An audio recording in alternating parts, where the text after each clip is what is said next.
In the midst of tall mountains, a group stands under bright daylight, all eyes on one figure lying on the ground. Their stares hold steady, watching this lone person closely. An Suho, a swordsman, lay on the ground holding his broken sword. He looked very tired, his body hurt and poisoned, his breath heavy. He lifted his eyes to the people he once trusted most. Frustration burned in his gaze. One of them whispered insults, mocking An Suho for wielding a broken sword bravely. Nearby, Alex Morgan, a warrior, watched him with some regret. He believed things would have been simpler if An Suho had joined from the start. Still, he knew how stubborn officials could be. Beside him, Suzuki Ando casually agreed. Suzuki Ando, a mage holding a staff charged with dark energy, spoke with disdain. She pointed out the gap in talent that set people like her apart from An Suho, whom she mockingly called a sword god. She added that she disliked men in suits, showing her distaste. An Suho gazed at them, his eyes revealing the deep hurt he felt inside. His thoughts drifted to when they fought side by side in past battles. Together they had battled and rejoiced in wins, smiling and feeling victorious. Yet now they opposed him, as though none of it had ever mattered. "We've fought together all this time," he said, his voice shaking. He demanded an explanation for their betrayal and why they abandoned all they had done. Growing louder, he begged desperately for answers. Isabella, their healer, spoke with no emotion. She called it sad but inevitable. An Suho was the only one who opposed their plan and refused to go along. An Suho asked if they felt no shame for betraying all their ideals. He reminded them they had cleared one of the 5 disaster gates. Conquering the other 4 would keep humanity safe from monsters. Yet they wanted to abandon it, risking everyone. He couldn't believe their choice and called them no better than the monsters they fought. Hexherd the Archer spoke calmly. He noted that at least they did not kill humans. If every gate was cleared, hunters like them would be useless. They had been heroes, but soon people would see them as mere thugs. Hex addressed An Suho directly, saying he likely did not want to become an object of fear. He attempted once more to convince An Suho, extending his hand and inviting him. An Suho's face twisted with rage. He felt betrayed, and Hex's words only increased his pain. After all that had happened, Hex still expected him to join as though nothing was wrong. He refused the offer, glaring defiantly at the entire group. Inside, An Suho knew his time was short. Suzuki Ando's poison spread through him and his injuries were too severe for any chance of recovery. He realized he would not live through this fight. He had only one choice. If he would die, he could at least bring one of them down for humanity's future. Thinking this, he clutched his shattered sword, letting new resolve shine through his tired eyes. He decided his final act as a hero would be to sacrifice himself, even if he defeated only one foe. The group grew tense at his resolve. Power swirled around him as he moved ahead. Alex Morgan, still with the group, looked unsure. Suzuki Ando tried to calm them, calling An Suho's threat an empty bluff. After all, he was just a swordsman holding a ruined sword. Yet Hexherd was uncertain. Something seemed off. Something about An Suho's energy felt different. Tension hung in the air until An Suho suddenly unleashed a surge of power, slashing the sword. The strike was quick and brutal, shocking the group. Suzuki Ando dropped dead at once, and Alex Morgan screamed in agony, his arms sliced away from his body. Hexherd moved fast, pulling himself and Isabella out of danger just in time. He was amazed by the attack's speed, sure that any delay would have killed him too. He wondered how An Suho could swing with such force. The sword was broken, and his body poisoned. It made no sense. Alex Morgan clutched his severed arm, his face contorted in agony as he struggled with the intense pain. Isabella rushed over, her hands bright with healing magic, but something still felt very wrong. She stared at Alex's wound in alarm, unable to heal it. Her eyes widened with realization. She had heard of such power but never witnessed it. This force was beyond normal magic, and An Su's strike had created a wound she could not heal. An Suho, battered and quickly losing strength, glanced at his sword as it started to shine with a bright aura. Watching from afar, Hexherd realized it was an intangible blade, created by sheer will. It was a sword made entirely of energy. An Suho felt grim satisfaction, knowing he had finally reached the peak of swordsmanship he had sought, even in these last moments of his life. With one last burst of strength, he gave his final smile and fell, his body disappearing over the cliff. As he plummeted, a system message filled his mind, congratulating him on reaching divine sword unity. It praised his deeds and showed a list of new abilities. Then it declared the player system would restart. Darkness closed around An Suho as his life ebbed away. He had completed his final task, giving up all to defeat his enemies. Yet regret weighed on him, pulling him toward oblivion. Death loomed, but the darkness suddenly vanished, replaced by a bright light shaped like a city. It was nothing like the ruined cliffs of his end. An Suho opened his eyes, confused. This was no afterlife but a busy, chaotic metropolis. A firefighter came into view, his voice tense yet urgent. He told Ansuo he was hurt and must be taken somewhere safe. The firefighter's words about a gate outbreak widened Ansuho's eyes. He had been certain he'd died back in that dungeon. While Ansuho was carried down the roads, he looked around in confusion. Tall buildings loomed, but he also saw signs of damage everywhere. A huge explosion shook the distance, sending pieces of debris crashing across the road. He glanced at a station sign and the place name leapt out at him. Syndrome. He felt a jolt of recognition, his mind reeling. Syndrome Station had been destroyed long ago by a gate outbreak, one of humanity's worst disasters. Yet here he was, seeing that terrible event repeat itself. As he tried to make sense of it, a goblin emerged from the gate's darkness. Ansuho muttered. Syndrome Station, gate outbreak, stunned by the impossibility of what he saw. Suddenly an arrow flew from nowhere and hit the firefighter who was carrying him. He let out a choking scream and dropped onto the ground. Chaos built around them, goblins shrieking and drowned out by the battle's roar. The firefighter begged Ansuho to run, gesturing at the safe zone he had mentioned. Ansuho's eyes tightened. He saw an axe leaning against some rubble. Without pause, he picked it up, knowing he had to act.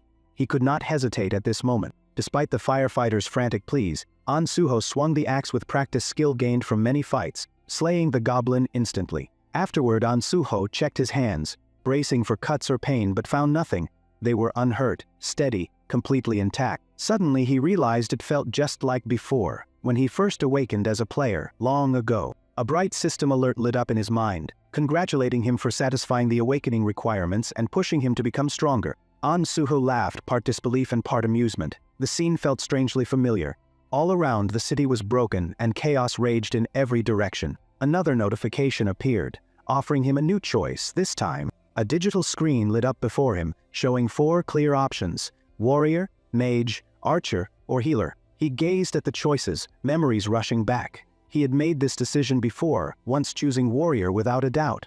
Now he faced that same crossroads yet again. Ansuo remembered everything that brought him here. His gut told him to pick warrior again, but he hesitated. He asked the system to wait, sensing another path might exist, unsure where it would lead. While the city's chaos roared, the firefighter shouted for him to get away. Yet Ansu stood firm, telling him not to worry. He said he could handle the goblins alone, since they were only goblins. Though unsure, the firefighter finally backed off. Goblins with bright eyes and rough weapons moved in threateningly. Ansuho prepared himself. Standing firm in the chaos, he let his powers surge, charging at the goblins with that same steady resolve he had shown countless times before. His moves were quick, his eyes locked on the foe. Racing along a burning road, he dodged the goblin strikes precisely. Each step showed his experience, his body acting on muscle memory. He saw a red axe in the wreckage, grabbed it, and swung hard at the nearest goblin. The goblin dropped, and Ansuho grew even more determined, ready for more foes. He jumped at another goblin with strong, exact cuts, like a force of nature. His moves were smooth, never pausing.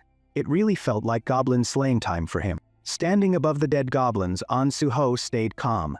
He noted they were only dangerous to new players, not someone with his level of experience. He looked at the goblin sword he had grabbed, felt its weight, and vowed to cut them all down. A brutal fight broke out as Ansuho moved fast. Holding the goblin's sword, he struck any enemy that approached. Each blow was strong and sure, with no room for mistakes.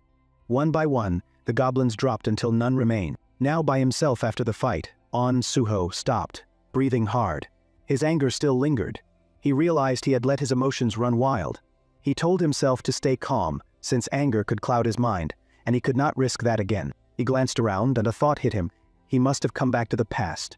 This was a fresh chance to begin again. He noticed holographic panels pop up, showing achievements and skills. They included basic sword techniques he had not viewed in ages. Ansuho smiled, thinking of his early days. It truly felt like starting over. Though short, the goblin sword would suffice for now. Just then the firefighter edged closer to Ansuho, still trembling. He stuttered, asking if Ansuho was a player. Suho nodded calmly and said, "Yes, I am." After everything, he already knew what he would say before choosing on the glowing screen in front of him. The system told him to pick which power he wanted. This time he chose the healer path. A confirmation window showed up, praising his decision. He gained extra stats and a new ability, Healing Light F. Ansuho turned to the firefighter, saw his injuries, and stepped closer to check them. He gently set a hand on the firefighter's shoulder and spoke calmly. The firefighter seemed puzzled but did not pull away. A soft blue glow wrapped around them, showing that An Suho's healing magic had started. Gradually, the injuries started closing. The firefighter's eyes went wide with shock. He could barely speak, stunned that his pain was gone. He asked if An Suho was truly a healer. Suho smiled slightly and said, "Yes, I am now." Another system alert appeared, granting An Suho a small reward for using his first healing skill. He could pick a weapon from the system's armory. Even though he was a healer, he wanted to keep his usual weapon. He summoned a glowing sword from the system's arsenal. It was a beginner's sword, but it would serve its purpose. He examined the sword, looking contemplative. There was still much to do, and his journey had only just begun. He looked toward the distant gate and declared he would clear it. The firefighter, alarmed, tried to stop him, warning him of the dangers, but Sumo remained unfazed. He assured the firefighter that he had something to gain from this. As An Suho headed boldly for the gate, memories poured in. He recalled his old accomplishments and the abilities earned through effort. As before, any skill gained through talent was class-free. However, innate class-based powers like healing spells were only for that role. He remembered Isabella's Holy Spirit Light, recalling it had started as a basic healing ability. If he could have healed himself then, maybe everything would have been different. An Suho realized this time must change. He wanted to be both swordsman and healer, maybe like a paladin. He would avoid past mistakes and grow stronger. He tried to find comfort in this community. When he healed Michael Kong himself, that he would be worthy of the past. Leech reached out for the swordhead, faster than those who had betrayed him. Standing before the gate, he recalled his former allies and their cold expressions. He knew he had to gain skills quickly to level up and outdo his old self. This gate, called a premonition gate, had nearly taken his life before, but now he was ready. His current level might be low and it might be hard, but it was fine. His sword skills were still there, and he would rise again. Determination shone in his eyes as An Suho neared the bright swirling gate. He had been granted another chance, and he was prepared to face it. Now was the time to change his story. An Suho moved slowly through the thick, green forest, his feet making soft splashes on the damp soil. He stayed careful, eyes watching for threats as he moved on. The dense leaves rustled around him while he advanced. He soon spotted a still form, a dead goblin on the ground, proof of the chaos that had happened. He noticed all the goblins, which had acted like they ruled outside the gate, were actually dead inside. He figured they escaped through the gate, fleeing from something far scarier. Suddenly a noise broke the silence, pulling his attention that way. His instincts were correct. The cause of the goblins' frantic getaway soon became obvious. Two hobgoblins appeared from the darkness, eyes shining with anger. One was level 10, the other 12.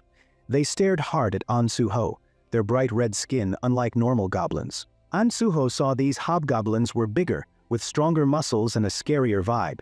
They aimed to hunt him, taking over where they left off with regular goblins. An Suho grinned, not bothered by their anger. They were still goblins, no matter their shape or color. He moved in confidently, ready for the fight. The battle started, as An Su's weapon clashed with the hobgoblins. He dodged their strong hits with skill, but saw his own blows barely scratch their thick hides. His current level couldn't slice through them. An Suho realized pure strength wouldn't work. He had to try something new, finding a weak point and using it. The fight got fiercer as neither side gave in. Finally, An Suho saw he had to switch strategies. To win, he needed clever thinking, not just power. He searched for a weak spot. He found his chance and leaped high. Lifting his sword, he drove it precisely into a hobgoblin's eye with strong force. The beast jerked back, then dropped at An Suho's feet before he could even move. He glanced down, a bit surprised it died so fast. He sighed, seeing he acted on reflex. He told himself to be more cautious later, but now wasn't the time to think about it. A huge hobgoblin emerged far away, muscles flexing, rushing at him with fierce energy. An Suho narrowed his eyes. He couldn't waste this chance. He chose to use this hobgoblin until another target showed up. The hobgoblin lunged, but An Su dodged easily, moving with graceful speed. He knew that doing the same action many times could grant him a related skill. If he kept sidestepping this hobgoblin's blows, he might unlock the dodge skill he wanted. He kept dodging, each motion becoming sharper and more precise than before. At last, a system message appeared, praising him for mastering dodge. An Suho felt satisfied as the new skill coursed through him. Now that dodge was done, he aimed for parry. He lifted his weapon and blocked the hobgoblin's heavy blow with careful skill. Parry was crucial, forming a base for bigger moves, and An Suho was set on perfecting it. After several good tries, another system alert popped up, saying he had learned parry. He watched his foe's stance shake. The beast grew annoyed, and An Suho knew it was time to end things. Staying calm and sure, he faced the hobgoblin, having gotten what he needed. Now it was time to finish. He moved fast, slicing through the air. The hobgoblin uttered a harsh cry and fell. Sunlight shone through the dense forest. Ansu eyed the fallen foe, aware he still had tasks ahead. More creatures roamed, and he had to track them down. He spoke out loud, his voice echoing. He was ready to gain real experience now. Outside the gate, a small group of hunters stood, looking annoyed. One hunter complained about someone entering the gate without approval. They argued about which faction he might be from. Another said if that guy died inside, it would become a big legend. Meanwhile, on a broken city street, two suited men talked to the firefighter. They looked upset and puzzled, pushing for details about who went inside the gate. The firefighter described Ansu-ho as a new player who handled goblins alone and healed the firefighter's wounds before entering. He repeated Ansu-ho's statement that he had something to gain there. The two men in suits stood in the wrecked street. Goblin corpses lying all around. One man gazed in shock at the scene. They weren't even late, yet the goblins were all gone. The culprit was a healer, which sounded crazy, but the evidence was right there. He saw the goblin bodies and the lone healer who entered the gate. It was odd, very odd. He kept asking who that person inside might be. Checking the city again, his face turned serious while he took in the fallen goblins. He thought the gate must be weak if only goblins showed up. Still, he frowned, bothered by the healer going in alone. The destruction looked too big for a normal healer, who came out unscathed while the goblins fell easily. This left him uneasy. He wondered what that man was thinking. It seemed reckless, entering without a plan. But the result was clear. And what if the healer actually cleared the gate? He spoke to a nearby subordinate, his voice urgent. Any gate changes had to be reported right away, and anyone exiting must be noted. The subordinate nodded and the suited man pulled out his phone. He thought that if this healer really cleared the gate, they must secure him.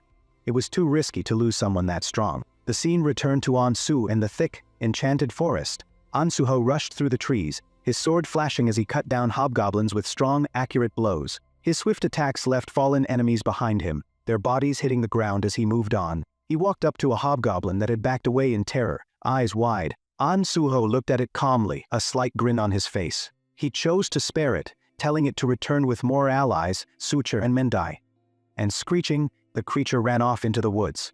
Ansu-ho watched it leave, then checked his own status. He opened the bright status screen and quickly looked over his stats. He felt it was best to boost all stats evenly, aiming for balance. He used his bonus points, recalling how many monsters he beat and how fast he leveled. A skill list popped up. Ansu-ho scanned it, spotting sidestep and other ones he'd earned. He held most basic skills now, but there was still more ahead. He started searching the corpse with care, until he found what he wanted. A red crystal giving off a soft glow on the ground. He knelt, picked up the magic stone, and nodded, pleased. It was a low-grade stone he wouldn't have cared about before, but times changed, and he needed cash now. He guessed he could sell it for 50,000 won. Looking more, he found another stone inside the dead hobgoblin, which made him smile slightly. This was enough for the moment. Suddenly Ansu felt movement. His body stiffened, weapon ready. Shadows slid between the trees, revealing more foes. Ansu muttered that if he beat these, the boss would likely appear next. All around him, hobgoblins filled the forest, red eyes shining with malice as they approached. Ansu-ho counted about 30, and gladly took the chance to gain more experience before the real battle started. The hobgoblins charged, but Ansu-ho faced them directly. He moved fast and skillfully, avoiding attacks and countering with sharp precision. His hits were strong, his blade slicing through foes with ease. The hobgoblins kept coming, but Ansu stayed calm, moving like a force of nature, set on ending this fast. Each monster dropped, one after another, screeching in pain as they fell. In the middle of the fight, a strong swing rushed at him. A bigger hobgoblin appeared, its huge axe swinging down. Ansu-ho grinned, parrying easily. This was the foe he awaited. A tall hobgoblin, face twisted, aura threatening, stepped up. Around them, the forest glowed in a sinister red. Ansu-ho locked eyes on it as a system message appeared. Chief Hobgoblin, level 20. He stood firm, sword in hand, his confidence steady. It was time to face the boss. Ansu wore a calm look, a slight smile on his lips. This fight marked the start of his new story. He faced the Chief Hobgoblin with the same resolve that brought him here, aiming to grow stronger and change his fate. Smirking, he felt the tense air, as though everything waited for the battle to start. He confronted the Chief Hobgoblin, and the fight began at once. Ansu-ho moved fast, matching every blow with skill. The Chief Hobgoblin kept attacking fiercely, its weapon swinging hard, but Ansu-ho stayed calm, hearing its wild roars. As a regular hobgoblin rushed in from behind, trying a sneak attack, An Suho moved on instinct, dodging and hitting back with quick, exact blows. The forest echoed with the clash of steel and the screams of fallen monsters. An Suho saw these hobgoblins as small fry. He wouldn't let them spoil his main fight, taking them out one by one. He found it a bit funny. They posed no real threat. But then the mood changed as the chief hobgoblin used its skill. Suddenly, An Suho's whole body locked when the system said the chief hobgoblin had cast fear. A crushing sensation bound him like chains, freezing his limbs. He knew the risk. A higher-level foe meant a stronger fear effect. The skill aimed to freeze him in place. He clenched his teeth, knowing he had no way to block mental attacks like this. No skills or items. Yet An Suho refused to stay helpless. He knew a way out. His gaze grew firm. He gripped his sword blade tightly, drawing blood from his own hands. The pain snapped him back, his body obeying his will to move. The system announced he had broken free from the fear state. An Suho felt his resolve return as he narrowly dodged. He escaped the chief hobgoblin's strike and hit back fast. The beast looked stunned by his toughness.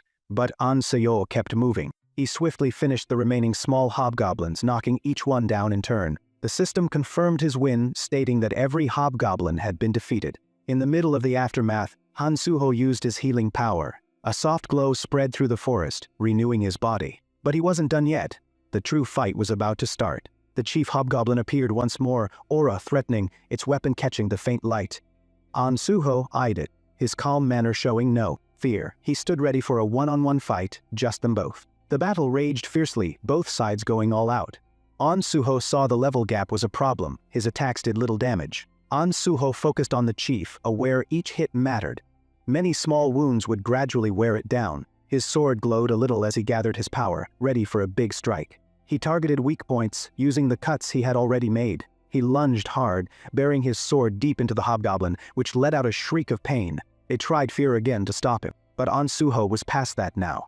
He had broken fear before, so it could not bind him again. He kept attacking, blow after blow, his face showing firm resolve. With a final heavy blow, An Suho finished it. The chief hobgoblin's face stiffened in shock as it fell.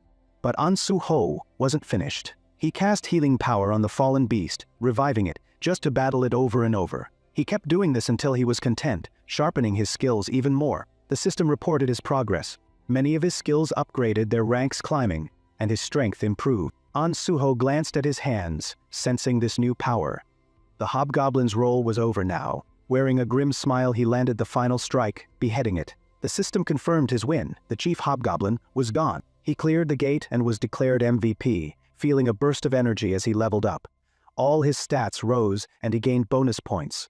Many screens crowded his sight, showing new skills and powers. His healing light improved, and he gained a new skill called Cure. An Suho let out a slight smile. He no longer had to worry about status effects. One day, he would even cure the worst poisons. He eyed the glowing mana stone from the dead boss, feeling satisfied. He had what he needed here, and decided it was time to go. He recalled old faces he had missed, feeling a brief surge of excitement. Outside the gate, the world was in chaos.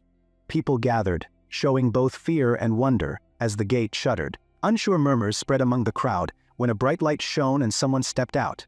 Everyone watched the gate, guessing who or what might return. Stepping out of the gate, he carried himself with confidence, his whole aura pulsing with a strong, mysterious power. People whispered in awe, asking if he really cleared the gate by himself.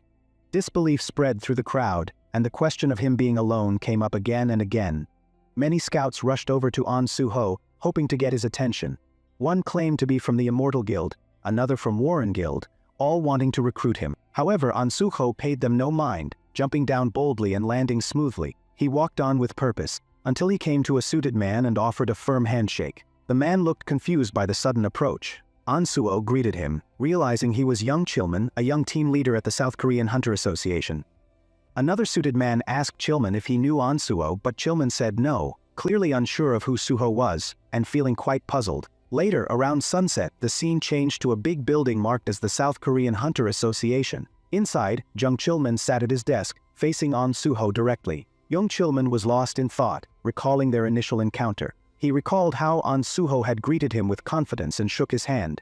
Suho introduced himself and said he had business with the association, adding that he planned to obtain a hunter's license. Jung Chilman was surprised. Approving a hunter's license was serious, and it seemed this wasn't even a renewal. An Suho appeared to be a completely unregistered hunter, which baffled him. His thoughts turned to what that implied. An Suho was newly awakened, and for someone with a healer class, often seen as the weakest of the 4 main classes, he had still cleared a gate solo. Studying An Supon's aptitude test, Jung Chilman noticed they looked more like a warrior's results than a healer's, which intrigued him. An Su stayed relaxed, almost casual, while snacking as he waited for Jung Chilman's reaction. An Suho saw Jung Chilman's hesitation as he looked over the results and asked if something was wrong. Chilman said not to worry. Jung Chilman confirmed An Suho's name and asked about his past. He wanted to know what Suho had been doing before he became a hunter. Suho confessed he was just a college dropout. When Chilman pressed for details, An Suho said he hadn't done well academically. He smiled, downplaying it. Chilman guessed he might have studied medicine, but Suho said he had taken physical education. That puzzled Chilman further. Usually healers came from medical fields. Picking a healer class with a physical education background was odd. Chilman then asked why An Suho went for healer instead of warrior or archer. An Suho grinned again, saying he simply disliked being injured. It was a straightforward yet unusual reason amusing Chilman. Unable to hide his curiosity, Chilman asked how Suho had managed to clear the gate by himself. An Suho recalled the past, thinking of his Hobgoblin battle. He said he'd had no real plan going in. A Hobgoblin attacked and he fought simply to survive. Chilman was shocked when he heard Hobgoblin. An Suho nodded, saying it was truly a Hobgoblin, then opened his inventory. In seconds, shining magic crystals appeared. He set them on the table, saying he got them after slaying both a Hobgoblin and its chief. An Suho admitted he wasn't sure how valuable these magic crystals were, and asked Chilman to handle them. Still in disbelief, Chilman agreed to handle it. He picked up a crystal and started prepping it. Though he was stunned by Suho's story, he kept his focus on the task. He turned to An Suho, asking if he truly meant to become a hunter for real. An Suho confidently said yes, explaining he'd decided the moment he awakened as a player. Chilman remarked on the weight of that choice, secretly thinking it was a bit rash. He asked An Suho if he had a specific motive for wanting to be a hunter. An Suho grinned, noting Chilman wasn't great at hiding his feelings. The talk grew more earnest as Suho revealed why he wanted to become a hunter. He explained he lost his whole family to gate shock, fueling a deep hatred for gates and monsters. Becoming a hunter, he thought, would let him fight back. He admitted going into the gate alone was an emotional move spurred by frustration. Yet killing monsters hadn't brought the peace he wanted. The hurt in his heart remained. An Suho realized his goal went beyond slaying monsters. He wanted to make sure others wouldn't suffer as he had. He aimed to shield people from losing loved ones to monsters. Showing a serious look, he said he wanted to serve everyone's safety. Chilman gazed at An Suho with respect. Suho was resolute, his goal unmistakable. He wanted to be a hunter under the South Korean Hunter Association, not just for himself but for the public good. His determined face showed this was a serious, final decision. Chilman told An Suho that joining the association meant serving as a civil servant hunter, adding softly that the salary there was much lower than in private guild offices. Among the private guilds he was a secretary to a salary of $700 a month. It was no small pay cut. An Suho listened closely, keeping calm yet firm. He said he already knew about the lower wages, but money wasn't his priority. He wanted free access to different gates, priority to conquer them, and the authority given to the South Korean Hunter Association. He also sought power to enforce strict penalties on rogue players. Chilman blinked at An Suho's words, honestly intrigued. He asked what Suho meant by seeking such perks. He then mused that most people would rather have an office job instead of risking themselves to clear gates. Chilman leaned back, startled by An Suho's remarks, wondering aloud if this was truly possible. Chilman explained that although the association held the right to clear different gates, it usually sold those rights to private guilds. The logic was straightforward. Why risk your life for a small civil salary? He added that many people viewed a civil servant hunter role as a charitable act. Yet most chose it for stability, letting them earn a living with admin work instead of entering gates. Civil servant hunters often avoided gate duties however they could. But An Suho was different. He didn't focus on stability or pay. He cared about public safety and was ready to work in the field. Chilman felt genuine awe. He viewed An Suho as the perfect civil servant hunter, truly eager to protect others and keep the customer, with perfectionist grace, almost a model of patriotism. Chilman felt a bit overwhelmed. Half joking, he said he was so pleased it nearly made him dizzy. An Suho leaned in, worried by Chilman's reaction, asking if he felt okay. Chilman quickly gathered himself, coughing a bit. He confessed it had been ages since he met someone like Suho. He promised to handle the paperwork and ID. But to join, Suho had to pass the hunter exam. Aptitude, written and practical. The problem: sign-ups ended, and the exam was tomorrow. An Suho's eyes went wide with shock, but before panic set in, Chilman stayed calm and grinned. He told An Suho that if he wanted, he could register him as an exception. An Suho's face brightened with excitement, and he asked if that was really possible. Chilman nodded, saying the rules allowed it because An Suho had cleared a gate solo. They just informed the higher-ups to approve his late entry. Chilman's tone grew solemn. He said he suggested An Suho because he plainly had talent, but preparing for both written and practical exams in just one day would be tough. He worried about Suho's physical side, given his high skill, but was also concerned about the written test. An Suho clenched his fist, showing his firm resolve. Chilman repeated his concern about the written exam, but Suho urged him to proceed with registration, saying he was up for it. Chilman was taken aback but nodded as Suho explained it was good to try. If he failed, he could just retake it. Chilman admired An Suho's courage, smirking and calling him bold. He then told Suho he could view his aptitude test results that same day. An Suho thanked him but paused, admitting he lacked money for registration. He asked if Chilman could sell the magic crystals at once to cover the fee. Chilman nodded, quickly straightening his tie, promising to handle it right away and also confirmed Suho's aptitude results. When Chilman left to arrange everything, the mood eased, and An Suho turned inward looking thoughtful. Deep down, Suho acknowledged that even now, Chilman was the only one he felt he could fully trust. His face brightened with genuine gratitude, and he offered Chilman a sincere thanks. Later, they ate together while Chilman reported the aptitude tests were done and the crystal money was deposited. An Suho, amazed, gasped at the total of about 3 million won. He took a sip of his drink, sounding playful. Chilman, a bit shy, explained that as a civil servant hunter he got special tax breaks for magic crystals. Suho's eyes went wide, thrilled it was basically duty-free. An Suho looked at Chilman hopefully and asked for one more favor. Curious, Chilman asked what he wanted. An Suho mentioned he'd heard the association had a library with study guides and references for the test, but it was already late, and with the test the next day he felt he had to cram everything. He paused, then asked more firmly if it was okay for him to study for the exam in that library. Chilman grinned broadly, raising their cups excitedly. He told An Suho he could definitely use the library.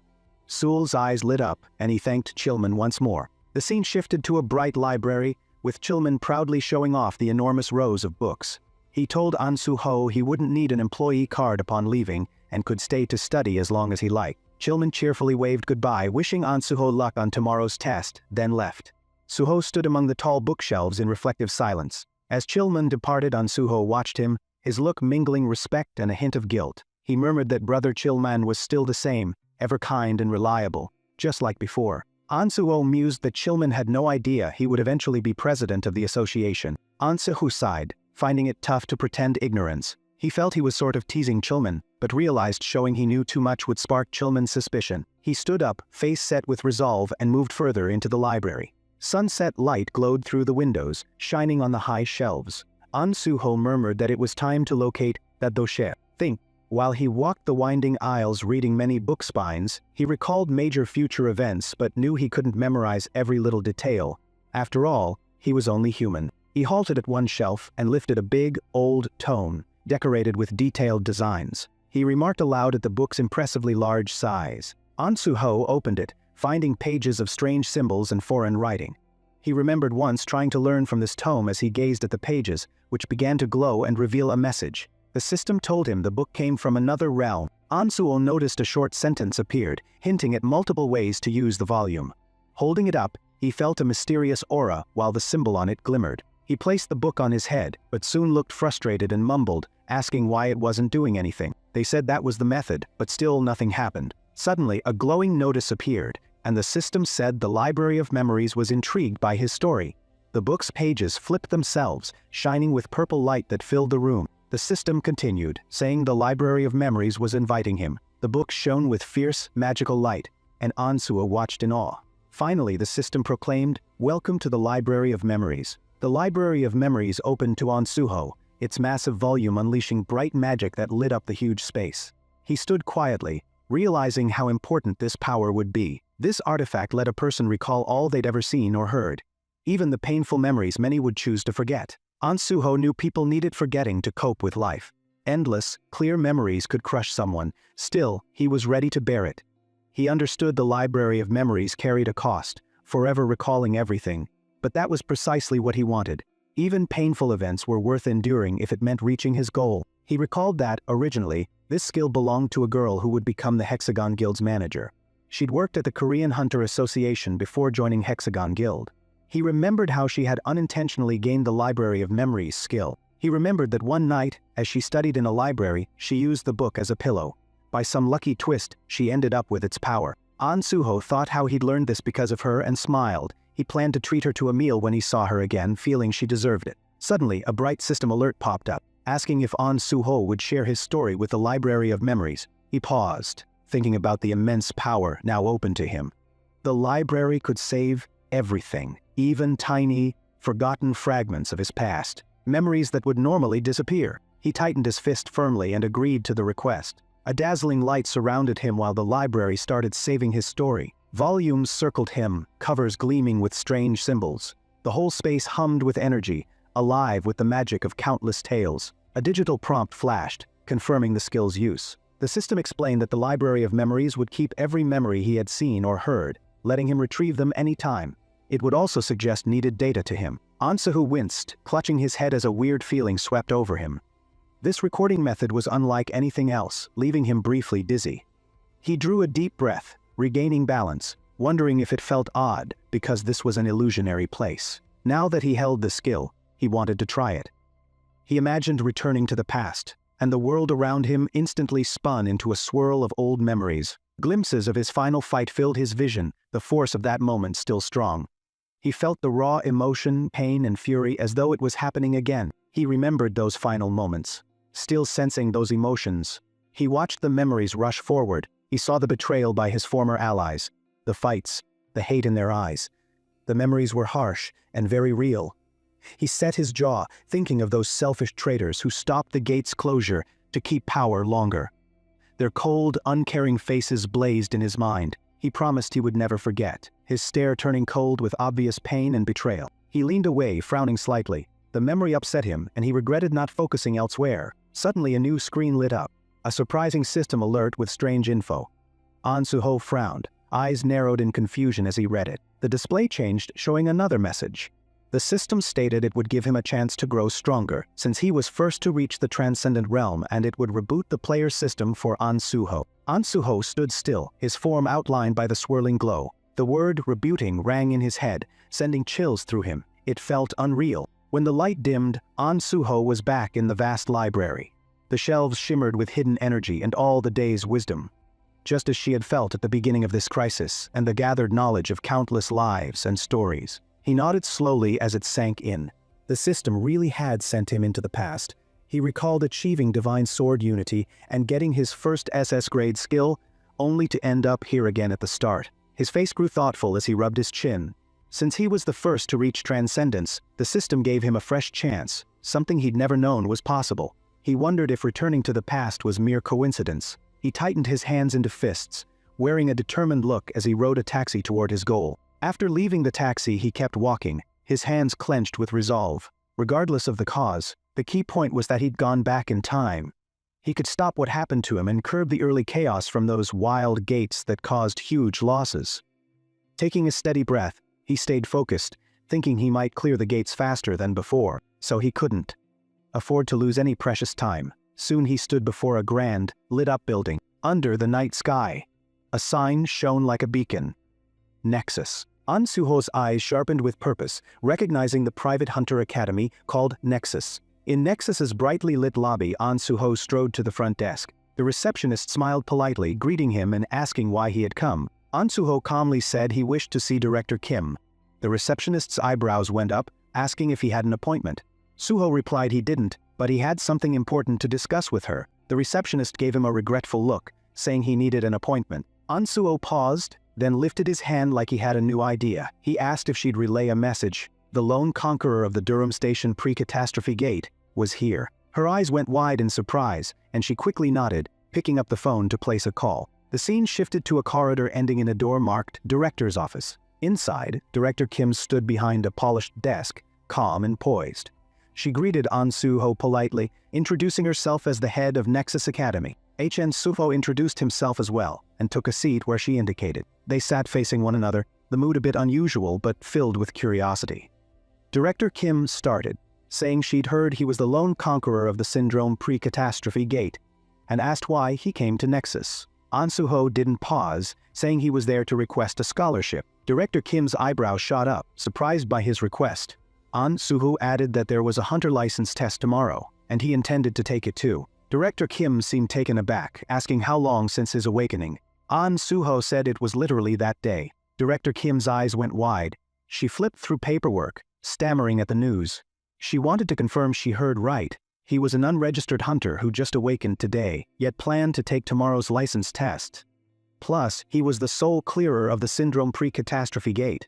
An Suho calmly nodded to confirm. He remembered how he was lucky to have a contact in the Hunter Association who arranged a test spot for him. Director Kim leaned backward, her eyes growing keen as she studied Suho. An Suho declared with confidence that he intended to place first in the exam. If he took first place, he asked for official Nexus scholarship status. Director Kim eyed him, thinking it over. After a pause, she agreed, her tone both challenging and intrigued, saying a scholarship was fair if he succeeded. Their gazes met in tense silence, both fiercely determined. An unspoken test passed between them, and An Suho realized this was just the start of the path he planned to forge. An Suho spoke firmly, urging Director Kim to definitely grant him a scholarship. He appeared certain, despite how hard it would be for a newcomer to top the exam. Yet he wasn't truly a beginner. He was a veteran who had cleared countless gates. Still, it was now the director's choice whether she believed him or not. Director Kim pushed up her glasses, noting the hurdles. She explained that the hunter exam differed greatly from clearing a gate, even a rare one. She presented An Suho with a report on the test's statistics, saying the usual pass rate was under 20%, and this year's was only around 15%. An Suho simply grinned. He suggested that if he didn't place first, she could ignore him and drop the scholarship. Director Kim hesitated briefly, then asked a question she wanted to know why. Among other schools like Hexagon and Prime, he picked Nexus. An Suho said it was because Nexus was in the worst slump. Director Kim blinked at that surprising reply. Probably wanting to smack him for his remark, he continued, explaining that while Nexus Academy was the biggest in the nation, it hadn't produced any first or second place finishers lately, causing a clear drop in enrollment. Director Kim sighed, admitting it was sadly accurate. She adjusted her glasses, pondering Suho's suggestion. They needed to show better outcomes, but lacked any standout student who had made big strides. What if she accepted Suho's pitch and he truly ranked first? He was the solo conqueror of the Syndrome Station Gate, who then scored first on the Hunter Examiner, An Suho. If that went public, Nexus Academy stood to gain a lot. It was tempting. Only one matter remained. Director Kim asked An Suho how much scholarship money he wanted. An Suho asked what the top student prize was. Director Kim said it covered the year's tuition and came with a 30 million won bonus. Also, the top scorer got the chance to join the Nexus Guild right away, if they chose. An Suho nodded, impressed. It was fitting for the country's biggest academy. Still, Director Kim guessed he hadn't expected that much. In a casual tone, she asked how much he genuinely wanted. An Suho paused, then grinned. He proposed 300 million won, factoring in the perks of being top scorer and the academy scale. He noted that 300 million wasn't huge for Nexus Academy. Director Kim seemed slightly startled by the figure but eventually nodded. All right, she said. If he finished first, she'd pay An Suho 300 million won, meeting his terms. She proposed they put it in writing and meanwhile told Suho to tour the academy. Nabashishambas, the scene shifted near a clock tower at dusk. An Suho gazed over the huge academy grounds, reflecting on Nexus's massive size, bigger than many amusement parks. Once he enrolled, he figured he'd have everything he needed. Nearby, another man laughed, clearly excited about the academy, saying it was the biggest in South Korea. As An Suho and the man walked, Suho's mind wandered. He spotted someone far away, practicing on the training field. The details were blurry, but it appeared to be a student. The man guiding him said that was Daeon, the most dedicated trainee. An Suho asked if he trained like that daily. The man nodded, and Suho watched Daeon's precise weapon swings. The guide called out to Daeon, telling him that while training mattered, he still had to look after his health. Daeon turned around, smiling with confidence, saying that as a third-year student he had to push himself harder. An Suho watched Daeon and recognized him right away. He recalled adventuring with Daeon in his past life, where Daeon became the country's best tank, famed for his massive mental grit and defense. Sadly, the pure tank role had faded in importance over time. An Suho noticed Daeon's battle axe, so unlike the shield he once excelled with. It appeared Daeon hadn't found his real path yet. An Suho saw a chance here, knowing Daeon would eventually join Nexus. Suho figured forming a bond now might help him recruit Daeon to the Korean Hunter Association later. An Suho smiled and introduced himself. They greeted each other, and Suho eyed the battle axe in Dion's hands, curious whether Dion planned to keep using that axe. Dion seemed slightly uncertain but said passionately that he intended to fight as a melee type. He'd asked around, and people advised the battle axe. They said a weapon must fit a person's build from the start, and for raw destruction, no other weapon beat the battle axe. Ansu asked if Dion had only ever wielded the axe, and Dion nodded, admitting he was a slow learner, needing 2 years to get decent with it. Ansuho fell silent, suddenly feeling a small headache. Inwardly he knew the real issue was that the battle axe didn't suit Daeon's aptitude. Whether it was perseverance or stubbornness, Daeon should have switched if his skill wasn't growing. Seeing Suho's thoughtful look, Daeon asked if something was wrong. Suho frowned, thinking how surprisingly lax this top academy was. Then Suho proposed Dion try a weapon that felt right. With stat bonuses and skill correction, proficiency could rise fast. Suho pointed out the axe just didn't seem to fit Dion. Dion looked puzzled, so Suho explained that needing 2 years to gain proficiency hinted the axe lacked the right synergy for him. Suho said that although a battle axe had huge force, it left a long opening after each swing. Without a way to cover that gap, Dion was exposed to counterattacks. Moreover, Ansuho added that Daeon's big frame, combined with a heavy axe, would be hard to shield with a tank roll. Dion was startled at Suho's analysis. He admitted he'd been using the axe for 3 years, now wondering if all that time had been wasted. Ansuho comforted him, saying if Daeon stuck with a bad weapon for so long, his real aptitude was probably nearer to a tank roll. A tank? Daeon echoed, obviously taken aback by Suho's idea. Suho nodded, advising Dion to use a kite shield on his left and a one-handed mace in his right. He added that Dion's practical exam scores would likely jump if he switched. Dion hesitated, questioning if it was too late to swap roles with the test so close. Ansuho asked him about the party's core. Dion guessed the mage, but Suho disagreed. Suho explained the tank was truly the party's core, drawing enemy focus and guarding the mage and healer so the team could function. Ansuho urged Daeon to use a shield and keep another main weapon for different crowd control tactics. Daeon slowly nodded, seeing Suho's point. He smiled, agreeing to try.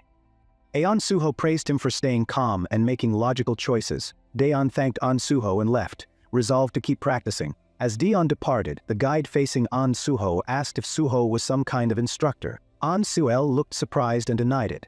The man observed Suel's thorough knowledge of weapon synergy and hunter tips, which was odd without a license. Suel just smiled, saying he wasn't an instructor but knew a little. Wanting to shift the topic, Suel asked if the contract was ready, noting some time had passed. The man nodded, saying he'd just gotten a call. He suggested returning to the director's office. Next, the scene jumped to the following day under a bright morning sky. The South Korean Hunter Association buzzed with examinees, weapons in hand, getting ready for the hunter license test. Almost everyone looked in top shape, with the exception of the burning girl's mother. A heroine of the series was avenging her mother's body, death-taking. An Suho, the lone gate clearer, sat looking worn out. He murmured he was still tired from all his running around the day before. He watched crowds of candidates lining up for the preliminary drug test, meant to catch doping. The announcer's voice boomed through the area, telling them to form queues by their given numbers. An Suho, drained by the day's efforts, rubbed his temple and sighed. Although the doping check was important, it felt like yet another hurdle in an already tough process. He glanced upward, his eyes briefly flashing blue, a sign of his special power. An Suho knew normal drug tests wouldn't catch everything. Cheaters often depended on skill-based buffs, not typical narcotics, to snag an unfair edge. Scanning the room, he saw a faint glow on some people, indicating they were buffed beyond the usual level 5 test standard. They weren't normal applicants but had heavier, closer powers. Their magic aura was overly powerful from the buffs. A system alert popped up praising him for achieving magic detection rank B. This new skill sharpened his senses, helping him spot cheaters even more easily. Ansuho frowned, his mood darkening. Watching people misuse buffs was disheartening, especially since it wasn't widely recognized yet. He resolved to address it. An Suho glanced up at a balcony, seeing team leader Jung Chilman waving excitedly. An Suho gave a small smile. At least there was one familiar ally. As An Su waited, he heard other test takers chatting. One complained about how tough the written exam was and feared retaking it. Another agreed, calling it ridiculously hard. An Suho felt slightly smug. Due to the library of memories, he'd sailed through the written portion. He almost felt like a cheater, though for a different reason. A familiar voice shouted for him, breaking his train of thought. He glanced up, spotting Chilman coming over with a warm smile, asking how the exam went. An Suho shrugged, saying he believed he could pass. Chillman laughed at Suho's self-assurance, remarking that rumors said this year's written test was tougher than ever. Then he brought up Suho's earlier remark on buff checks, asking what exactly Suho meant. Suho nodded, explaining that although measures like urine and blood tests and confiscating items curb doping, he saw no specific checks for skill-based cheating. He proposed running a magic detection scan to spot anyone using illegal buffs. Young Chillman's eyes widened slightly, and he thanked Suho for the tip, promising to investigate before the practical exam began. As he turned to go, he paused and glanced at Suho, openly stating how he genuinely hoped Suho would succeed. Chillman also mentioned wanting to work with him in the association and strongly urged Suho to give his all on the upcoming practical exam. Suho nodded, grateful for the support. It felt good having someone on his side. The loudspeaker buzzed, catching everyone's attention. It announced a 2-hour delay because of dive capsule problems. They were told to eat in the cafeteria and stay in the lounge or training zone for a while. Suho sighed in relief, knowing the delay gave Chillman time to set up a buff check, hopefully ensuring a fairer exam. With 1,200 test takers and under a 10% pass rate, Suho guessed the purge might cut it to 7%, but that meant those who passed would truly be the top tier. Suho liked the thought of being around genuine, high-level talent. He chose to use the extra time watching the other candidates, in case any were worth noticing. Suddenly, a ruckus drew Suho's attention from his thoughts. A young man stepped up to a bigger candidate, loudly demanding a spar. He was so noisy that everyone noticed. The larger candidate was annoyed, asking who this kid was and telling him to buzz off. The challenger kept insisting on a spar, teasing him about hiding his skills. Suho observed with slight amusement. Hunter dynamics were always intriguing. Often a brief clash could expose someone's true nature. The bigger man, clearly irritated, grumbled that the challenger was a pest and should buzz off. He added he wasn't interested in fighting someone weak. Refusing to retreat, the young man stepped closer, hinting he might strike first. Tension spiked as the young man lunged at the bigger candidate, forcing him to react. The collision came fast, the smaller man's sword slashing with force. But before contact, Suho intervened, stopping the sword with his blade. The bigger candidate stared at Suho in shock, asking if Suho was out of his mind. Suho stayed composed, telling the bigger man he'd handle the challenger so things wouldn't get worse. The angry challenger asked who Suho was. Suho said he was just a fellow candidate and fighting wouldn't help.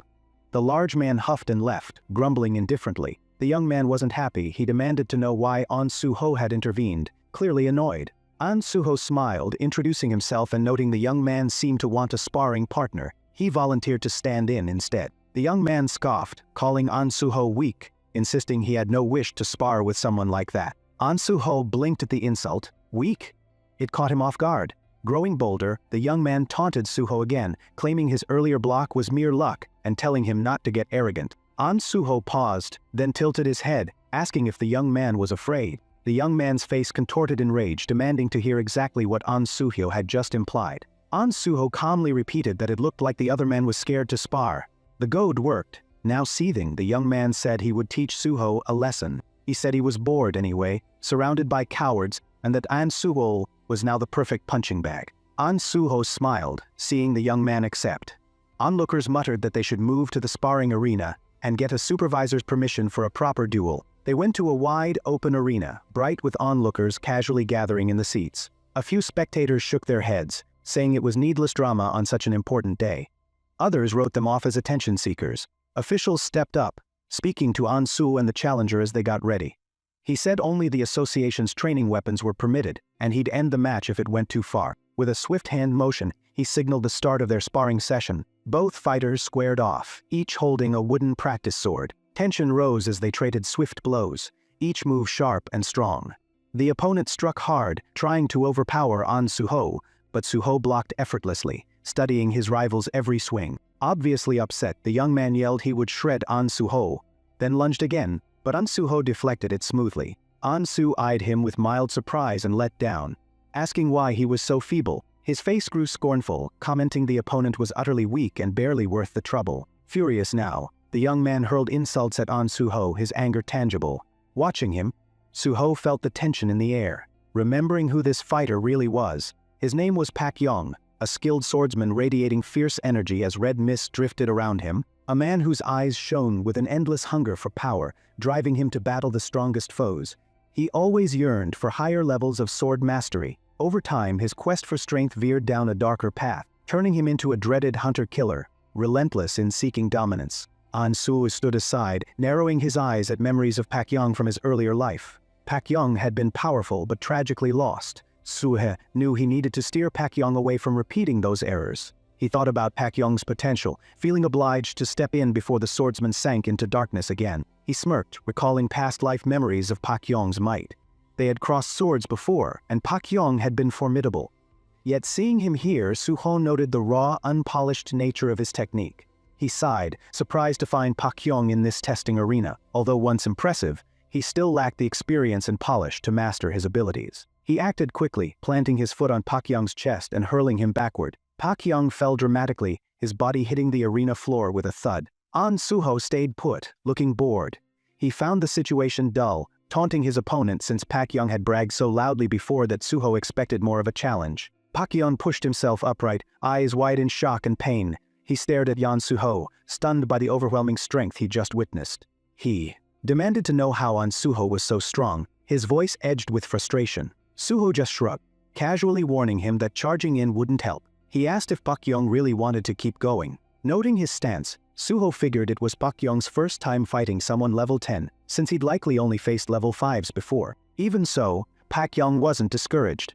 A faint smirk formed. He seemed intrigued by An Suho, as if he hadn't met anyone like him for ages. He said he finally saw why An Suho had been so calm.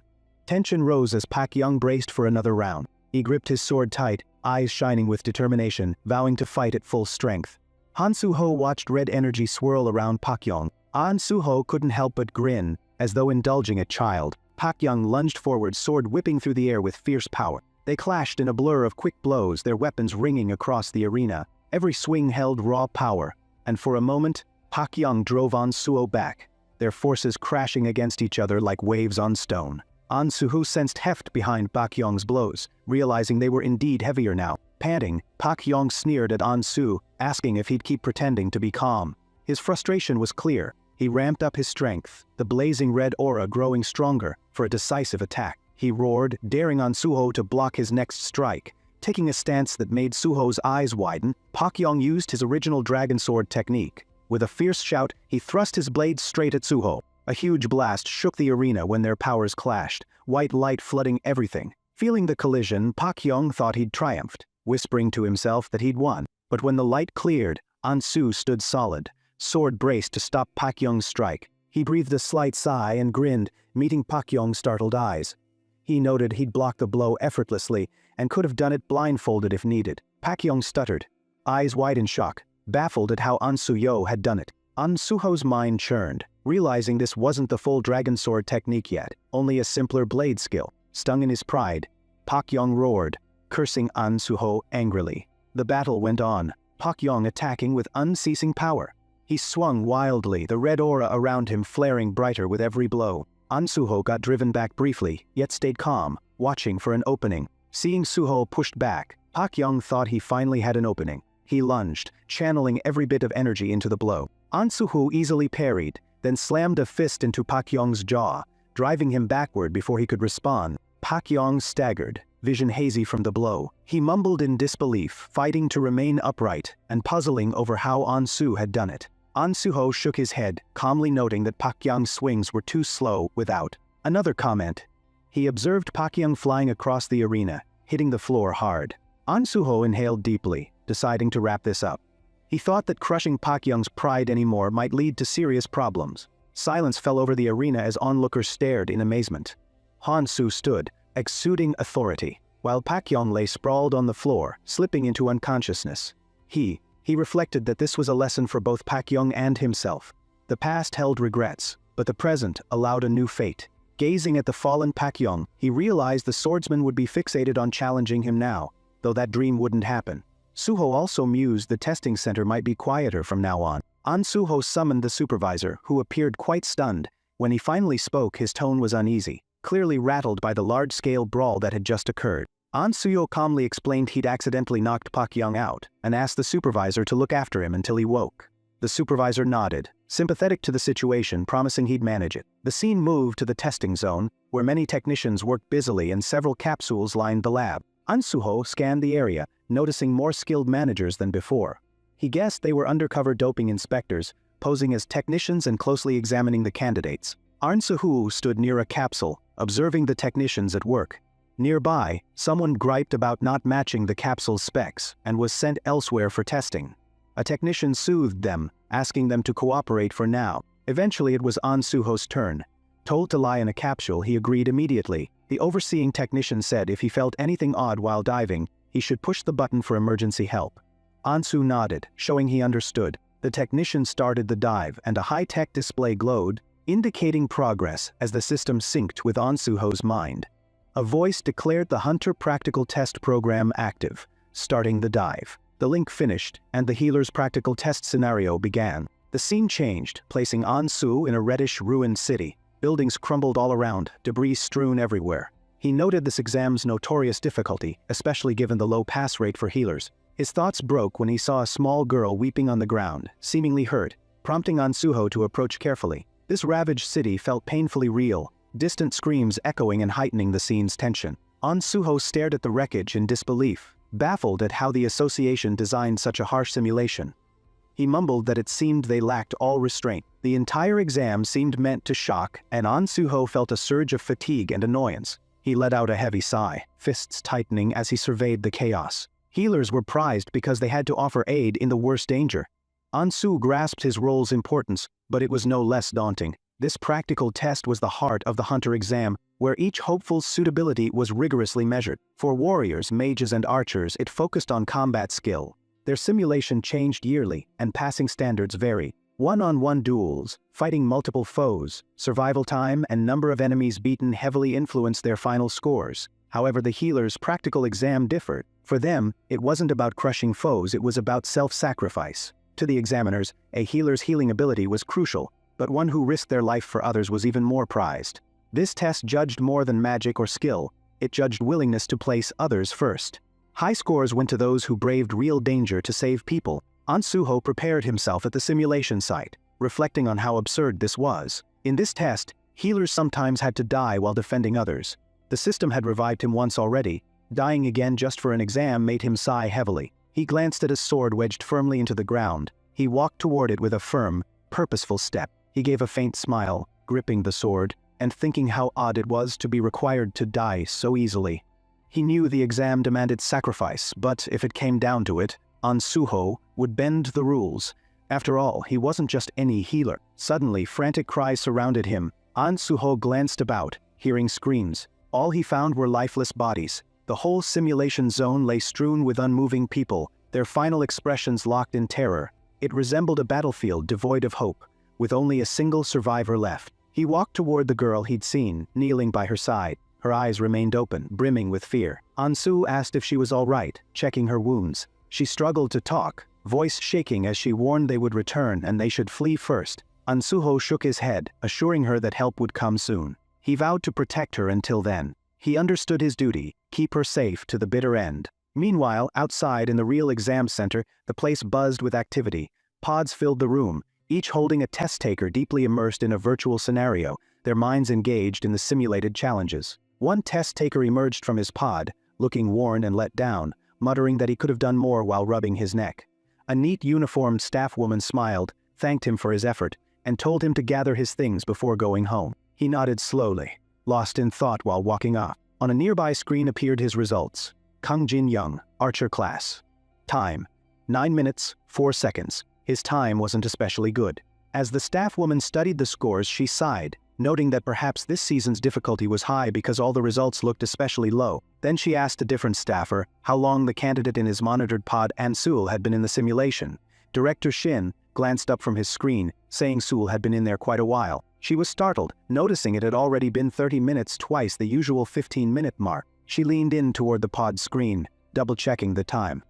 30 minutes and 21 seconds. She let out a shocked gasp. It piqued her curiosity, leaving her to ponder who could achieve such a duration. Director Shin and the woman observed Ahn Soo-ho's live simulation feed, seeing him brandish a sword to fight off monsters while protecting the injured individual under his care. She was astonished, remarking on his skill and asking if he was a warrior. Director Shin explained Ahn Soo-ho was really a healer. She scoffed, suspecting Shin was joking since Soo-ho clearly held a sword. He motioned to the monitor, urging her to watch more carefully. On the feed, An Suho indeed wielded a sword with fluid, powerful moves. But it wasn't just swordsmanship. She noticed him using healing between strikes, focusing on the wounded woman he guarded. He patched her injuries, defended her, and skillfully held back incoming monsters. She was stunned, saying it was incredible for a healer to fight so well. She asked if An Suho might be disqualified for not dying, since sacrifice was expected. Director Shin said there was no cause for that.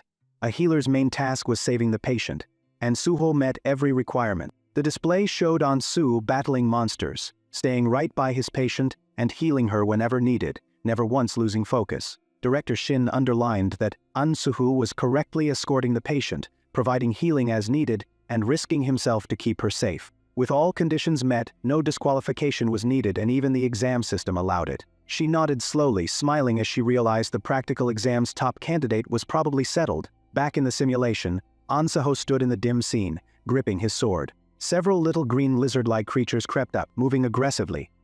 An Suho watched them calmly, drawing his sword in one fluid motion. As the creatures rushed, he slashed precisely with his sword, cutting each one down in a single swing. He mumbled it wasn't sufficient, deciding he needed to speed up his movements. He quickened his pace, body moving in smooth coordination while he dodged and struck.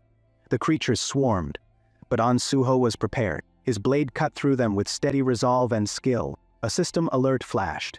It recognized his elevated grasp of skillful movement, congratulating him on mastering footwork. An Suho smiled with satisfaction. He expected this outcome, even in virtual space. On Earth, no one escaped the system's watch. He knew it detected his bodily motion, recognized mastery, and let him advance even in this simulation. Though the experience rate was lower than real exertion, it was great for honing skills. Aside from swordsmanship, he picked up various abilities, raising all his sword skills to A rank. It might not grant full experience, points, or items, but it felt satisfying. Another soft glowing notice popped up, praising him for raising his horizontal slash skill to A rank. An Suho pictured a skill grid, thinking of their growth.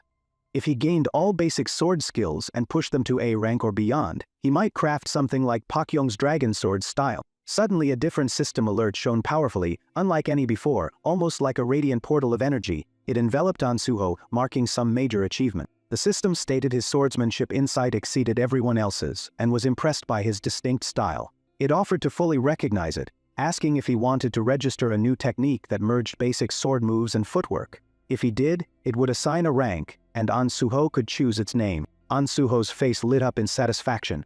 This was exactly what he'd awaited. Lifting his head, eyes brimming with resolve, he murmured, "Welcome back, my sword. My guardian sword." An Suho stood before the radiant screen, eyes gleaming at the notification. The system text lingered, asking if guardian sword was the right name for his new skill. He nodded slightly, a smirk on his face, confirming that it was. The system instantly replied, applauding him on reaching supreme mastery of his skill. The display shone as energy whirled around An Suho, wrapping him in shimmering light. A new skill was born, carrying his imprint, Guardian Sword, rank S. An Suho kept a poised, nearly proud look while he checked the interface. It showed extra benefits from his accomplishment. A 50% boost to current swordsmanship and footwork skills. Then another unexpected bonus appeared. The system gave him sword mastery at rank Sex Sword, rare gift reserved for those with extraordinary blade understanding. It removed all restrictions on learning or using sword skills, lifted limitations on every sword, and boosted his technique's power by another 50%. An Suho thought about this change, holding his sword proudly. In his old life it took over 10 years to gain such power, but with his knowledge now, it happened far sooner. His worth rose, and he couldn't help but feel things would soon become even more interesting. Suddenly he returned to the moment. A pack of fierce monsters crept near, sharp fangs gleaming, saliva dripping from their open jaws as they advanced menacingly. An Suho regarded them calmly. Seeing how many there were, he knew this exam's monster count was set. He'd gotten all he needed and was set to leave, but only one exit existed. Clutching his sword, determined, he realized he had two choices: be killed by these creatures, or find another path. To An Suho the solution was obvious. Grinning at the oncoming horde, he decided he would simply destroy them all. Meanwhile, in the testing zone, several onlookers clustered around a screen linked to An Suho's pod. A fresh message appeared on the screen, grabbing everyone's notice. All test monsters defeated. Please restart the program. For a moment silence fell. Then whispers rippled through the crowd. One person doubted what they'd witnessed. Another nodded in awe. noting this was a first in practical exam history. Someone else praised it, mentioning how amazing it was that Han Suho also healed his patient.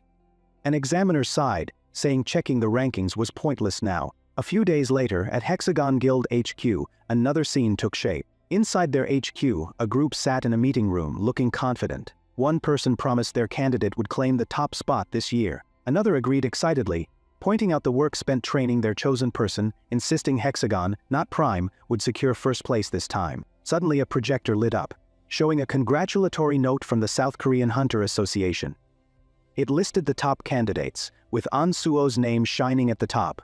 Other names appeared beneath, but Kun's was missing. Confusion filled the room. One person gasped, "Who's An Suho?" Someone else murmured nervously, asking where Kun had gone. One held a phone, eyes locked on the screen as a call arrived, the caller ID showing Guild Master. They panicked upon seeing the Guild Master's call. Elsewhere, in a car, An Suho's phone rang and Jung Chil-mun's warm voice sounded. He apologized for not calling sooner, saying he'd been swamped. Han Suho's smile grew as he listened, genuinely grateful for the gesture. An Suho thanked Chilman, crediting his achievement to him. Chilman laughed admiringly, noting An Su not only passed but took the top score. He added that thanks to Su, they caught numerous skill-doping cheaters, paving the way for stricter test rules. Suho nodded, agreeing that exams should remain fair. Chilman hesitated briefly, then asked if An Suho was still eager to join the Korean Hunter Association. When An Suho's gaze hardened as he said he might remain in a guild temporarily, but his resolve stayed firm. He'd join the Hunter Association no matter what.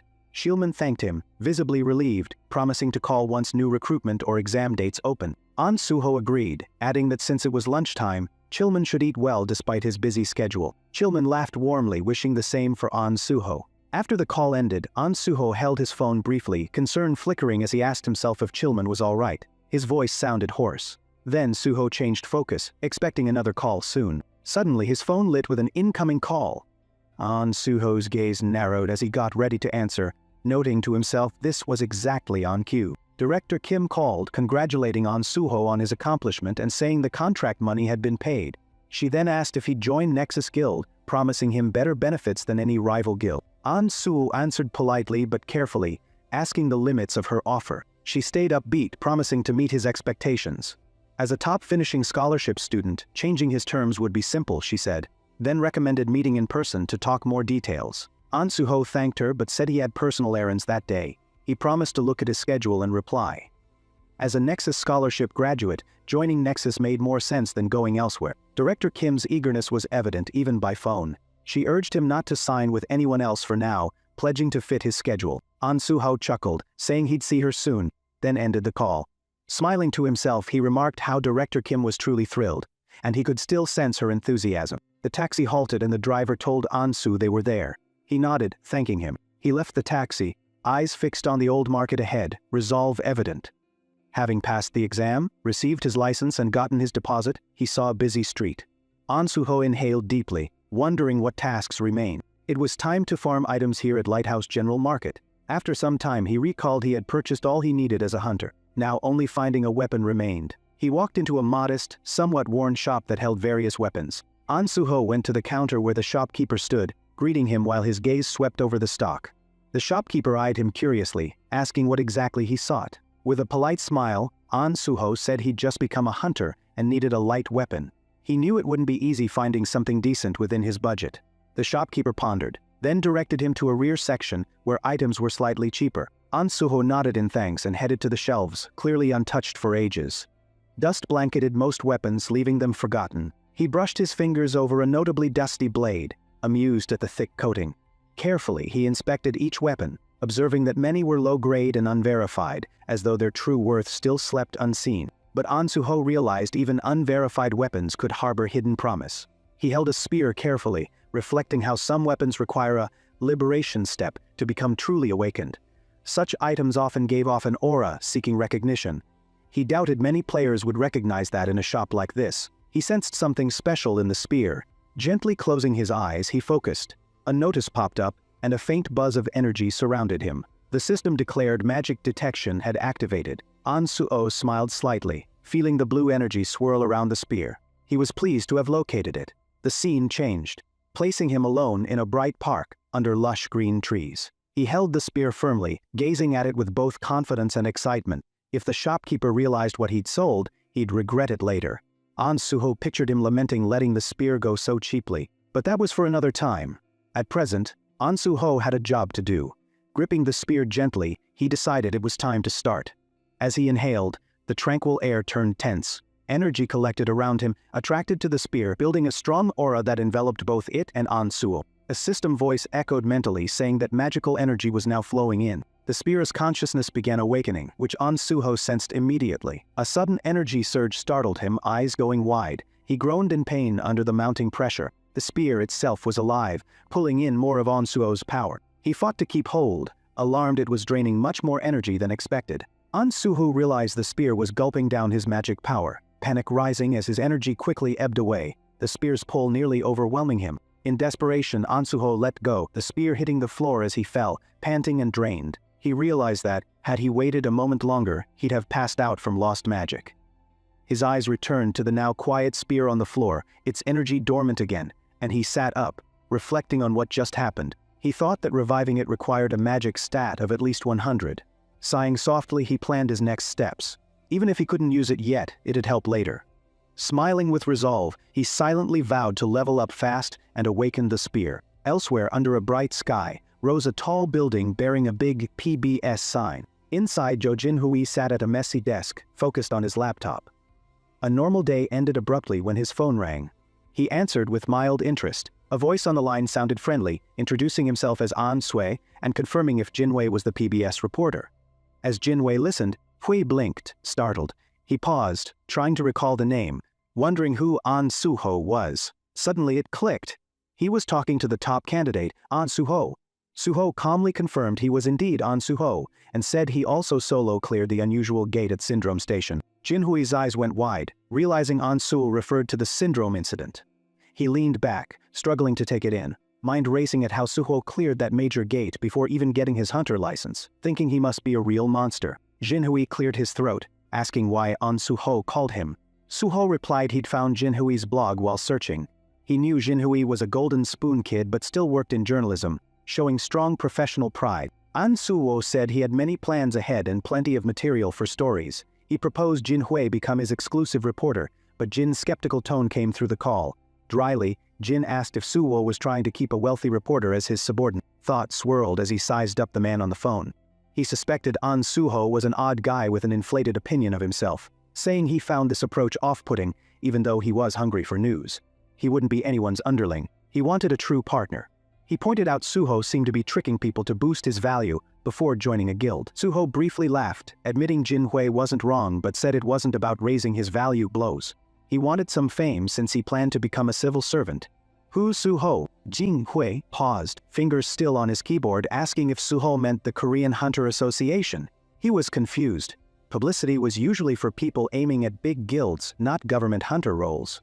Wondering if Suho was joking, Suho firmly said he was serious and planned to join the association's front lines. Jinhui grew more doubtful, asking if Suho was some wealthy kid treating work like a casual pursuit. Suho's tone darkened. He said he was a gate orphan, which explained his push for public service. Clearing gates, he added, was his life's real mission. Jinhui blinked, surprised, questioning if An Suho was serious.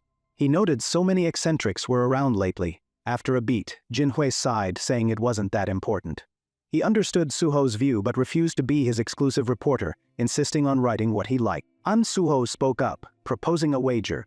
He reasoned he needed to gain Jinhui's trust for a partnership, given he was a hunter. Suho offered to prove his own skills. He added he intended to solo the Tower of Challenge that same day. Jinhui was startled, asking if An Suho truly planned to beat the Tower of Challenge alone, something deemed impossible even for groups. An Suho's confidence stayed firm.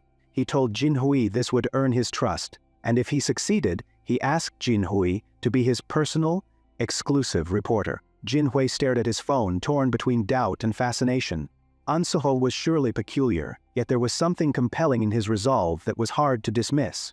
An Suho pondered Jinhui's background, recalling he was a top broadcaster and PBS reporter. Suho knew Jinhui had strong pride and came from a wealthy family. He was known as a reporter who never took requests. In Suho's past life they had partnered many times because of Jinhui's top-notch reporting and remarkable skill at shaping public opinion. Yet Jin Hui's immense talent eventually caused him to be pushed aside, vanishing from every organization. A sharp thorn was often viewed as dangerous, and he fit that label. He got dragged into factional strife, which forced him into an early exit from the scene. An Suho refused to let Jin Hui vanish again. If he could solo the Tower of Challenge, he wanted Jin Hui as his exclusive reporter. Jin Hui looked startled, yet Suho sensed he was pondering it, stressing the perk of having a trustworthy reporter. After a pause, Jin Hui sighed, reluctantly agreeing that if An Su cleared the tower, he would do all he could to assist as a reporter. An Suhi smiled confidently before the tower, telling Jin Hui they'd meet again. He ended the call, looking hopeful and resolved. He decided the moment had come to begin. In his office, Jin Hui sat alone, frustrated, muttering how irritating An Suho was. He was really driving him nuts. Seated at his desk, he mulled over An Suho's motives for this wild proposal. Despite his irritation, it didn't feel wholly negative. He gazed at his phone, its screen mirroring his face, pondering the sincerity in An Suho's offer. It didn't seem like a lie, nor did he think Suho was a con artist. He leaned back, head spinning, nearly losing his mind. He sighed, admitting this was driving him crazy. Jin Hui finally straightened, looking resigned. He decided that either An Suho was truthful, which would be great, or not, and so be it. It was a risk without real losses. Resolute, he rose and headed for the door, prepared to follow the gambler's path. Meanwhile, at the Tower of Challenge, crowds bustled around, eager to tackle the trials. An Suho stood in front of the tower, talking to an official while surveying the area. He asked if he could enter, showing his ID to the guard. The guard said An Suho could go in, but wondered if he was alone. Suho nodded, saying he'd tackle it solo. The guard hesitated, remarking it wasn't impossible, just strange for a new hunter to attempt alone. He advised forming a party since even the tower's lower floors could prove hazardous. An Suho merely smiled, telling the guard he was fine and liked going solo. Worried, the guard still let him pass, explaining the entry fee and asking for payment.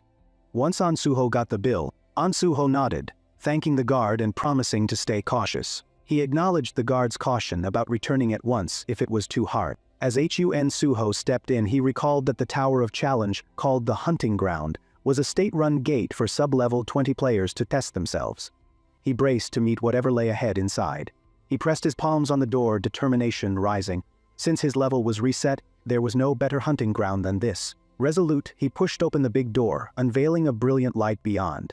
The air crackled with anticipation. The system announced he had entered the Tower of Challenge, adding he could quit at any moment. The instant he gave up, he would be forcibly returned to the tower's entry. Keeping that in mind, An Suho steeled himself for the upcoming trial, summoning his sword. The system spoke again, declaring that the first floor challenge was now underway. A big green slime appeared on An Suho's side. He braced himself, sword tight in hand.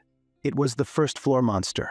A slime. Its bulk and speed had surprised him once, but now he could evaluate it fast. At level 1, the slime did almost no damage, but letting it drag on would be risky. He had to finish it quickly before trouble brewed. He charged the slime with resolve, plotting his next move carefully. He knew he could defeat it quickly by taking out its core. With a decisive blow, An Suho crushed the slime's core, landing confidently on the floor. Still, he realized the battle wasn't over. A cluster of smaller slimes emerged from the slain one's remains. An Suho watched calmly, noting how splitting cores could reform multiple creatures, weaker but still tricky. Their limited regeneration explained why group play was advised in the Tower of Challenge. Handling these splits was easier with a party. Without pause, An Suho dashed forward to face them. He recalled how nearly every floor spawned groups of monsters, and this was only the start. He dodged and struck deftly, creating a strong arc of force that sliced the slimes with precision. He jumped up and brought his sword down on each monster, aiming for a finishing hit. He swung his sword expertly, barely dodging a strike from a creature's tentacle. His agility and resolve sharpened his concentration, helping him evade their attacks and seek opening. The creatures lunged again, huge tentacles flailing in his direction. With a quick move, An Suho dodged, creating a chance. He jumped, seizing one tentacle mid-air, gripping it firmly. His hold was strong and his determination unwavering, leveraging it against the monster. He dangled in mid-air with a serene face, unafraid. Though the situation was risky, he stayed composed, smiling confidently. An Suho even thanked the beast, saying he only needed a handhold. He then swung his sword skillfully, cutting through the creatures with ease. After finishing off the enemies, An Suho glanced up at the towering edifice overhead. 48 floors remained. He knew he couldn't rest. Gripping his sword firmly, he readied himself for the next test. A blue system alert came up, telling him the second floor challenge was starting. Within the Tower of Challenge, he reflected on earlier records set by those who came before. In his previous life, the top official record here was 48 floors, done by a team. At present, the record was just 9 floors, also completed via group effort. An Suho knew exactly how tough the tower was, especially solo. Without pausing, he advanced rapidly to the top floor, pitched forward, and stood facing the guard stone, clashing with an undead monster in his path. Typically, people tackled the Tower of Challenge in groups. The monster's strength scaled with the number of participants, and experience was shared among them. Working in a party was typically safer and gave better progress. But An Su had no interest in the usual path, trusting his own skills and forging a different course. Surrounded by faintly glowing defeated foes, An Suo glanced up when a digital alert popped up. After some time, the system announced he had cleared the 18th floor. The system asked if he wanted to try the 19th floor. An Suho agreed right away, striding on confidently, anticipation flaring. The 19th floor was unlike the rest. Instead of many foes, there was just one. What would become of him, he wondered. Meaning, it'd be far stronger. An Suho sprinted, energy radiating around him.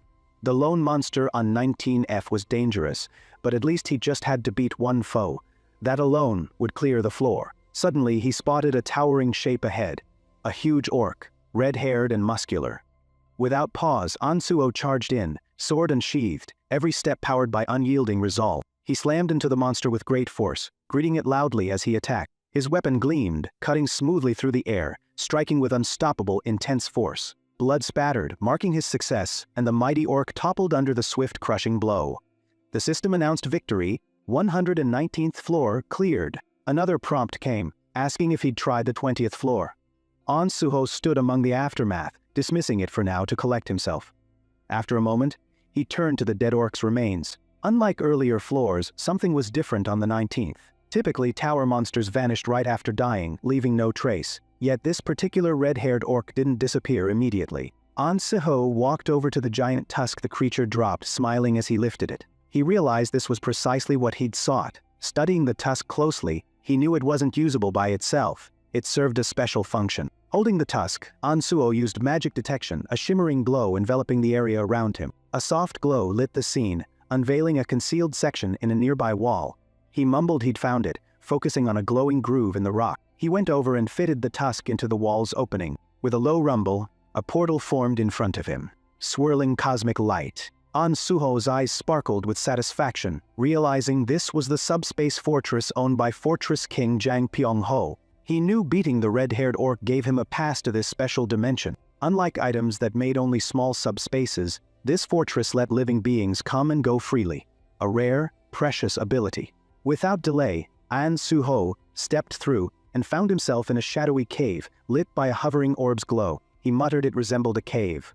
Walking closer to the orb, which shone ever brighter, the system spoke, stating the fortress's owner had died, and asking if he wished to become its new master. An Suho immediately agreed, setting his hand on the glowing orb. The system hailed him for becoming the fortress's new owner. Light in his palm grew, swirling around as he clenched his fist, feeling the fresh power reverberate within. An Suho saw it was registered as a skill, not merely an item. This fortress wasn't just a storage space, it was part of him, tied to his magic. He sensed it would grow with his abilities. Suddenly everything lit up, the environment shifting as the system declared, "The subspace fortress is rebuilt." An Suho shielded his eyes from the brilliant glare. Once he lowered his hand, he stood in a luxurious modern room. He hadn't known it could do that. Glancing around, he realized it was like returning home after killing monsters. Much better than he first guessed. He saw how the space matched his preferences, liking its convenience. The system's info said the fortress would expand in size and function as his magic climbed. He paused, smiling at the idea he had stopped Jang Pyong-ho from gaining this power at all. He recalled the havoc that Smuggler caused in his old life, using the fortress to hide illegal items, stolen goods, and even abducted people. Now, that power was in the proper hands. An Suho felt it was two benefits in one, halting the Fortress King early and claiming his own fortress. Gaining confidence and resolve, he prepared for what lay ahead. He resolved to climb higher, intent on conquering all the Tower of Challenge. Outside the tower, Jin Hui stood silently, browsing an article on his phone with a slow scroll. He immediately spotted the headline. An Suho takes first place in the latest Awakener test. It hailed Suho's amazing achievement in the new Awakening rankings, beating veteran challengers. Naturally, Nexus also grabbed extra spotlight. For a while, Jinhui assumed that many students would flock to Nexus. The article would surely raise their popularity even more, yet he recalled that An Suho had mentioned planning to join the Korean Hunter Association. Now, though, the article hinted Nexus Publishing wanted him first. Nexus seemed certain An Suho belonged with them, maneuvering to grab him before anyone else. Jinhui wondered how many floors Suho might have cleared by now. Thinking of the tower and how far he had possibly climbed, he pondered briefly, but a sudden system notice jolted him. The 30th floor had been cleared. Jinhui froze in disbelief. It was so fast. Could he really be here for a record-breaking run? This would definitely be huge news. Then, another system message appeared, saying the top tower of challenge record was updated, and a fresh challenger had reached the 31st floor. Around him, people whispered, guessing which guild might hold the new mark. Some suspected a big guild's party. But Jinhui's suspicion grew, and he narrowed his eyes. Could it be An Suho? Then the system revealed the 31st floor had just been cleared. Jinhui's jaw clenched. It had been a short time since the trial started, yet this floor was already cleared. If it was An Suho, he was faster than anyone guessed. Jinhui once saw him as flashy and lucky, but now he realized Suho was no ordinary awakened hero. At the tower summit, a crystal shone, while the system declared the challenger's name, An Suho. It then announced that An Suho was now attempting the 32nd floor. Jinhui's heart dropped, and he stood in a stunned mix of awe and disbelief, thinking he might be bound to An Suho for a long time. Meanwhile, at Nexus Academy, Director Kim read the newly released article, eyes widening in astonishment. The man next to her quickly clarified that An Suho was breaking a record right now, almost unbelievable, but Director Kim's mind raced with ideas. She straightened her glasses, aiming to recruit An Suhi for Nexus. They'd need an enormous offer. The moment was urgent. Without delay, she told her staff to call the president and manager, then go to HQ. She refused to let anyone else grab Suhi, who'd be Nexus's ace. Back with An Suho climbing the tower, he pressed on. Soon the system told him he had cleared the 48th floor. Slightly breathless, he sank to his knee, sword stuck in the ground. He wiped sweat off his brow, muscles aching from the strain. Rushing the tower truly was tough. Then the system declared he had achieved a great feat and would receive 5 extra stat points. An Suho smiled, opening his status window and lingering over the displayed numbers. He had reached level 39, seeing extremely high stats. Better than anything he had expected. He gave a soft laugh. Getting to level 39 was a milestone, but what really excited him were the bonus stats. Earning 5 each time he shattered a record seemed almost unfairly good. He upped his magic for a morale lift. Awakening his spear was top priority, so putting everything into magic seemed right. A bright radiance flooded the air while the system updated his stats. Feeling a surge of energy, An Suho got to his feet, ready for the final trial. Before him loomed a huge crystal, radiating bright light. This crystal marked the top of the tower, showing the highest point in the entire place. Thus began the challenge for the tower's 49th floor. An Suho's heart pounded as he braced for whatever lay ahead.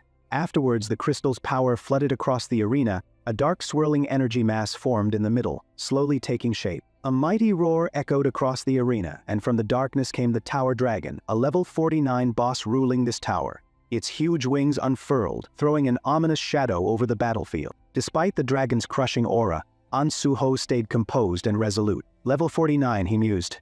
This was totally over the top.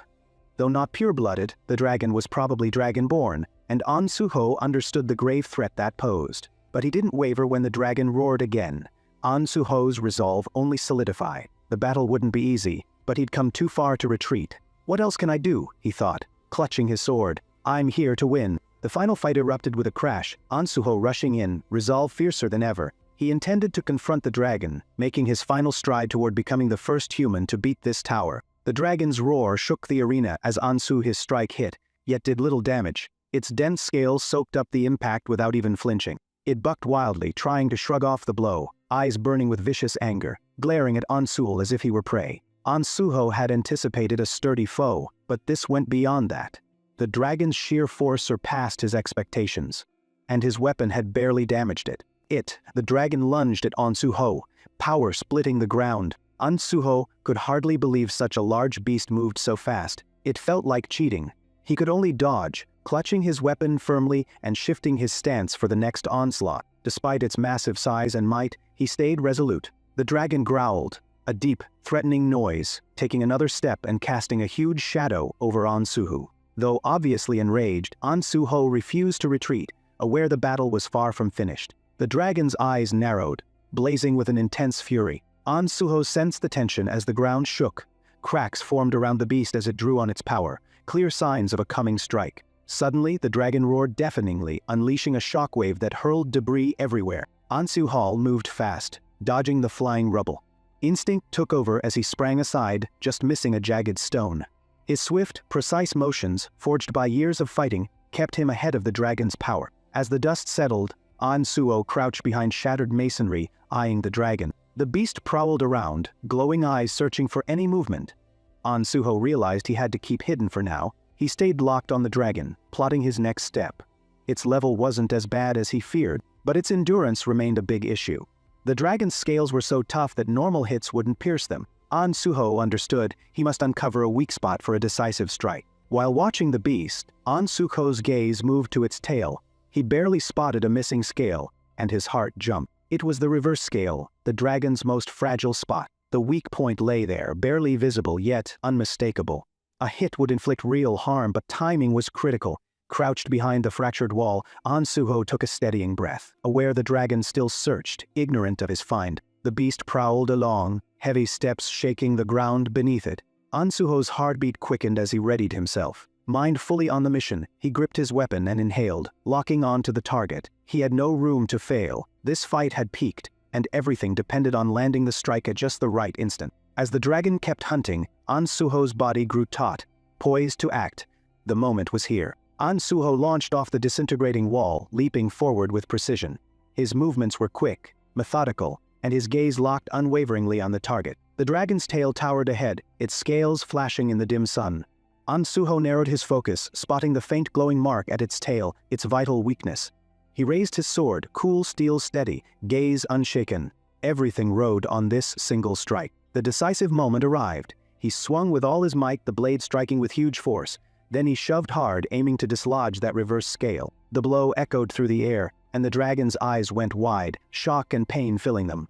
For a moment, time itself seemed to stop as it froze in realization. Then chaos broke loose. The dragon roared thunderously, pain morphing into fury. An Suho felt an immediate backlash, hurled back by its force. He tumbled, barely keeping hold of his sword while it thrashed. The ground trembled, and the air brimmed with the creature's raw rage. An Suho slammed down, barely regaining balance in time to see the dragon's eyes burn with fury. As expected, this won't be simple, he thought, breathing hard. He knew the longer the fight dragged on, the worse it got for him. The dragon's strength never wavered, and with each second their power gap grew. An Suho had to move fast. No time for doubt. Determination shone in his eyes as he mustered his will. His body ached, drenched in sweat, but he stayed focused on destroying that reverse scale, his sole hope. "Take this," he shouted, thrusting his sword deep into the dragon's scales, arms trembling with effort. The blade sank in, prompting the dragon to roar again, energy wrapping its body in a wild vortex. The atmosphere crackled while the dragon's aura grew stronger, a dark purple glow spreading. An Suho realized the tower dragon wasn't finished. The dragon roared across the battlefield, An Suho bracing for impact. But instead, a system alert appeared, announcing, "The tower dragon uses dragon fear." Immediately, An Suho felt crushing pressure descend upon him, a stifling force chilling him to the core. He stayed resolute, but cold sweat dotted his brow. It seeped into his bones, slowing him down until every step felt immense. He staggered, legs weighted by invisible chains. The fear's intensity pressed on him, clouding his mind. His head throbbed, vision swam, the dragon's roar twisting in his ears, sounds merging into a chaotic blur. Another alert appeared. "You've fallen into fear." Your muscles stiffened. An Suho ground his teeth, resisting the overpowering feeling. He couldn't collapse now. Pure, he thought, frantically activating his skill, feeling his power slip away while he tried to banish the fear. The new notice flickered. "Pure activated, but this is high-level fear. Cannot be cancelled." An Suho's heart fell. The dread was too strong for his present skill to lift. The dragon lurched ahead, its aura menacing and bright. Its huge frame shook the earth, each footfall echoing like thunder. An Suho braced himself, dread flooding him at the realization the dragon was nowhere near done. Its rage only intensifying. The dragon's eyes burned, and An Suho realized he had to act quickly. Things were perilous, time short. Suddenly the dragon's huge body whirled, its tail whipping with force, striking the wall to fling An Suho aside. An Suho barely clung on, but the hit reverberated through him, His hold was loosening, and things were critical. Neither he nor the dragon would yield, both unrelenting. In the next instant, An Suho was hurled through a portal, the dragon's violent motion knocking him off its form. Hurled across space, he slammed into solid ground, pain surging through him as he tumbled to a stop. He told himself to move quickly, pushing on despite the agony. He quickly produced a blue potion from his inventory, gulping it down instantly. He drank desperately, the dragon's roar still booming from beyond the portal. Instantly, a soothing energy poured through his veins. A clear notification filled his mind, telling him he'd used a purification potion, removing both fear and hallucination statuses. An Suho fell to the floor, gasping for air, recognizing he'd survived as the stress ebbed away. He glanced around this new place, relief flooding him. That portal skill was certainly overpowered, basically cheating, but it kept him safe for now. He reflected how fortunate it was that only those permitted could enter his subspace fortress. Thankful the barrier kept the dragon from chasing him here. He gave a strange chuckle, recalling the purification potion he'd bought from the general store, never expecting to use it so soon. Rising slowly, An Suho wiped away sweat. "That was tougher than I imagined," he muttered. Dispersing the dragon's fear wasn't the same as becoming immune to it. Cure spells failed, so he'd have to return here repeatedly, relying on more potions. He frowned, seeing that, at this pace, he couldn't beat the dragon. His eyes grew firm. If matters had reached this point, he would need a fresh strategy. He pulled out a guitar, a broom, and an old book from his inventory, eyes narrowing thoughtfully, recalling a crazy pulverized Staller's help. As mystical energy circled a magic array, An Suho grabbed the skill book, focusing on mastering the spell. The system noted his progress, stating he'd learned the basic combination formula from the book. A big jar formed before him, and An Suho felt more assured while studying the jar, realizing an absolute formula combo recipe would always succeed, even a basic one. "They're basically called junk," he mused, touching the items, yet a hidden treasure for anyone who understands their use. He dropped the items into the jar, heart racing as the system declared the combination process had begun. An Su watched the jar, its radiance intensifying and shining ever brighter. Suddenly, the jar released a burst of golden light, filling everything with comforting warmth. The system announced the combination had succeeded. As the light dimmed, he peered into the jar, unveiling a precious item inside, a gleaming ring radiating a mysterious aura. The system declared a rare treasure, was formed using the lowest level formula. An Suho reached out, taking the ring in his hand, pride welling up inside. The system went on, explaining this was the first muumuu with an SX+ grade. When worn, it consistently activated colorless solitude. An Suho smiled, sliding the ring onto his finger. He felt proud, recalling that merging a first-ever item granted bonus stats. Basically, since a muumuu item was always SX grade, the first-ever label raised it to S+. He glanced at the ring. Power coursing through him, again realizing the advantage of having been reborn. This first muumuu was a treasure that would evolve, helping him grow stronger over time. An Suho opened his status window, set to continue his plan. He added 4 points to magic, with the rest to strength and stamina. He confirmed it, watching for the system's reply. The system noted his magic had hit 100, then risen higher, congratulating him for leveling it up to red. An Suho smiled, realizing this was his first red stat below level 50. He saw how quickly he was developing. In the color system, each 100 points raised the stat rank by 1. He recalled that pre-regression, purple, required 700 points. That was far away, but now he believed he could surpass even purple. An Suho stood tall, resolve solid, convinced his stat allocation was done. He lifted his hand, calling forth the next tool, a spear. The system declared the old spear's arrival. Clutching the spear firmly, An Suho's eyes showed his resolve. It was time to awaken it. He channeled magic into it.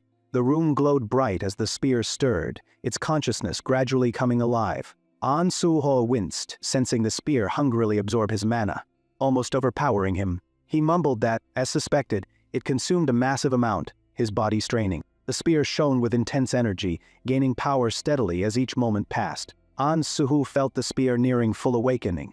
He clenched his teeth, pouring in all his strength, thinking the reaction had begun and he needed just a little more. Finally, the system announced the unknown spear's consciousness was stirring, congratulating him on its partial awakening. An Suho acquired the Shadow Spear, rank A+. He gave a confident grin, eyes narrowing as he gazed forward, prepared for round 2. The Shadow Spear shone with dark purple light, swirling shadows entwining its shaft.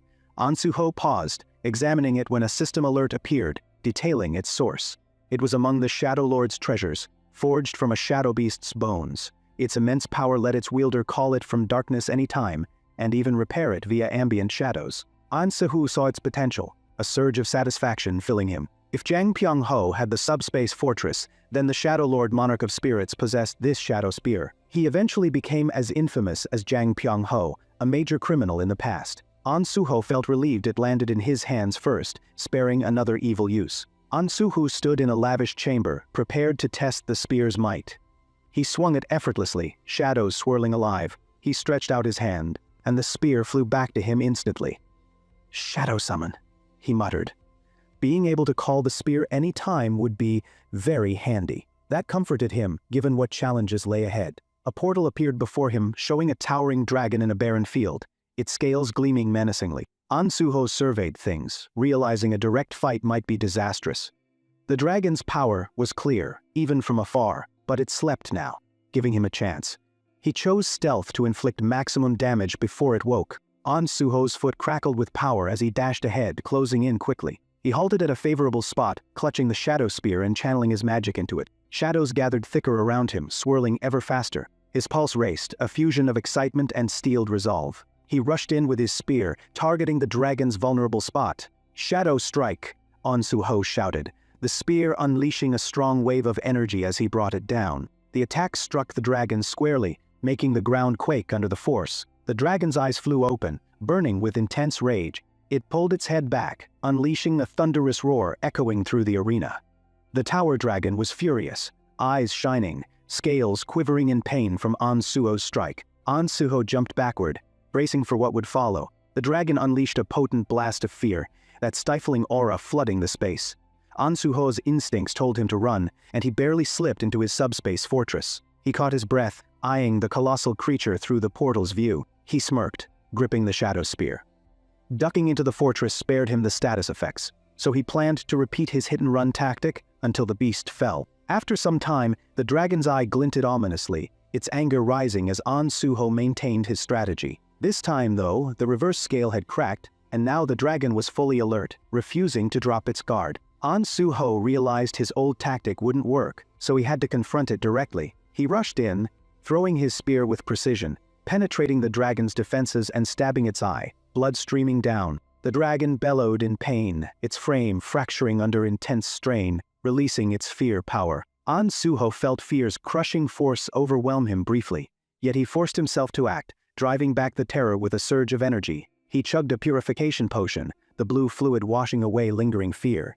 Grinning and gripping his spear, he yelled, "That trick won't work twice, fool!" echoing across the battleground. With a final burst of energy, An Su dashed ahead, targeting the dragon's head. He poured all his might into his blade for the finishing strike. After his concluding blow, the massive dragon roared deafeningly and fell. Ultimately, the tower dragon was defeated. An Suho stood panting, sword trembling in his grasp. A system alert appeared, announcing he'd cleared the 49th floor, setting a new Tower of Challenge record.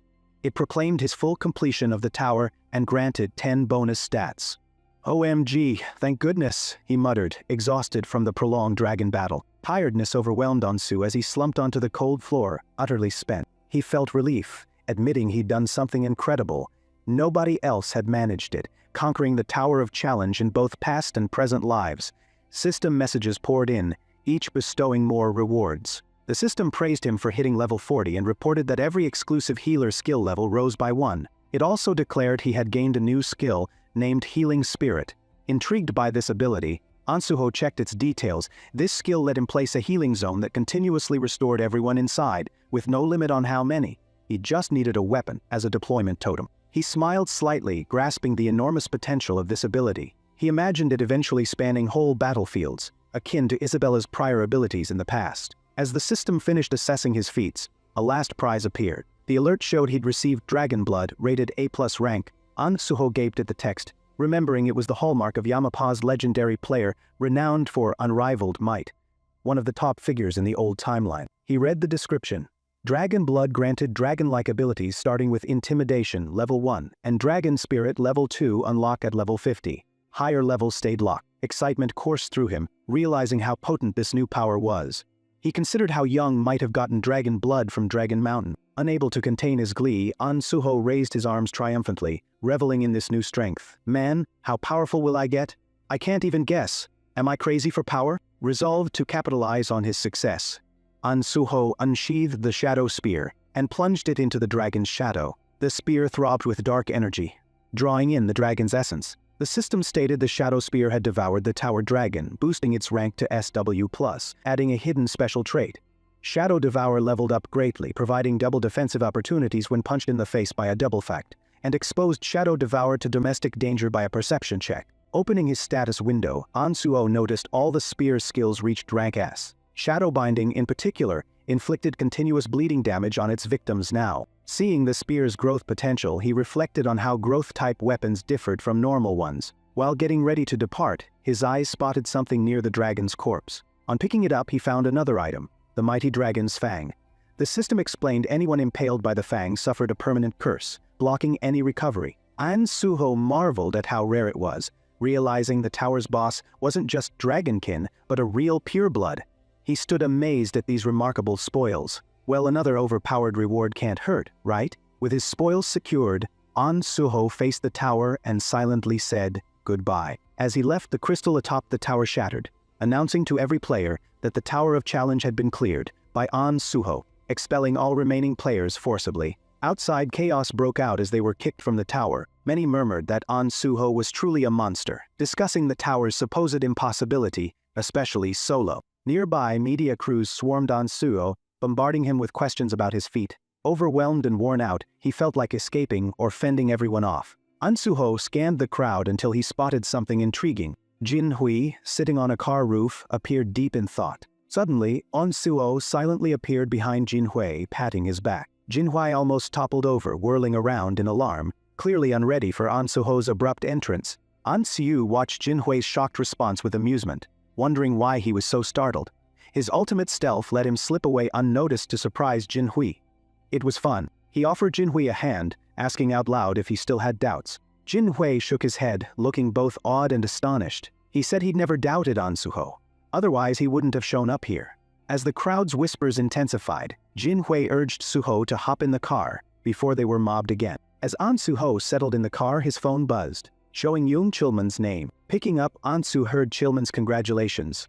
Chilman marveled at him conquering the Tower of Challenge, an act thought impossible by many. He offered to send a car, but Suho gently declined, saying he was already with a friend. An Suho asked if there was a special purpose for the call. Chilman paused, saying it wasn't urgent, but the association requested Suho visit if possible, curious how he cleared the tower.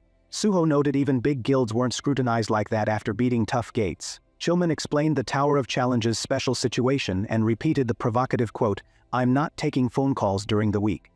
He had been expected to receive a publicly accessible but decided to leave the challenge to people over the coming weeks. Publicly accessible but deemed unbeatable. Chilman explained the Tower of Challenge's special situation and repeated the think about dropping by. Once the call ended, An Suho leaned back thoughtfully. Clearly some top official likely wanted his pictures for their own use. Poor Chilman was likely just the go-between. His face darkened, remembering his past life as a hunter, and draining disputes with that old association geezer. He vowed to protect Chilman from them after joining. From the driver's seat, Jin Hui broke the silence, admitting he'd long wondered why someone with An Suho's extraordinary abilities would choose the path of a civil servant hunter instead of a private guild. An Suho sighed deeply, noting he realized every guild wanted him at any cost. Yet he stressed that no matter how strong a guild was, it couldn't outmatch a nation's authority. Jin Hui pressed on, noting that private guilds enjoyed huge fame and sway, but An Suho shook his head, saying guilds merely thrived briefly on success. He observed that guilds lived on fleeting fame, shining like heroes. Yet once they ruled by fear, the public and other hunters saw them as threats. Still, his ultimate aim was obvious: close every gate and end humanity's reliance on hunters. He stressed how no single person could handle all gates alone, so he viewed the government as vital. Jin Hui nodded, grasping that An Suho intended to secure raid priority. Grinning, he asked if Suho planned to join the public recruitment process, but An Suho's answer stunned him. He'd settle for a level 9 field role, but aimed right for level 5. Jin Hui was visibly shocked, asking if Suho was serious. Laughing, Suho said he wasn't joking, yet Jin Hui, disbelieving, pressed him excitedly for his reasons. An Suho agreed under one condition: Jin Hui must never publish the story and must keep it private. Naturally, Jin Hui accepted, being extremely curious about the explanation. After hearing it, Jin Hui was astounded by An Suho's explanation. commending him for such a clever plan. An Su-li reminded Jin Hui to keep it private. He added that once he became a civil servant, he'd rely on Jin for official announcements. An Su-hu said Jin Hui must climb his station's ladder to make that plan work. Jin Hui only chuckled, noticing Su-hu clearly meant to utilize him fully. Jin Hui next proposed An Su-ho's stay at his apartment.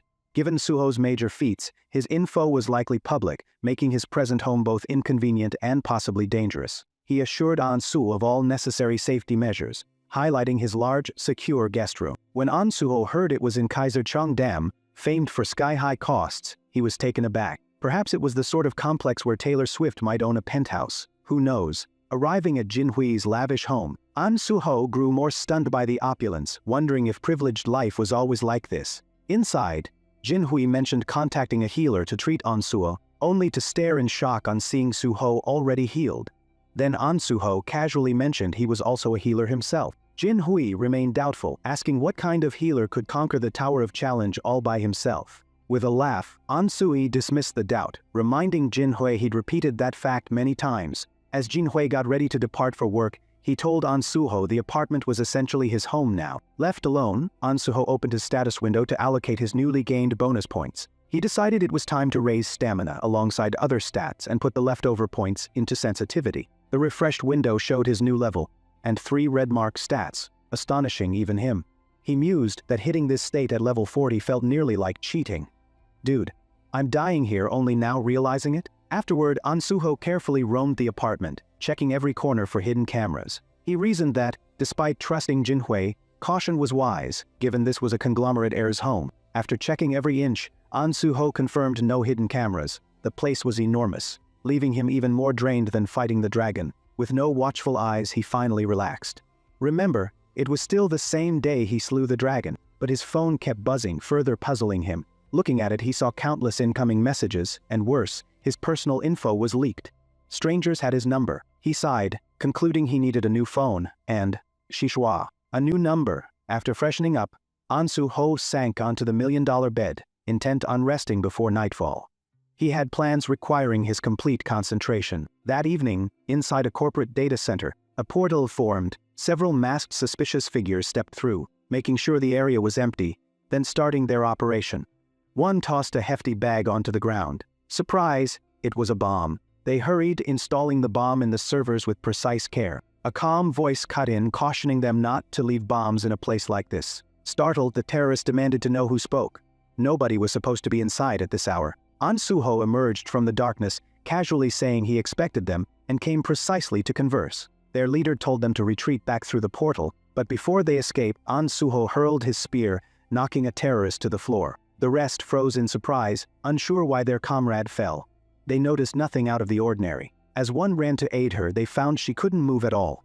An Su-ho used his shadowbind skill to paralyze her. The female terrorist told her subordinates to abandon her and redirect their focus to kill An Su-ho. Instead, they drew daggers toward him, yet An Su-ho never flinched. He unleashed his intimidation skill while standing still. Instantly, the terrorists collapsed, shaking with fear. Calmly, An Su-ho inquired if they belonged to Banshee, a secretive terrorist group infamous for bombings, the Lepoist. They gasped, stunned that An Su-ho knew their group name with no explanation. He walked closer, removing their masks one by one, exposing their faces. First came Kwok Duo, their heavy lifter and day laborer. Then came Okia Okinawan, the bomb maker who also served as a middle school science teacher.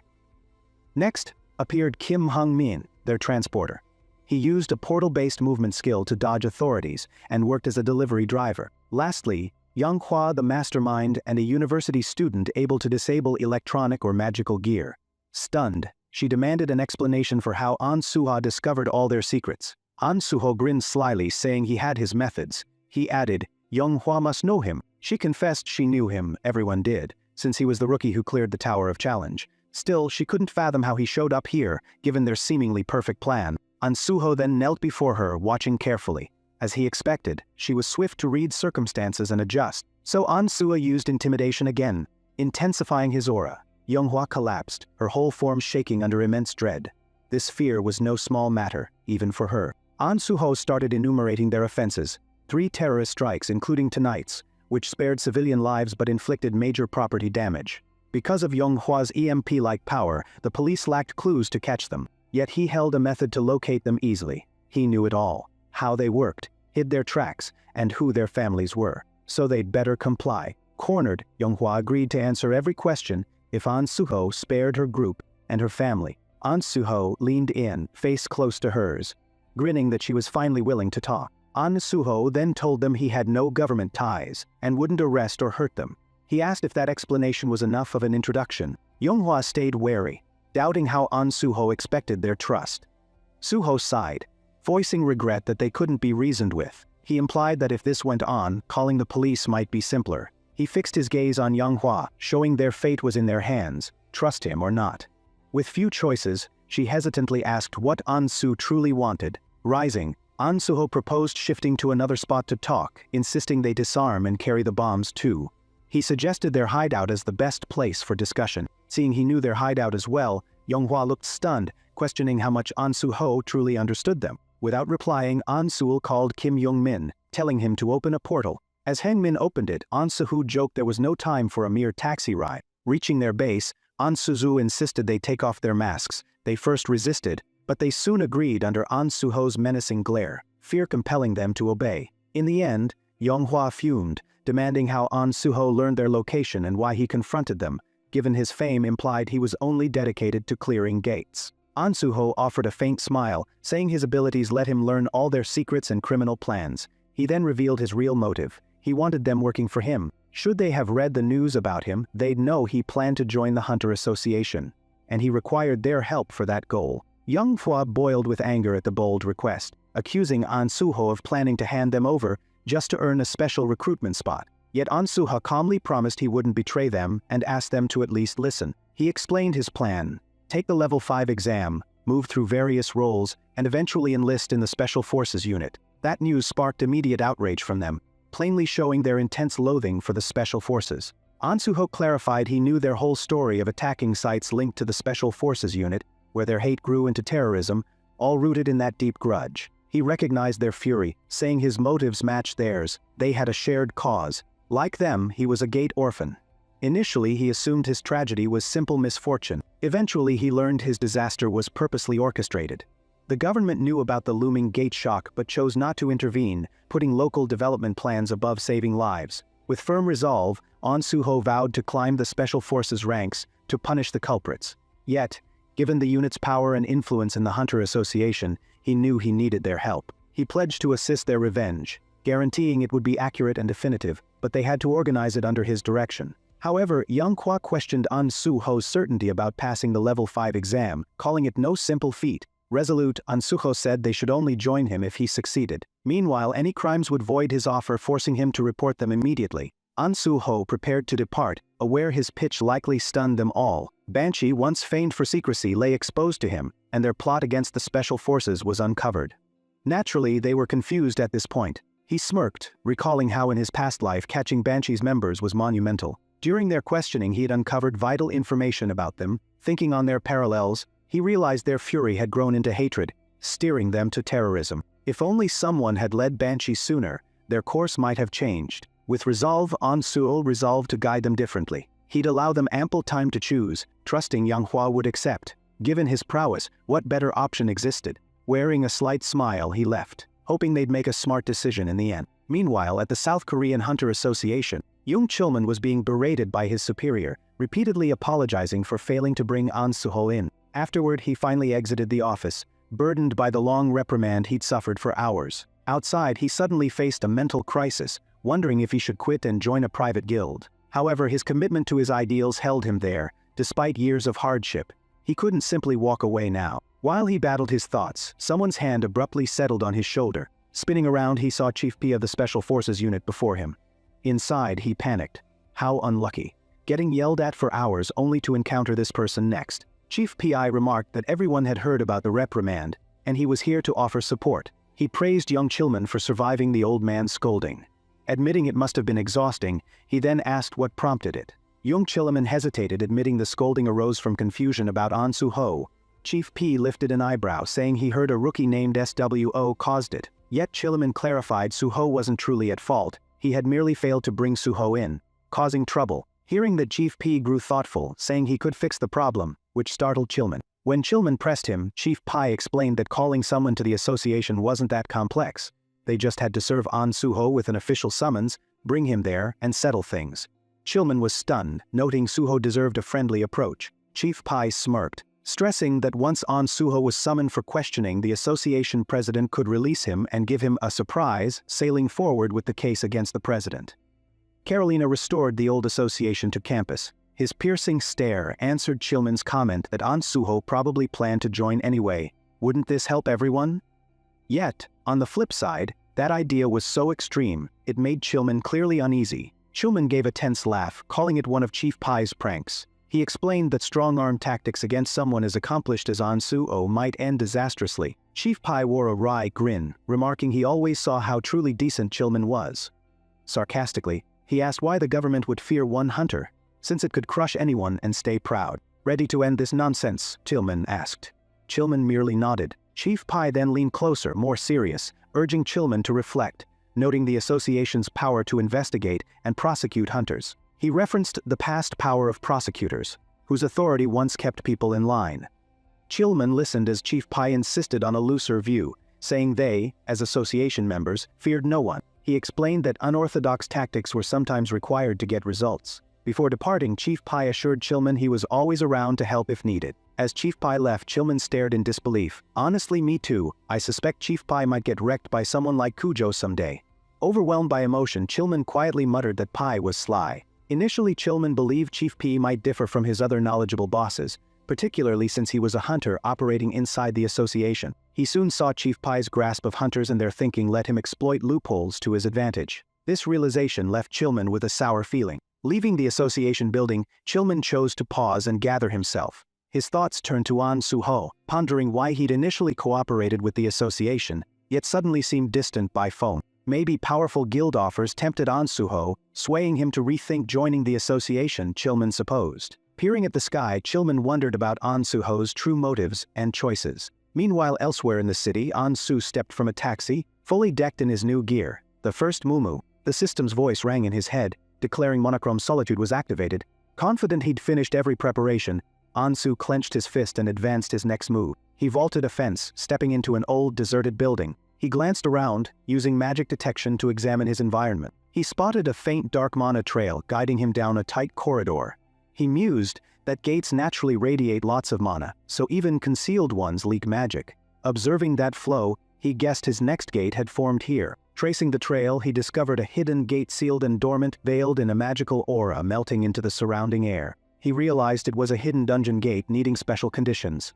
Pulling a knife from his stash, An Su smirked. He made a small cut on his palm, letting some blood drip onto the gate. The system confirmed the condition was satisfied, causing the gate to start opening. A notice told An Suho of his find, a hidden gate, and that he'd hit a major milestone, netting 5 bonus stats. When the gate's name, Blood's Decree, appeared, the system gave extra details. Entry rules and max capacity stayed undisclosed.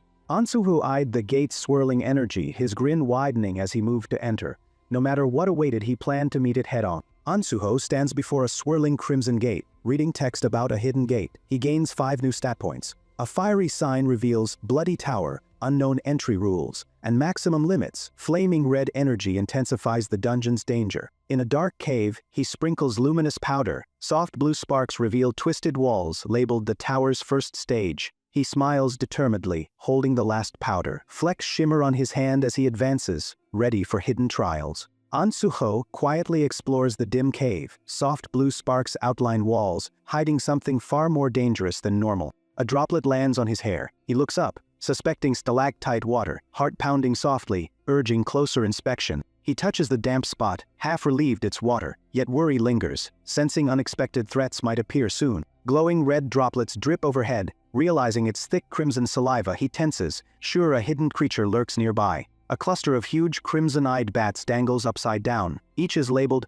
Blood-Sucking Bat Live 63, revealing advanced dungeon threats. Shrieking, the bats swarm from every angle, eyes gleaming hungrily. They encircle An Suho, launching a fierce ambush. He smirks confidently, calling it a feast from the start, hinting he has faced far worse foes before. Unfazed, he summons a bright blue aura, intimidation. Shockwaves of raw power stun the bats, halting their frenzy momentarily. Blue sparks swirl around disoriented bats, forcing them to flee. An Suho's intimidation grips them, sowing panic everywhere. Fallen bats pile around him, blood splattering the cave floor. Hands in pockets, he observes this grim spectacle calmly. One large bat quivers, a deep wound visible. Red eyes flicker sadly as it struggles to cling to life. Its last screech dies in a rasping hiss. An Suho remains unmoved, ready to end the threat permanently. He stands over the giant bat, holding a shadowy spear. Purple-black energy wraps around it, draining darkness from the cave. An Suho stabs the spear into the ground. Violet light flares. Who? And ghostly shadow devours shadows, flashes on his system. Shadows peel from walls, spiraling toward the spear's tip.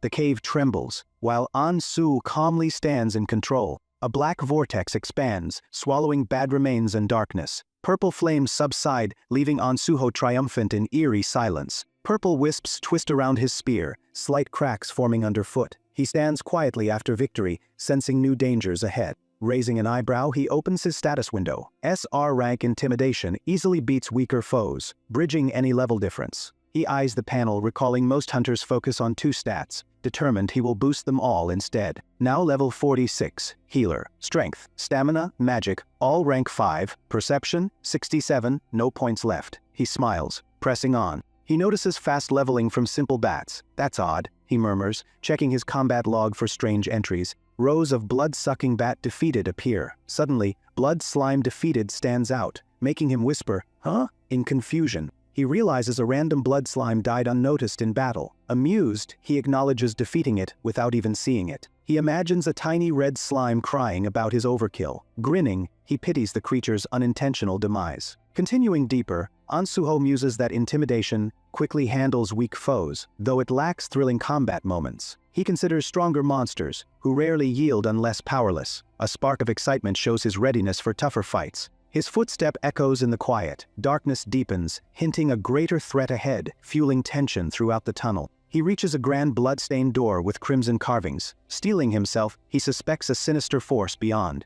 A sly grin crosses his face. He calls this the main course, believing he's found the true dungeon test. Dark energy swirls around his hands, pushing open the heavy door. Entering Boan's desk. Boss room flashes, warning of fierce danger. He steps into a towering, pink-lit hall with tall columns. A distant rumble signals something gigantic stirs ahead. Crimson-streaked doors stand at the center. He calls, "Now, come out," and shifting shadows suggest an awaiting beast. 2 glowing red eyes gleam in darkness. The hole grows still as a hidden shape locks its gaze on him. Sensing danger, he summons a glowing blue sword. Something lunges forward, trembling the floor with sudden, powerful force. A hulking bat-like creature smashes in, claws clashing with his blade. Marble quakes as An Suho withstands its impact. Its blood-red eyes blaze, fangs bared in a fierce shriek. This monstrous white bat promises a brutal, skill-testing fight. He grips his blade, realizing this bat surpasses average bloodsuckers. Shocked, he prepares to face its greater threat. The giant bat dives, claws slicing air. An Suho arcs his sword upward, sparks of pink light bursting on impact. He barely dodges another swipe, sensing a second menace behind him. A sudden presence makes this battle even riskier. A massive crimson slime rises, forming a giant fist dribbling red fluid. Sword raised, he braces for both foes. Red-hot energy detonates, scorching marvel. Debris and flames swirl wildly, revealing the enormous destructive might they wield. He whirls low, sword sweeping gracefully amid rubble. Focused eyes track each threat, avoiding lethal blasts around him. An Suho sees the crimson giant and white bat. Neither is ordinary nor boss, yet both appear terrifyingly strong. Suddenly, a 100-year bat live 72 flickers on screen. Its burning eyes confirm An Suho must fight at his absolute best. Next, Blood Golem Leve 762 appears beside it. An Suho labels this a mid-boss, planning a swift victory before worse emerges. Bat and Golem attack together, shaking the grand hall. An Suho remains composed, bracing for their coordinated assault. He leaps, dodging bat claws and the Golem's heavy smash. Marble shatters around him, pink fragments swirling dramatically. His sword glows fiercely, cutting deep into the Golem's torso. Crimson liquid spurts, echoing its enraged roar through the chamber. Suddenly, the white bat swoops overhead, eyes murderous. Its wings cast a looming shadow, forcing him to brace again. A swift upward slash meets its dive. Blue sparks erupt and the bat recoils, frustrated at failing another strike. The Golem charges sideways, smashing marble in a thunderous hit. An Suho backflips away, debris raining around him. Seeing an opening, he slashes the Golem's red torso. Crimson fluid drips, while the bat circles above, awaiting attack. Crouching defensively, he stands between golem and bat. He refuses to offer any opening, determined to survive. A brilliant blue wave explodes from his sword, sending marble shards flying. Both monsters stagger, briefly overwhelmed. A white-blue flash engulfs the hall, thunderous magic echoing. Rubble spins wildly, hiding the creatures behind swirling dust. The dust settles, revealing Suho standing tall. Smoke drifts, and silhouettes of his foes fade, granting silent triumph. He lowers his sword, whispering, "Finished." Dust floats in the ruined hall, but doubt lingers about this quiet end. Rubbing his head, he scolds himself, "Ugh, idiot." Weariness grows, sensing the battle's finale might be premature.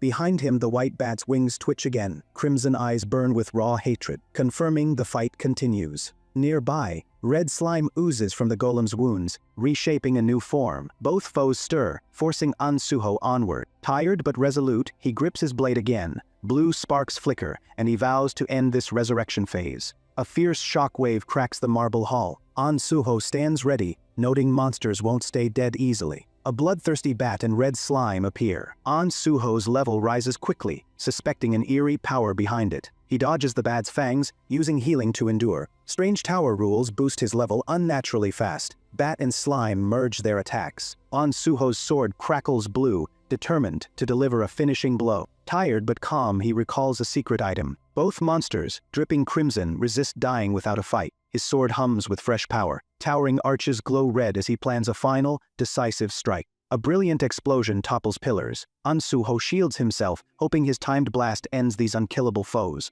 Smoke clears over shattered floors. Sword flickering, he searches anxiously for any trace of resurrection. A monstrous red face emerges, fueled by sinister magic. Despite the explosion, it stands defiantly alive. Nearby, a white-furred bat regenerates, glowing eyes drawing strength from the tower's crimson mist. Blood bubbles upward, hinting at more abominations. Suho clenches his sword, cursing the tower's endless horrors. Gore stains his blade. He vows to destroy the core power resurrecting these creatures. The bat hovers close. He recalls undead weaknesses, silver and holy energy. Confidence sparks. He intends to sever their cursed regeneration. His silver sword pierces the roaring bat. Crimson splatters confirm that this might actually weaken its immortality. Golden sparks dance on his blade as he infuses holy magic, prepared to shatter the tower's foul aura. A dazzling flash ignites the bat's flesh. It screeches, recoiling from searing sacred flames. Holy fire spreads, threatening both monsters. Suho stands firm, determined to finish them here. The wounded bat and blood golem melt under the radiance, trembling as the tower's protection weakens. The bat collapses, eyes dimming. Unsure it's truly finished, Suho remains on guard. He stomps the bat's head to prevent revival. Sword in hand, he scans for the next threat. Amid blood-soaked tiles, he readies twin blades for the towering blood golem, trusting his holy strikes again. He muses whether the golem will also burst. Confidence rises, while the creature roars enraged. The golem charges, shaking broken marble. Furious over fallen allies, it attempts to crush him outright. Suho twirls blue-gold arcs, slicing the golem's shell. Their final clash grows ever more dangerous. Blood collector defeated. Suho exhales relief. A trembling red puddle proves his plan succeeded. He inspects his sword's holy enchantment. This silver plus sacred synergy feels overwhelmingly powerful. Golden ribbons wrap the blade. His healer-based buff intensifies damage against the tower's cursed defenses. He concludes silver with holy power lands critical hits. Determined, he advances deeper into the tower. A new, dark presence stirs beyond the hall. Suho senses an even mightier foe approaching. He eyes the looming pillars, believing the true boss nears. Crimson air crackles ominously. From high above, a threatening force reveals itself. Suho calls it the tower's final boss. A wounded figure drips blood, blaming him for killing minions. Suho realizes this is the realm's ruler. Blood art swirl around a mocking silhouette. Suho stands tall, refusing to bow to this overlord. A pale noble die, Cursed Prince Luv 776 emerges. Crimson droplets orbit him. He demands Suho kneel. Suho calmly says he's here to capture the prince. Furious tension crackles between them. How arrogant, the prince bellows, unleashing a crimson wave that rattles every marble pillar. Suho counters with white-blue energy, scattering blood. Though panting, he refuses to retreat. Scarlet tendrils coil, trying to bind him. He slices them away, as the prince sneers condescendingly. Calling the prince your highness, Suho teases him. Despite bruises, his confidence never falters. The prince forges a pulsing red orb, mocking Suho's bravado. Blood droplets hover menacingly. Raising the orb, the prince challenges his defiance. The chamber trembles under massive crimson energy. He slams the orb down, smashing marble. An Suho leaps aside,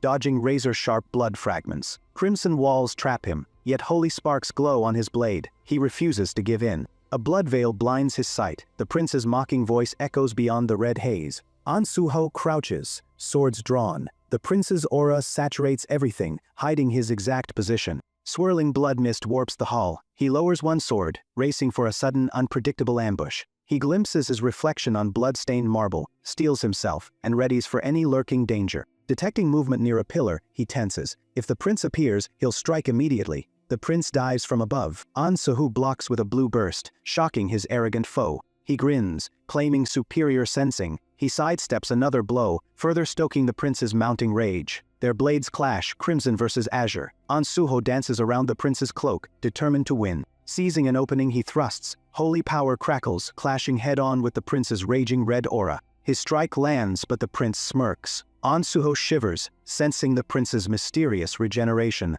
The prince's scarlet gaze glows. Laughing, he mocks An Suho, letting blood mend fresh wounds. Calling him arrogant, the prince allows crimson power to restore him. Tension spikes again. Turning slightly, the prince readies a deadlier assault. An Suho steadies himself, bracing for greater wrath. Blood scream erupts behind him. Crimson wings flare as he orders An Suho to die. The final duel begins. An Suho rushes forward, sword raised, slashing red wisps. Exhausted but resolute, he prepares for a fierce fight. Close up, his hand crackles with gentle healing light, charging the silver blade for a stronger counter against crimson magic. He lifts the sword, holy glow intensifying. Though bruised, confidence radiates from him, hinting at a decisive next move. A dazzling blue wave erupts, repelling crimson energy and quickly healing his wounds in a bright surge of warmth. Startled, the pale-haired prince recoils. He senses An Su's healing aura undercutting his blood-based power within the towering chamber. Crimson magic coils around his arms. Undeterred by the blue light, he vows to protect his cursed tower's darkest secrets. An Suho's fingers tighten on the sword. The prince jeers, declaring holy power irritating and unworthy of his domain. With a slight smirk, the prince admits curiosity. An Suho's aura unsettles him, fueling both anger and fascination. Fully healed, An Suho faces him. The prince demands to know how such terrible wounds vanish so effortlessly. A bright slash rips through the crimson hall. Cloaked in black, the prince braces, arms pulsing with lethal energy. Grinning calmly, An Su states he's a healer. His silver sword glows, blending healing magic with fierce striking power. The prince staggers, blood on his clothes. An Suho taunts him, offering to mend even the prince's nasty injuries. He gasps, realizing his regeneration fails under holy power. Panic flickers as An Suho closes in confidently. An Suho smirks, promising another demonstration. The prince seethes, preparing an overwhelming retaliation, driven by raw anger. Red shadows coil around the prince. He shouts no mortal can defy him, intensifying his lethal blood magic. Crimson tendrils lash out. The prince roars, calling An Suho's boldness unforgivable, aiming to crush him completely. Blood-soaked strands crash downward. An Suho darts aside, each blow carrying the prince's fierce and unyielding hatred. The prince stomps, floor trembling underfoot. Crimson aura swells, signaling a renewed attack to reclaim control. An Suho leaps forward, blade shining. He channels healing and holy energy, targeting the prince's heart directly. A radiant slash strikes the prince's torso. Holy sparks crackle, briefly halting his crimson flow and leaving him staggered. The prince lunges with clawed hands. An Suho's parries, silver swords glare, forcing the prince back. An Suho sweeps a glowing arc. The prince staggers, red aura peeling away under sudden holy pressure. Enraged, the prince conjures more crimson power. He rushes forth, determined to overpower An Suho's relentless healing sword. Red and blue collide, shaking the floor. Neither fighter yields, both intent on claiming victory in this duel. The prince smirks, insisting An Suho is cornered. He readies a final slash, sure his foe cannot escape. He dives from above, red streaks forming a slicing cage. An Suho stands below, seemingly trapped. An Suho remains calm,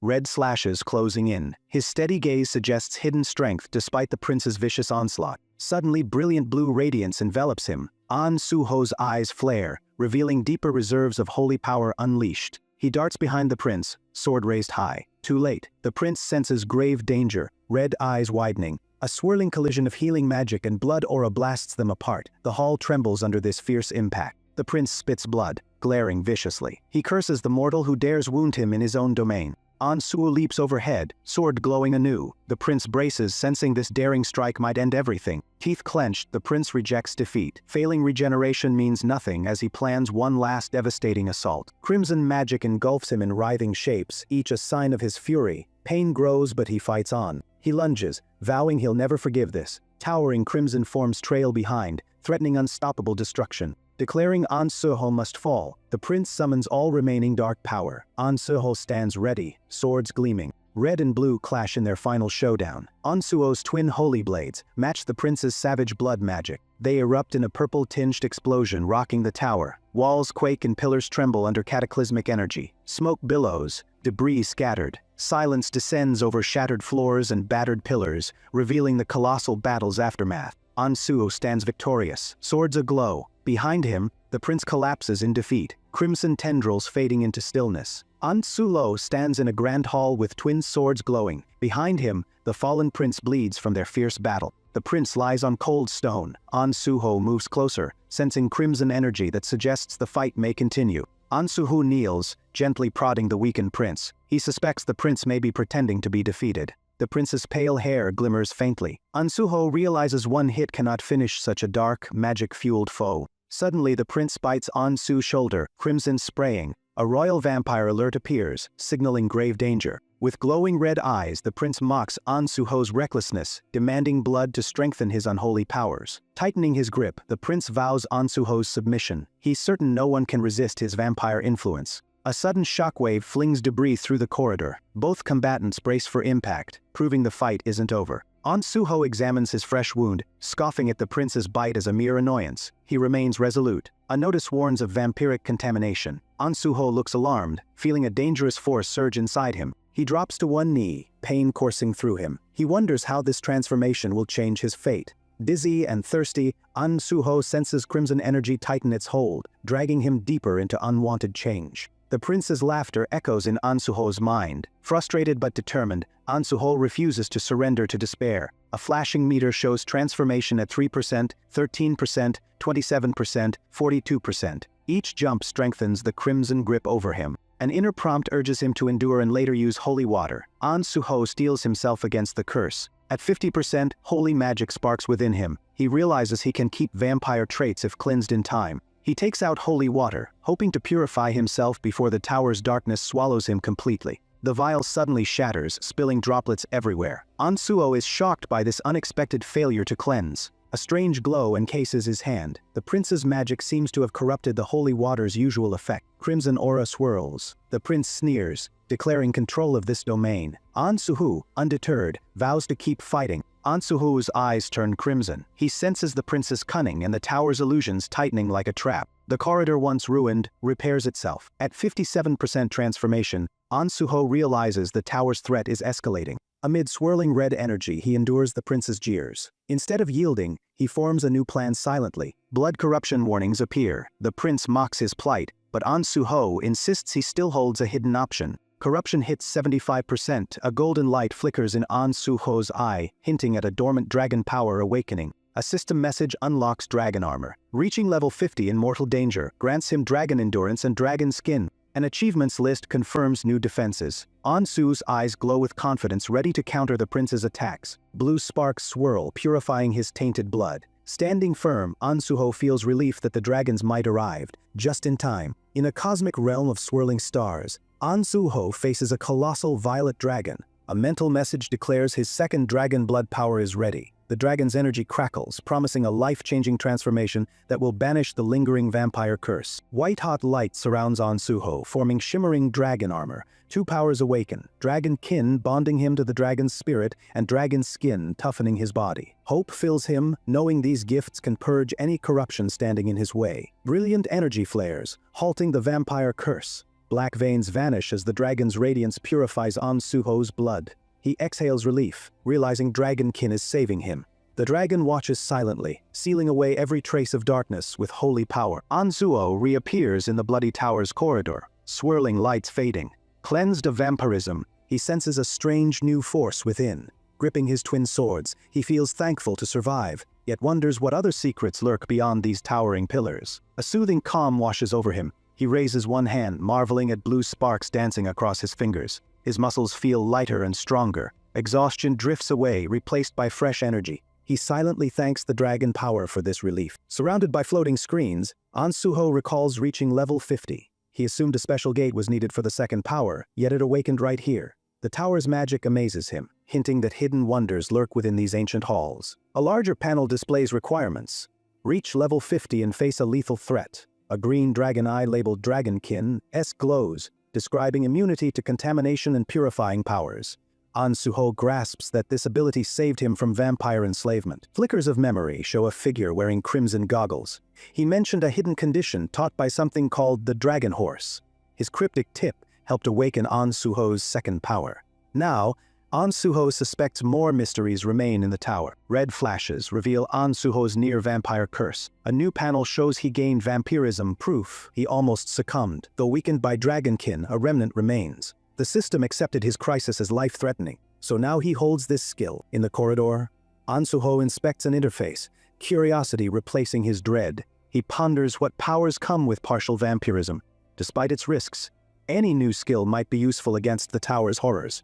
He taps the panel, eager for discoveries. A display shows vampirism sealed. It notes that Ansuho almost became a true vampire but survived. Though locked, this skill might still unlock later. He feels relieved yet curious, wondering if this curse could awaken new abilities someday. Staring at the panel, Ansuho sighs. He wonders if a sealed vampire trait truly counts as progress. Though uneasy, he believes it might help someday. With determination, he vows to continue training, no matter how odd his powers grow. He admits he once hoped to gain vampire power. However, combining dragon blood with vampirism seems impossible. Disappointed, he appreciates the partial vampire abilities he earned. Despite the missed chance, these remnants could strengthen him against the Bloody Tower's dangers. A glowing panel reveals blood-sucking rated grade A. This skill draws blood from foes, storing it in a crimson orb. Though strange, it pairs with his partial vampire side.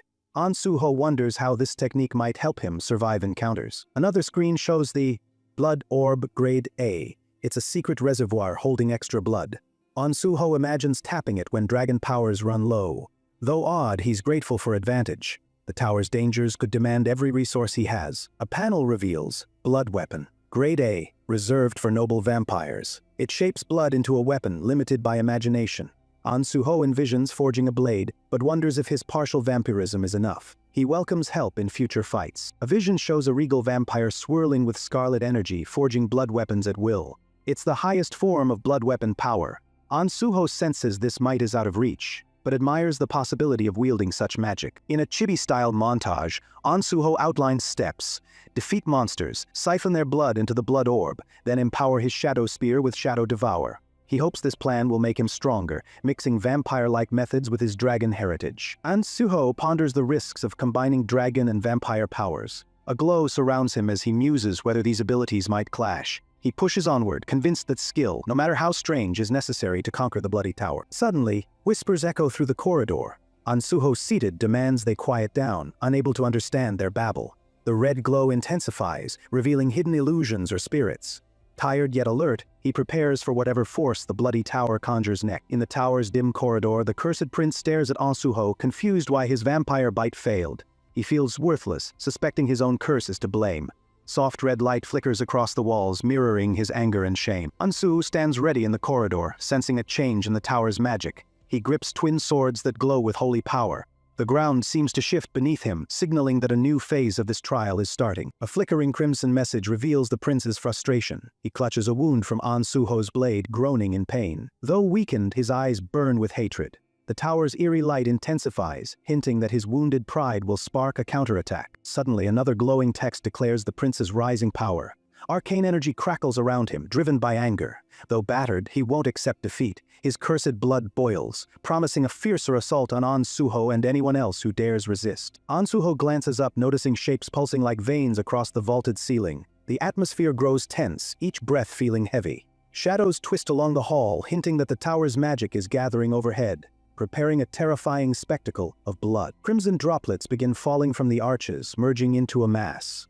A hushed silence settles over everything, as if the tower itself is holding its breath. Ansuho tightens his grip, realizing this living blood may herald a deadlier threat. A roaring wave of blood crashes onto the floor before Ansuho. He leaps back, twin swords shining. The impact rattles the walls, scattering crimson droplets across the room.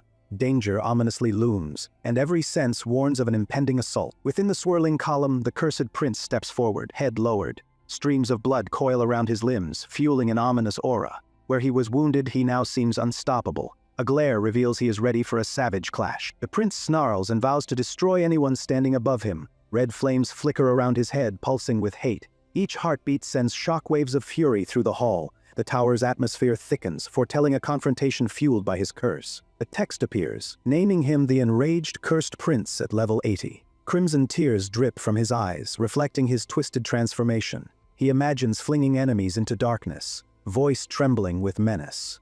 The hall shudders at his terrifying new power. A chilling laugh echoes as blood swirls around him in thick ribbons. Dark shapes flicker behind him, intensifying his fearsome aura. Suho stands across the hall, swords held tight, aware that survival hinges on facing the prince's surging strength. With a gesture, the prince unleashes whipping streams of blood. They slice the air, shrieking as they collide with Suho's swords. Each impact sends red shards scattering, forcing Suho backward. Tension spikes, and the corridor trembles under this assault. The prince roars, tilting his head back as crimson energy erupts around him. The shockwave rattles dangling ornaments, and a dreadful hum fills the air. Suho steadies himself, realizing the prince's power now dwarfs what he faced moments earlier. Suho exhales, noticing how much stronger the prince has become. He grips both swords, calling on holy and dragon power within. The air feels heavier with each breath. Despite the prince's rise, Suho refuses to yield or abandon his mission. At the prince's fingertips, swirling blood condenses into a pulsing orb. Malevolent energy arcs around it, casting shadows across his face. His gaze narrows on Suho, daring him to stand firm. One blow from this orb could destroy everything. In a throw, the prince hurls the crimson orb forward. A colossal wave of blood surges through the corridor, rattling pillars. Suho braces both swords in defense, sparks flickering. Their collision feels unstoppable, each heartbeat echoing with impending chaos. Suho grimaces, releasing a sound as the crimson force nears. He shifts his stance, swords crossing to block the swirling onslaught. Despite the tower's glow around him, he refuses to back down. Every muscle tenses for the incoming impact. Blood-like wings unfold behind the prince, stretching in a display of new power. Clouds of red mist churn overhead, forming a vortex that crackles with energy. The floor quakes, stones rattling. His transformation marks a turning point in this battle. Crimson tears trickle down the prince's cheeks, merging with streaks of cursed power. His eyes glow with unwavering resolve, committed to destruction. Darkness clings to every breath he takes. Spurred by hatred, he stands ready to unleash even greater havoc. Suho lunges, swords blazing as he cuts through a crimson wave. The prince shifts, blood swirling around him like armor. Sparks explode where blade meets blood. Their collision marks the start of a decisive clash within the bloody tower. Suho stands with twin blades, facing the prince's blazing red aura. Surprised by the prince's sudden cunning, he senses the enemy won't fall easily. Bruises mark Suho's body, but his calm eyes reveal determination to hold strong against evil. Suddenly, the prince lunges, his crimson energy blasting Suho backward. Blood magic crackles across the air, leaving Suho gasping hard. He quickly recovers, noticing the prince's furious expression. Even wounded, Suho steadies himself, vowing never, ever to surrender this fight. Rising shakily, Suho senses the prince's blood magic intensify. Red swirls fill the corridor, fueling the prince's grin. Suho's arms tremble, but he stays focused on saving innocent lives. Though outmatched, he refuses to abandon hope in this perilous duel. In a flash, the prince attacks from above, aura flaring like living flames. Suho gasps, raising his swords. Despite fear, he channels dragon strength to meet the blow. Determined not to yield, he prepares for the next assault with resolve. Swords of glowing blue collide with the prince's searing red aura, sparks exploding in every direction. Suho feels pressure, each clash stronger than before. The tower trembles under their power, revealing that this duel has escalated into a dire confrontation. Blow after blow, the fighters trade lightning-fast strikes of red and blue. Suho maneuvers carefully, using holy power to parry each deadly slash. Though the prince's speed intensifies, Suho clings to courage, vowing to protect everyone from this looming menace. The prince whirls in a fiery spiral, launching a blazing wave of blood magic at Suho. With a swift spin, Suho intercepts the attack, arms shaking from the force. Despite the pain, he remains steadfast, refusing to yield this fight. In a tense pause, blue holy light gathers around Suho's body and blade. The prince's red gauntlet scrapes dangerously close, but Suho's quiet confidence holds firm. Drawing on dragon resilience, he believes his awakening powers may counter the prince's fury. Suho attempts a decisive swing with holy energy blazing brilliantly. The prince's aura erupts, shattering the glowing weapon with ease. Pieces of sacred power scatter everywhere. Shocked, Suho realizes the prince's strength outstrips normal means, and danger looms ever closer. Floating among swirling crimson droplets, the prince mocks Suho's ruined holy sword. He declares sacred magic means nothing now. Blood-like mist coils around him, each droplet pulsing with dark power. Suho watches warily, realizing the prince's cruelty has truly intensified. The prince roars, unleashing blood-red slashes that rip through the walls. The tower shakes with each strike, debris raining down. Suho darts around, using dragon reflexes to dodge lethal arcs. One slip could mean defeat, yet he clings to hope. On one knee, Suho stares at the shards of his broken holy blade. He realizes normal weapons cannot withstand this dark might. His determination burns brighter, ready for something desperate. Despite overwhelming odds, he refuses to abandon the fight now. Blood drips from Suho's wounded hand as he considers tapping the remnants of vampire power. Fear flickers in his eyes, but it may be his only option. He steels himself, ready to embrace that dark edge for a final stand. Crimson currents coil around Suho, feeding on drops of his blood. Intense energy crackles along his arm, molding into a new blade. It glows with red malice, reflecting the prince's vile magic. Suho breathes deeply, bracing for this dangerous transformation. The prince's eyes widen, stunned by Suho's power shift. No longer mocking, he senses a threat in this stolen blood weapon. Hatred flickers across his features as he realizes Suho can mirror his dark abilities. Pride wavers, replaced by alarm. Suho clutches the crimson blade, a swirl of dragon and vampire essence enveloping him. His expression hardens, acknowledging the risk of forbidden power. Yet he stands firm, believing this fusion can challenge the prince's rage and end the bloody tyranny. Furious that a mortal dares forge a blood weapon, the prince's face twists with wrath. Crimson flames burn around him as he rejects Suho's defiance. The tower quakes under his power, each tremor echoing the prince's wounded pride and resentment. Bellowing with wrath, the prince demands Suho surrender the crimson sword. He lunges, releasing savage arcs of red energy. The swirling aura tears at pillars, yet Suho grips his weapon tightly, refusing to relinquish, the only hope of victory now. The chamber shakes as prince and hero clash, blood blade against raging aura. Suho braces himself, holding firm despite crimson torrents battering him. He channels dragon resilience and holy spark, unwilling to bow. The prince roars, determined to crush him. Suddenly, blue light flows across the crimson blade, fusing holy power with vampire magic. Radiance illuminates the hall, revealing a sword forged by sacred and cursed energies. Suho grips it firmly, believing this synergy may finally overcome the prince's wrath. Inside the bloody tower, Suho rushes forward, red energy swirling around his newly forged blood sword. Despite bruises, he channels holy, dragon, and vampire powers. Determined to save others from the tower's evil, he stands ready to break this curse. The cursed prince reels back in shock, crimson fluid splattering his pale face. He never expected anyone could wound him using blood magic. Fury ignites in his scarlet eyes. Pride, bruised, he vows vengeance against this intruder who challenges his domain. Suho examines his crimson sword, sensing it grow stronger as it adapts to his own stats. Its red-grade power sparks with holy and dragon energy, giving him new confidence. He believes this weapon can finally match the prince's dark might. Snarling with wounded pride, the prince bellows at Suho, calling him reckless for wielding stolen blood power. Crimson mist coils around him, intensifying his aura. Determined to prove his superiority, he vows to punish Suho for daring to stand against him. From above, the prince hurls himself downward, roaring that he will shred Suho to pieces. A huge crimson blade of magic slices the air. Suho braces against the tower's warped walls, heart pounding, as he readies himself for the violent strike. The prince lunges in a burst of red fury, fangs bared and eyes blazing. He shrieks for Suho's demise, echoing through shifting corridors. Crimson droplets swirl around him, fueling his attack as he closes in for a decisive blow. A thunderous collision erupts as the prince's red wave collides with a sudden burst of blue light around Suho. The bloody tower trembles, illusions wavering at the edges.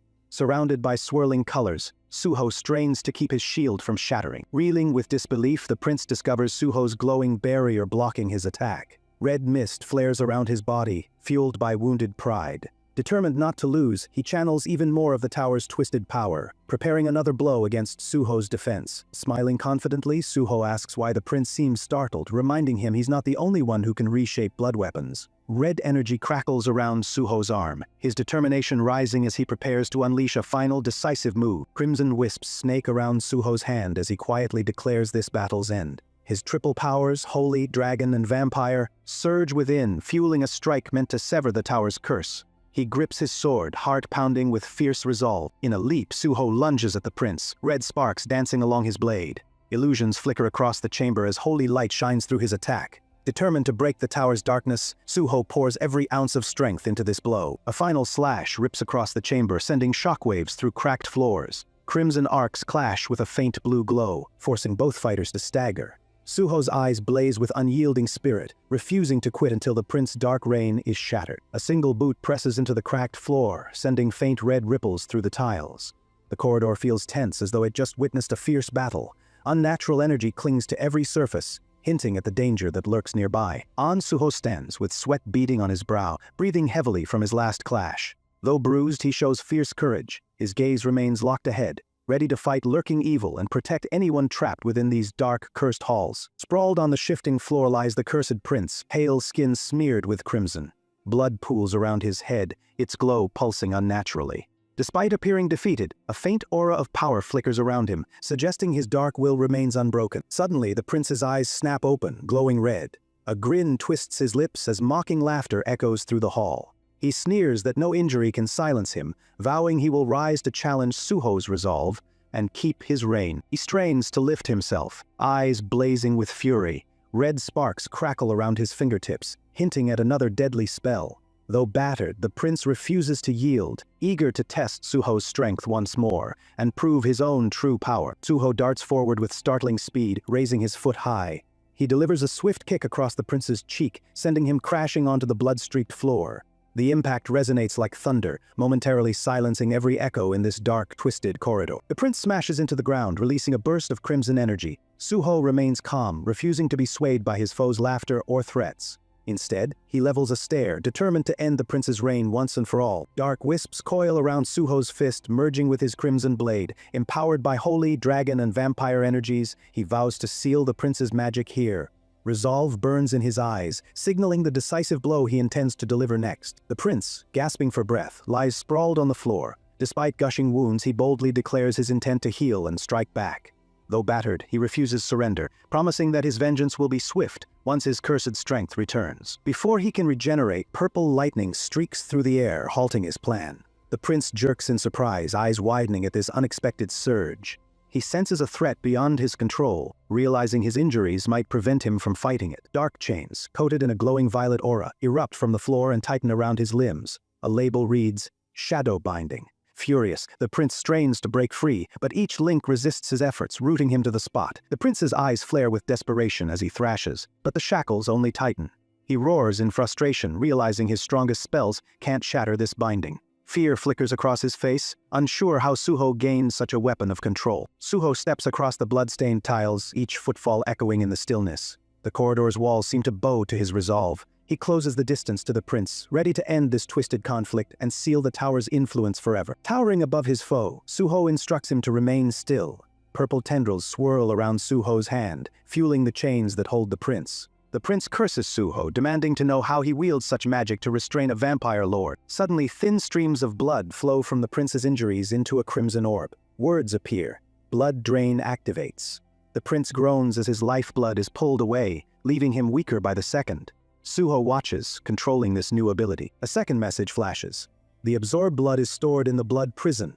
More red fluid coils around the prince, draining him. He thrashes and shouts, but the orb continues to swell. Suho stands ready to use power if necessary. Hovering in front of Suho, the blood prison orb shimmers with stolen crimson. He recalls a legend claiming only its true wielder can sense its hidden might. Rivulets of blood swirl around it, revealing a link to the Blood Monarch. A flashback shows an employee at the Central Blood Bank, working as a healer. Unknown to him, his destiny lay with dark powers. He only wished to help the injured, never imagining he would unlock secrets tied to vampire magic. He stumbled into a hidden portal called Hemorrhage, buried within the blood bank's depths. The welcoming corridors turned sinister as he wandered closer to the boss chamber. Exhausted, determined, he pressed forward, unaware that the cursed prince awaited him inside. In that chamber he fought the prince but was overpowered and bitten, condemning him to vampirism. The bite burned like fire, sealing his fate.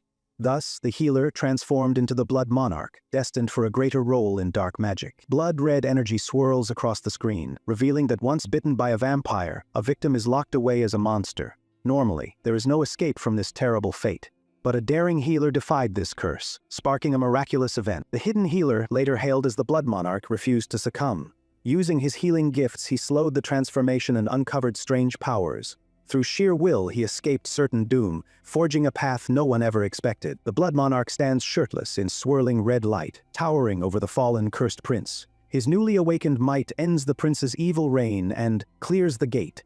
Blood stains the floor, reflecting the fierce battle only he could survive. Scarlet energy coils around the Blood Monarch, giving him a fearsome aura. Though he defeated the prince, the world calls him its worst villain. His defiant stare and swirling power hint this is only the beginning of an unforgettable legend. Ansuho appears in a grand hall, holding a staff-like sword wrapped in purple shadows. He remarks that a captured foe must now serve as his informant. The sword's eerie glow suggests a newfound power he's eager to explore. Purple tendrils coil around a fallen enemy's pale face as the demon's soul sword drinks its final strength. System messages confirm the blade has grown stronger. Suho's eyes narrow, revealing he will use every advantage to survive within this haunted tower. A system message reveals the demon soul sword has absorbed the cursed prince's shadow completely. Suho kneels, pressing the blade into the floor as purple energy ripples outward. The quiet hall seems to acknowledge his dark victory over that once terrifying foe. Suho steps from the gate, the sword's purple aura trailing like a shadow. System screens appear, confirming Hemorrhage is conquered and naming him top fighter. Though victorious, his quest continues within this tower's shifting halls, packed with greater secrets and lurking threats. Glowing panels swirl around Suho, announcing extra experience points and a bonus stat. These system rewards highlight his performance as the strongest challenger. Suho remains calm, already thinking about what lies ahead. Realizing this tower's perils demand even more power, a swirling red vortex appears at the hall's far end, forming a new gate. The system notes another portal is opening. Suho contemplates how his dragon blood grants him strength, sensing the entire tower might be reacting to his lineage. In a close-up, Suho smiles. He reflects on how his dragon blood thwarts vampire corruption, granting him a unique edge. Gentle light shimmers, hinting that his blend of dragon and vampire powers is both special and challenging to fully control. Arms crossed, Suho admits he feels unfulfilled because the vampire he hunted escaped. Even as system rewards glow around him, he taps in frustration. Despite victory, his mind races with plans to pursue every threat lurking in the tower's twisting halls. A new chime interrupts Suho's thoughts. A panel appears announcing a special system evaluation of his abilities. Surprised, he wonders what extra gift the tower could bestow. There's a sense that something exceptional is about to reshape his entire path. More floating screens emerge, revealing he'll receive a unique trait for his remarkable achievements. Extra bonuses also appear, celebrating his outstanding performance. Suho stares at the messages in awe, realizing the system means to elevate him beyond normal boundaries or level up. An elaborate crimson frame describes new blood, a rare power that absorbs and merges many bloodlines. It grants effects called harmony, refinement, and qualification. Suho gasps at this revelation, sensing it could unite his dragon and vampire traits into something formidable. Reading the final screen, Suho repeats new blood in wonder. He admits he's never known such a power existed. Even though he wields dragon and vampire strength, this discovery amazes him. Could it open a path beyond limit he's faced before? Suho scans more details about new blood. It promises to combine bloodlines without conflict, unlocking incredible abilities. He can contain his excitement, calling it the perfect gift. The tower's system might have given him the greatest advantage he could dream of. Suddenly, more messages say the white vampire seal is removed, granting Suho a stronger vampire bloodline. His blood drain rank soars higher, and the system calls him a royal vampire. This noble status hints at ancient powers that surpass ordinary vampire limitations. A red icon labeled vampire blood appears, upgrading Suho's partial vampirism into a strain. Freed from normal undead weaknesses, he gains a hint of the oldest vampire heritage. Each boost cements his place beyond fighters, bridging his dragon side with vampire might. Finally, a panel called Original Vampire Rank S appears. It names these firstborn vampires the highest nobility, immune to sunlight and threats. All Suho's vampire skills reach S rank, revealing a new peak of power. The tower shudders, sensing his awe-inspiring evolution. Pink and violet energy swirl around the tower's heart. Ansuho, breathing heavily, sees glowing words confirming his new S rank, higher than A+, which the Blood Monarch once held. Cautious excitement flickers in his eyes, sensing this power may reshape his destiny. Half wrapped in crimson shadows, Suho recalls the Blood Monarch's vampiric legacy lacked titles like royal or original. His own, labeled original, stands apart, marking him as truly unique. Though he's proud, he wonders if such power carries a heavier responsibility than he ever imagined. Suho's lips curl into a gentle smile, believing his rare status results from the new blood trait. Holy magic, dragon blood, and vampire power now merge within him. He hopes this harmonious mix can safeguard his mind and spirit, preventing him from drifting into darkness. Peering at a glowing status screen, Suho notices the S+ rank. He'd hoped to inherit a few new abilities, but his growth surpassed all expectations.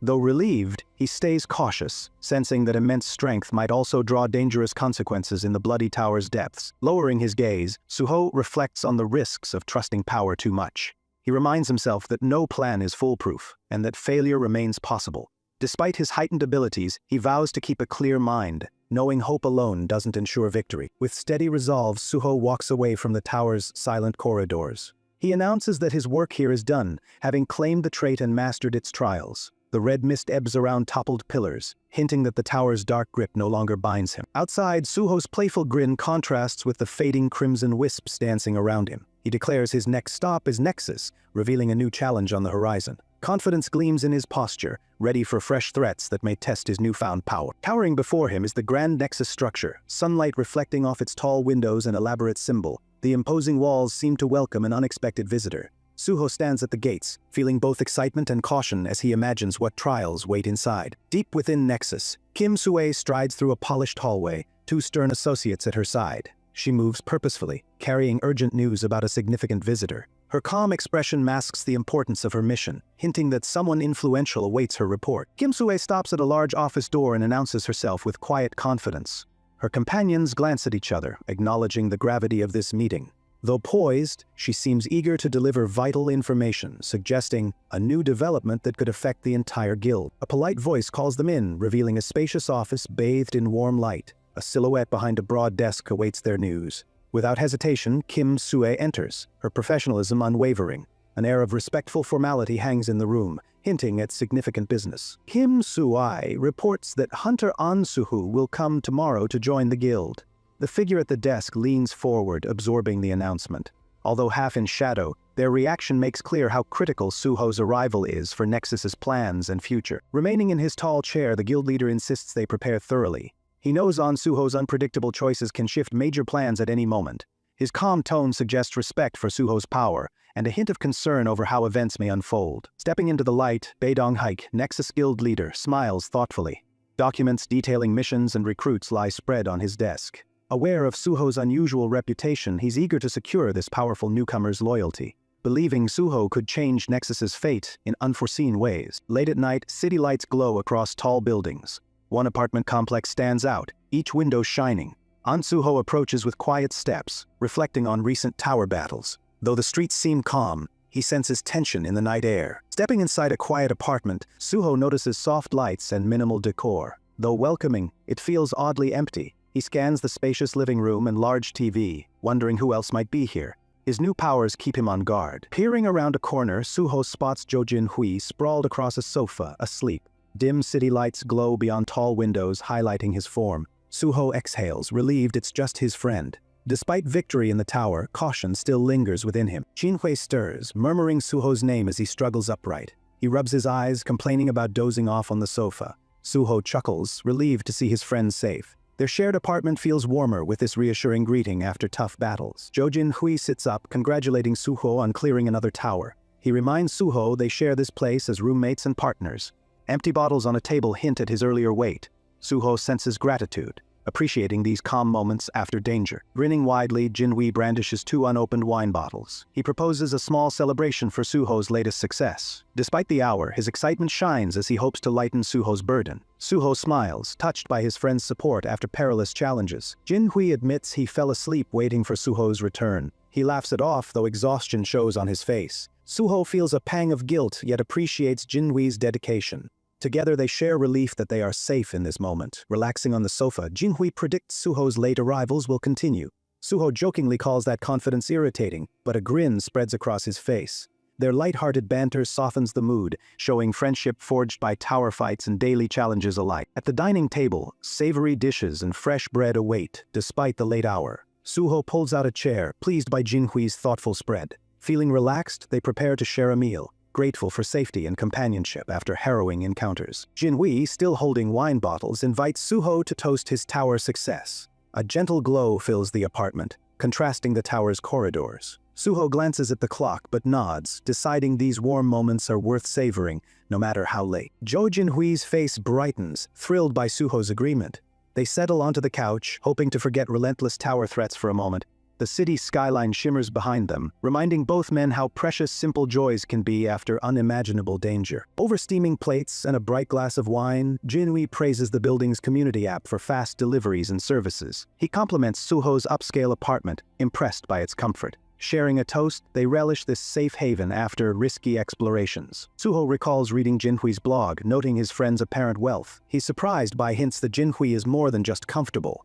With the city lights behind him, Suho senses deeper secrets emerging, ready to learn more about his companion's world. Jinhui laughs, admitting he's the youngest son of a powerful chaebol family. Suho, holding his drink, is amazed at this revelation. He never guessed his easygoing roommate had such a background, and wonders how Jinhui balances these two different lives. Feeling their trust grow, Jinhui confesses he belongs to Daison Group's chairman. He recalls Suho's harrowing tower stories, deciding to reveal his own hidden identity. Suho listens intently, respecting this confidence. Their friendship deepens as they exchange extraordinary truths tonight. A tall corporate tower comes into view, symbolizing Daishan Group's power.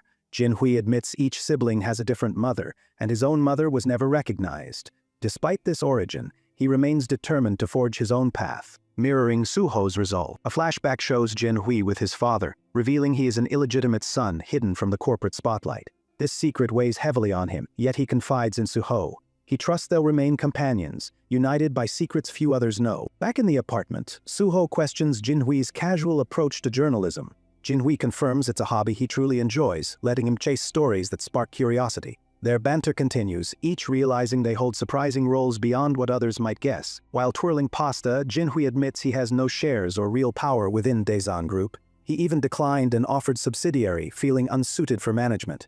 Suho listens, impressed by Jinhui's independence. They share a quiet bond, rooted in personal freedom. Savoring a glass of wine, Suho praises Jinhui's skillful reporting.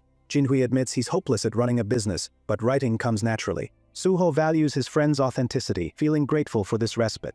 Their camaraderie grows stronger with every shared secret. Inside their warm apartment, Jo Jinhui, wearing casual clothes and glasses, smiles at Suho. He admits he's never met a hunter quite like Suho. Though shy, he admires Suho's unique power and gentle nature, feeling both curious and appreciative. That evening, they share a homemade meal at a small wooden table. They raise glasses and toast, celebrating peaceful moments away from cursed towers. The atmosphere feels relaxed and warm, with both friends grateful for normalcy after danger and uncertainty. A morning scene reveals the tall apartment building under a bright sky. Wide windows gleam in sunlight, hinting at modern comforts that contrast frightening tower battles. Everything feels serene, offering a brief pause from the world's still dangerous magical threats. In the living room, Jo Jinhui yawns, shaking off last night's celebration.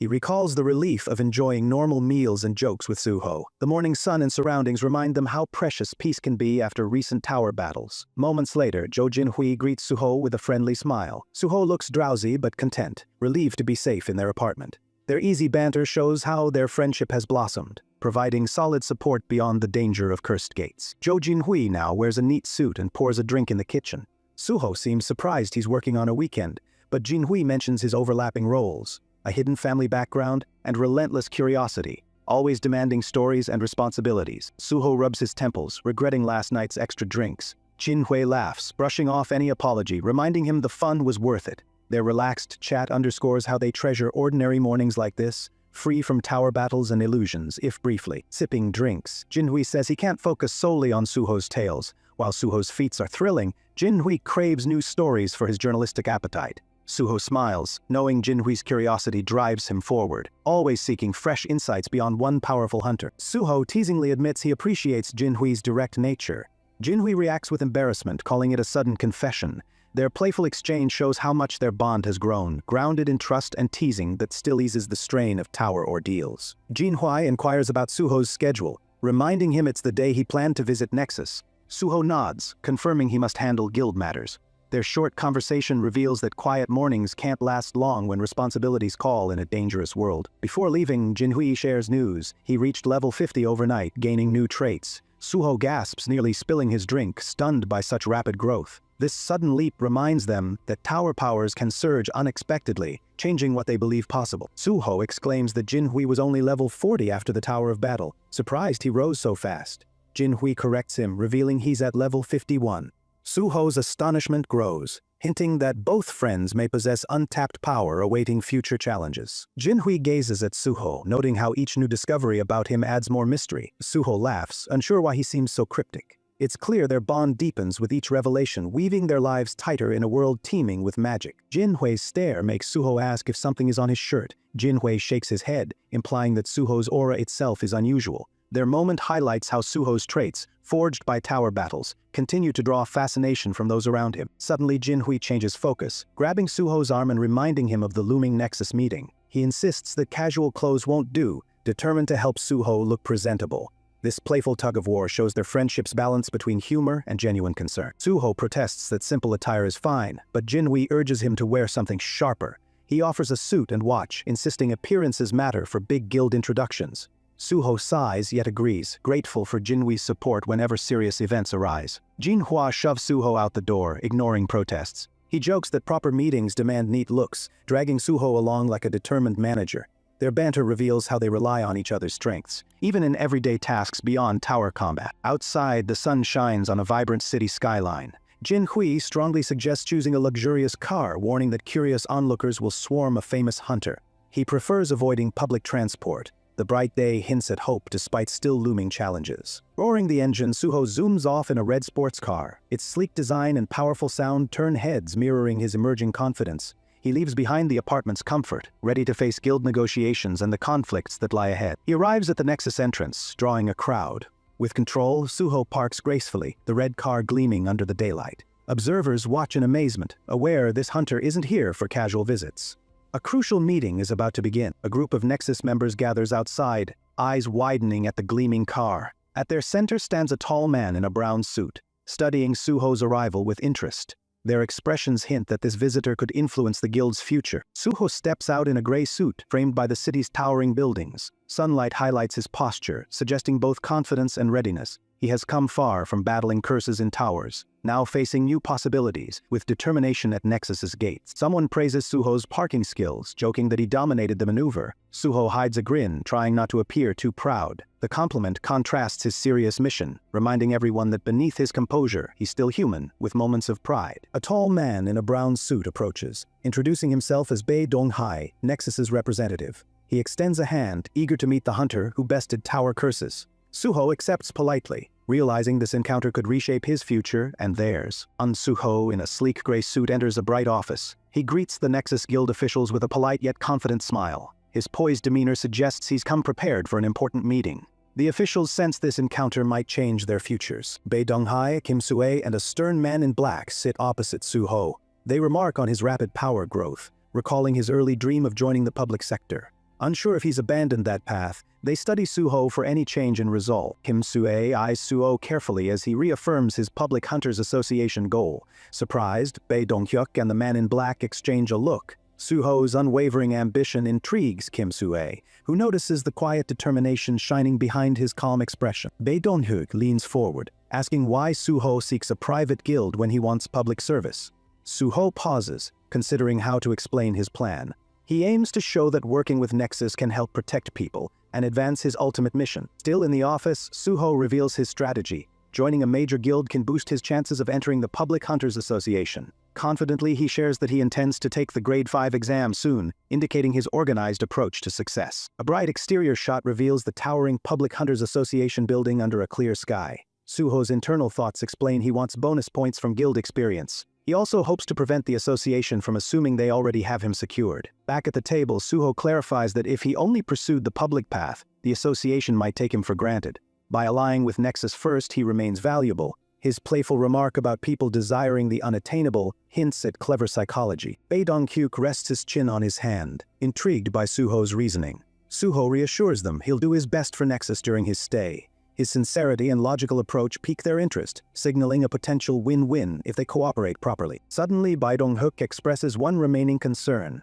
Though he understands Suho's plan, he senses there could be more beneath the surface. The atmosphere grows tense as his sharp gaze demands clarity about Suho's true motivations for choosing Nexus specifically. From above, Kim Sue faces Suho in a lounge area. She recalls how Suho approached them when he was unknown, suggesting a bold deal despite Nexus's poor performance. His risky proposal captured their attention, hinting at a daring partnership then. A flashback scene shows Suho and Kim Sue in a darker setting. His confident smile contrasts her wary gaze, highlighting the tension of that uncertain negotiation.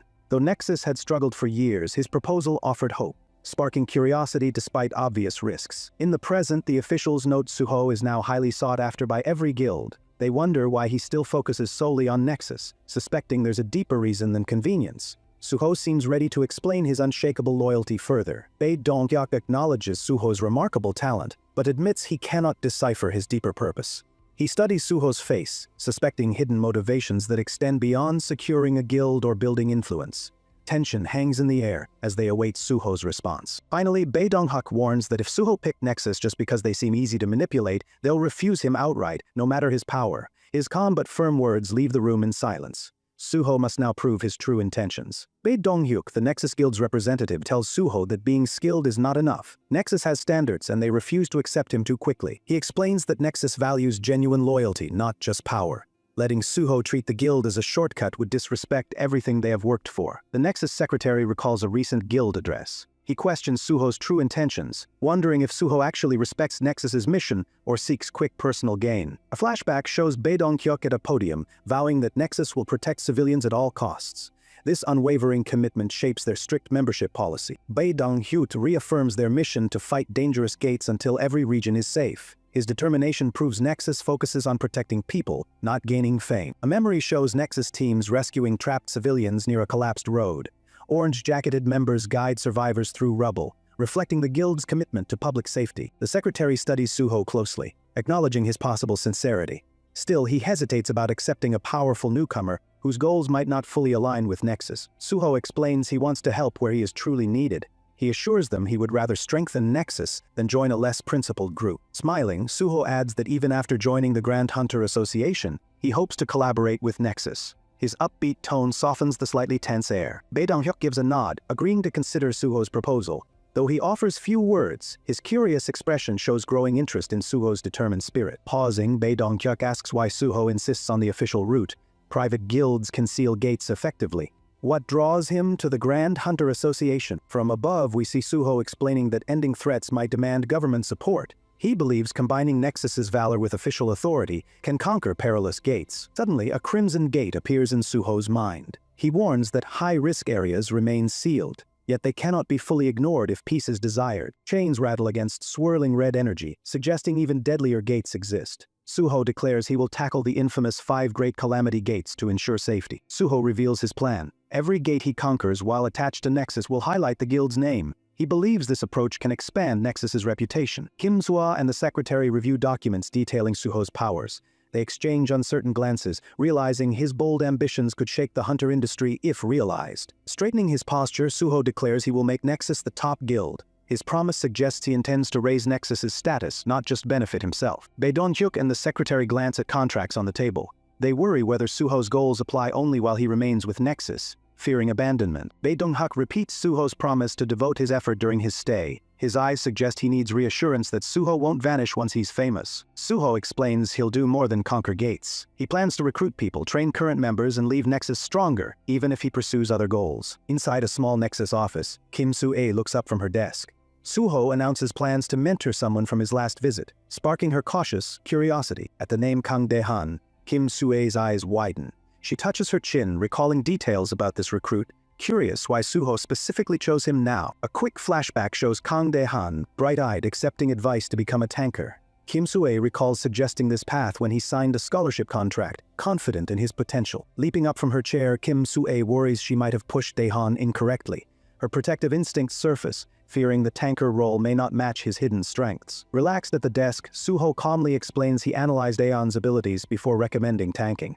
His reassurance eases her concern, hinting he truly understands each recruit's potential. Relieved, Kim Sue nods, admitting Dae-han surpassed expectations with great results. She trusts Suho's judgment more now, seeing how thoroughly he guided the determined recruit. Embarrassed by her earlier doubts, she covers her forehead while Suho chuckles.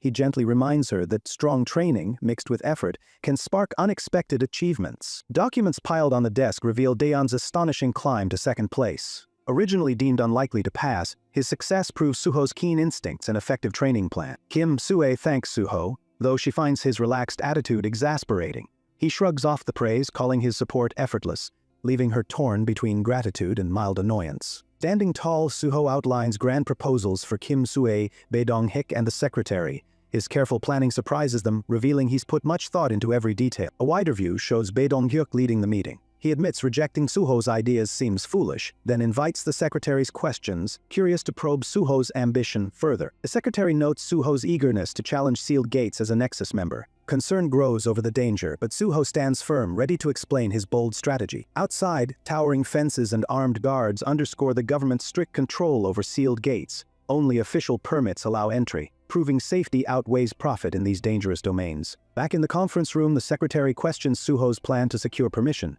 Suho acknowledges doubt, understanding how difficult it is to gain access to locked areas. A swirl of light reveals a sealed gate entry permit. Suho vows to present this permit before finalizing any contract, letting Nexus judge whether his intentions are authentic. Suho promises more than mere paperwork. He'll personally clear a sealed gate to prove his worth. Surprised, the secretary nods, sensing Suho's confidence could inspire major changes. The secretary, perspiring slightly, admits Suho's proposals are impossible to refuse. He respects how Suho pushes boundaries, leaving little room for Nexus to deny his daring requests. From behind the three leaders, we see Suho addressing them calmly. He confesses his unranked status and level below 100, reminding everyone that his fame outweighs his official record. Suho reiterates that despite the excitement around him, he remains a rookie. He faces the secretary directly, determined to prove himself worthy through genuine accomplishments, not just hype. Smiling confidently, Suho states his goal to shed the rookie label swiftly. He seeks genuine professional recognition, reinforcing how far he's willing to go for true respect. Bae Dong-hyuk sits in a softly lit office, wearing a neat brown suit. He looks determined, vowing silently to prove his worth to Nexus and any skeptics. A confident smile crosses Bae Dong-hyuk's face. He seems amused yet resolute, eager to see big promises fulfilled, and ready to test the true abilities of new allies. Outside Nexus headquarters, a sleek red car awaits. Bae Dong-hyuk informs the secretary they will finalize plans only after An Suho proves himself by clearing a difficult sealed gate. Bae Dong-hyuk stands beside the secretary on the grand steps. He requests an update, and the secretary confirms they will wait for tangible proof of An Suho's readiness. In a decisive moment, Bae Dong-hyuk orders a special support team for An Suho. The secretary looks startled, realizing this signals their major commitment toward the new hunter. A high-angle view shows the secretary stepping back in alarm. He questions investing resources before An Suho's gate pass is confirmed, while Bae Dong-hyuk stands calmly, unshaken. Bae Dong-hyuk chuckles confidently, insisting early preparation shows genuine dedication. Though the secretary hesitates, Bae trusts An Suho's capabilities to secure official permission without great difficulty. Bae Dong-hyuk gazes ahead, declaring his strong faith in An Suho's promise. The secretary doubts if it's just intuition, but Bae's confidence remains unshakable and deeply rooted. Walking by tall windows, Bae Dong-hyuk insists his certainty comes from direct observation. The secretary recalls seeing An Suho's extraordinary presence, admitting he also sensed remarkable potential. A brief recollection shows An Suho wearing a crisp gray suit, eyes brimming with determination. He quietly promises to surpass all expectations, ready for any upcoming challenge. Morning light reflects on the Hunter Association's grand building. Inside, rows of cubicles bustle with staff managing sealed gates, highlighting the complexity of granting official permissions to hunters. One official slumps under flickering lights, burdened by mountains of paperwork. Tension clouds his desk, implying the strain of sorting files essential for hopeful candidates like An Suho. That same official grips his head in despair, worried about persuading An Suho. He knows An Suho already refused invitations, yet must find a clever reason to summon him. He imagines presenting a fancy award, tricking An Suho into attending. Realizing higher-ups would reject openly praising this rising hunter, he dismisses the idea as impossible. Another scenario shows them posing like old friends with An Suho. yet management wants casual warmth without formal praise, leaving the official confused about how to proceed. Distressed, he envisions a forceful approach, enveloped in ominous red tones. Horrified by any coercive tactic, he immediately rejects this route, vowing never to strong-arm Suho. Slumping onto his desk, the official grumbles about a throbbing headache. He knows time is ticking, yet sees no easy way to coax Suho into cooperating. A sudden phone call breaks his miserable trance. He glances over, noticing an unknown number lighting the screen, stirring slight hope that this might solve his predicament. Lifting the device, he sees no saved contact. Despite uncertainty, he answers, suspecting new information about Suho's whereabouts, or a solution to his pressing dilemma. Introducing himself as Young Chulmin, Gate Management Division 1's leader, he wonders who's calling. Perhaps this unexpected call finally paves the way to secure Suho's cooperation. Young Chulmin, the stressed gate management team leader, nearly drops his phone upon hearing Suho's voice. Shocked, he braces himself for urgent news, not expecting Suho's call at all. Leaning forward at his desk, Young Chulmin clutches his phone, anxious to learn more. He wonders if big news about gate clearances or new missions drove Suho to contact him unexpectedly. Not long after, they meet at Songre Gukbap, a modest eatery with a tiled exterior. Sunlight reflects off its sign, hinting at a cozy atmosphere for a welcome break. Suho and Young Chulmin, both in suits, settle at a table with steamed pork and tasty sides. Chulmin praises the meal, surprised that Suho recalls eating here during his past workdays. Suho confides he worked part-time nearby, often stopping in for a quick bite. Chulmin grins, enjoying Suho's modest revelation. Their shared laughter eases any lingering tension between them. Setting down his spoon, Suho explains he switched phone numbers due to excessive calls. Chulmin teases him for his popularity, nudging Suho good-naturedly while eyeing the delicious side dishes. In the cozy dining area, Suho tells Chulmin he can call this new number anytime.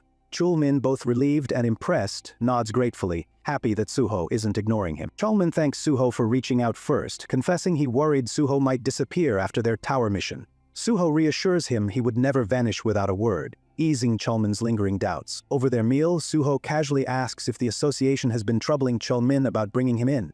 Startled, Chulmin nearly chokes, surprised at how accurately Suho guesses his hidden stress. Struggling for composure, Chulmin blurts out a hesitant response. He wonders how Suho knew the association was pressuring him, revealing just how unprepared he feels under the growing demands. Placing his chopsticks aside, Suho recalls their victory at the Tower of Challenge. He admits he's questioned why Chulmin insisted on bringing him straight to the association, hinting at deeper motives. Suho notes that difficult gates usually require only written data. He questions why Chulmin needed him in person, suspecting a hidden agenda. Chulmin fidgets nervously, confirming Suho's suspicions are correct. Embarrassed, Chulmin admits that high-ranking officials crave publicity shots. He confesses they want Suho's presence mostly for photos, relieved to finally share this truth despite feeling uneasy about it. He tries to dismiss it, saying it's part of his job. Though awkward, he shows resolve. Suho observes quietly, sensing his friend's frustration hidden behind professional composure. From above, the table view shows Suho gently scolding Chulin for staying silent. Suho emphasizes that honesty matters more than secrecy.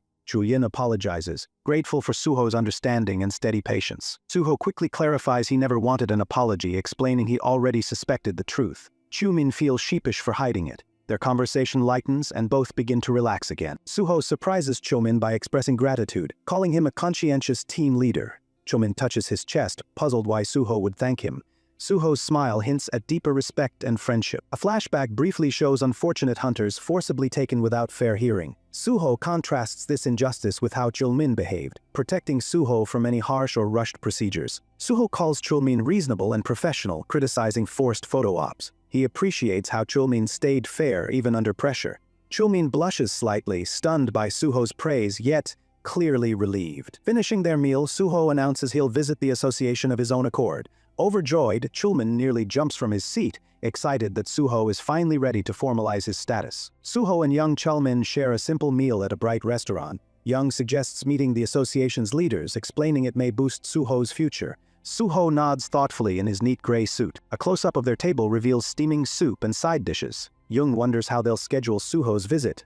Suho politely proposes they finalize details once they finish eating. From above, the table brims with tasty dishes. Young Chulmin leaps up to call the association, eager to help. Suho watches, impressed by Young's energy and sensing an important opportunity ahead. Outside, the Korean Hunter Association's modern building gleams under clear skies. Tall windows and structured walkways convey authority. Suho approaches, convinced that his life may change dramatically inside. In a tidy office, Suho stands with key association officials for a photo. The older man in the center smiles proudly. Sunlight through blinds adds a hopeful glow to this formal moment. The association president greets Suho enthusiastically, mentioning how many people are eager to see him. Suho shakes hands calmly, grateful for the welcome, yet still cautious about their true intentions. The vice president chuckles, calling Suho a legendary rookie. He praises Suho's rumored feats, raising everyone's expectations. Suho nods politely, realizing each comment draws more attention and tests his composure. Everyone settles into comfortable chairs, exchanging polite remarks. Suho listens carefully, aware their interest in him might be more than simple curiosity. He maintains a respectful tone, anticipating the real reason behind their invitations. A close-up reveals Suho's subtle smile and a dark, swirling aura in the background. Inside, he feels uncomfortable with the flattery, recalling how certain officials can manipulate situations. Outwardly, he remains calm and gracious. President Jang probes Suho's motives, wondering if he truly wants association membership. Suho confirms his dream, although he mistrusts Jang's pleasant smile. He senses hidden motives behind every polite question. Standing near a bright window, Suho reaffirms he hopes joining the association will help him fight dangerous gates. The officials nod approvingly. Suho keeps his confidence steady, determined to protect people on a larger scale. In a soft voice, Suho admits he lost his family to a gate, calling himself a gate orphan. His gaze lowers in sadness. The officials pause, touched by the genuine pain behind his words. President Jang smiles broadly, praising Suho's noble spirit. Meanwhile, Suho's inner voice seethes, recalling Jang's misuse of power. Suho silently vows not to let the association suffer under such questionable leadership any longer. Suho mentally resolves to unseat Jang before his term ends. Jang laughs, oblivious to Suho's hidden anger. Despite his polite exterior, Suho's eyes betray a fierce determination to protect the association's integrity. An official chimes in with fresh praise for Suho, shifting attention away from Jang. Suho thanks him quietly, relieved the conversation changed course, yet still burning with his secret plan inside. Vice President Park Kyuman admires Suho's selfless goals, noting his lack of interest in wealth. Suho remains courteous, wary of over-friendly words. He suspects deeper agendas beneath their encouraging tones. Park Kyuman's expression grows strangely reverent, insisting Suho's deceased parents would be proud. Dim lighting highlights his intense grin. Suho thanks him softly, feeling a twinge of unease at the overly dramatic admiration. Suho forces a bright smile, swirly lines revealing his inner discomfort. Park Kyuman waves off gratitude, claiming to speak only truth. Suho hides his tension, determined not to jeopardize future opportunities. A rosy background surrounds President Jang and Park Kyuman, chuckling over a luxurious trip disguised as gate inspection. Suho's internal monologue seethes at their camaraderie. He suspects they orchestrated his visit for personal gains. Beside Jung Chulmin, a weary Suho clutches a small, red-gloved item, both men exhausted by gate raids and formalities. Suho silently resolves to endure, protect people, and eventually stop these officials' manipulative games. In a private association office, lit by a red glow, Jang Kyungwan sits confidently while An Suho stands before him. Jang asks which department Suho wants.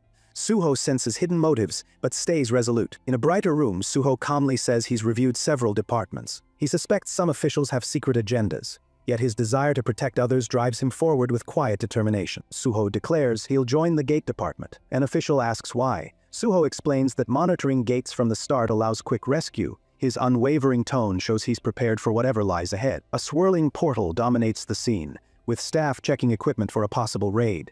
They explain the gate department leads these missions first. Suho watches intently, confident this path suits his mission. In a lounge, officials praise Suho's willingness to face the toughest posts. Jang Kyung-hwan commends him for choosing danger, while Park Kyuman silently observes. Suho remains steadfast, determined to prove his sincerity. Park Kyuman suggests team leader Jung Chalmin show goodwill to Suho.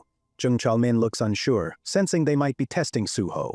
Jang Kyung-won nods, hinting at bigger plans for him. Jang Kyung-won proposes giving Suho ownership of a gate or two. He calls it generous, though sealed gates are notoriously risky. Park Kyuman watches carefully, wondering if Suho grasps the true peril ahead. Jung Chul-min warns that only difficult or heavily sealed gates remain. He worries for Suho's safety, but others mention Suho's remarkable abilities. Suho stands firm, refusing to back down from his duty. In a brighter office, Suho insists tackling the hardest gates is necessary to protect civilians. Jung Chul-min gasps, fearing extreme danger.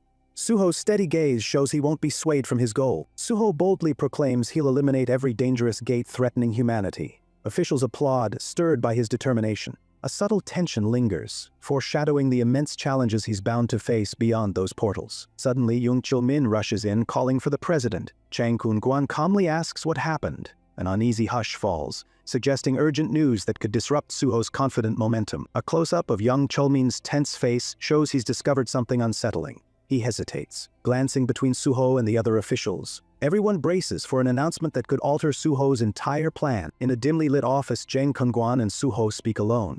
Jang casually restates his idea of handing over some gates. Both know these missions are high risk, yet Suho's calm demeanor never falters. Zhang's expression grows stern. He questions any hesitation about assigning these gates to Suho, leaving little room for dissent. Suho remains composed, ready to prove he can handle lethal challenges. Yun Chulmin arrives, uneasy under Zhang's firm stare. He promises to arrange everything for Suho. Though worried, he must comply.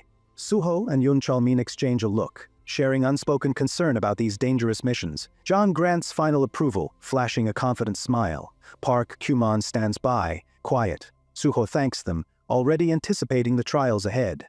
A heavy sense of expectation hangs in the air, hinting at perilous battles. A clenched fist on a chair reveals tension beneath formal politeness. Zhang insists the association will celebrate Suho's victory if he conquers the sealed gate.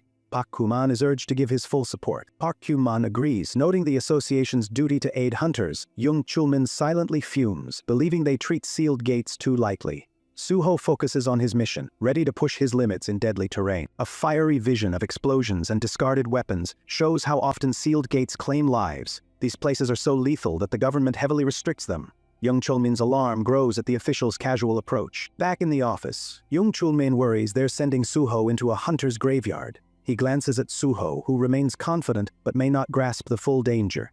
The tension foreshadows severe trials ahead. Suho sits in the association office, sunlight on his gray suit. He silently thinks that if his brother knew sealed gate's true danger, he'd be upset too. A soft apology escapes him. Park Kuman, the vice president, whispers to President Jang Kyun-wan. Their hushed discussion focuses on budget concerns instead of protecting hunters. Suho feels uneasy, sensing their disregard for potential casualties. President Zheng calmly states that the association profits if raids succeed, regardless of lost hunters. He then asks Suho which public recruitment level he'll take, treating lives like mere statistics. Suho announces he will challenge level 5 at year's end. President Zhang notes its extreme difficulty, yet Suho remains firm, ready to risk everything if it means defending innocent people. Seen from above, Suho says level 5 offers more chances to help. He mentions joining a guild for practical experience, hoping to improve his skills before the official exam. President Zhang agrees guild work builds credibility but warns about strict contracts. He tells Suho many guilds bind new recruits for years. Suho realizes he must tread carefully before signing. Suho hesitates, wanting real battlefield training without losing his freedom. He wonders if any guild offers short-term plans. Fearful of becoming a mere tool, he hopes for a balanced arrangement. Outside, the Grand Nexus guild building gleams. Suho imagines a short stint there, believing they might respect his unique abilities. He hopes to train before challenging level 5. President Zhang leans back, saying it'd be ideal if Suho found a fitting guild. Suho realizes that if even the president supports it, joining Nexus won't raise eyebrows or suspicion. In Suho's mind, the association's symbol merges with Nexus's shining crest. Linking them could boost his reputation while forging alliances strong enough to tackle sealed gates and protect the innocent. A staff member enters, announcing Pi Songyal's arrival. Everyone glances up, startled by this unexpected name. Suho wonders who this newcomer is and why he suddenly appeared now. Suho's eyes widen at the mention of Pi Songyal. He silently thinks, "What?" and steels himself for the possibility of new complications. The atmosphere shifts, tension rising in the room. Through the open door, someone cheerfully calls Pi Songyal's name, saying he arrived at the perfect time. It seems everyone was waiting for him to share crucial news or ideas. Pi Songyal strolls in, ID badge swinging, joking about missing out on a secret treat. His relaxed manner suggests he's comfortable with the group, effortlessly blending humor and confidence. He spots Suho, abruptly halting mid-sentence. A flicker of astonishment crosses Pi Songyal's face. He never expected Suho here. The atmosphere shifts from friendly banter to sudden, questioning silence. Seated on the couch in his gray suit, Suho meets Pi Songyal's eyes with a nod. Tension settles, and everyone wonders how this unexpected meeting might alter the day's plans. A close-up reveals Pi Songyal's subtle smirk under a faint red glow. He softly murmurs, "Ooh," as if he's uncovered something amusing, giving off an unsettling air of confidence. Zhang Qiao grins at Suho, hinting there's another visitor. His playful tone suggests he's enjoying the surprise. Suho remains composed, yet a hint of worry flickers. Who else might appear now? Pi Songyal hesitantly peeks into President Zhang's office, ready to slip away. But Zhang waves him in, politely yet urgently hinting big news is coming. Stepping inside, Pi straightens his jacket and greets Zhang.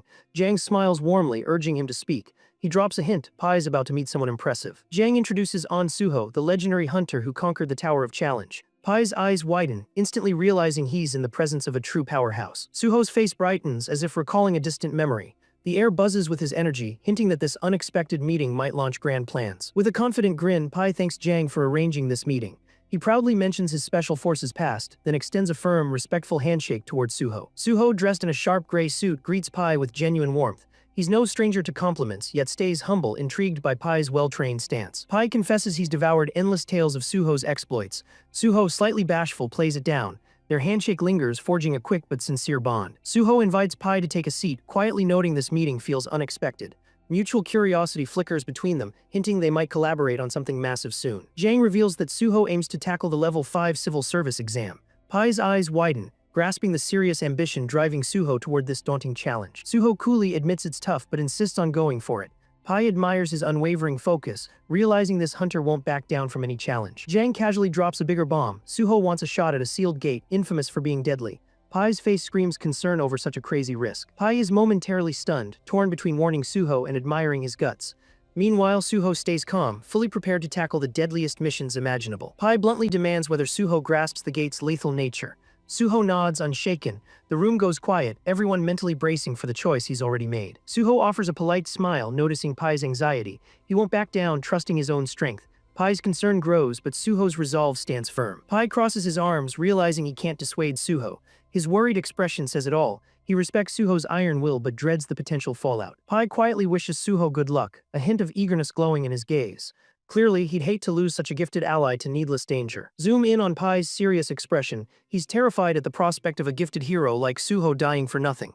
That heavy sense of duty clings to him. Pai spontaneously invites Suho to join the special forces, pledging personal mentorship.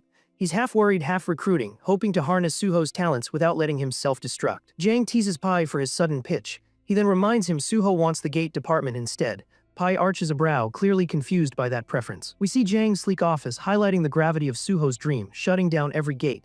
He brandishes a gate priority pass, aiming far beyond standard clearing runs. Pai tilts his head, insisting special forces could handle gates just as effectively if allowed. He shoots team leader Jung a look, dragging him into this budding rivalry. Jung Chelman jolts at being dragged in, nodding awkwardly. He's torn between Pai's zeal and Suho's unstoppable resolve, unsure how to keep the peace. Jung chuckles politely, confessing he has no clue where this is going. Suho stays silent, perfectly content to let them argue over his fate. Pai casually points out that if Suho nails the level 5 exam, things get awkward for Jung.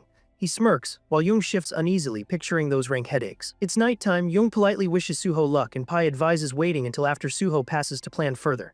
Jung stands there, tense yet still rooting for him. Suho silently labels Pai a sly fox. On the surface, he thanks them for the help, but he's clearly keeping one eye on Pai's hidden agenda. Suho realizes passing level 5 might put him above Jung rank-wise. That thought bugs him. He doesn't want to mess up their friendship with awkward power dynamics. Suho looks down, thinking how rank-driven systems complicate real friendships. He sighs softly, signaling an end to their talk for now, weighed by that unfortunate reality. Flashback mode, Pai mentions he's tackled brutal gates before, so these deadly jobs aren't foreign to him. Suho and Jung stay cautious, absorbing his battle-worn confidence. Jung and Suho head down a long hallway, quietly mulling Pai's warnings. Harsh lighting overhead clashes with their darker worries about the looming life-or-death gates. Jung sneaks a look at Suho, each lost in their own thoughts. Their echoing footsteps grow heavier, reflecting the tension stacking up between them. Finally, Jung asks if Pai's caution got under Suho's skin. Suho nods, conceding those warnings aren't empty talk. The hush deepens as the weight sinks in. Jung pleads that sealed gates killed too many, especially star hunters like Suho. He suggests begging higher-ups for a safer route, desperate to keep Suho alive. Suho appreciates Jung's concern but won't budge, determined to see this mission through. Jung's anxiety hits Suho's iron will head-on, and neither side relents. Jung emphasizes that sealed gates are no joke, heavily regulated by the government for a reason. The corridor's looming ceiling mirrors their deepening sense of dread. Suho, fully aware of the danger, won't back down. Jung's voice wobbles, but why? Yet Suho remains rooted, absolutely sure of his choice. Suho explains he's confident the worst won't come. Jung still trembles with concern, sensing Suho might have hidden intel, but nobody's sharing those secrets just yet. We see a swirling green-blue portal called Nameless Sword, notorious for its high death count. Its pulsing glow promises immense power and equally immense danger. Suho grins, claiming he already knows Nameless Sword's weak spot. That fierce sparkle in his eye implies hidden knowledge beyond anything the others can fathom. We arrive at Jeonju's Nameless Sword Gate Square, formerly serene, now swarming with soldiers and heavy machinery. The shift from historic peace to military lockdown is stark. Two guards tell Suho and Jo Jin HWI to hold up outside. Suho's dark jacket and Joe's casual attire stick out among the camo-clad troops. Joe quietly points out that sure, the association runs this place, but it's basically an army fortress. Suho stays calm, sensing the heavy tension everywhere. Suho and Joe both snap their heads upward, reacting to a sudden noise. Their sharp reflexes suggest they are prepared for any incoming threat. One soldier salutes another while gripping his rifle, hammering home the intense security. Suho and Joe exchange looks, both fully aware of the heavy lockdown. A stern-faced guard addresses Suho by name, clearly recognizing his status. Joe hangs back, noting the soldier's firm respect and no-nonsense attitude toward the famed hunter. He introduces himself as Major Kim Jong-gu, the officer running this entire operation. Suho and Joe respond politely, sensing his crucial influence over Gate's security here. Major Kim mentions that team leader Jung awaits further in, then guides them down a dusty path. Marching soldiers underscore just how critical this gate is. Joe spots a clearing in the woods and wonders if that's the square's entry point. Suho nods quietly, fully aware they're inching closer to danger. Stepping into a wide clearing, they see a giant metal structure ringed by scaffolding. Suho and Joe are awestruck. This fortress obviously restrains something deadly. Up close, reflective walls gleam under the sun. Reinforced iron and exotic alloys stand ready to hold back monsters. A subtle rainbow shimmer signals its formidable defense. Joe Jinhwa's eyes shine with excitement. Suho observes the barrier's sheer enormity, grasping how far the association will go to secure this lethal gate. Soldiers up top wave Suho and Joe toward Jung Cholman. Jung greets them, visibly relieved they made it. The towering barrier behind them screams high-stakes mission. Jung cracks a smile, joking about their long journey. Suho fires back a playful jab about Jung being too early. Their lighthearted exchange shows genuine respect. Jung notices Joe Jinhwa and politely inquires about this new face. Joe stands at attention, eager to make his introduction and explain why he's here. Joe grins broadly, announcing he's a PBS reporter. His upbeat personality clashes with the rigid military setting, but his cheeriness kind of brightens the mood. Jung looks a bit taken aback but still shakes Joe's hand. He's unsure about a reporter here, yet Joe's excitement seems to lift the grim atmosphere. Joe asks if he can snap photos post-raid. Jung agrees since nothing's top secret. Suho remains quiet, trusting Joe's motives but keeping his focus on the gate. Jung confesses he's shocked Suho arrived with a journalist. Joe thanks him for the go-ahead. Suho stays in the background, neutral, letting Joe run with it. Joe cheerfully predicts they'll run into each other a lot, urging Jung to remember him. Jung chuckles, letting that playful note soften the heavy atmosphere. Major Kim steps in, double-checking that Suho's the lead for this sealed gate. Suho nods, carrying a calm air that quietly bolsters everyone's confidence. Major Kim politely inquires about Suho's hunter rank. Suho replies, level 51, catching Kim off guard. Clearly, Kim didn't expect him to be that formidable. Kim responds with a low hum and accepts it. He's clearly impressed by such a high-level hunter who's oddly humble about his insane power. A loud mechanical roar signals the fortress door unlocking. A distant voice cautions that once Suho steps in, it shuts tight. No easy exit from this mission. Suho offers a smile and thanks Major Kim. The massive steel doors behind him loom like a final warning. Once he's inside, there's no quick getaway. Team leader Jung calls Suho's name one final time. Suho turns, offering a respectful nod.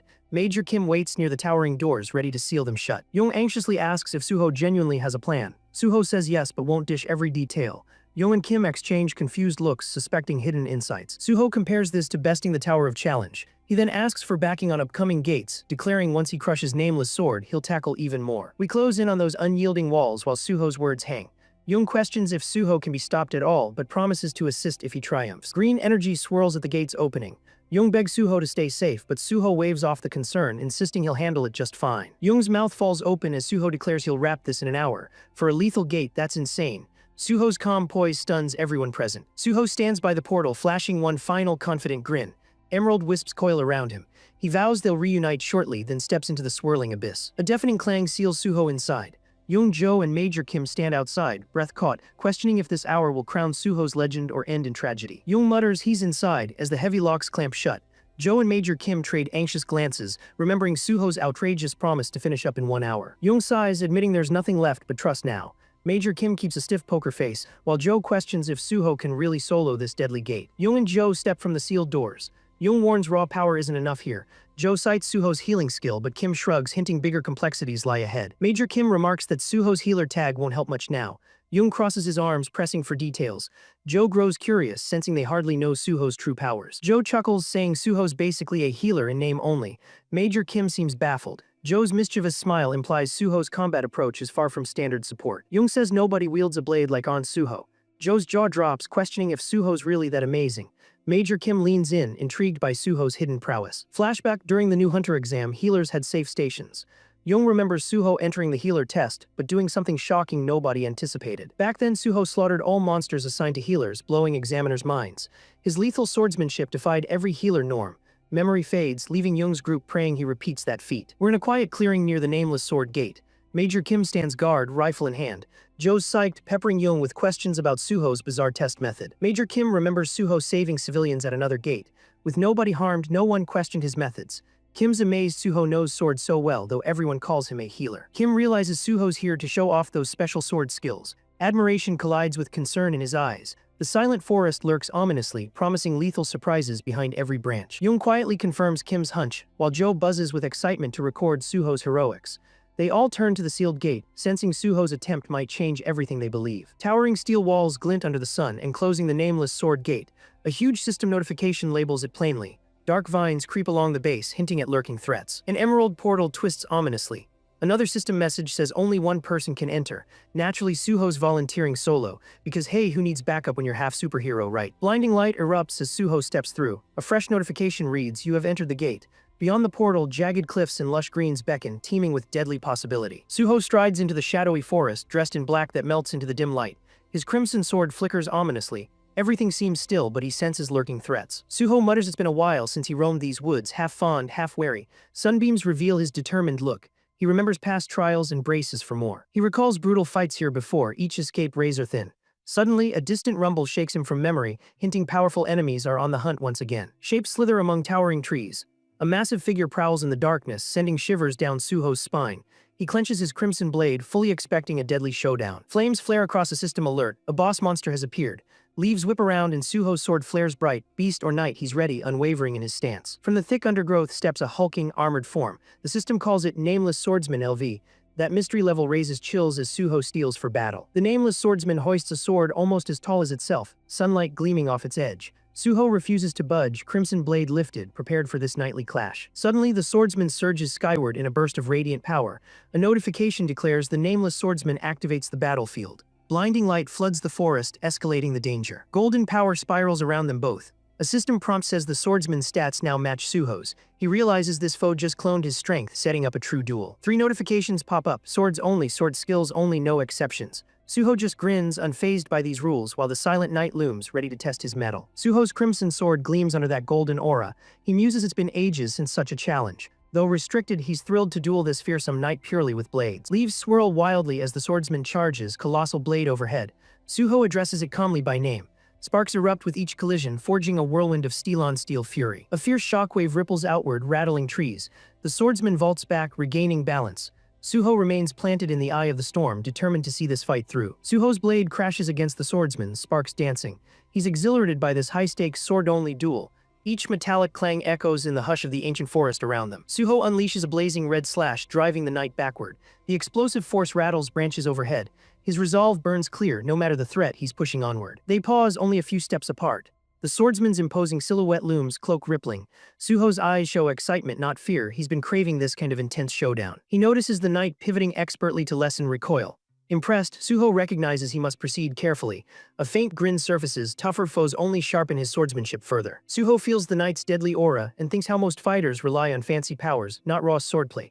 He's bent on proving that pure blade skills suffice. They've barely clashed swords, yet the knight shifts stances instantly. Suho sees it adapting to his moves in real time, showcasing the swordsman's razor-sharp tactical mind. The swordsman unleashes erratic strikes, shifting speed and angle without warning. Suho senses its chilling talent for constant pressure. Still, he stays composed, aware one mistake means doom. Their swords meet midair, painting streaks of purple and red.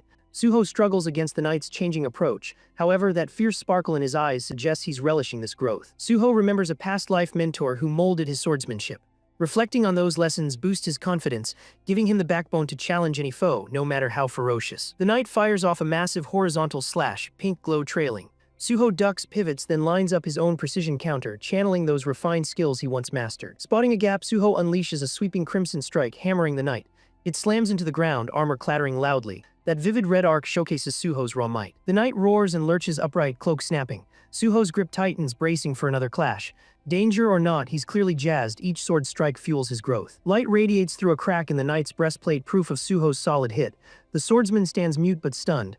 Suho expected that, it's a battle of wits. A few steps back, Suho recalls the knight never spoke before it was beaten in prior fights.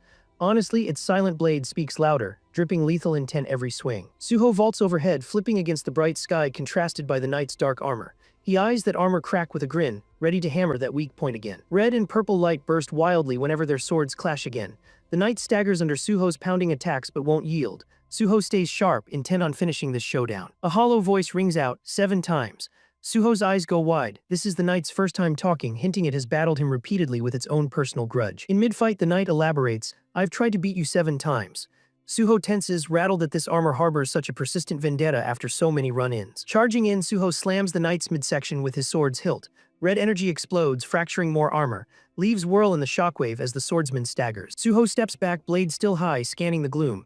Silence creeps in, but the knight, though cracked, isn't done. Suho braces for that final furious assault. Amid tangled greenery, Suho reflects on people's curiosity about the knight's hollow armor. Supposedly empty, yet it terrorized challengers. Its mysterious emptiness only made it more terrifyingly intriguing. A sudden white blur whooshes by, hinting another swift strike. Suho remembers peering inside the armor once, disappointed to find only a ghostly trace gripping a cursed sword. The knight is now missing a left arm courtesy of Suho's strikes. Ragged cloak flutters, yet it stands tall, preserving its eerie mystique. Suho lifts his sword once more. The knight shifts stance, crushing the ground with its single foot.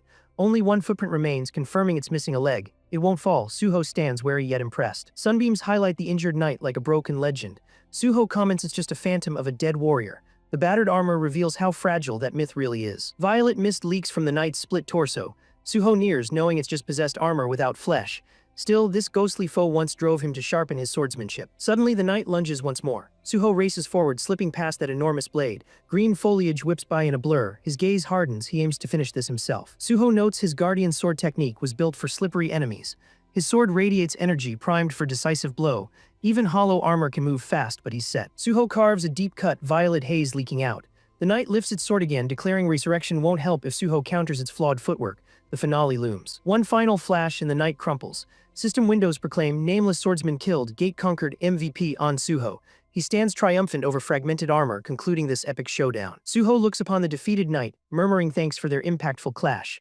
Sunlight spills into the clearing, highlighting the broken foe that once drove him beyond his limits. He admits these relentless duels fueled his explosive swordsmanship growth. Because of this adversary, he became the renowned sword god. Though it's now silent, it shaped Suho's legacy. Alone in the woods, Suho briefly bows, vowing to honor the knight on days like Teacher's Day.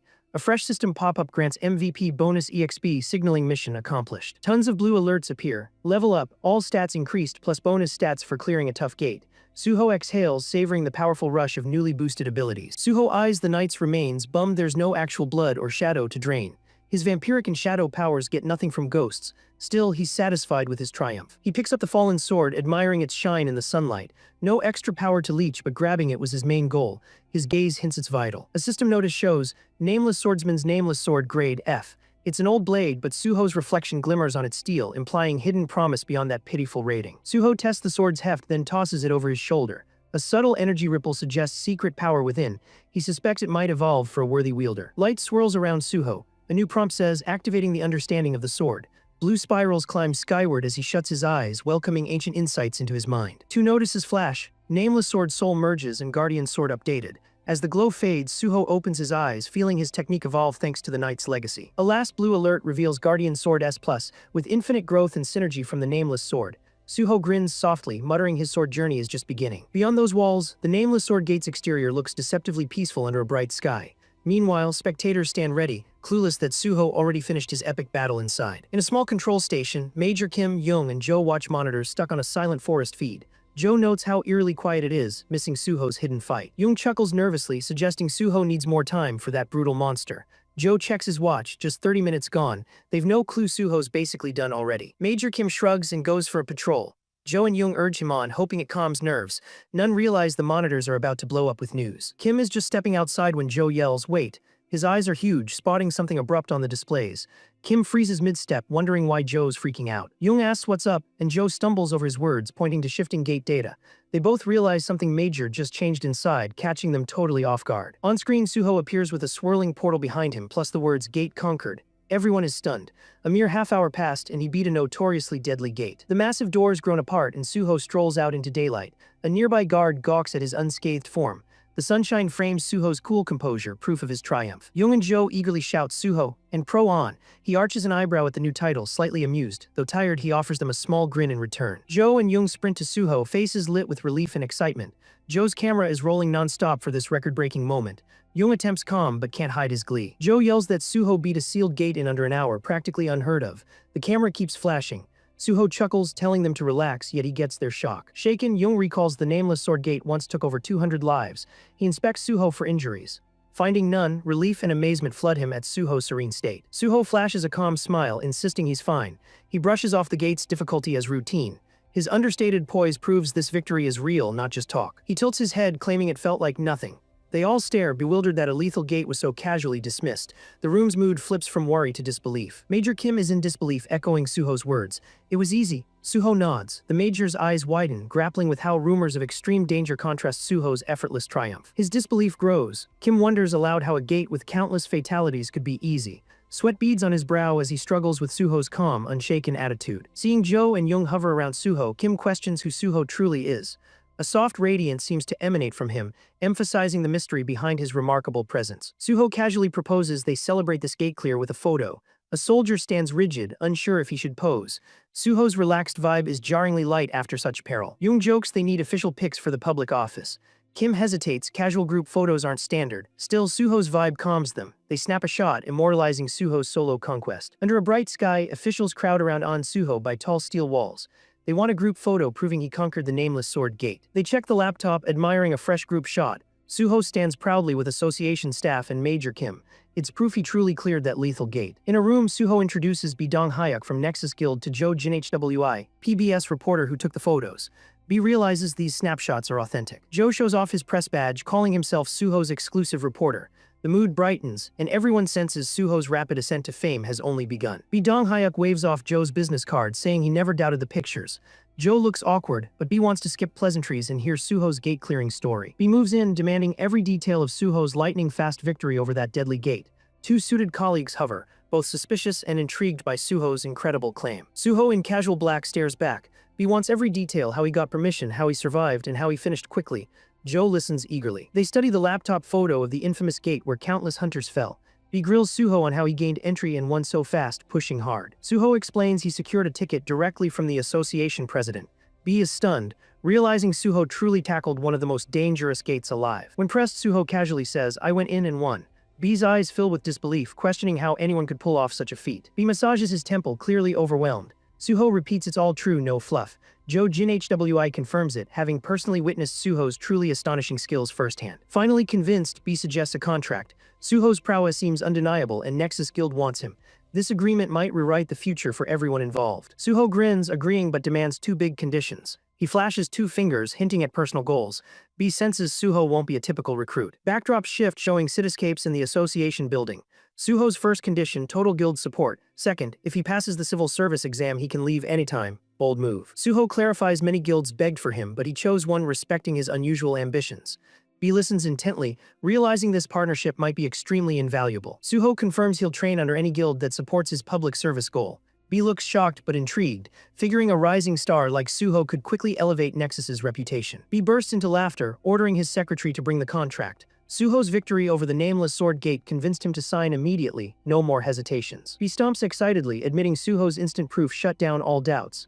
That unstoppable gate conquest changed everything. He's now fully on board with this unstoppable new recruit. B extends his hand, warning Suho about future missions. Tough gates and internal politics await, but B's excited eyes gleaming at Suho's truly fearless potential. Suho clasps B's hand, sparks practically flying. He vows to tackle any guild task, sealing their agreement. A new era dawns for Suho and Nexus. Evening settles over busy streets. Car horns blare while the sky glows orange and purple. Suho and Joe Jin HWI head home, buzzing from their new contract triumph. In Joe's car, Suho offers to drive, grateful for Joe's help all day.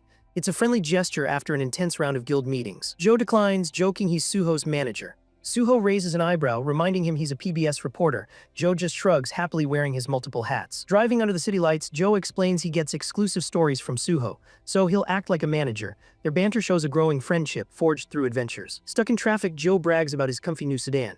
Suho's surprised he bought another car. Joe calls him on pro, hinting at unexpected wealth connections. Joe teases Suho for skipping work. Suho counters that he needed time for exclusive coverage. They laugh, revealing how laid-back Joe is about ditching his reporting gig for Suho. Joe mentions new articles about Suho are out, advising him not to stress any backlash. Their lighthearted mood shows they're very confident and excited. Joe admits he planned to manage Suho's errands. Relaxing in the seat, Suho gets used to being called On Pro. City lights accent their new friendly vibe. Flashback: right after Suho's gate victory, Joe collapses in snow, begging Suho to withhold some details for future teasers. Exhausted Suho just nods, trusting Joe's instincts. In the car now, Suho says he's fine with Joe's reporting strategy. Joe grows serious, calling him Mr. On Pro before asking a question that's clearly been nagging him. Joe hesitates, then asks how Suho was really sure he could survive the deadly nameless sword gate. The question hits the deep core mystery. Suho explains a hidden pattern inside the gate. Once he spotted it, the boss was toast. Joe listens, eyes wide, truly amazed by Suho's foresight. Suho recalls facing a bloodstained knight called the Sword King, who demanded a pure sword duel. That harsh challenge seriously sharpened Suho's blade skills like never before. Back to reality, Suho flashes a V-sign, bragging he surpassed even the Sword King. He grins confidently, though the memory of that brutal fight still slightly lingers underneath. Joe is stunned. Suho insists technique can top raw strength. Joe struggles to believe he dueled a guy titled King, but Suho still seems totally unfazed. Suho quietly explains he's devoted his life to swordsmanship. City lights glint vividly in his eyes, subtly highlighting his double existence, normal on the surface, legendary in battle. Joe recalls the Sword King's grim rumor of killing 200 fighters. He wonders if Suho truly knew that. Yet, it seems even that knowledge never shook Suho's confidence. Suho explains the Sword King mirrors an opponent's power, relying solely on technique. A flash of a truly crackling sword hints at a fierce, magic-free duel. Joe asks if Suho possesses a specialized swordsmanship skill. Suho reveals an S-rank creation-type ability, hidden from normal status checks. Joe is stunned by this secret weapon. The car swerves as Joe processes this bombshell. Suho's S-rank skill is completely invisible to official tests, really implying he's far beyond ordinary hunters. Joe slams the brakes, nearly launching forward. Suho looks over in alarm, unsure if the sudden stop stems from pure shock, traffic, or both. Joe recovers, shouting utter disbelief about Suho's S-rank swordsmanship. He's practically speechless, wondering how Suho kept such insane power under tight wraps for so long. Suho says he only got it recently, shrugging off Joe's dramatic reaction. Joe flares with comical fury, while Suho just smirks slightly at his over-the-top response. Once calm, Joe suggests releasing Suho's story in stages, keeping public interest high. He switches to reporter mode, offering to handle any questions. Tension finally eases. Joe jokes Suho's feats make him a crazed promoter. Suho laughs, warning Joe not to overdo it. Both men share relieved, satisfied smiles. The car glides through the city as Joe apologizes for ever doubting Suho. Suho waves it off, grateful that Joe broke his Sealgate success story. Night blankets the sky. Joe checks Suho's schedule, who declares he's ready to crash after non-stop action.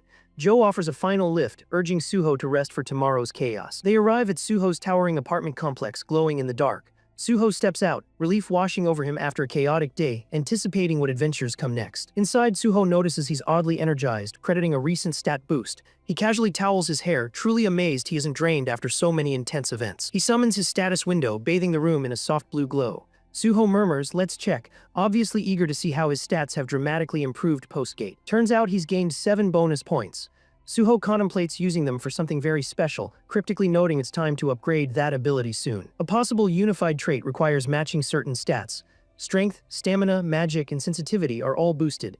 Suho realizes everything must line up perfectly for this powerful new feature. The system warns him, raise weaker stats to the highest rank, then keep 1 bonus point. Suho zeroes in on magic, challenging but hoping to meet each requirement. He succeeds, and a message proclaims all stats now reach red rank. Suho beams, thrilled that he fulfilled this difficult condition perfectly at last. Another prompt confirms the unified trait is unlocked, merging each stat at rank 14. Suho marvels at this synergy, anticipating major upgrades in future battles. Overjoyed, Suho shouts, "I got the trait," practically dancing around. All his calculated planning and brutal gate fights led him to this peak moment. Flashback: Suho in a neat suit admits he never knew unified trait existed. He looks relieved yet slightly embarrassed at missing such a powerful hidden mechanic. Back in the present, Suho rechecks his glowing status window, really noting that it's surprisingly simple once you know how. Sometimes big secrets lurk behind minor details. Suho allows himself a mischievous grin, clearly enjoying this power spike. He even chuckles softly, a private joke about how strong he's become. He flops onto the bed with a satisfied sigh, vowing to handle this new trait responsibly. Exhaustion fades, replaced by quiet confidence in all tomorrow's battles. Suddenly, his phone rings. Suho glances over, wondering who's calling this late. The device's glow illuminates his relaxed face, curiosity peaked, tension quietly rising. He sees it's Gu Yon Hwa, someone he hasn't spoken to in a while. Suho wonders why she's reaching out tonight after such a hectic day. Suho answers cheerfully, teasing she caught him in high spirits. It feels like reconnecting with a trusted old ally after huge recent accomplishments. Gu Yonhwa's voice is half teasing, half formal. She really mentions seeing his news. Suho tells her to drop the stiff talk but wonders what she truly wants to discuss. Suho notes the article got published quickly, asks about online reactions, then suggests meeting. Gu Yonhwa, flustered, agrees but still calls him sir, mixing formality and sarcasm. Split-screen moment, Suho lounges in bed while Gu Yonhwa stands elsewhere, bristling at his relaxed tone. They're clearly on different wavelengths, her seriousness clashing with his laid-back approach. In a comical style, Gu Yonhwa threatens to drop everything if Suho won't commit. She's obviously hoping he'll accept, though her prideful posture says otherwise. Tension simmers beneath. Returning to a realistic view, she demands Suho's next move. He holds her fate in his answer. The night air feels heavy, as though their futures hinge on this. Suho coolly says he'll decide tomorrow, telling Gu Yonhwa to meet him at Nexus Academy by 1 p.m. He's calm, but scheduling might be really tricky. Gu Yonhwa frets about day jobs and lectures. An illustration shows 3 busy figures.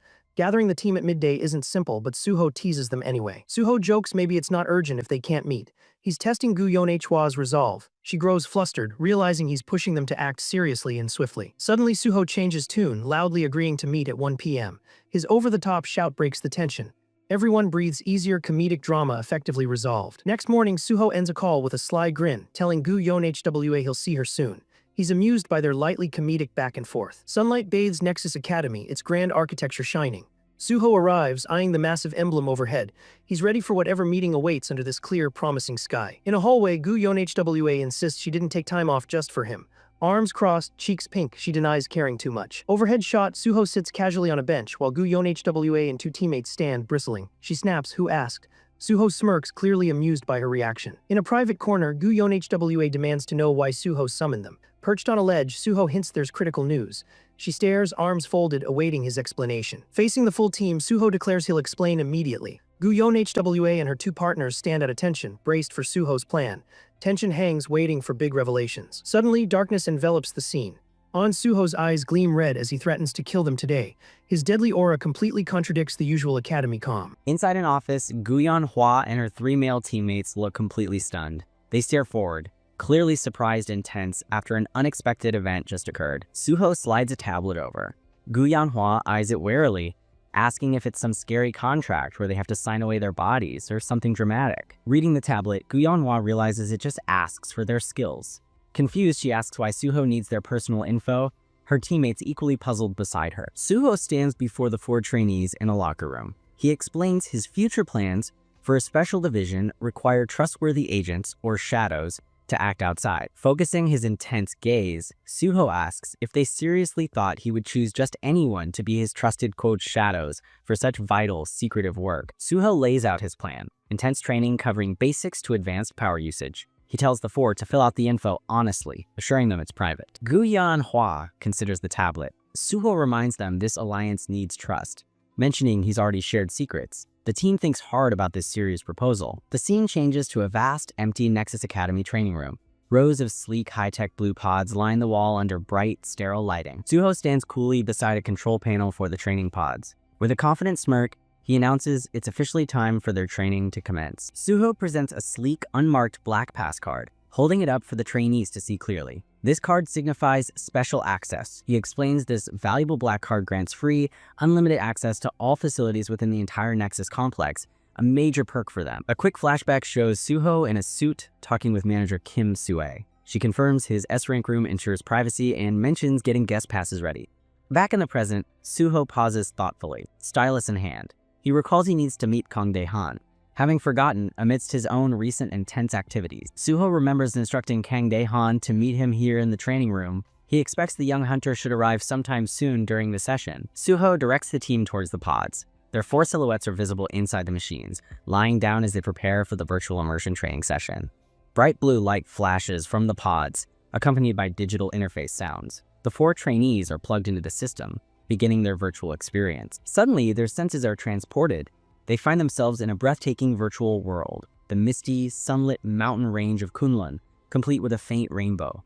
In the virtual Kunlun, Suho faces the 4 trainees, who are now wearing practical black training outfits. He welcomes them to their challenging new practice area. The team looks around the impressive mountain landscape. Suho notes their lower levels are perfect for his custom training plan. Gu Yonhwa asks what they'll be doing. Suho gets serious, confirming it's combat training. He challenges the 4 questioning if their current skills are nearly enough to evade the skilled Special Division members. Gu Yanhua looks defiant, insisting careful planning can easily fool the Special Division. Her 3 teammates stand solidly behind her confident declaration. Suho chuckles, reminding Gu Yanhua with amusement that he caught them easily. He notes perfect plans are rare, especially with unpredictable superpowers involved. She looks quite annoyed. Suho's tone shifts to earnest encouragement. He tells the 4 trainees the real goal isn't just self-protection, but gaining the strength to protect their allies too. With a sharp snap of his fingers, Suho signals the beginning. The air crackles with anticipation. The first test or training round is about to start. Glowing blue energy swords appear before the 4 trainees. Suho explains their first goal: master basic weapon skills and, crucially, overcome their human fear in battle. Gu Yanhua materializes a sword, looking puzzled. She asks Suho why he specifically chose swords. He replies cryptically, asking if she knows his recent nickname. A tiny, cute Gu Yanhua thought bubble guesses, the sword god? Suho confirms with a confident hand gesture amidst digital sparks, saying that's the one. Suho leans on a large energy sword. Gu Yanhua asks if he, a swordmaster, plans to learn other weapons. He corrects her, they need to improve. Magic is prohibited here.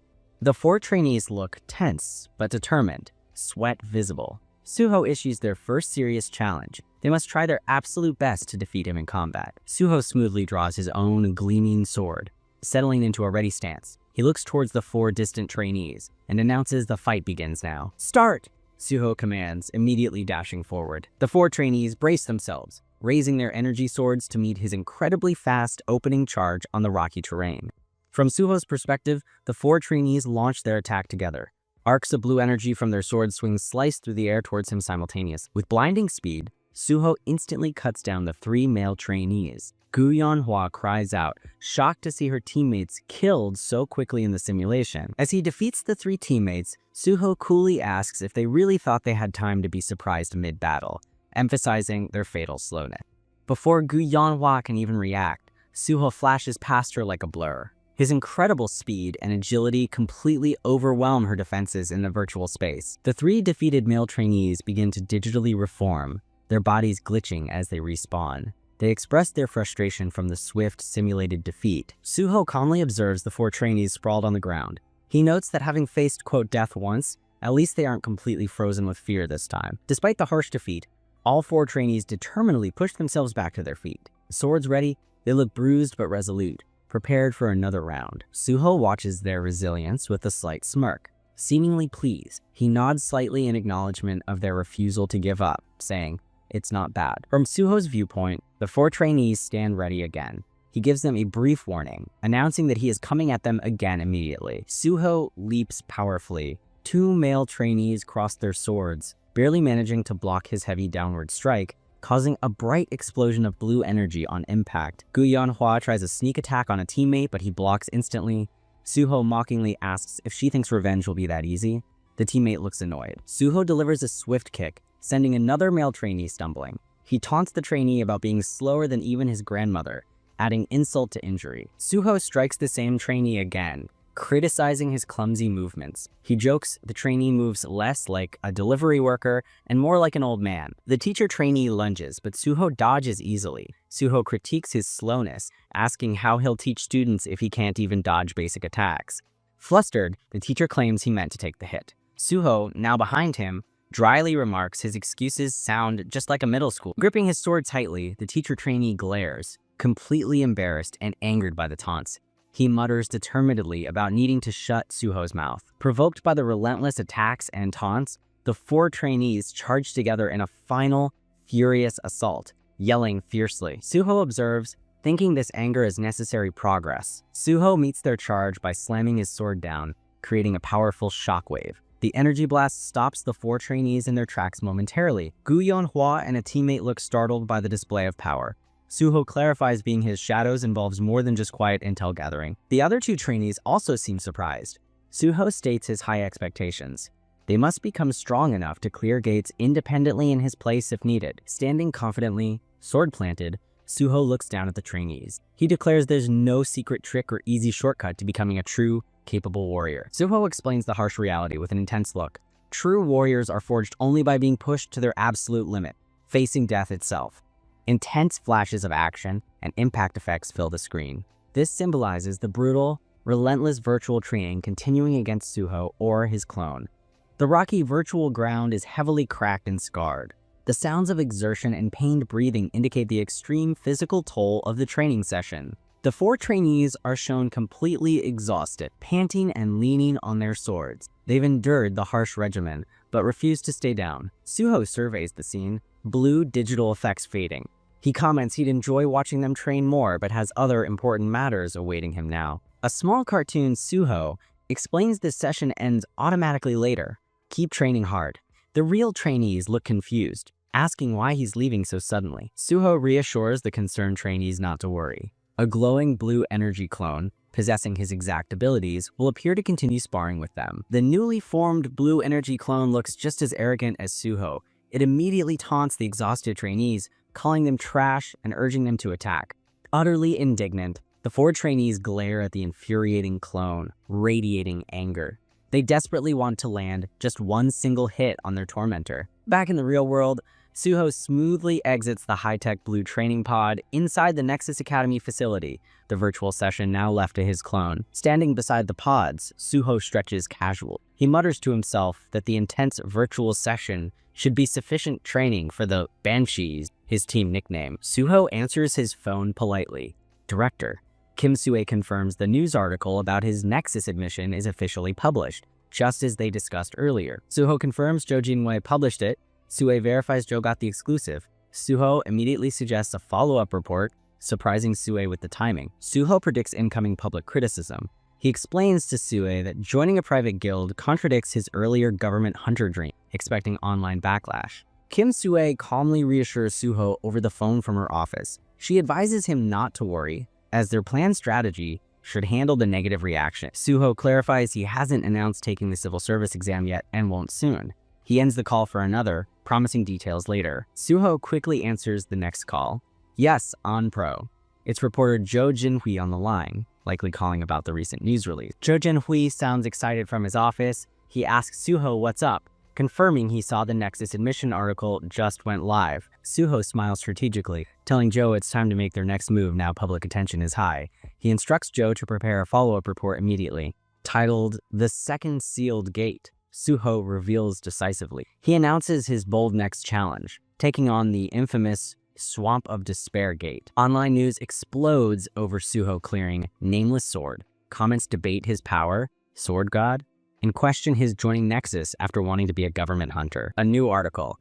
Suho joins major guild Nexus. The comments turn nasty, mocking him for choosing money and calling him arrogant. Then, another article drops. Breaking news. Suho is immediately solo challenging another sealed gate, the Swamp of Despair. Public opinion flips instantly, defending him and hailing the Sword God. A phone screen shows comments flooding in. Fans repeatedly call Suho a god, praising his insane but amazing feats, even joking about buying anything he sells. Suho reads the comments on his phone with a satisfied smirk. The public's volatile reaction is proceeding exactly according to his calculated plan. Just then, a drained-looking team leader Jung Chulman slumps into the office. Suho looks up from his phone and greets the overworked official. Suho asks Chulman if the Swamp of Despair entry permit is approved. Chulman sighs, rubbing his temples, admitting he was just getting scolded about that. A flashback shows Association President Jang Kyung-wan furiously yelling at Chulman to approve Suho's request immediately. Suho thanks Chulman for handling the pressure. Chulman leans in, asking Suho about the talks between Nexus and President Jang. Suho keeps details private, but confirms the core agreements are likely included. Walking through the office, Suho seriously tells Chulman he still plans to take the civil service exam. He stresses this is a secret just for him. Chulman makes a funny face, zipping his lips shut and giving a thumbs up to promise secrecy. Suho chuckles, then says it's time to clear the gate. An aerial view shows Yeongjong Island, Incheon. This coastal city is identified as the location of the dangerous S-rank sealed gate, the Swamp of Despair. Suho stands alone before the swirling purple energy of the gate portal. Behind him, Jo Jinhui aims his camera, ready to document this historic entry. Inside a control room, the Nexus PR leader watches Suho's feed nervously. He worries aloud about the gate's deadly reputation, questioning if Suho can survive. Jo Jinhui tells the PR leader he worries too much and suggests a fun bet on the outcome. The PR leader seems intrigued by the idea. Joe confidently flashes a wide grin.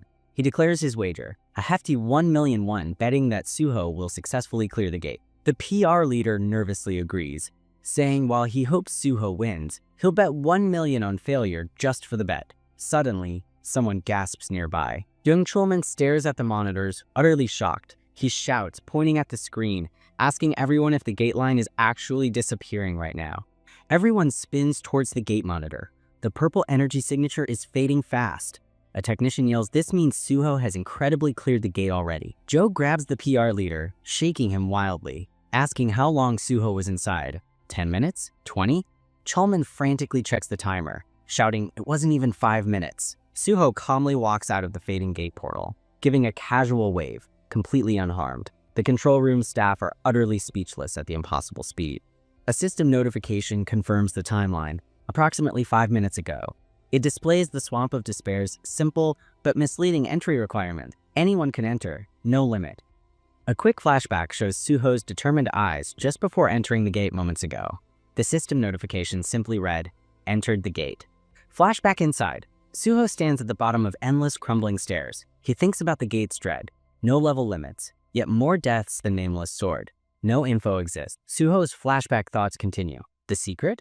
No monsters live here. Just climbing these endless glowing white stairs to the exit is the only requirement to clear. His thoughts clarify the twist. Each step is the real trial. These stairs are laced with terrifying, mind-affecting traps, designed to break the climber's spirit. Suho recalls the simple strategy: use S-rank mental protection. Without it, climbers drown in fear and despair the moment they step on, dying mentally. He remembers the grim consequence of failure here. Those who die mentally become stone statues lining the staircase, eternal monuments to their despair and fear. Suho thinks on the gate's name origin. Before the mechanics were known, it was called the Swamp of Despair, simply because nobody ever came back out. Suho smirks internally. Only after the first clear did the info change. The swamp described the feeling of the draining mental climb, not literal mud. Back to the flashback entry. Thinking none of this matters to him, Suho confidently steps onto the first stair. System stepped onto the staircase of despair. Suho momentarily staggers as the mental attack hits. His face darkens from the force. System message confirms. Deep despair descends upon you. But he instantly recovers, unaffected. He thinks about his trump card, a skill providing absolute immunity to all mental debuffs, like fear or despair. Standing tall amidst purple dragon energy, Suho smirks. System activating dragon blood. Mental corruption does not progress. His dragon blood makes him immune. The system messages flash again as Suho begins his calm, steady ascent up the glowing white stairs, completely protected from the mental assault. Suho walks easily past the grotesque statues of failed challenger. The system confirms his dragon armor's effect continues to block all mental corruption attempts. Another flashback shows Suho after acquiring dragon blood, S+. He realized then that this immunity would make the Swamp of Despair trivial for him. A screen details the S+ rank Dragon Blood skill, granting Dragon's Mind S immunity. Suho thinks this specific immunity is why he chose this gate second. Back in the gate, Suho stands high on the stairs, looking down the path lined with countless stone statues of those who failed before him. Observing his surroundings, Suho notices fewer statues the higher he climbs. This grimly indicates that very few challengers ever made it this far up. Looking at the tormented stone faces, Suho feels a somber truth. Even by clearing this gate, he knows he cannot truly save these trapped souls. Suho recalls the story of the first clearer, the ascetic, who tried to recover the statues, only for them to crumble instantly into dust upon touch. The ascetic left alone, unable to save anyone. Suho understands his own limited role here is different. He cannot save their bodies, but perhaps their souls. Near the top, Suho stops and bows respectfully to the statue. He quietly tells the trapped souls he will free them by clearing the gate. Reaching the exit, Suho is showered with system messages. MVP achieved. Bonus express / stats. Level up, special reward, more stat points. A huge haul. Suho looks up expectantly towards the system interface, a satisfied glint in his eyes. He calls for the final, most important reward item now. System. Obtain the Ring of Emotions. An ornate S-rank ring appears. It allows seeing emotions as colors and storing / transferring positive white or negative black energy. This ring once belonged to the ascetic. He used it to help people suffering emotionally, but tragically, it was eventually stolen by villains long ago. Suho confidently fixes his jacket, thinking about his new ring. He vows that, unlike its previous owner, he won't let anyone take this artifact from him. He carefully places the glowing, patterned purple ring of emotions onto his finger.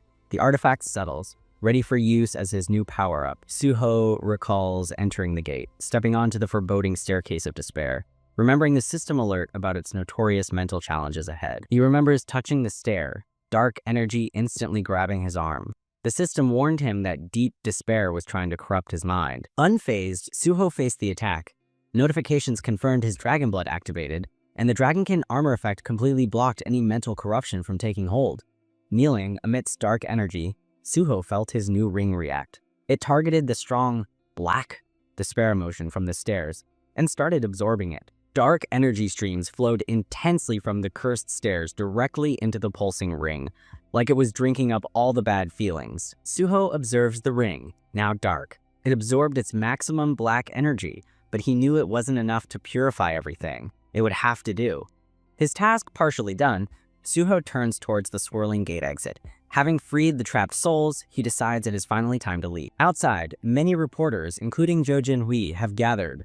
Cameras flash brightly as they eagerly await the hunter's return from the dangerous gate. Suho steps out into a frenzy of flashing lights. Reporters shout his name excitedly, scrambling to get the best picture of the returning hero. Jo Jin-hui, Young Cholman, and a Nexus PR lead rush forward, their faces showing pure disbelief and excitement at Suho's swift reappearance. Jo and Cholman bombard Suho, asking how he cleared the S-rank gate in under 5 minutes. They declared it an unbelievable world record needing exclusive coverage. Suho suggests taking promotional photos first ever the PR strategist. Jo Jin-hui enthusiastically agrees, telling his associate to prepare the camera immediately. In an office, someone watches news of Suho exiting the Swamp of Despair, remarking it was even more dangerous than Nameless Sword. Another confirms it. Nexus CEO Bae Dong-hyuk looks stressed, finding it unbelievable.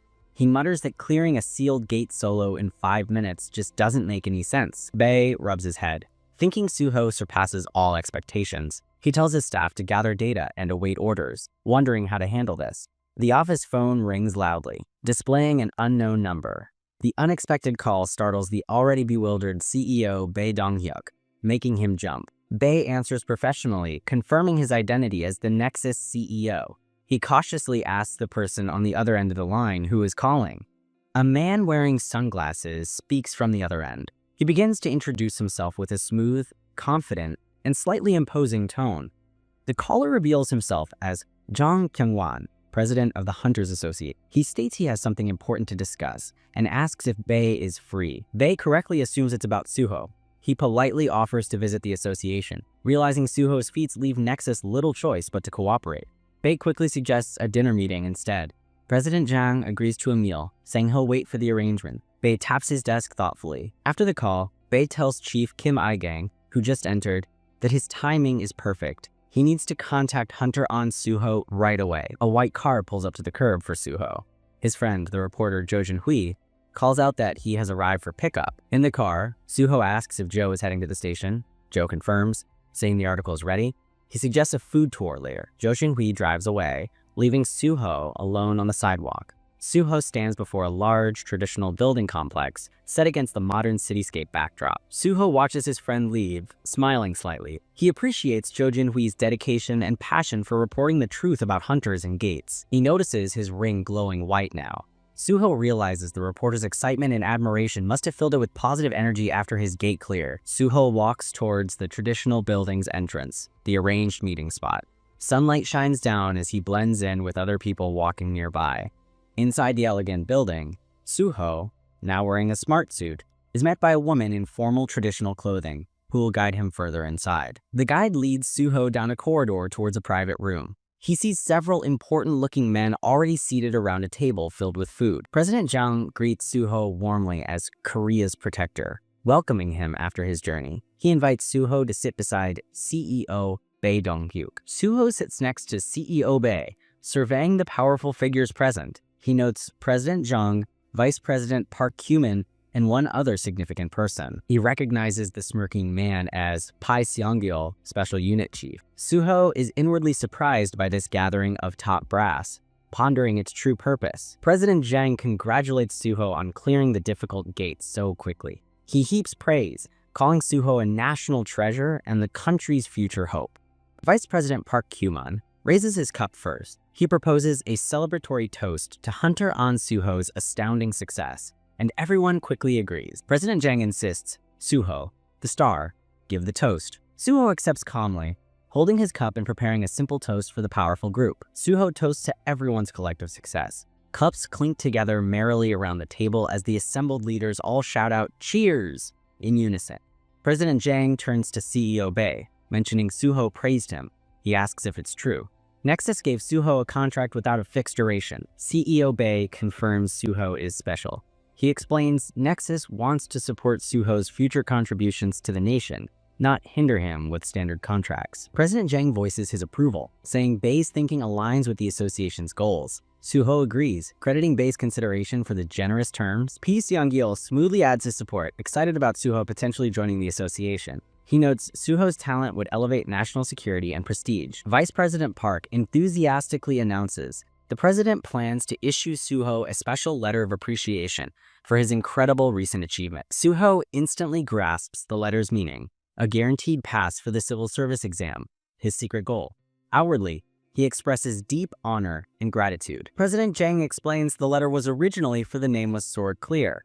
He marvels that Suho conquered another sealed gate even faster than anticipated. Suho gives a perfectly humble response, thanking the president for the gate permit and the opportunity. The officials praise his skill, looks, and humility. Pi Seong-gil leans in, his curiosity clear. He directly asks Suho the burning question, how exactly did he conquer the infamous Swamp of Despair?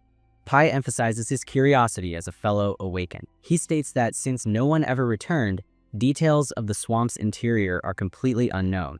Pi suggests sharing information would benefit the nation. Suho recognizes Pai's information extracting specialty, recalling his similar curiosity from Suho's past life. A subtle smile plays on Suho's lips. He decides to be vague, preferring not to reveal his trump cards or specific abilities just yet. Suho explains the swamp only had stairs, no monsters. After assessing the first step's danger, he decided using, quote, tools to ascend was safer than stepping directly. He concludes that this unnamed method worked, allowing him to succeed. The president, vice president, and Pi listen intently, exchanging thoughtful looks. Pi notes most hunters use mental skills or items for such gates. He observes pointedly that Suho seems to have employed a much simpler approach. Suho casually brushes off the observation. He replies vaguely that he just kept his approach simple and maybe had a little bit of luck. President Jang changes topics, asking Suho's current level, mentioning he heard it was below 100. Suho answers directly that he is level 53.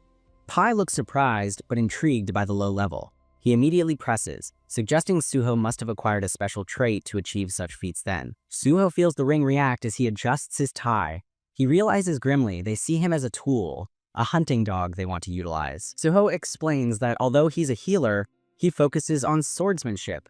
Consequently, he obtained the trait known as Path of the Sword. Pi finds Path of the Sword interesting for a healer, though not extraordinary overall. Suho anticipated this reaction, knowing Pi seeks rare abilities. Suho knows the special unit values unique traits, so his isn't impressive to them. He feels annoyed by their probing, seeing they view him only as a weapon. Pi Seong-gil narrows his eyes slightly, carefully considering Suho's words and calculated answers, trying to gauge his true potential and usefulness. Suho shifts focus to CEO Bei, mentioning his swordsmanship focus but need for healing skills. He asks for support, reminding them of hunter dangers. CEO Bei warmly assures Suho of Nexus Guild's full support. He acknowledges the dangers hunters face and promises resources for his development. President Jung agrees, noting private guilds often offer better training. He expresses hope CEO Bei will provide significant help for Suho's growth. CEO Bei promises his best effort. President Jang highlights Suho's potential role as a communication bridge between the association and Nexus Guild. Vice President Park laughs, grabbing a liquor bottle. He declares it's his turn now to propose another round of celebratory toasts for everyone. Pi Seong-gil raises his cup, smoothly adding Suho should remember him too. He offers his help as someone active in the field operation. Suho beams, saying he feels reassured by everyone's willingness to help him succeed. The president and vice president smile, pleased with his response. Suho clenches his fist, boldly declaring his ambition. He vows to clear not just sealed gates, but every gate in Korea for the nation. President Jung laughs heartily at Suho's ambition. He enthusiastically pours Suho another drink, encouraging the young hunter's impressive fighting spirit. Night falls over the traditional restaurant. the full moon shining brightly. The lengthy, strategic dinner meeting filled with politics finally concludes. Outside, CEO Bae gets into his car, bidding Suho and Pai Seong-gil farewell. He tells them to take care and says he'll see them next time. Suho and Pai watch the car drive off into the night. The two men are now left alone together on the quiet sidewalk. Pai casually asks Suho if he smokes. Suho simply replies that no, he does not partake in smoking cigarettes himself. Pai lights a cigarette anyway, commenting that drinking often triggers his craving for one after a long meal and intense discussions like tonight's. Pai hands Suho his business card, explaining it's his direct line. He assures Suho he will always take his calls, unlike potentially ignoring others. While taking the card, Suho answers Pai's question about his residence. He explains he's using a hotel since his old place became too public. Pai complains about stalker-like fans clinging to the famous. Suho lightly suggests perhaps it's just the public's way of showing their affection. Pai scoffs at affection. Suho senses Pai's emotional aura turn murky via the ring, realizing Pai considers non-awakened people livestock and their affection meaningless. Suho recalls the dinner, realizing this disdain isn't limited to Pai. He suspects President Zhang and VP Park also view ordinary citizens as inferior beings. Pai brings up the year-end Level 5 civil service exam. He asks pointedly if Suho knows it seems tailor-made for his guaranteed success. Suho meets Pai's gaze with a knowing smile. He calmly confirms that yes, he is fully aware of the situation regarding the exam. Pai seems intrigued by Suho's lack of false modesty. He remarks that he now sees a more calculating side to Suho beyond mere humility. Pai playfully suggests they start using senior/junior terms now since they'll be colleagues soon. Suho readily agrees, calling Pai senior with a smile.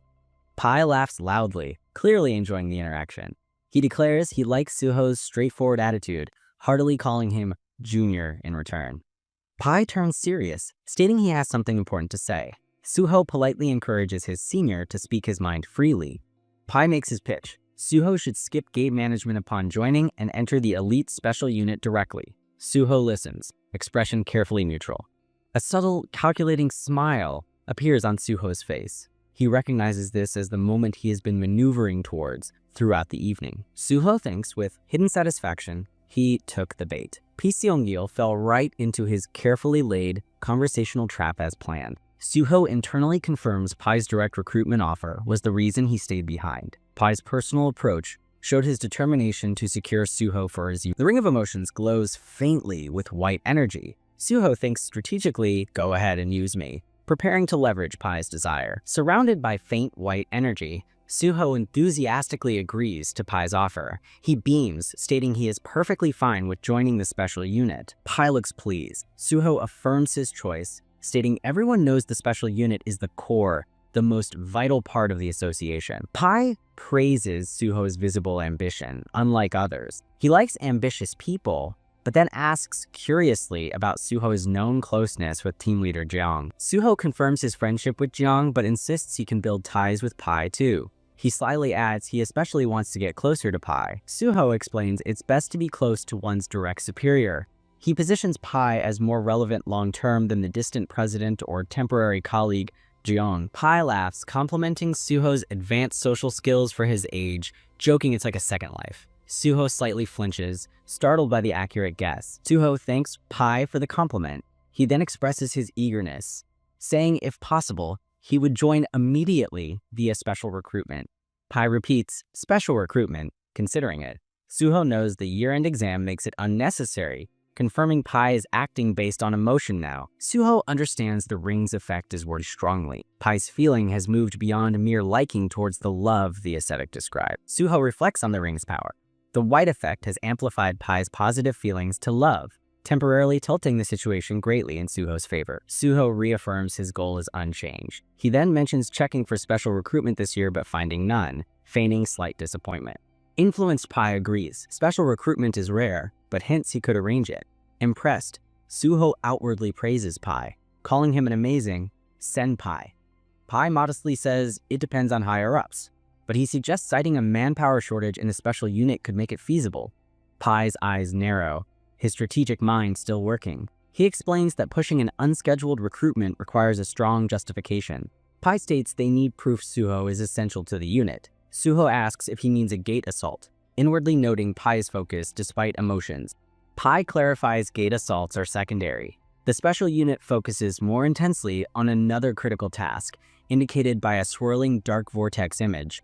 Pai gives the main example, capturing awakened criminals. As Pai speaks, showing himself subduing one, Suho remembers the danger from his own past experiences. Suho acknowledges the special unit's investigative rights.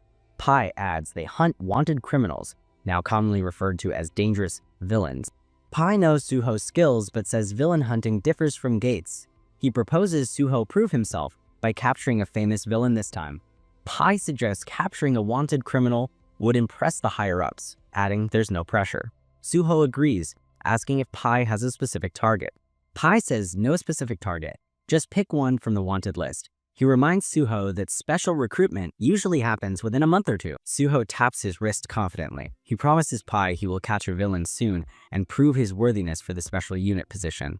Walking to the car, Pai notes most rookies fear wanted criminals. He observes approvingly that Suho shows no hesitation or fear at the prospect. Getting into his car, Pai smiles knowingly at Suho. He bids farewell, saying he will be eagerly waiting for his dear junior. As Pai calls him junior, Suho internally contrasts it with Pai's past dismissive tone, flashing back to being called, "Hey, Blade Guy." Watching the car leave, Suho recalls Pai's old impersonal orders before he was famous. Go get the swordsman, comparing him to a mere butcher. Suho reflects on the swordsman nickname Pai used before Suho defeated the Sword King. Only after that major victory did Pai acknowledge his name. Suho muses that Pai's current friendly behavior stems directly from that past victory. It forced Pai to recognize Suho's power and potential value. Suho walks off, thinking the ring helped manipulate Pai. Pai's fast-track offer suits Suho's plan to use villains as stepping stones, so he'll play along. Time passes. The scene shifts to a bright, sunny day, showing typical apartment buildings under a clear sky, hinting at Suho's next important destination. Suho silently approaches an apartment building, his shadow near the door.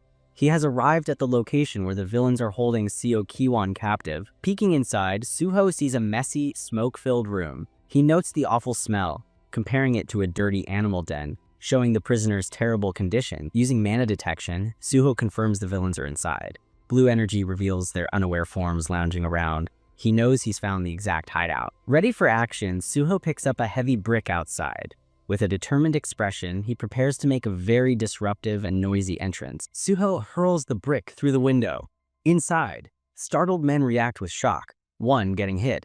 They yell out, wondering who is attacking them. Panic erupts. The thugs scramble inside, shouting about an intruder and urging each other to quickly go outside and catch the mysterious troublemaker now. 4 angry-looking thugs burst outside, ready for violence. Spotting Suho waiting calmly, their leader aggressively demands to know who he is. The blonde leader glares, questioning if Suho is crazy or drunk to cause such a scene. He looks extremely irritated by the sudden interruption. Suho replies with a cool, confident smile. He calmly assures the angry thug that he is perfectly sober and definitely not crazy at all. Getting serious, Suho asks directly if they are the thieves, using weird methods to steal electronic money. The pointed accusation clearly startles them. Suho presses further, asking if Mr. Seo Kiwon is inside. He reveals his knowledge that they are holding Kiwon captive, stunning the thugs. The thugs whisper nervously, wondering how Suho knows their secrets and if he's The leader decides they must silence him immediately now. Suho smirks, having overheard their pathetic plan with his sharp hearing. He openly taunts them, challenging the villains to even try catching him. Dark ghost shadow energy swirls around Suho's hand. He jokingly suggests that if they manage to catch him, he might even consider hiring them. Suho stands ready, dark energy tendrils swirling around him. He calmly awaits the thug's attack, looking completely confident and prepared for battle. Suho activates Shadow Binding and Shadow Bleed. Dark chains erupt from the ground, ensnaring one thug, Jiseong, causing instant pain and immobilization. Jiseong screams terribly from the painful shadow chains. The bald thug yells his friend's name in shock and alarm at the sudden, effective attack. Furious, the remaining thugs charge Suho together, shouting insults. Suho remains calm, observing their angry approach without showing any signs of fear. Suho effortlessly dodges their clumsy attacks with graceful, swift movements. He weaves between their punches and kicks like a highly skilled martial artist. The enraged leader leaps, swinging a metal pipe fiercely down at Suho's head. He screams murderously, determined to end Suho immediately. Suho raises his hand, letting the pipe seem to pierce his palm. blood splatters, making the attacker think he landed a critical blow. The leader freezes in disbelief, stammering because Suho doesn't react as expected. He's shocked that his powerful attack seemed completely ineffective. Close up on Suho's palm, the blood from the wound swirls like liquid magic. A system message announces the activation of Blood Weapon. Instantly healed, Suho forms the swirling blood into a solid, glowing red staff. He calmly faces the stunned thug, holding his newly created weapon. The leader collapses, coughing blood, utterly shocked by Suho's resilience and strange power. The failed attack apparently caused him severe internal damage. Suho looks down at the fallen thug, holding the blood staff. He states he won't kill him, but will use the staff for a beating. Another thug desperately throws a heavy speaker at Suho, yelling furiously. He hopes this heavy projectile attack will finally stop the powerful intruder. Suho smoothly swings his blood staff using the swordbind technique. He easily deflects the flying speaker, preparing to disable the rest swiftly. The remaining bald thug stares terrified at Suho's dripping blood weapon. Calling him insane, Suho stands ready, weapon poised, radiating cool, deadly confidence. The bald thug tries to flee, but Suho swiftly strikes his leg with the blood staff, stopping him. Suho asks where he thinks he's going. All four thugs now lie defeated and groaning on the ground. Suho sternly warns them to stay still unless they want more punishment. With the thugs subdued, Suho stands among them. A faint blue energy swirls briefly around his feet as he prepares to secure them properly. Suho steps out of a vanishing blue portal, having stored the thugs in his subspace house. Now, he can finally go find Seo Kiwon inside. Inside, Suho discovers a disgusting kitchen filled with trash and old food. This confirms the horrible, neglectful conditions Kiwon was forced to endure. Opening another door, Suho sees a figure slumped over a desk in darkness. He quietly confirms, "So you were here," having located Seo Kiwon. The captive is Seo Kiwon, famous as Meteor. He looks exhausted, bruised, with silver hair and stitches, clearly showing signs of long-term mistreatment. Kiwon stirs weakly as Suho approaches. His fingers twitch, and his eyes flutter open slightly, showing he is barely conscious but somewhat aware. Kiwon looks up blearily as Suho stands near the desk. He weakly greets him, mistakenly thinking Suho is one of his returning captors. Realizing his mistake, Kiwon scrambles back in sudden confusion and fear. Suho calmly greets the startled young man with a simple, non-threatening hello. Suho politely introduces himself as An Suho. He tries to calm the frightened Kiwon down after the initial shock of his unexpected appearance. Kiwon trembles, recognizing the famous name from the news. He asks why Suho is here, and frantically wonders where his captors have gone. Suho recalls Kiwon's terrible story of capture. Seeing Kiwon's severe trembling from trauma, Suho knows he must calm him before they can talk. Suho gently touches Kiwon's shoulder, activating his ring of emotions. It senses extreme fear, visualized as dark, black energy seeping out from Kiwon. The ring rapidly absorbs the swirling dark energy from Kiwon's body. The system confirms it's absorbing the overwhelming negative emotion from the target. Kiwon instantly stops shaking, utterly astonished by the sudden calm. He stares at his hands, asking how it's possible. Suho asks if he's better. Suho explains it was just a helpful skill he used, because Kiwon seemed extremely unstable. Kiwon looks up, still processing the sudden, welcome peace. Reality sets in, and Kiwon worries about his fate. He nervously asks Suho if he will now be arrested and sent to prison. Suho looks surprised, asking why Kiwon would go to prison. He gently reminds him everything he did was while held captive against his will. Kiwon realizes Suho's logic is sound. Suho smiles slightly, thinking Kiwon, the famed Meteor, is surprisingly broken and guilt-ridden from his traumatic ordeal. Feeling calmer, Kiwon asks how Suho found him here. He notes Suho isn't even officially part of the Daehun Association yet, making it curious. Suho confirms he isn't with Daehun yet. He gives a half-truth, claiming he used a special, secret foresight ability to locate Kiwon's whereabouts. Suho reveals he shared his secret, because Kiwon is essential for the dangerous journey ahead. Kiwon sadly doubts his own usefulness. Feeling completely helpless, Suho firmly insists Kiwon is vital. He is the only person in the country with the unique cyber-type trait, possessing the power of digitization. The narration explains digitization, an ultra-rare cyber-type power allowing consciousness transfer into networks. Only 2 people in the world ever awakened this ability. One of those 2 was the future villain Overload, who recognized digitization's immense potential alongside Kiwon. This knowledge set the stage for world-altering conflict. Overload seized global network, declaring himself ruler. Society's dependence on the internet made him incredibly powerful, Only one person could stop him back then. That hero was Seo Karwan. In the original timeline, he sacrificed himself, defeating Overload, earning the title Meteor. This was his tragic destiny. Suho knows this history from Kiwon's autobiography. Looking at the current Kiwon, Suho vows to prevent Overload's rise and Kiwon's death this time around. Suho explains why he needs Kiwon. The world faces destruction from the gates and system, and Suho admits he cannot prevent this alone. Kiwon looks terrified and overwhelmed by the prophecy and Suho's heavy request. He clutches his arms, unsure how to face this daunting fate. Kiwon processes the dark future where someone like him becomes a villain. He recalls his earlier intense desperation just to escape his terrible captivity. As the ring absorbs more dark emotion, Kiwon stammers, completely overwhelmed and hesitant about joining Suho's seemingly impossible mission against destiny. A new resolve emerges in Kiwon. Leaving isn't just escape, it's a chance to help An Suho, the person who rescued him. And more importantly, Kiwon clenches his fist, determined now.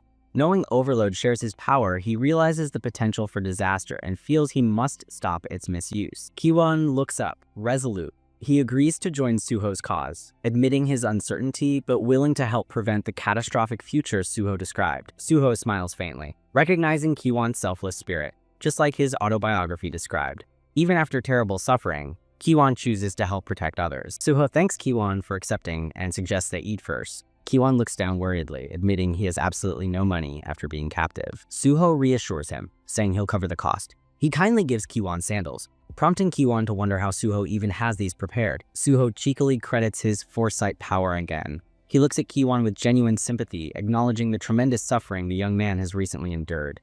Overwhelmed by Suho's simple kindness and deep understanding, Kiwon's eyes well up with tears. This compassion means everything after his long ordeal. Kiwon bows deeply, overcome with gratitude, sincerely thanking Suho for the rescue and compassion. Suho calmly lets him compose himself after the emotional. Later, at a clean restaurant table, Kiwon devours a steaming bowl of food. Having been starved by his captors, he finally gets proper nourishment. Kiwon apologizes for eating like a pig, explaining his long starvation. Suho encourages him, genuinely happy to see him eating well after everything. Feeling better, Kiwon thanks Suho again and asks a question. Suho agrees, reminding him they're a team and can speak casually now. Kiwon respectfully calls Suho Hyung due to orphanage habits. He asks why Suho specifically targets Daehun, the restrictive government hunter associate. Kiwon wonders if creating his own guild or joining a large private one wouldn't be better, noting Daehun likely has many inconvenient rules. Suho explains government authority ultimately surpasses any guild. He needs Daehun's official power structure to minimize damage, while preventing future world destruction effectively. Kiwon understands Suho's strategic reasoning for choosing Daehun. Suho puts down his spoon, preparing to make an important vow to his new ally. Suho looks Kiwon directly in the eye and makes a solemn promise. Once officially in Daehun, he will personally protect Kiwon from ever suffering again. Deeply moved by the sincere vow, Kiwon accepts gratefully, placing his trust entirely in his new Hyung and their shared important future mission. Suho stands, ready to lead. He tells Kiwon it's time to deal with his past trauma directly now, leaving Kiwon understandably confused. Putting his jacket on, Suho reveals he knows the thugs were from Kiwon's orphanage. He declares it is time to teach them a lesson. Kiwon is utterly baffled by Suho's sudden declaration and mysterious plan, surrounded by question marks, having absolutely no idea what will happen next. Back in the alley, the beaten thugs desperately plead with Kiwon for mercy. This shows Kiwon is now actively confronting his former tormentor. Kiwon coldly tells the pleading thug to be quiet. He shows a hardened resolve, taking charge of confronting his past abusers face to face. The leader cries out he was wrong. Kiwon calmly tells Suho the thugs can be healed again, implying this isn't the first round of beating. Suho casually asks Kiwon which round of beating and subsequent healing they are currently on, treating the violent therapy with unsettling, calculated normalcy. With a cheerful yet chilling grin, Kiwon announces it's the 7th time. Suho notes the special unit arrives soon, so they should finish up. Suho heals a thug, reflecting inwardly. This confrontation helps Kiwon process past trauma, something his autobiography indicated was deeply needed for his recovery. Later, Kiwon stands composed in the alley as a dark car arrives. The brutal therapy session seems concluded, awaiting the authorities' arrival now. P. Seong-gil steps out, sharply dressed in a suit. He casually greets Suho as Junior, reinforcing their previously established, albeit fake, senior/junior dynamic. Pai smirks slightly, asking Suho if he handled capturing these villains all by himself, assessing the scene and Suho's independent operational capability. Suho politely greets Pai as senpai, thanking him for coming personal. Pai dismisses it, falsely claiming they're close now. Suho internally disagrees strongly. Pai glances at the subdued thugs nearby, asking if these are the thieves Suho was assigned to capture. Suho simply confirms they are indeed. Pai notices the thugs look physically healed now. Suho explains there was some friction, so he healed them just in case, downplaying the earlier violence. Pai laughs loudly, calling Suho wild and his methods surprisingly fiery. He praises the violent takedown, despite Suho trying to obscure the details. Pai clarifies its praise, explaining the special unit's methods. Beat villains near death, then heal them, conveniently erasing evidence of excessive force. Pai puts his foot on the leader's head, showing disdain for human rights talks. Suho recognizes this ruthless attitude typical of the special unit. Pai turns his attention to Kiwon, confirming he's the kid whose power was exploited by these thugs. He expresses keen interest in the rare cyber-type trait. Pai observes Kiwon intently, with a sharp, calculating gaze. He is clearly evaluating the boy and the potential power and danger of his unique ability. Deciding Kiwon is potentially dangerous, P declares he will personally take custody. A tense red aura surrounds him, asserting his authority over Kiwon's fate. Special Unit Chief Pai Seonggil eyed Seo Kiwon, ominously suggesting Kiwon's dangerous ability needed his personal, separate attention, making everyone a bit nervous. Suho stepped up, calmly asking Senior Pai if that was truly needed, pointing out that poor Mr. Seo Kiwon was clearly just a victim here. Suho presented a file, explaining Kiwon was kidnapped by old orphanage mates right after his digitization trait awakened, and these were their tearful confessions. Pai Seonggil, looking skeptical, took the file and wondered aloud if this fancy digitization thing was even useful inside those dangerous gates. Suho, seeing Pai's real interest, clarified that digitization was a cyber-type trait, totally useless in gates, but pretty handy for online security stuff. Suho further explained Kiwon wasn't suited for combat or support roles in gates, so the team probably wouldn't need him for dangerous missions anyway. Suho earnestly requested that, whatever happened, Seo Kiwon shouldn't face any punishment, while Kiwon looked on with hopeful, slightly terrified eyes. Pi Seonggil smirked, teasing that Junior An had apparently grown a soft spot for the victim, though he privately admitted the kid sounded pitiful. Pai Seonggil finally agreed, stating victims can't be punished, and promised Kiwon would be cleared and get compensation from those captured ruffians. Suho politely thanked his senior, but Pai Seonggil just waved it off, claiming he was always a fair guy, though his smile suggested otherwise. Pi Seonggil then slyly asked Suho how he'd even found out about this messy case, prompting Suho to prepare a rather bold explanation. Suho spun a tale about Kiwon sending an online plea for help, which Suho heroically responded to, though he secretly knew that wasn't true. Pai Seonggil seemed impressed, remarking Suho was quite something to pull it off, attributing it to luck, which Suho modestly accepted. Pai Seonggil, keeping his word, clapped Suho's shoulder and promised to fast-track his special recruitment, telling him to just wait for the call. Once the officials left, a relieved but uncertain Kiwon turned to Suho, hesitantly asking what he should do now that the scary part was over. Suho smiled reassuringly at Kiwon, telling the young man he would be coming with him, offering a clear path forward from the recent chaos. Kiwon stepped into a stunningly bright and luxurious apartment, his jaw practically hitting the floor in utter amazement at the opulent surrounding. Kiwon gushed to Suho about his amazing place, but Suho, grabbing a juice, casually mentioned that this fancy apartment wasn't actually his. Suho explained the apartment belonged to his reporter friend, Jo Jin Hui, who was away on business, leaving them the impressive place to themselves. Kiwon nervously asked if using the apartment was okay, but Suho reassured him, quietly adding a reminder to keep his foresight ability a secret. Kiwon eagerly promised to keep Suho's secret, then, full of newfound purpose, asked what his role in the team would be now. Suho, sipping his juice, confirmed with Kiwon that he'd been kidnapped right after unlocking his trait at level 50, setting up his next point. Suho then seriously told Kiwon they needed to start leveling him up to face a future baddie named Overload and save the world. No pressure. Kiwon, looking a bit overwhelmed but determined, asked if this meant he'd be joining Suho on dangerous gate raids to get stronger.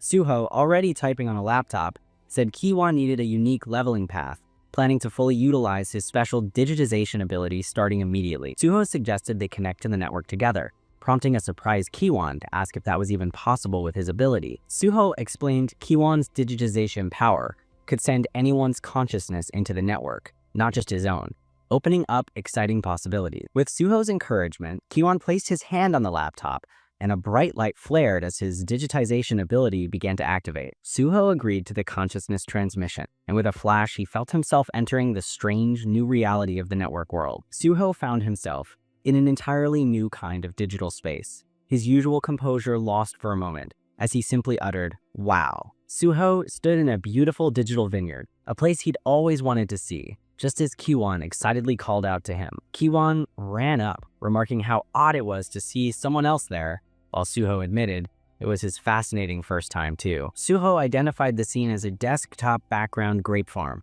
and Kiwon confirmed it, marveling at the familiar yet artificial world. Suho playfully tried a digital grape, only for Kiwon to remind him with a laugh that the virtual food sadly had no taste. After spitting out the bland grape, Suho asked Kiwon how one levels up here, prompting Kiwon to guess it involved accumulating experience points. Suho confirmed Kiwon was right, explaining that experience points build up from recognized actions anywhere, even in virtual reality like the Hunter exam. Kiwon, surprised, asked if one could level up in VR too. As Suho explained, it was for skill levels, not character levels there.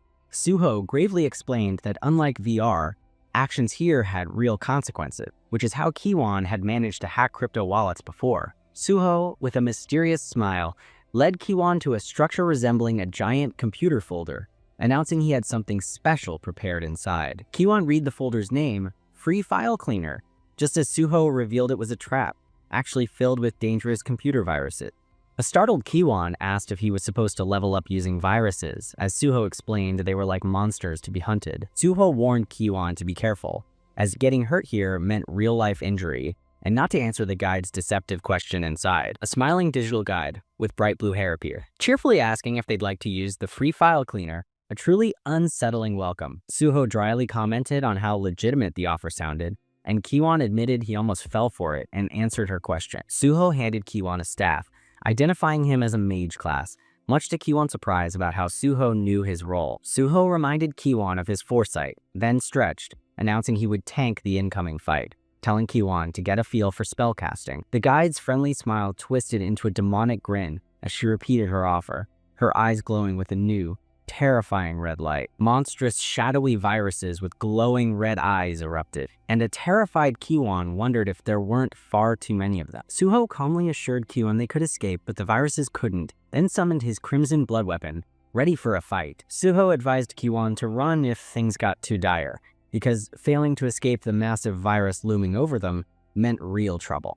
The colossal virus lunged with a terrifying screech, its jagged maw and burning red eyes promising a swift, unpleasant digital end. Suho met the attack with incredible speed, his blood weapon a crimson blur, as he parried and dodged the monstrous virus's assault. With a focused intensity, Suho warned Kiwon that he might actually die in this fight, so he'd better stay extremely sharp. Suho yelled for Kiwon to prepare his spells, and a trembling but determined Kiwon affirmed, conjuring a crackling turquoise magic circle. The digital battlefield erupted in chaos as Suho's crimson blade danced, while Kiwon desperately launched spells at the attacking shadowy viruses. After the battle, an exhausted Kiwon thought he was going to die, but Suho, checking his status, noted his own level gain. Suho praised Kiwon's surprising talent, noting his level gain, and mused about building him as a nuker mage for future team synergy. Suho declared it was time to leave and rest, and a trembling Kiwon, using his staff for support, slowly agreed to exit. Back in the real apartment, Suho took a long, satisfying drink from a can, the coolness a welcome sensation after the intense digital fight. Relaxing on the sofa, Suho found it nice to level up without gates, then decided to check online reactions to his recent raid article. Suho's phone screen showed news of his Swamp of Despair raid, with fans calling him insane and demanding action figures immediately. Suho smirked, reading comments praising him as a god, reflecting that respected gate-clearing hunters truly live the best life. This felt good. Satisfied, Suho decided everything was proceeding smoothly, and it was time to make a call to set his next ambitious plan in motion.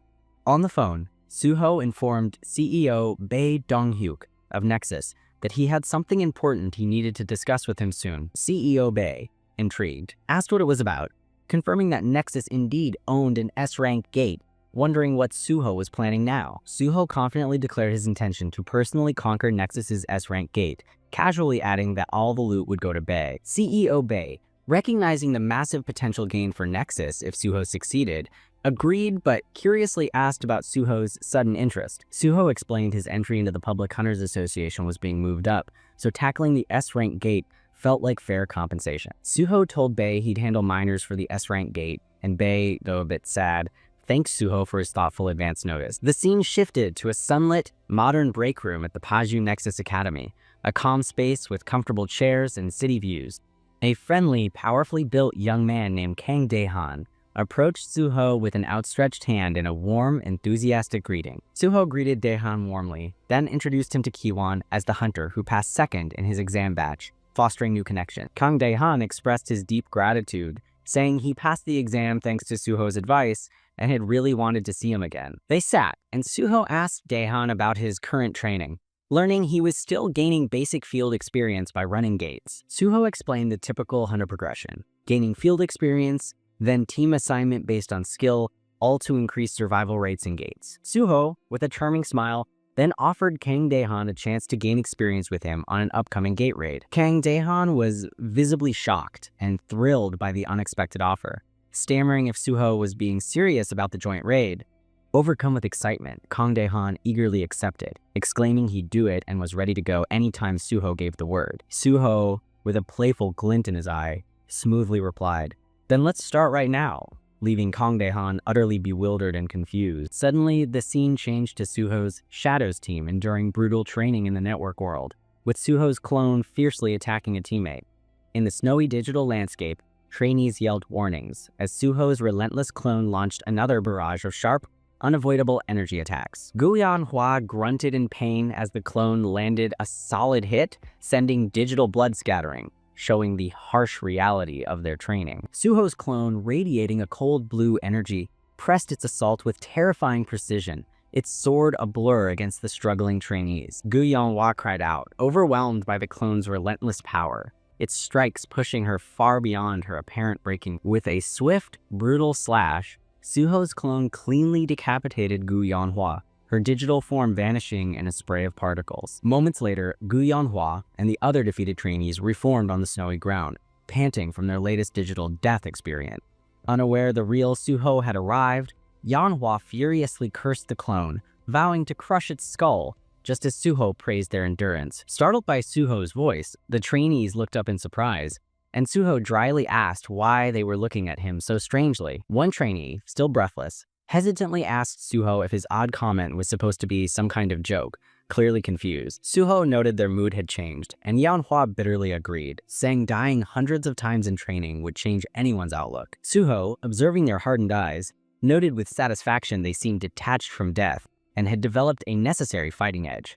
Just then, Kang Daehan and Seo Kiwon entered the training area, and Suho announced the arrival of these new faces to his team. Suho introduced his original team members to the newcomer, Jiyu Yanhua, Kim Hyun Min, Seo Gyo-won, and Kwak Do-ho by name. Kiwon looked slightly nervous facing the intense veteran trainees, while Kang Daehan appeared more composed, observing the harsh training environment. Suho tauntingly asked Guyanhua if she was sick of the hard training yet, but she defiantly retorted she wasn't tired at all. The veteran trainees, surrounded by symbolic flames, declared with burning hatred they wouldn't tire until they'd beheaded Suho's miserable training clone. Suho laughed heartily at their fierce spirit, telling a stunned Kiwon and Daehan they too needed such burning intensity to survive. Suho seriously stated that such fierceness was key to surviving gates, announcing the newcomers would start training alongside the veterans immediately. Suho instructed Yanhua that Kiwon was a mage and Daehan a tank, telling her to form a squad and spar using clones. Suho mentioned an upcoming field operation, telling them to stay sharp, and muttered about needing to adjust clone settings for the new mission. Suho dismissed talk about the gate, insisting they fix titles first, while Yanhua internally shuddered at calling him anything too familiar. Suho declared that as a team, they should call him Team Leader, and Yanhua, though reluctant, formally acknowledged his new title. Suho announced he had other business and would leave first, telling the team to contact him when their current training session concluded. The newcomers nervously asked Yanhua what to do, and she cryptically replied they'd find out soon, as Suho's clone ominously appeared. Suho's clone, sword ready, harshly berated the newcomers for spacing out, calling them trash and telling them to attack if they had time. Daehan found the clone's tone surprisingly different, while Yanhua snarled at him to get ready if he didn't want his neck sliced. Back in reality, Suho exited a taxi, the driver saying he couldn't go further towards the remote Paju village outskirts by car. Suho watched the taxi leave, noting that vehicles indeed couldn't reach all the way into this dilapidated part of the region. Suho activated his stealth ability, a purple aura flaring briefly as his presence completely vanished, preparing him for unseen movement. Suho walked unseen down a deserted street in the Paju outskirts, a place once prosperous but now decaying and viewed through broken glass. The area, once thriving, had become a wasteland due to frequent gates and a lack of hunter, a truly depressing sight. Suho reflected grimly on how gates fueled global crime and hunger. Knowing he couldn't save everyone individually in this broken world, with fierce determination etched on his face, Suho resolved that he absolutely needed to find a way to end the gates soon. Despite the surrounding desolation, Suho recognized that even this grim wasteland could prove strategically useful when the right time came. Suho approached a nondescript building, noting ironically how this place, abandoned by most, had become a haven for certain other people. At a reinforced door, a suspicious voice from a peephole asked who he was, and Suho calmly stated he was there to buy. Suho deactivated his stealth, and the surprised voice inside, recognizing him as Hunter An Suho, hastily asked for a moment. A flustered man opened the door, attempting to compose himself as he formally welcomed the renowned Hunter An Suho inside. The man nervously offered Suho a seat, clearly honored and a bit overwhelmed by the unexpected visit from such a famous hunter. As Suho sat, the man explained they weren't officially open, prompting Suho to perceptively ask if his presence made the man uncomfortable. Suho clarified he meant the man's disguise, saying he noticed he was wearing a mimic mask, which visibly shocked the poor fellow. The flustered man stammered, asking how Suho knew, and Suho, smiling faintly, simply said he could see it and to relax. The man, realizing his disguise was useless against Suho's perception, nervously touched his throat as a pink aura began to glow. The disguise dissolved, revealing a stunning woman, Choi Yoon, who praised Suho's perception, confirming Suho's memories of this top gate broker. Choi Yoon, now revealed, curiously asked Suho how he knew of this place, and even gate slang, as Suho recalled her future fame. Suho deflected her probing, stating he could always find things out, and more importantly, he wanted to discuss purchasing access to gates. Suho directly asked if she possessed the Twisted Forest Gate, and Choi Yin's eyes widened in genuine surprise at his specific knowledge. Suho confidently stated his desire to buy a ticket to the Twisted Forest, adding that he intended to enter the gate alone. Choi Yun, shocked, questioned how Suho knew about the newly listed gate and its price, but Suho coolly implied black market sources. Suho firmly reminded her it was an unspoken rule not to engage in small talk during gate deal, cutting short further questions. A brief informational interlude explained gate trading. Ownership meant buying the whole gate, while entry passes allowed just one-time access. Naturally, owning a gate was far more expensive, but even single entry passes for popular or dangerous gates could be quite pricey.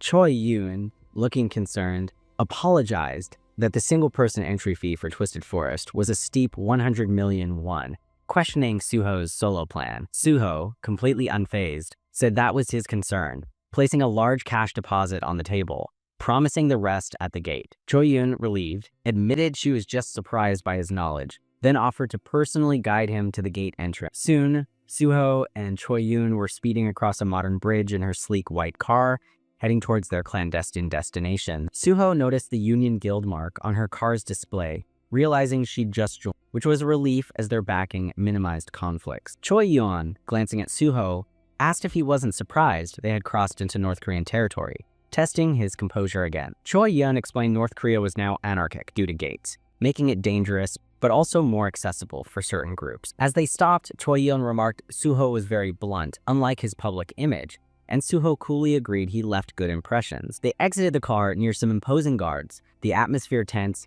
and clearly indicating they were in a restricted, unwelcoming area. Choi Yun professionally announced to the guards that she had brought the guest who would be entering the Twisted Forest Gate. One thuggish guard eyed Suho skeptically, questioning if it was really him, but Choi Yun sharply told him to respect customers. A large, intimidating man, Bang Du-yok, emerged, declaring himself the boss and giving Suho a disturbingly pleased, honorific welcome. Suho's eyes narrowed as he instantly recognized the man as Lumberjack Bang Du-eok, the infamous head of a human trafficking ring. Suho recalled with disgust how this vile man, Bang Du-eok, trafficked people like logs, one of the worst exploiting the world's chaos. Suho remembered Bang Duyok's eventual capture, but was surprised to find him with Union and owning a gate, a new timeline wrinkle. Suho asked if he could enter the gate immediately, but Bang Duyok, oily and smug, hinted it wasn't worth the cost for them. Bang Duye, with his sly grin, explained they usually sell to failures, implying Suho's success meant they'd lose potential future customer. Suho, internally noting the trafficker's shady mindset,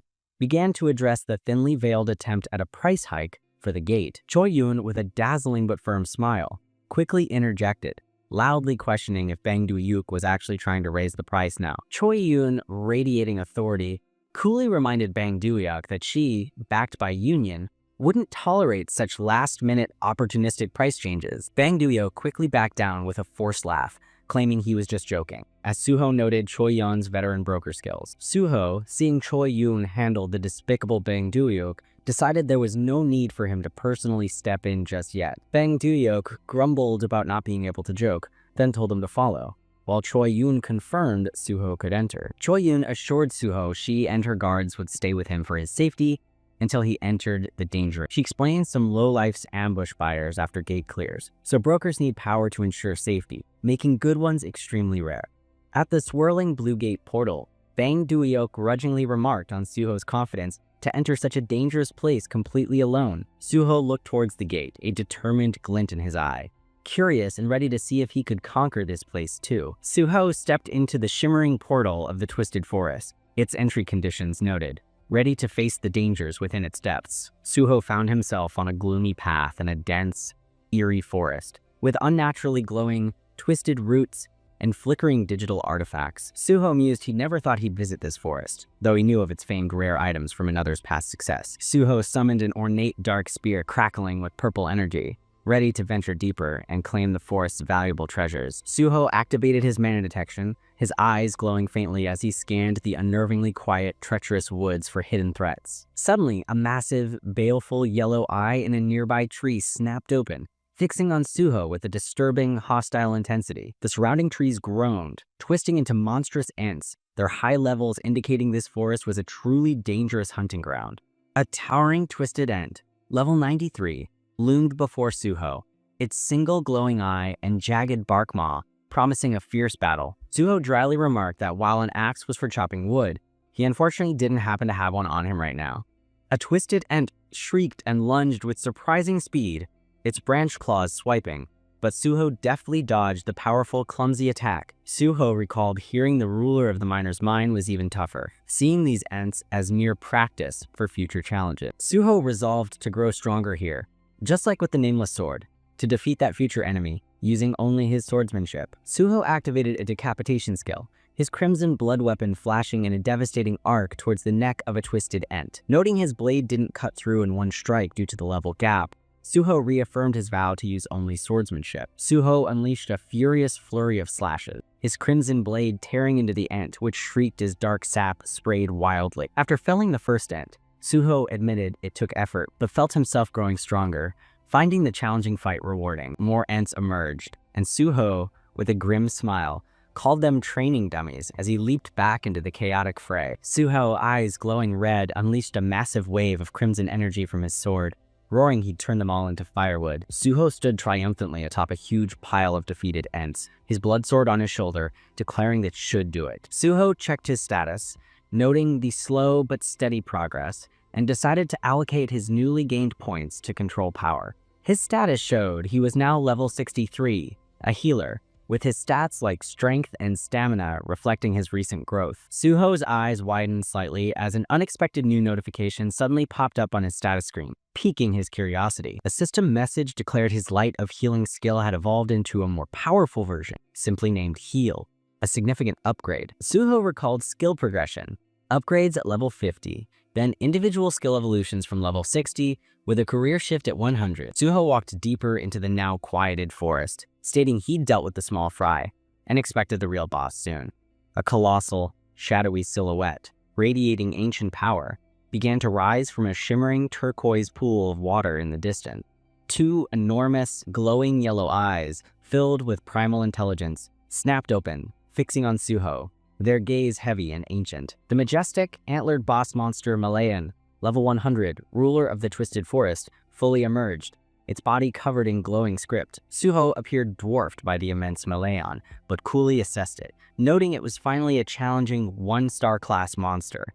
An explanation detailed monster ranking, below level 99 unrated, then 1-star, 2-star, and so on for every 100 levels. Malayan rose, vines and water swirling, and Suho noted with anticipation this was the first 1-star monster he'd faced this life. Malayan, the ancient forest ruler, spoke with a voice like rustling leaves, observing that an uninvited guest had clearly entered its domain. Suho scoffed, retorting they hadn't invited Malayan either, finding it rich to be called a trespasser in a system-generated portal. Suho dismissed Malayan as a mere system creation, then began to gather dark, shadowy energy, intoning the name Ghostblade.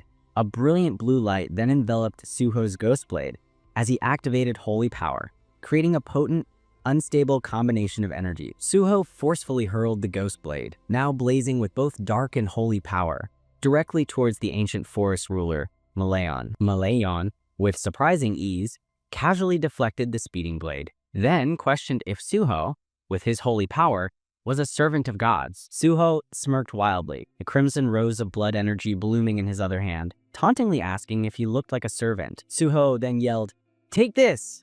as he launched the spinning crimson blood rose projectile directly at the surprised forest guardian, Malayan. The blood rose struck Malayan hard in the chest, exploding with force, causing the massive ancient being to stagger back in shock. Suho, seeing greenish sap ooze from Malayan's wound, coolly remarked he expected more from a 1-star, finding it weaker than anticipated. The forest boss, Malayan, annoyed, pulled Suho's surprisingly pointy rose attack from his shoulder. He huffed, clearly not amused by this unexpected prickly greeting. Suddenly, Malayan's annoyance flared into a spectacular temper tantrum. He declared this impudence absolutely unforgivable, the air itself turning an angry shade of red. Suho stood calmly as the whole forest quaked. Information appeared, noting the woods were quite scared of Malayan's impressive fury, a truly heavy atmosphere descending. Suho, sweating just a bit, smirked. He acknowledged the big boss's intense killing vibe was strong, as more information confirmed this murderous feeling was trying to consume him. Suho activated his dragon blood power. A giant ghostly blue dragon appeared, wrapping him in its protective aura, completely negating the scary boss's bad mood. Malayan, surprised, asked about Suho's mysterious power. Suho cheekily replied, it wasn't magic, just the result of good old-fashioned hard work, much to the ancient being's confusion. Dark, shadowy power gathered around Suho's hand as he announced his Ghostblade. Malayan, observing, admitted Suho had quite a few surprising skills up his sleeve. Suho then asked if Malayan wanted to see more tricks, before launching a huge dark energy spike that slammed impressively into the ground near the startled boss. The dark energy then morphed into shadowy chains, binding Malayan's arm. Notifications confirmed Suho was activating both a binding and a bleeding effect with his shadow powers. Malayan, now wrapped in chains on his rock, scoffed. He questioned what Suho thought he could possibly do with such flimsy-looking, insignificant little abilities. The big, meanie Malayan flexed, and Suho's shadow chains shattered like glass. He then boasted that this was how real power looked, preparing his own. The water around Malayan started to bubble ominously. It was clear something very big and probably very unfriendly was about to make an appearance from below. Gigantic, gnarled roots, like monstrous tree limbs, suddenly burst from the water. They towered menacingly around Malayan, making the clearing look quite imposing and scary. Malayan smirked, his eyes glowing, and told Suho to witness truly superior power. This plant-loving tyrant seemed quite pleased with his dramatic root display. Suho, however, just smiled back, calmly at the giant root. He invited the powerful forest ruler to bring it on, completely unfazed by the show of force. One massive root slammed down, trying to flatten Suho. He dodged just in time, the ground exploding where he'd been, starting a dangerous game of tag. Suho activated a skill he called Decapitate. His blade, glowing red, met the root head-on, tearing through the wood with a surprisingly forceful, splintering impact. Suho landed, looking thoughtful. He noted these roots were much tougher than the previous tree creatures he'd fought, clearly a more significant challenge for him. Another huge root swung like a giant club at Suho. He dodged again, the sheer size of the attack emphasizing the very squashable situation he was in. Suho didn't just dodge, he struck back. His red glowing blade sliced upwards again, powerfully cutting into the attacking root in an impressive show of offense. Suho, sent spinning, still managed to slash with his blade. It didn't cut through the root this time, but he gracefully dodged the massive limb and Malayan watched Suho's efforts with a smug look. He declared that Suho's recent slash was completely useless, still utterly confident in his own victory. Suho landed with a knowing little smile. He agreed, for now, but thought to himself that his plan was just about to work, a secret anticipation building. Malayan looked a bit puzzled. He wondered what Suho was truly trying to achieve with these seemingly ineffective moves. A tiny doubt now sprouting in his mind. Suho kept slashing at the roots with his red blade. Malayan realized Suho was just making sword-like energy forms, not actually damaging the roots at all. Malayan noticed Suho wasn't using that earlier holy power either. He suspected Suho had a secret goal, but couldn't figure out the human's tricky plan. Despite his confusion, the stubborn tree boss Malayan insisted Suho's efforts were pointless. His roots continued to pound the area, with Suho nimbly avoiding each blow. Malayan, tired of the chase, raised his hand decisively. He announced that Suho's annoying game of hide-and-seek was officially over, preparing a big attack. Malayan then roared and launched a massive, spear-like root straight at Suho. He bellowed that he was going to pierce right through the much smaller human. Suho stood firm, gripping his glowing red blade tightly. He faced the enormous incoming attack with focused, steely determination, ready for the massive impact. Suddenly, Malayan's giant spear root was sliced clean in two. The forest boss stared in shock as his big attack failed, dark sap spraying everywhere. Malayan's eye narrowed in disbelief. He wondered if Suho cut it in one hit, or if the root had a weak spot from earlier, his confidence wavering. Suho landed as Malayan muttered about the impossibility of a human cutting his ancient tree root. The forest ruler was clearly quite disturbed by this development. Suho grinned triumphantly, red energy swirling around him. He declared that his attacks were finally having a real effect, his clever plan unfolding perfectly. Suho internally explained he'd used his decapitate skill repeatedly just to prove his mastery. He knew if the system recognized high skill, it would improve. And indeed, the system would then acknowledge his understanding and boost the skill's power. Suho, peeking out, looked coolly pleased with his successful system manipulation. Information confirmed Suho's swordsmanship understanding was exceptional. His blade glowed with new power as the system acknowledged his skill. Recognizing Decapitate fully now, more good news appeared. Decapitate was now a higher grade, reaching its ultimate state, evolving. It was promoted to a top rank, now able to cut steel. Suho smiled, exhilarated, a bead of sweat on his face. Finally, he thought. His risky plan paying off as a blue aura signaled his power increase. Suho, surrounded by a bright blue aura, saw more messages. His sword insight was activated, his weapon blessed, and he was now successor to, quote, Hyogong style. Malayan, seeing Suho's power up, absolutely lost it. This furious tree being screamed for Suho to try and block his next, even bigger root attack. An enormous, dark root, glowing faintly blue at its tip, rose high above Suho.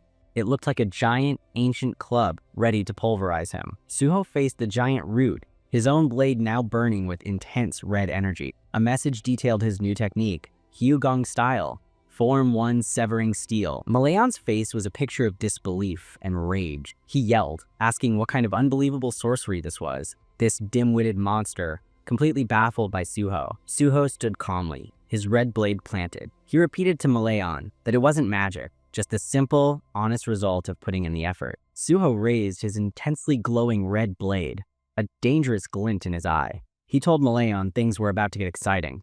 A chilling promise indeed. Suho mused on swordsmanship, recalling he once thought his guardian sword was peak. He learned of many styles, and of powers beyond human reach, like the nameless sword. Suho reflected he'd acquired severing steel much faster this time around. The system, impressed by this feat, even awarded him 10 bonus stat points for his troubles. Malayan, furious and desperate, roared he would crush Suho's dark sorcery. This egotistical plant fiend prepared another massive root slam, determined to win with brute force. Suho looked up completely unimpressed. He asked if Malayan ever learned, as a red line of energy appeared. He then announced the activation of Severing Steel. Suho unleashed Severing Steel with a mighty cry.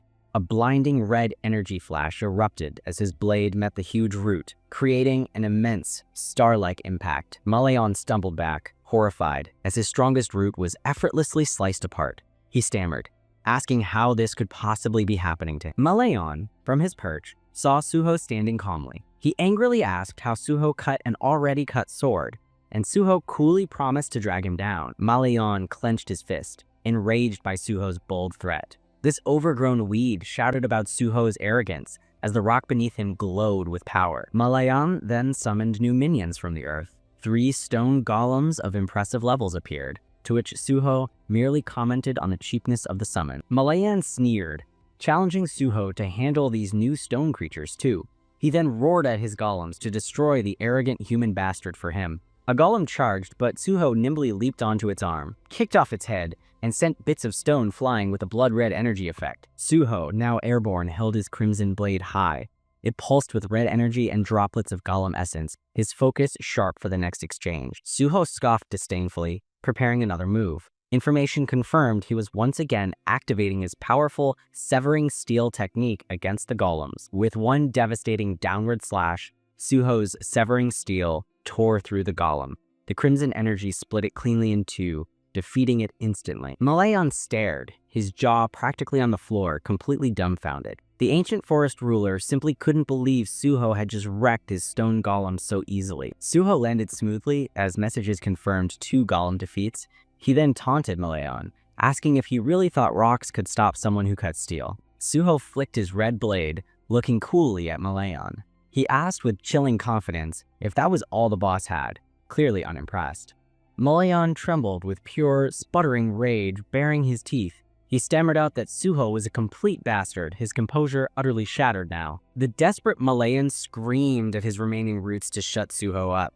A chaotic storm of dark roots then lashed out, trying to overwhelm Suho. Suho became a blur of red light, his blade a flashing crimson streak. He effortlessly carved through root after root with severing steel, making quick work of them. Malayan stumbled back, watching his attacks fail miserably. He cried out that this was totally insane and made no sense, this poor sap utterly bewildered. Suho stood calmly amidst the debris of severed root, a faint smirk on his face. He coolly observed that Malayan seemed to be fresh out of tricks. Suho declared it was time to finish things. He then dashed forward with incredible speed, leaping across rocks, his red blade ready to strike Malayan. Suho, in a powerful mid-air attack, brought his crimson blade down hard. Malayan, surprised by the speed, could only attempt a hasty block.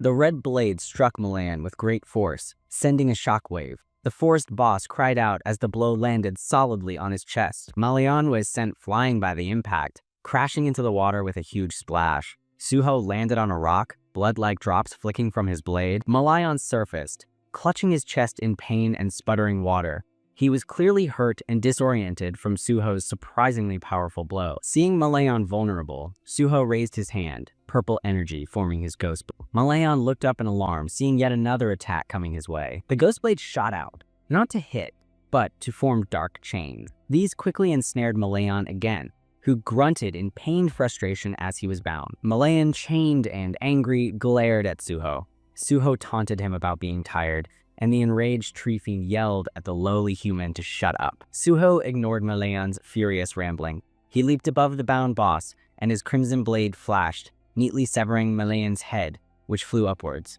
As Malayan's headless body dissolved, a message confirmed his defeat in the gate's clearance. His shocked, severed head also faded into dark particles midair. Many rewarding messages appeared. Suho was MVP, got extra experience, bonus stats, and leveled up. He thought with satisfaction he'd gotten everything he wanted. A glowing green orb, a cursed druid's control orb, emerged from Malayan's remains. Its description explained Malayan's power was domination, leading to his corrupted guardianship. Suho held the green orb, his true prize. He mused that Haewang's style was nice, but this orb was vital for his plans in the next gate. Outside, the twisted forest gate swirled, signaling its closure. Choyun Bangduko and his men stared as an announcement declared the gate cleared. Choyun, sweating slightly, murmured in disbelief that Suho had actually cleared it. Bang Dueok, equally stunned, just wondered what on earth had happened. Bang Dueok fumed internally. This high-difficulty gate, his personal cash cow with its strict limits, was supposed to be uncleared, providing him endless fees. Bang Dueok ground his teeth, his face a mask of pure fury. The thought of his easy money disappearing thanks to Suho infuriated the greedy criminal. Bang Dueok cursed, saying this whole situation was unbelievable garbage. He ranted, He wouldn't accept a measly payment after all his investment in the gate. One of Bang Dueok's thugs holding a nasty-looking tool grinned. Their boss then ordered them to get ready to ambush and attack on Suho. Choi Yoon seriously questioned Bang Dueok's plan to attack Suho. She warned him, asking if he could actually handle the severe consequences of such an action. Bang Dueok screamed he didn't care about any consequences or the union. Just then, Suho appeared, and his purple ghost blade pierced the loudmouth's chest. Bang Dueok's eyes bulged in shock and agony, blood gushing from the wound. He choked, his furious rant cut short by Suho's perfectly timed, lethal strike. Bang Dueok crumpled, Suho's purple blade still in him. His thugs yelled for their boss in panic, completely frozen by the sudden, brutal attack. Suho casually stepped from the fading gate's light. Choi Yoon, seeing his dramatic, perfectly timed entrance, asked if it was indeed Hunter on Suho. Suho calmly walked past the fallen criminal, blood dripping from his hand. His steady, menacing approach silenced everyone, a chilling presence filling the air. Suho flicked blood from his hand, a cold smile on his face. He softly asked the terrified thugs if they still wanted to continue their fight. One of Bang Dueok's thugs, clearly terrified, quickly told his pals they should not prolong this and just leave immediately, wanting no part of Suho. Suho, hearing this, sharply asked what the thug meant. His red blade appeared at the thug's throat, demanding the return of his gate entry fee. Suho's eyes glowed red as he gripped the thug. He snarled about rule breakers paying penalties and demanded his money. The terrified thug quickly agreed to pay. Later, a silver car sped away from Paju. Bang Dueok and his crew were left behind. The immediate, violent confrontation now concluded for Suho. In the car, Choi Yoon thanked Suho. He replied with a slight smirk that she certainly should be thankful for his timely assistance back there. Suho then smiled, telling Choi Yoon he didn't accept thanks for free. He coolly informed her she would need to repay this favor later. Choi Yoon, surprised, noted Suho was quite sharp. He deadpanned it was because he used swords. She, flustered, asked if that was a joke. Suho requested Choi Yoon's direct number for future calls. She agreed, and they both playfully considered her contacting him if a good gate appeared. Suho got out of the car, saying he'd see Choi Yoon next time. He walked off as she watched, the city glowing at sunset. Choi Yoon leaned against her car, thoughtfully watching Suho leave. She mused to herself that he was actually a better person than she initially expected. A few days later, a black van arrived at the Grand Nexus Academy building at 9 in the morning, signaling a new day and purpose. Several pairs of combat boots marched together. A trainee asked Suho, their team leader, about their destination and purpose for being there that morning. Suho, carrying heavy cases, said he'd explain upon arrival. He pressed a button, urging them to hurry as they couldn't keep the CEO waiting. Suho stood before his uniformed team, Kiwon, Daehan, and the Shadows. He announced their destination was the Miner's Mine, and they responded with a crisp, "Yes, sir." Outside a modern glass building surrounded by forest, a group of hunters gathers, looking ready for some serious and probably dangerous business. A fancy car arrived, and a sharply dressed man thanks An Suho for coming. Apparently, Suho is their very important problem-solving delivery. Suho asks if the large, ominous building is the mine. The man confirms it's a temporary structure to keep the gate's weird energy contained. The man assures Suho that, as requested, only his team and some miners are present. Suho gives a simple thanks for the privacy. The man suggests they start the briefing, probably to get the scary part over with. Suho agrees, and they head towards the entrance. Suho calmly explains the plan: herd monsters, collect shiny stones, and then defeat the boss. He makes it sound like a simple farming chore. A Nexus official looks completely baffled by the simple strategy. He seems to be thinking that there has to be more to it. Suho clarifies that there's no boss info because he plans on fighting it alone, which only makes the other men whisper more nervously. With a cheerful grin, Suho reminds everyone that all the loot belongs to Nexus. He's a surprisingly considerate, high-stakes problem solver. The deal is sealed with a firm handshake. The guildmaster places his trust in Suho, who promises to give it his best shot. Suho instructs the mining team to hang back until he gives the signal. The lead miner agrees, putting his crew's safety in Suho's hands. Suho faces his team, asking if they feel nervous about their first real gate. He seems to be enjoying their potential first-time jitters. The team looks back with fiery determination. They remember their brutal training and feel more emotional about finally getting to fight than being scared. Suho lays out the formation, telling his team to conserve stamina and protect the miners. It's time to get serious and stop messing around. He gives them a grave warning. This isn't their training simulation. Here, death is permanent. so they had better stay completely focused. Suho gives the order to move out, and his team roars in agreement. They all march bravely toward the swirling red portal of doom. A blue notification confirms their entry into the miner's mine, a place with a level cap and limited space, shifting them to a dark cave. The moment they arrive, a purple energy blast instantly strikes a clueless kobold guard. "Welcome to the mine, little guy. Your shift is over." Suho is already a blur of motion, taking down the first guard. A second monster just a few feet away is frozen in total shock. Suho's own blood forms into a terrifying blade that slices through the air, quickly dispatching the second stunned guard before it could even scream. Wielding his new crimson sword, Suho notes the lack of sentry. He decides it's a perfect chance to collect some more monster blood. The miners watch in total disbelief. One whispers that Suho took out the guards instantly, finding his incredible power utterly mind-blowing. Seo Gyo-won jokes to a miner that it's their first time seeing him fight too. He says Suho usually just talks all day long. Kim Hyun-min tells everyone to stop zoning out and follow the fleeing monsters.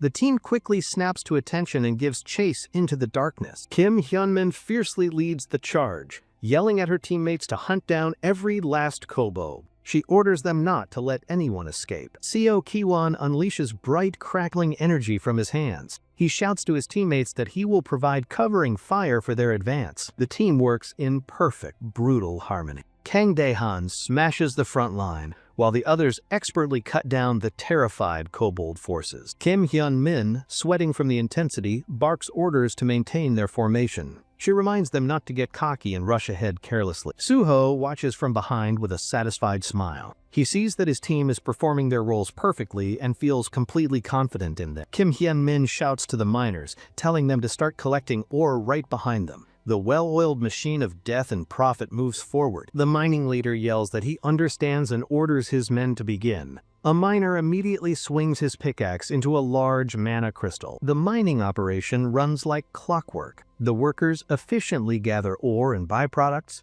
while also clearing away the piles of monster corpses. A miner yells at his colleague for just standing there gawking. The stunned man replies that he just finds the whole efficient operation amazing. Suho leads the charge at the front, a whirlwind of dark energy. He effortlessly carves a path through the hordes of surprised kobolds. Suho plunges his spectral blade straight through a kobold's chest. It's a clean, efficient kill that shows he is not messing around today. Following their leader's violent example, a teammate mirrors the action perfectly. He stabs another monster, continuing the group's synchronized dance of death. Amidst the chaos, Suho activates his blood weapon again. A vicious crimson sword forms in his hand as he continues his elegant, deadly rampage. Holding his blood-red blade, Suho looks completely in his element. He seems almost serene in the middle of all the brutal monster slaying. The miners finally recognize the famous hunter. One gasps that it's the legendary sword god, An Suho. Awestruck by his incredible skill, inspired by fighting alongside a legend, the miners cheer loudly, newly motivated. Suho glances back, slightly confused by their sudden burst of energy. After the battle dies down, Suho's expression becomes serious. He calls his team over, telling them all to gather in front of him. The team immediately assembles, their movements sharp and disciplined. Kim Hyun-min answers for them, confirming they are ready for his next order. Suho points down the dark cavern towards a fork in the path. He asks his team if they can see the two tunnels ahead. He explains this choke point is where endless kobolds emerge, which is why Nexus gave up. A teammate asks if they should split up. Suho firmly says no, declaring he will go into one tunnel alone. He summons his crimson blood weapon, much to his team's confusion. Raising his blood sword high, Suho smirks and announces that there is a boss monster inside. This was apparently not in the briefing. He unleashes a colossal wave of energy from his blade. His severing steel technique tears through the cavern, aiming to block one entrance. The team stares in disbelief as the attack shatters the cave wall.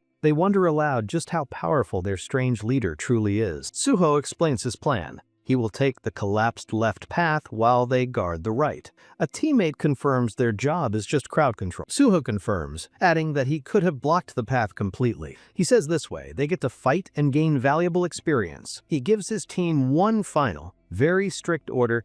He warns them not to come looking for him, no matter what happens inside. He gives them a 12-hour time limit. He tells them to trust him and wait, but to leave him behind if he's not back. Kim Hyun-min looks worried, but understands the order's gravity. With a tense expression, she quietly agrees to his terms and his timeline. Suho thinks to himself that he needs at least 12 hours in the gate. It's the minimum time required to collect everything he's after. With a casual goodbye, Suho turns and walks into the darkness. He leaves his team behind to deal with the aftermath of his plan. The team watches him go, feeling very uneasy about the situation. They worry that even for him, going alone is just too reckless. Seo Ki-won's voice cuts through their doubt with absolute certainty. He tells everyone that their team leader is going to be just fine. He reminds them all of Suho's legendary reputation. They all know he has cleared sealed gates and other high-difficulty dungeons completely on his own. Ki-won's words rally the team, their doubt turning into determination.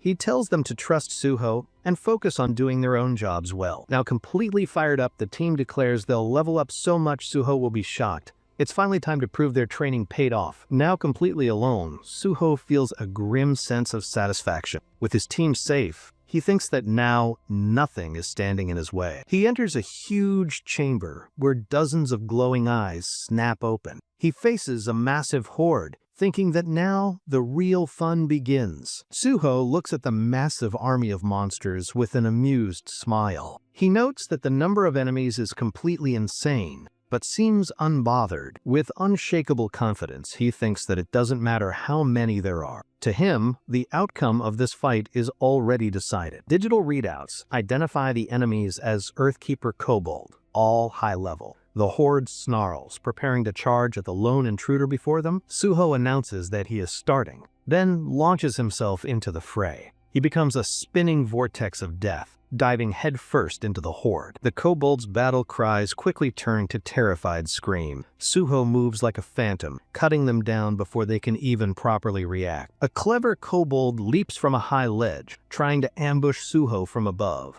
Suho, however, simply glances up, completely unfazed by the tactic. Suho easily sidesteps the plunging attack, letting the monster's weapon crash uselessly into the stone floor. The beast seems surprised by his speed. In a flash of motion, Suho's crimson blade clashes with the kobold. He effortlessly blocks the follow-up strike, sending sparks flying everywhere. A smirk appears on Suho's face as he fights. He seems impressed that the little monster has some tricks up its sleeve, finding it amusing. The scene shifts to his teammates, fighting with cold efficiency. Another kobold is defeated, its final struggle dismissed as a meaningless, futile effort. Back at the main entrance, the team stands guard. Kang Daehan happily notes that the monster attacks have stopped, making their job much easier. The mining leader sees the lull in combat and calls for a break. He loudly announces that it is finally time for everyone to eat. The miners cheer with relief at the news of a meal break. It has been 6 long and very tense hours inside the dangerous gate. The mining leader checks on Ki-won and Kim Hyun-min,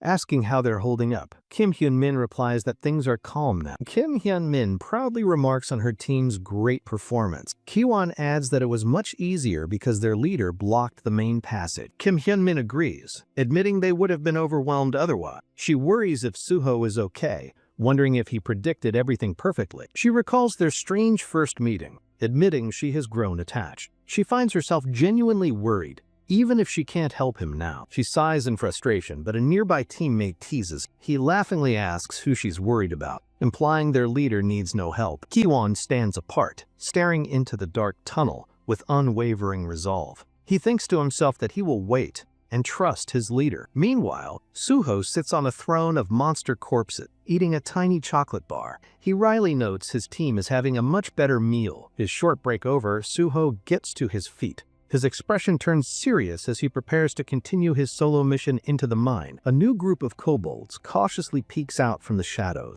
Their glowing eyes are wide with fear at the sight before them. They see Suho standing atop a massive mountain of their dead comrade. The sight of the incredible slaughter sends a chill. Suho asks the trembling monsters if they're finally scared of him. He then dismisses them, saying he has lost interest in fighting them. He leaps to a high cliff overlooking a dark abyss. He declares his true purpose, to face the master of the mine waiting below. He notes that the massive cavern is too dark to see anything. He decides he should probably add a little bit of light. He pulls out a small, orange flare gun. It's a special item designed to illuminate a large area for a very long time. He aims the gun down into the darkness and fires without hesitation. A brilliant projectile streaks into the void, lighting up the abyss below. The flare explodes in a brilliant shower of golden light. The sparks scatter through the huge cavern, pushing back the oppressive darkness completely. The light reveals a massive, sleeping beast, the master of the mine. Its level is 99, and its name is Bulgasari, the Unkillable. Suho recalls that this beast eats ore to make its skin incredibly tough. It is known as one of the top 5 strongest monsters. Dark energy coils around Suho's arm as he prepares his ghost blade. With a confident smirk, he decides to start with a light test. He throws his spectral blade with incredible force. The purple projectile flies like a comet, aimed directly at the sleeping giant's thick neck. The powerful blade makes contact, but harmlessly bounces off the beast's hide. It leaves behind nothing more than a tiny, insignificant scratch. A wide, incredulous grin spreads across Suho's face as he laughs. He seems to find it hilarious that his attack was so ineffective. The tiny scratch on the Bulgasari's neck glows and heals instantly. The beast's massive foot shifts as it slowly begins to wake up. The Bulgasari stirs, a low rumble echoing through the cave. A fiery orange light pulses from its core as its incredible power awakens. Back in the side tunnels, the remaining kobolds begin to screech.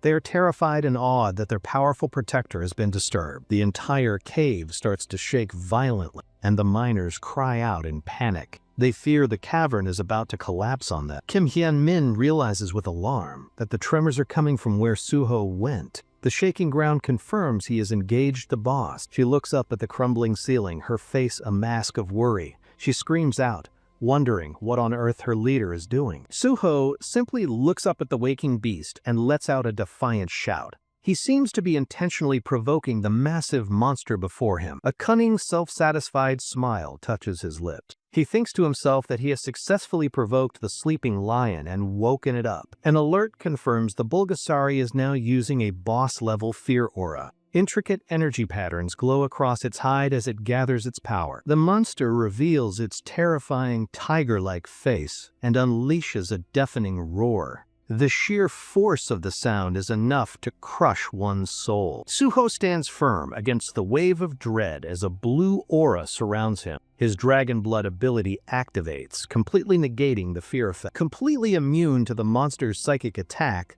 Suho just looks on calmly. His expression is almost bored as he withstands the incredible pressure. The fully awakened Bulgasari looms over Suho like a living mountain. Its furious roar continues to shake the very foundations of the mine. Suho summons his crimson blood weapon into his hand. He gives the beast a challenging grin, taunting it to come and fight him. The Bulgasari accepts his challenge, opening its massive mouth.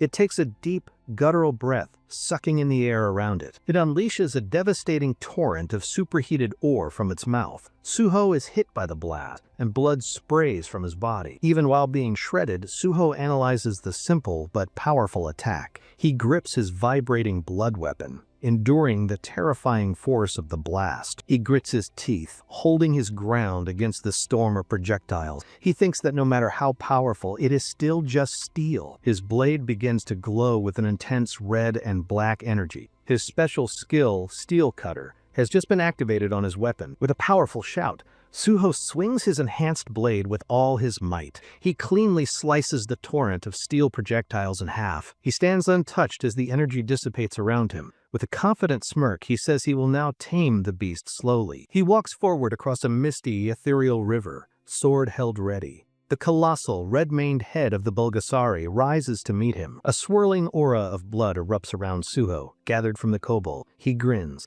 glad he so diligently collected blood for this fight. The Bulgasari's core pulses with an orange light. Its entire body convulses as it gathers a terrifying amount of energy to retaliate. With a guttural roar, the beast launches forward. It moves with impossible speed, a blur of white fur and crackling purple energy. Suho's eyes widen in genuine shock. The massive monster closes the distance in an instant, Its huge jaws opened wide to devour him. His initial shock quickly melts into a wide, manic grin. He can't believe that something so enormous can move so incredibly fast. The beast's overwhelming power feels like a cheat code. Dark energy tendrils lash out from its body as it barrels towards its target. The Bulgasari becomes a whirlwind of destruction, crashing through the cavern. It leaves behind trails of shadowy energy and shattered rock in its wake. The shadowy tendrils coalesce into tangible claws. They swipe through the air, trying to grab and crush the lone human challenging their master. Suho's expression turns grim,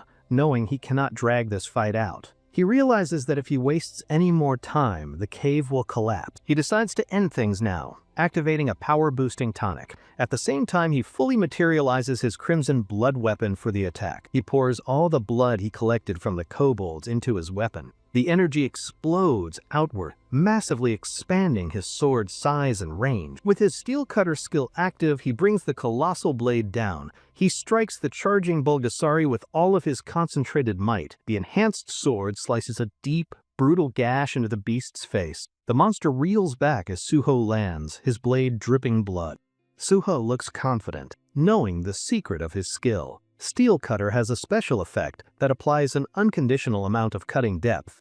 He knows that no matter how thick the beast's hide is, his sword can cut it. He declares he will conquer the beast. Suho reflects on the standard strategy to defeat a Bulgasari. He remembers from his past life that its greatest weakness is fire magic. He pictures powerful mages conjuring a giant fireball. He knows that as a swordsman, he could never produce flames on that massive scale. He stands firm with his massive blood sword. He is a swordsman, and he believes it is only right to settle this with his blade. The wounded Bulgasari whimpers, a pathetic sound for such a huge creature. It stumbles back, its glowing orange core flickering unsteadily. Suho's eyes narrow as he recognizes the beast's posture. He knows exactly what is coming next and realizes what the creature is doing. An alert confirms his suspicion. The beast is shrinking to begin hyper-regeneration. It curls into a ball, pulsing with a healing violet light. Its infamous ability is just as the rumors describe. When injured, it consumes stored minerals to heal itself, making it seem almost immortal. As the beast shrinks, Suho calmly walks towards it. He mockingly calls out its name,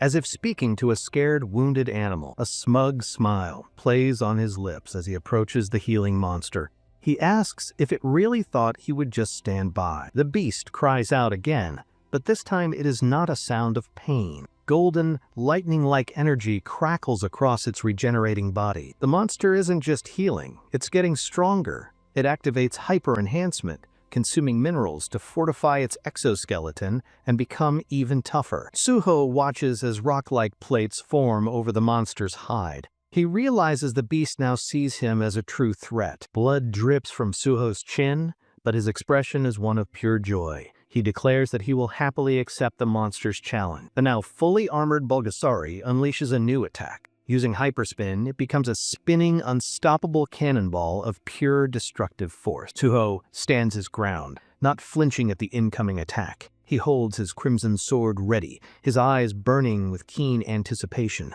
A look of supreme confidence settles on his face. He is finally about to test the true strength of this legendary, unrated boss monster.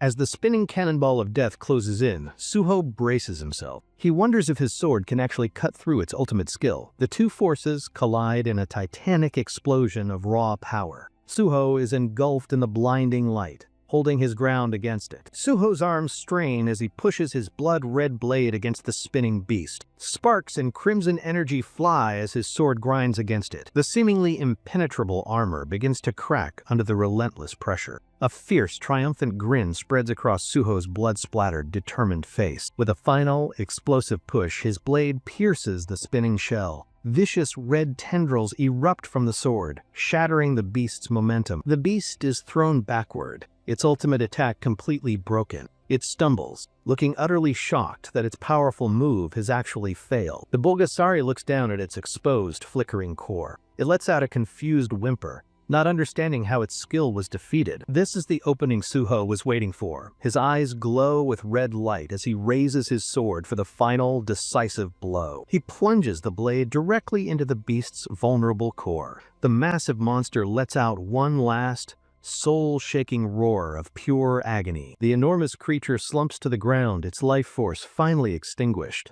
Suho stands over his fallen foe, the clear victor of the battle. Suho holds up a glowing orb, and a beam of light captures the defeated beast. He declares that the creature is now his. Back at the gate's entrance, the violent tremors suddenly stop. The team and the miners look around the now silent cavern with relief. Kiwon reports that no more kobolds have appeared since the shaking started. He confirms that they have managed to collect plenty of ore. He looks towards the dark tunnel where Suho vanished. His expression is a mixture of absolute trust and deep, lingering worry for his leader. A bright blue notification suddenly materializes in front of him. He is momentarily confused by the unexpected appearance of the system window. The message declares that the gate has been conquered. Everyone shouts in disbelief as they see that the MVP was An Suho himself. Kiwon's face flushes with pure joy and admiration. He cheers loudly, shouting that this incredible feat is exactly what he expected from his leader. Alone in the boss chamber, Suho receives his rewards.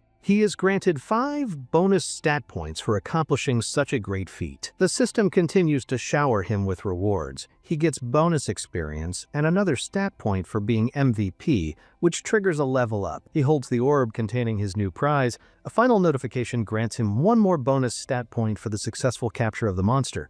A deep sense of satisfaction washes over him as he looks at the orb. He thinks to himself that the capture was a complete success. Suho admits that the beast's attack would have been fatal for anyone else. He then reveals that he never actually intended to kill it. He holds up the glowing orb, stating his goal was to tame, not kill. He recalls the control orb he got from the druid. He tosses the orb to the ground, thinking there was a specific reason he used this powerful, one-time item on the incredible Bulgasari. The orb opened, and a status window for the tamed monster appears.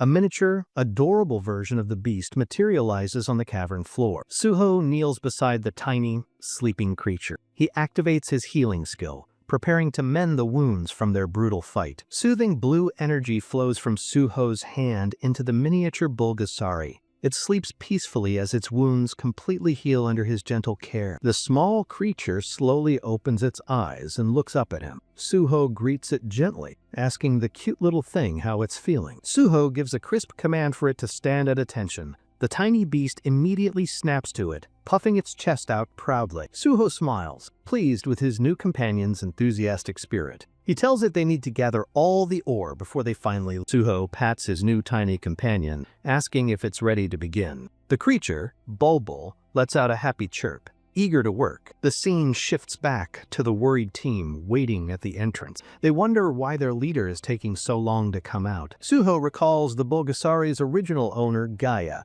He knows exactly how that legendary player evolved the beast and plans to do even better. He knows the beast eats metal, so he opens a portal. He prepares to enter his personal subspace house to begin the creature's training. Inside his personal space, Bulbul sees a huge mountain of mana crystals. The tiny beast squeals with pure joy at the delicious-looking sight. Bulbul happily dashes toward the pile of ore. Suho watches with an encouraging smile, telling his new pet that it's doing a great job. Bulbul opens its mouth and inhales the massive pile of crystals. Suho is impressed, thinking the beast is truly the world's best miner. Suho smirks, knowing the Nexus team collected their share. He thinks that whatever his new pet gathers now is his personal secret bonus. Outside, the team's anxiety grows. They note that a long time has passed since the gate clear message, and their leader is still missing. The mining leader voices his concern, fearing Suho might be injured. He suggests that they should go inside and search for him. A teammate asks the others for their opinion.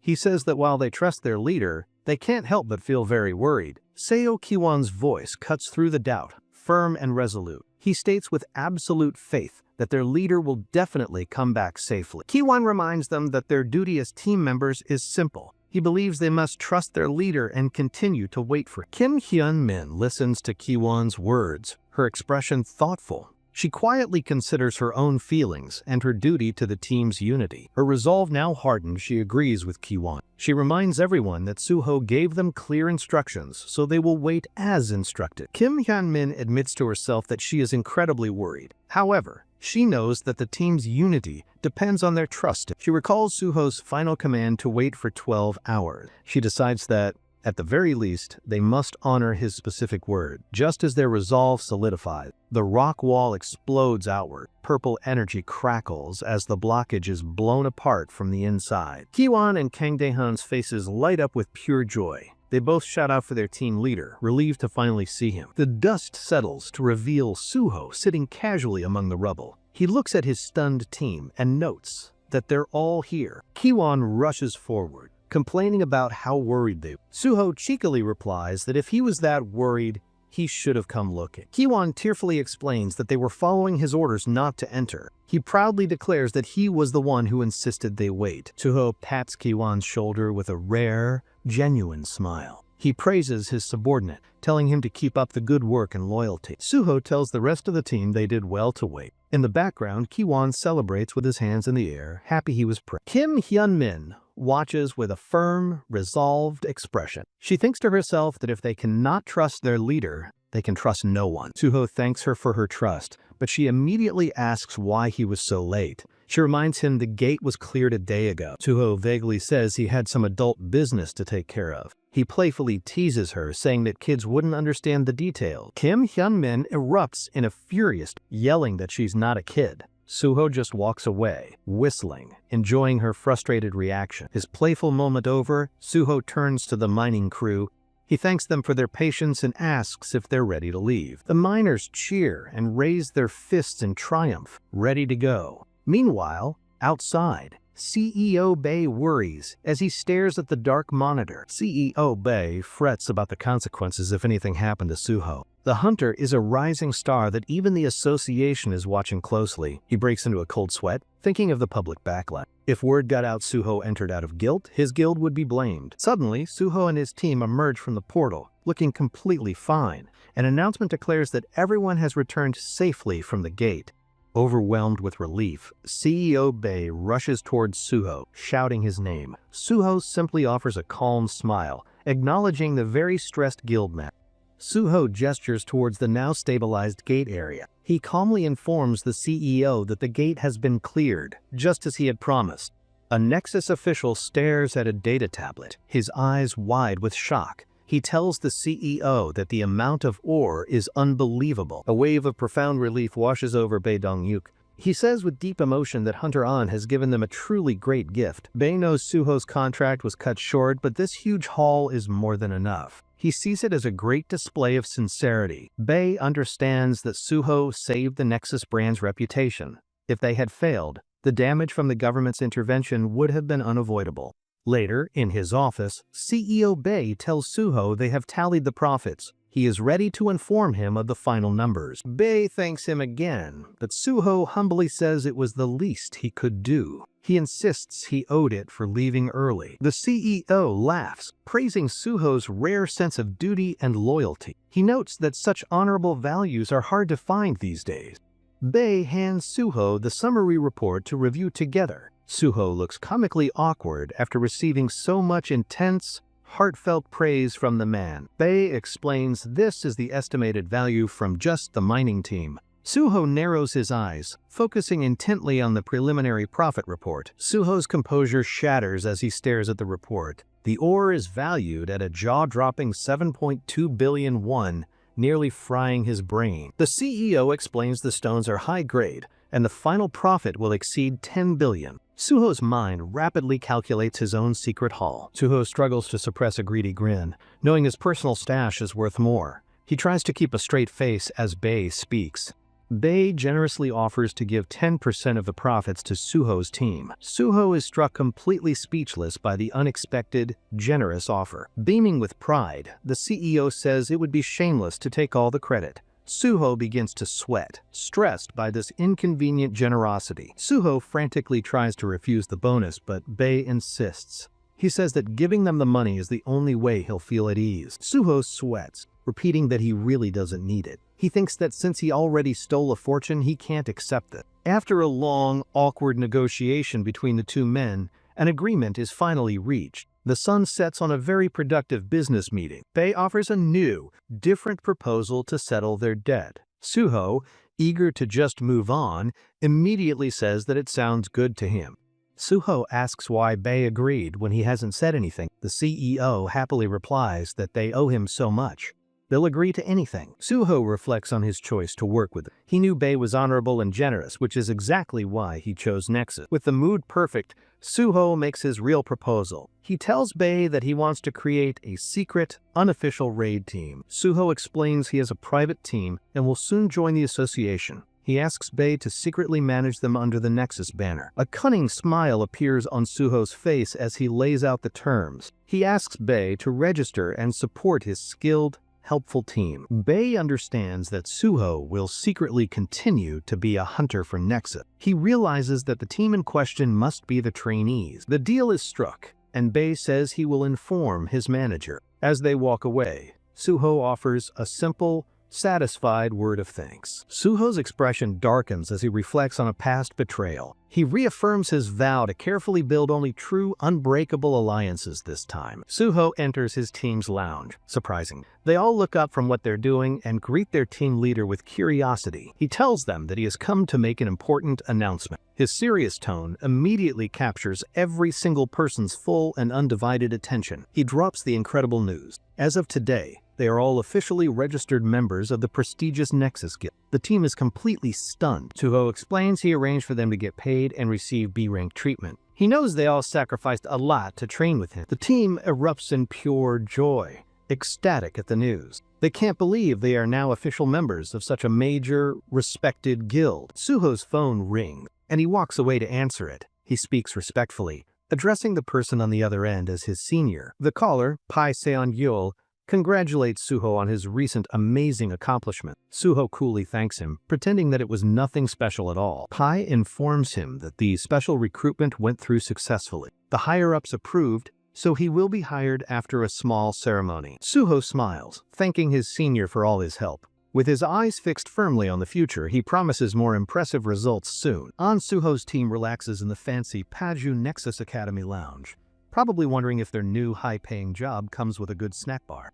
A mysterious laptop begins to glow, signaling that their official break time is over, and it is now time for some very intense virtual training. Terrifying digital monsters with glowing red eyes suddenly appear, screaming silently. This virtual reality program clearly does not have a peaceful puppy's difficulty setting. The team immediately leaps into battle, turning the once comfortable lounge into a chaotic mess of desperate fighting against the scary digital nightmares. One of the shadowy monsters lunges forward with its mouth open wide. It seems very personally offended by their presence in its virtual world. The team's field leader, Kim Hyun-min, shouts encouragement, telling everyone to hold their positions. He seems to be the responsible one of the group. Guyan-hwa notices Seo Ki-won looks tired and asks if he is okay. He insists he is fine, though he looks ready for a nap. She kindly suggests that maybe they should all take a little break. But Ki-won, full of stubborn energy, strongly disagrees and says he can continue. Ki-won proudly declares he is a member of the Banshee team and refuses to fall behind. He is very serious about his new team name. Amused, Kwak Do-ho praises the youngest member's fiery spirit and gives him a friendly, but far too powerful, slap on the back. The very friendly slap sends poor Ki-won flying across the room. His teammates rush to help him while scolding their overly enthusiastic friend.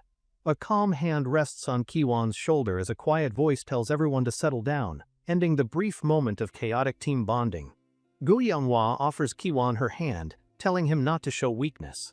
She reminds him he still has a long way to go. Two teammates smirk, agreeing that reaching a high level is just the beginning if he wants their full respect. The pressure is officially on.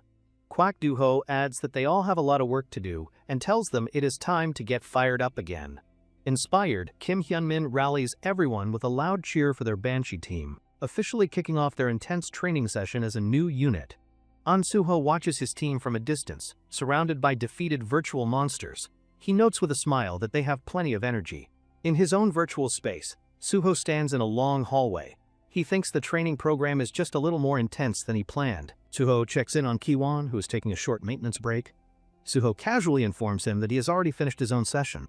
Ki-won is completely shocked that Suho cleared the program so quickly. Suho cheekily asks if he knows how much time has actually passed. Suho suggests a food break, but the team passionately shouts back that they are just getting started. Their hunger for battle is much stronger. Suho is amused that his team is now willingly overworking themselves. He decides to leave them to it and meet them on the outside. The story moves to a sunny cafe in Seoul, a much more peaceful setting than the intense virtual battlefield his team is currently enjoying. Inside, Suho checks his phone, thinking that he needs to manage his busy schedule more tightly now that his life is getting more complicated. On a call, he considers his new official status and his deal with CEO Bae, realizing his days of having any free time are over. His next important mission is to track down a specific person. Just then, a nice white car conveniently pulls up right outside the cafe. The gate broker, Choi Yoon, steps out of the car. She looks stylish and confident as she walks toward the cafe with a purpose. She greets Suho and immediately orders a fancy strawberry drink. He dryly asks if she remembered to bring her own wallet this time. Suho reminds her with a grin that she is not in a position to make demands, since he called her here to repay a favor. Despite his teasing, the strawberry drink appears. She insists the hard work she did for him has earned her a very delicious, sweet treat. Choi Yoon is stunned to see the drink appear so fast, asking what it is. Suho calmly states it is the frappe she just ordered. She asks how he knew to order it in advance. She is amazed by his perfect timing and his apparent mind-reading skills for menu items. Suho explains it was just a hunch, revealing his special memory power also contains some fun, useful facts about her and her favorite things. He recalls how his memory contains every little detail, even things like someone's favorite food, which he always remembers for his future plans. Suho playfully asks if she is not going to thank him for the thoughtful gesture. She happily agrees, saying she will enjoy her drink. Getting to business, Suho asks if she found what he was looking for. She excitedly presents a folder, confirming she has the information. Choi Yoon wonders why he is looking for a person she considers a junkie. Suho quickly corrects her, stating the man is not. Suho clarifies he is searching for a skilled craftsman as he looks over the man's detailed resume, which includes a picture of his face. He reveals the man's name is No.1, a legendary blacksmith from his past life who was famous for his amazing, magical creations. Suho praises her for finding the man so quickly. He thinks to himself that now his important future plans can finally move forward. He asks about a secret union safe house in Cheongdam. She is shocked that he even knows about such a highly classified and secure location. Suho explains that in his past life he knew everything, so a simple safe house is no secret. He then says he wants to use it. Choi Yoon laughs, explaining that the Cheongdam location is top tier and not so easy to get into, even for someone as powerful as him. Suho reminds her that she still owes him a very big favor, asking if she plans to go back on her word now. She argues the favor was only for finding the documents he wanted. He taps the file, agreeing that was at least part of it. He leans in with a dark smile, asking if her life is only worth a few papers. This friendly negotiation has suddenly become very threatening. She quickly backtracks, insisting that is not what she meant. Seeing his look, she reluctantly agrees to make a quick phone call outside. A little later, she returns, looking tired but successful. Suho smugly says he told her so, while she wonders why Cheongdam was so important. Suho gives her an intense look, asking if she really wants an explanation. His question sounds more like a serious, dangerous warning to her. She immediately regrets asking, covering her face in mock terror. He smiles, admitting he only picked it because it was located conveniently nearby. Choi Yoon informs him there is a condition attached to using the safe house. Suho seems interested, asking what this new condition is. She explains that if he meets the condition, he will get access to the fancy safe house at a very generous half-price discount. Suho is surprised by the offer, thinking that even with a 50% discount, the price for that safe house would still be enormous. She starts to confirm the deal for him, but Suho holds up a hand to stop her before she gets too far ahead of herself. He insists on hearing the important condition first. She notes he is being rather demanding for someone who is asking for such a big favor. Suho proudly explains that since he is joining the Hunter Association, he must act like a proper public officer. She looks completely bewildered by him. The condition is simple. He must clear a newly discovered gate. Suho asks why the Union does not just use their own numerous hunters. She explains the gate appeared in a very public place, Namhansan, making it too conspicuous for a typical, quiet and discreet military operation. The gate is called Sky Mountain and is filled with dangerous flying wyverns. She adds that hunter entry is limited to level 110 or below. She says it is not a solo mission and he will join a team, adding even he could not clear it alone. He thoughtfully considers the challenge. Suho asks if the wyverns happen to be sky blue. She confirms this, wondering how he could have known such a specific, random little detail. With that confirmed, Suho stands up, ready for action, and asks when the raid is. She tells him he can go in right away. He smirks with his eyes glowing as he changes the condition. He declares he will not join a team but will instead clear it alone. The beautiful and peaceful southern Korean landscape provides a calm moment before Suho begins his dangerous, high-stakes solo mission inside the new gate. Choi Yoon and another hunter watch the gate, with the man wondering if Suho refusing supplies and going in solo is not just pure arrogance. She tells Hunter Kim Soo-won not to judge, as Suho must have his reasons. Soo-won adds his boss does not care if Suho wins. Choi Yoon looks on with confidence, saying she has a feeling he will succeed because he always manages to achieve the most surprising results. Soo-won asks if she is only confident because it is the famous An Suho. She gives a happy confirmation that this is exactly why. Believing it will not take long, Choi Yoon decides they should wait nearby for his return. Her companion seems much less certain about this. Soo-won watches the gate, thinking about the legendary sword god An Suho, and wondering what will happen next to the famous and powerful hunter. He muses that if Suho wins, he will be a bigger legend, but if he fails, his downfall will be epic. Either way, it will be fun. Inside, Suho recognizes the frozen celestial mountain from old records. He recalls it was not a very dangerous gate, but there was a catch. He remembers many past hunters were sacrificed here because the sky was full of wyverns, forcing teams to rely only on ranged magic attackers. Because warriors were considered useless against flying enemies, they were left out. But Suho, gathering his power, knows he is a different case. He activates his blood weapon, forming a sword from crimson energy. Looking at the sky, he prepares to start the most exciting part of the raid. Using his leap skill, he rockets up the mountain with incredible speed, shattering the ground as he launches himself toward the flying monsters. He recalls that the mountain's razor-sharp winds are very dangerous for most climbers, making a direct assault nearly impossible for any normal person. But for a hunter with his high stats, those deadly winds feel like a cool breeze. He easily scales the cliff, ignoring the danger. He spots the high-level wyverns, led by a powerful leader.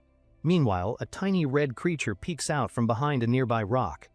The small creature makes a curious sound as a huge wyvern looms over it, angry that an intruder has dared to climb its mountain.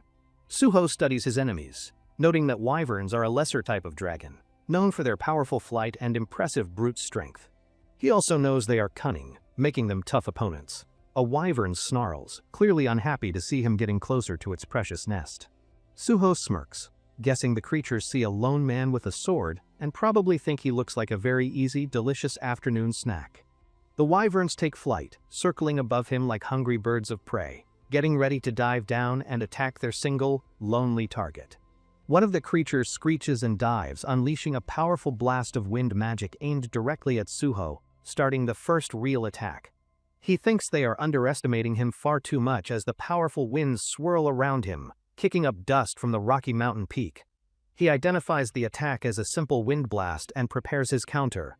His quick-draw skill activates just as the attack is about to hit. In a flash, he teleports in front of the diving monster, his red sword slicing through its chest and causing it to cry out in pain. The wyvern is slammed into the ground with incredible force, creating a huge crater. His glowing red sword is already prepared for the next one. Suho lands gracefully, stating that his attack range is far greater than that of any ordinary, boring swordsman they have fought before. He warns the wyverns that he is very different from their previous opponents. One of them lets out a startled squawk in surprised response. The enraged leader wyvern lets out a furious roar, signaling its minions to forget caution and begin their coordinated group attack immediately. The entire flock descends to the ground, surrounding Suho in a tight circle, ready to overwhelm him with their superior numbers and sharp teeth. Suho looks around, unimpressed. He correctly assumes that since they cannot beat him alone, they are just going to try and swarm him. He calls their strategy pathetic, which makes the creatures shriek in fury and charge at him all at once from every single direction.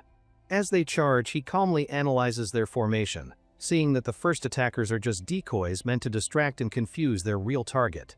He knows the true danger is the leader, who is waiting in the back for the perfect moment to strike while he is busy fighting. Just as he predicted, the giant leader wyvern lunges from behind the pack, its mouth wide open, trying to eat him in one big bite. Suho pivots and unleashes a powerful upward slash with his blood weapon, cutting the massive beast and spoiling its well-planned dinner attempt. The leader shrieks in pain as it crashes to the ground, its clever coordinated attack now in complete and utter disarray from one hit. The wounded leader unleashes a wave of pure fear, a special ability designed to mentally paralyze any foe who stands against its might. Suho remains completely unaffected, as his dragon blood skill makes him immune to such cheap mental tricks, much to the wyvern's growing horror. He mocks the terrified wyvern, asking how a lesser creature could ever think its power would work on someone with the blood of a dragon. Furious at being insulted, the leader wyvern roars and fires a desperate blast of crackling blue energy directly from its powerful, gaping mouth. Suho watches with a calm smirk, noting that his opponent seems to be getting very angry now that its tricks have all failed so miserably. The other wyverns begin tearing giant boulders from the mountainside, preparing to switch from direct attacks to a more tactical bombardment from above. They rip the rocks from the cliffs, demonstrating a surprising ability to use the environment to their advantage in a very intelligent way. One wyvern grips a huge boulder tightly, its claws digging deep as it prepares to drop the heavy stone on Suho's unsuspecting head. Suho quickly understands their strategy, realizing these monsters are much smarter than the average beasts he usually fights in gates like this one. The wyverns let out a screech and release the boulders, sending a deadly shower of heavy rocks raining down upon the battlefield below them. The rocks smash into the ground around Suho, creating a chaotic series of explosions that fills the air with dust and flying ice shards. He realizes the smaller wyverns are dropping rocks to block his escape path, while also creating a convenient smokescreen for their powerful leader. As expected, the leader wyvern dives through the chaos of the rockfall, aiming to finish him with a powerful and decisive claw attack. Suho braces himself as the attack crashes down, the ground shattering from the immense force of the monster's powerful and well-timed strike. He thinks their tactic is clever, but he activates his leap skill, shooting straight up into the air and easily dodging the massive attack. Soaring high above the battlefield, he prepares to end the fight by activating his powerful severing steel technique, ready to finish this now. He hangs upside down in the air directly above the terrified leader wyvern, which can only stare up in shock at its impending doom. Suho tells the beast that no matter how smart it is, it could never have predicted the exact moment of its own swift demise. With a single, fluid slash, he unleashes a wave of crimson energy that cuts through the leader wyvern, ending its reign instantly. He lands on the massive body of the defeated monster, announcing that the cleanup of the minions is now officially and finally complete. Suho clenches his fist, thinking he still needs more practice to master his skills, but at least he is slowly getting the hang of it. He decides there is no need to rush his training, because he knows the main course, the true boss of this mountain, is still waiting. Using his leap skill, he continues his journey up the mountain with incredible speed, leaving the remains of the lesser wyverns far behind him. A huge roar echoes from the summit, and he smirks, realizing the Sky Wyvern King finally knows its underlings have all been defeated. He reaches the peak, the true domain of the sky. He knows that from this point on, the real, much harder challenge finally begins. With a final leap, he lands on the flat summit that serves as the boss room, ready to face the final, powerful guardian. He looks up in surprise at the enormous shadow looming over him, cast by a creature far larger than he could have possibly imagined. He wonders why the sky has suddenly gone completely dark, as if something has appeared to eclipse the bright sun above his head. The colossal Sky Wyvern King, a level 113 boss, reveals itself, its massive body blocking out the sky as it glares down at him. The king roars and immediately uses its fear ability, sending a wave of terrifying mental pressure washing over the entire mountaintop arena. His dragon blood skill activates, making him immune. He realizes the attack is so powerful it would have instantly shattered his mind without it. He notes the boss is so huge it could be mistaken for a real dragon, and is the highest level monster he has fought yet. Despite the pressure, he smirks, knowing that at the end of the day a wyvern is still just a wyvern, not a real dragon. He remembers fighting a real dragon in his past life, so a simple flying lizard, no matter how big, should not be a problem. A confident smile appears on his face, a sharp fang showing as he announces that it is finally time for the main event to begin. The boss circles cautiously overhead, clearly wanting to test him first. Suho expresses his great dislike for opponents who waste his valuable time. He glances at the nearby nest full of glowing eggs, wondering if the boss would come down to fight if he took one as a hostage. He decides to test his theory and starts walking towards the nest, daring the king to keep hiding while he threatens its young. His taunt works perfectly.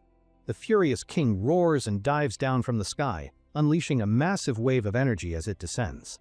The king lands with incredible force, the wind from its wings creating a shockwave that shatters the ground and blasts debris everywhere. Suho braces himself, annoyed that he is being pushed back by the sheer wind pressure from the monster's landing alone. He admits that a king is on another level entirely, with destructive power far beyond any of its lesser minions he fought earlier. He notes it is a good thing the mountain is so sturdy, or it would have crumbled to dust from such powerful attacks.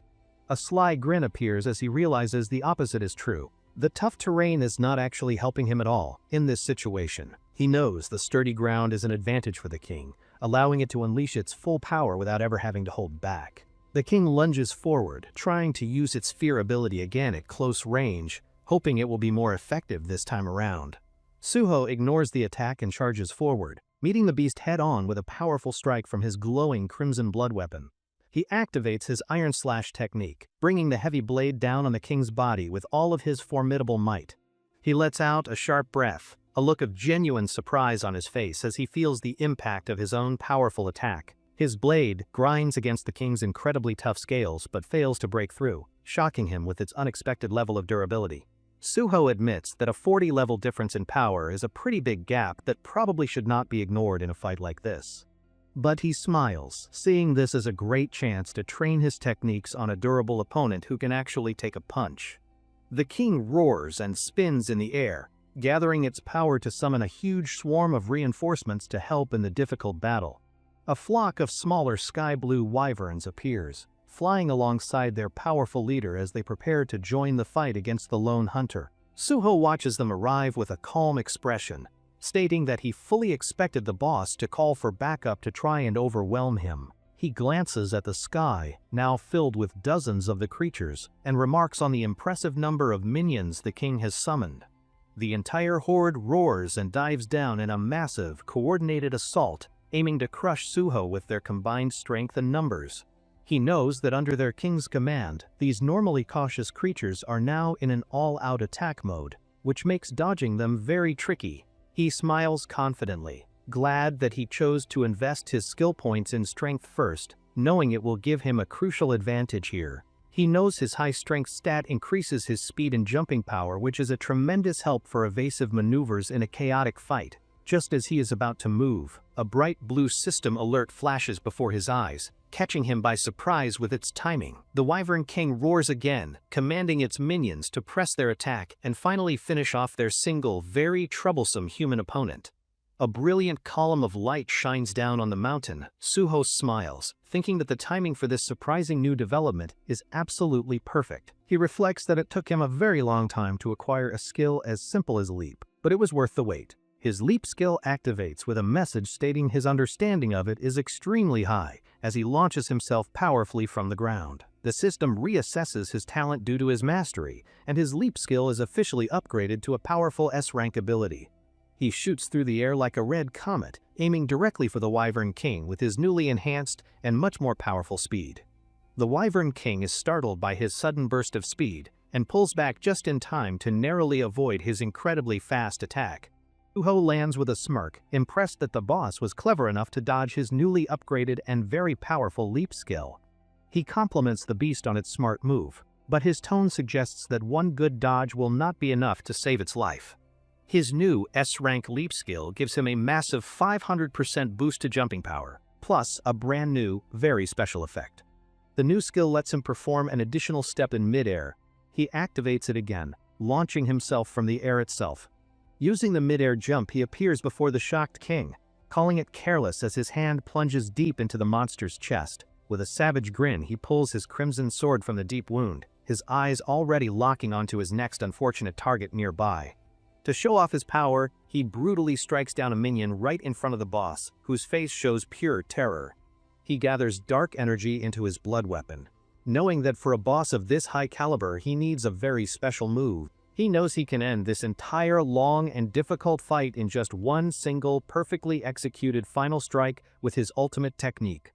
He unleashes his ultimate attack, commanding his weapon to extend like the Ruyi staff, crushing the king and its minions in a single blow. The dust settles, revealing the broken and defeated body of the Sky Wyvern King. now lying motionless on the fractured mountain summit. Suho lands near the fallen boss, which lets out a final, pained groan as it weakly tries to get back up on its feet. He admires his new technique, noting how his weapon reabsorbs the blood it uses, and then he cheekily asks the boss for a review. The king growls weakly, and Suho notes that his ultimate attack only managed to scratch the incredibly tough and resilient monster. He raises his glowing red sword, telling the king he needs its durability for practice, and warns it not to fall too easily. The giant blue wyvern king let out a seriously ticked-off roar, not a fan of his new battle scars. Suho zipped past the beast's clumsy lunge, leaving a slick red energy trail like a work of art.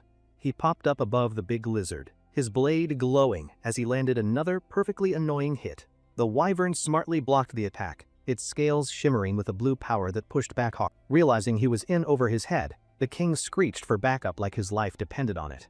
His minions heard the call but just shuffled their feet, looking like they'd rather be anywhere else. Suho chilled on the lizard's head, wondering if this promotion to king was effective immediately. The wyvern king threw a fit, letting out a roar that sounded more like a temper tantrum. The smaller dragons seemed to find their boss's meltdown hilarious, making some seriously weird cackling noises. As the wyverns finally attacked, Suho figured they were just scared of getting yelled at by their grumpy leader. He thought they were supposed to be smart, but it turns out they just followed orders from a big bully. With one smooth move, he took out the whole squad, wondering why they couldn't tell the good guy from the bad. The hunter was a bit bummed. This whole training session was not leveling up his skills fast enough. He'd planned to farm XP on the small fry, but this whole thing was turning into a major time sink. Deciding to switch things up, he announced he would just make the big blue lizard follow him instead. Leaving the confused king in his dust, our hero sprinted full speed toward the towering mountain peak. He knew a secret. A much bigger, scarier purple wyvern queen was waiting for him at the summit. The swordsman calmly held his weapon, knowing this powerful queen had one very big, exploitable weakness. The queen was a super protective mom stuck guarding her eggs, which meant she couldn't move very far. The enormous purple dragon appeared, roaring at the guy who dared to crash her very private nursery. A system pop-up confirmed the angry mom had started chucking giant boulders down the mountain at him. A deadly rock slide came tumbling down the path, ready to turn him into a human pancake. He smirked. His plan was perfect, as the queen was stuck using long-range attacks to protect her nest. His special skill kicked in, letting him slice through the falling rocks like they were made of butter. He landed on a high cliff, totally safe since the overprotective mother dragon couldn't reach him up there. The trapped queen let out a furious screech, the sound wave powerful enough to shake the whole valley. Suho casually cleaned his ear, guessing she'd now send her minions since she was stuck on babysitting duty. He brushed off the thought with a sharp look. The angry purple mom wasn't his real target today. Just as he planned, the enraged blue king finally caught up, charging blindly right into his wife's territory. Suho dodged the clumsy attack, making the big beast smash right into the ground where he had just been. He taunted the big lizard, reminding him of his duty and suggesting they finally settle their little disagreement. With a determined glint in his eye, the hunter held his crimson blade ready, declaring it was time to end this. The angry dragon lunged forward, while Suho braced himself, preparing a seriously powerful countermove. As the huge beast came down, his ultimate sword skill activated, ready to meet the overwhelming force. He poured all of his focus into his hands, gripping his sword with a look of absolute concentration. The Wyvern King's face was pure rage, its eyes locked on the tiny human, who was causing so much trouble. They met mid-air, but the big lizard cleverly twisted its body to dodge Suho's incredibly deadly strike. Suho held back his final move, since his real goal here was to level up his swordsmanship, not just win. He remembered his #1 rule. In this life or the last, his sword was his only true friend. His eyes glowed. This was the perfect chance to push his sword techniques to their absolute breaking point. He focused all his senses into his fingertips, feeling the perfect, fluid connection between his body and blade. Activating his skill again, he became a blur of red slashes, totally lost in the feeling of the power. He unleashed another perfect strike, his glowing red blade cutting deep into the dragon's massive body. The monster cried out as a deep, bloody gash appeared on its soft, vulnerable underbelly. A system window popped up, declaring that his skill with a sword had officially surpassed everyone else. A confident smirk appeared on Suho's face as he thought to himself, well, it's about time. The Wyvern King stared in shock, sensing a terrifying power shift in the human's swirling dark energy. The beast reared back for one last, agonizing roar as blood poured from the many fatal wounds, so calmly took his fighting stance, inviting the dying creature to come forward and meet its end. The system officially recognized his mastery, promoting his sword-drawing skill to the supreme realm. The skill evolved into a brand new technique, awakened by a mysterious sword spirit inside his weapon. The spirit blessed his growth, infusing his sword with its power and updating his skill information. He unleashed his new move, Cloud Cutter, an attack so devastating it sliced the king into two halves. The beast let out one final, pained scream as the unstoppable attack tore right through its scaly body. The Cloud Cutter exploded into a swirling vortex of destructive energy, a truly impressive debut for a new skill. Suho landed softly, the shockwave from his attack blasting away all the rock and dust around him. A final system message confirmed he had slain the king, leaving him to stand alone in the now silent canyon. From her nest high above, the purple wyvern queen let out a heartbreaking scream of grief for her fallen mate. As the furious queen lunged, Suho coldly asked if she was feeling sad about her husband's recent demise. Before she could even get close, he had already activated his Cloud Cutter again, launching a ruthless attack. The crimson energy wave tore through the air as he promised the grieving queen a very quick reunion. System windows popped up one after another, confirming he had successfully slain every last one of the wyverns. A final message announced the gate was conquered, and Suho casually rested his bloody sword on his shoulder. He checked his stats, happy to see he'd gained a ton of experience, and his strength was almost ranked up. Having learned the skills he wanted, he decided it was finally time to go and collect his well-earned loot. The hunter gracefully leaped down into the deep rocky crater that the wyvern queen had called her home. At the bottom he found the real prize, a clutch of 12 huge, light purple wyvern queen's eggs. He remembered the union only reported 6 eggs and smiled, realizing he had hit the jackpot once again.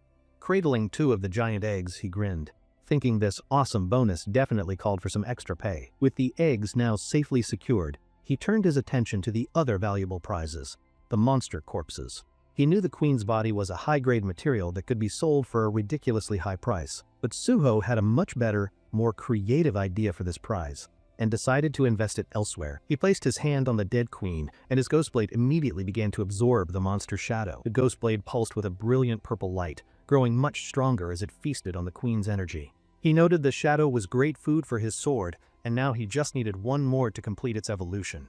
After dealing with the king's body, he stood in the quiet gate and wondered what to do next. Suddenly, the shimmering blue gate began to disappear, which caused a bit of a panic for the people outside. The union hunter, Kim Sai-hoon, stared in total disbelief, admitting he never thought Suho could actually do it. He couldn't believe a single healer, not even level 100, had done what a full party might not. His contact, Choi Yun, laughed with relief, and Suho jokingly denied looking excited about his amazing win. Onlookers shouted as the hero of the day calmly stepped out of the fading light of the conquered gate. The broker and a very humbled Si-hoon approached to formally congratulate him on clearing the gate all by himself. Suho thanked them and then held out his hand, ready to present them with a very generous portion of the loot. He revealed a pile of 10 huge, purple eggs, an unbelievable haul for a solo mission like this one. The skeptical union guy was shocked by the number of eggs, but Suho calmly explained he took his share first. He then lied that the monster corpses fell off the mountain, hiding that his sword had a very nice meal. Still trying to make sense of it all, Si-hoon nervously asked if he could ask him a personal question. He desperately wanted to know how a healer managed to defeat flying dragons with just a sword and some healing. He pleaded for an answer, guessing he must have used some kind of ranged weapon or powerful magic scrolls. Suho just listened to the man's frantic questions with a calm, mysterious smile, not revealing a single secret. With a cool smirk, he gave a simple, infuriatingly awesome answer. One sword was all he ever needed. The doubter was stunned, asking if he really took down both the king and queen with just one sword. His doubt instantly turned into hero worship, but the broker dryly pointed out his sudden change of heart. Suho got back to business, and she confirmed he more than fulfilled his end of their very important deal.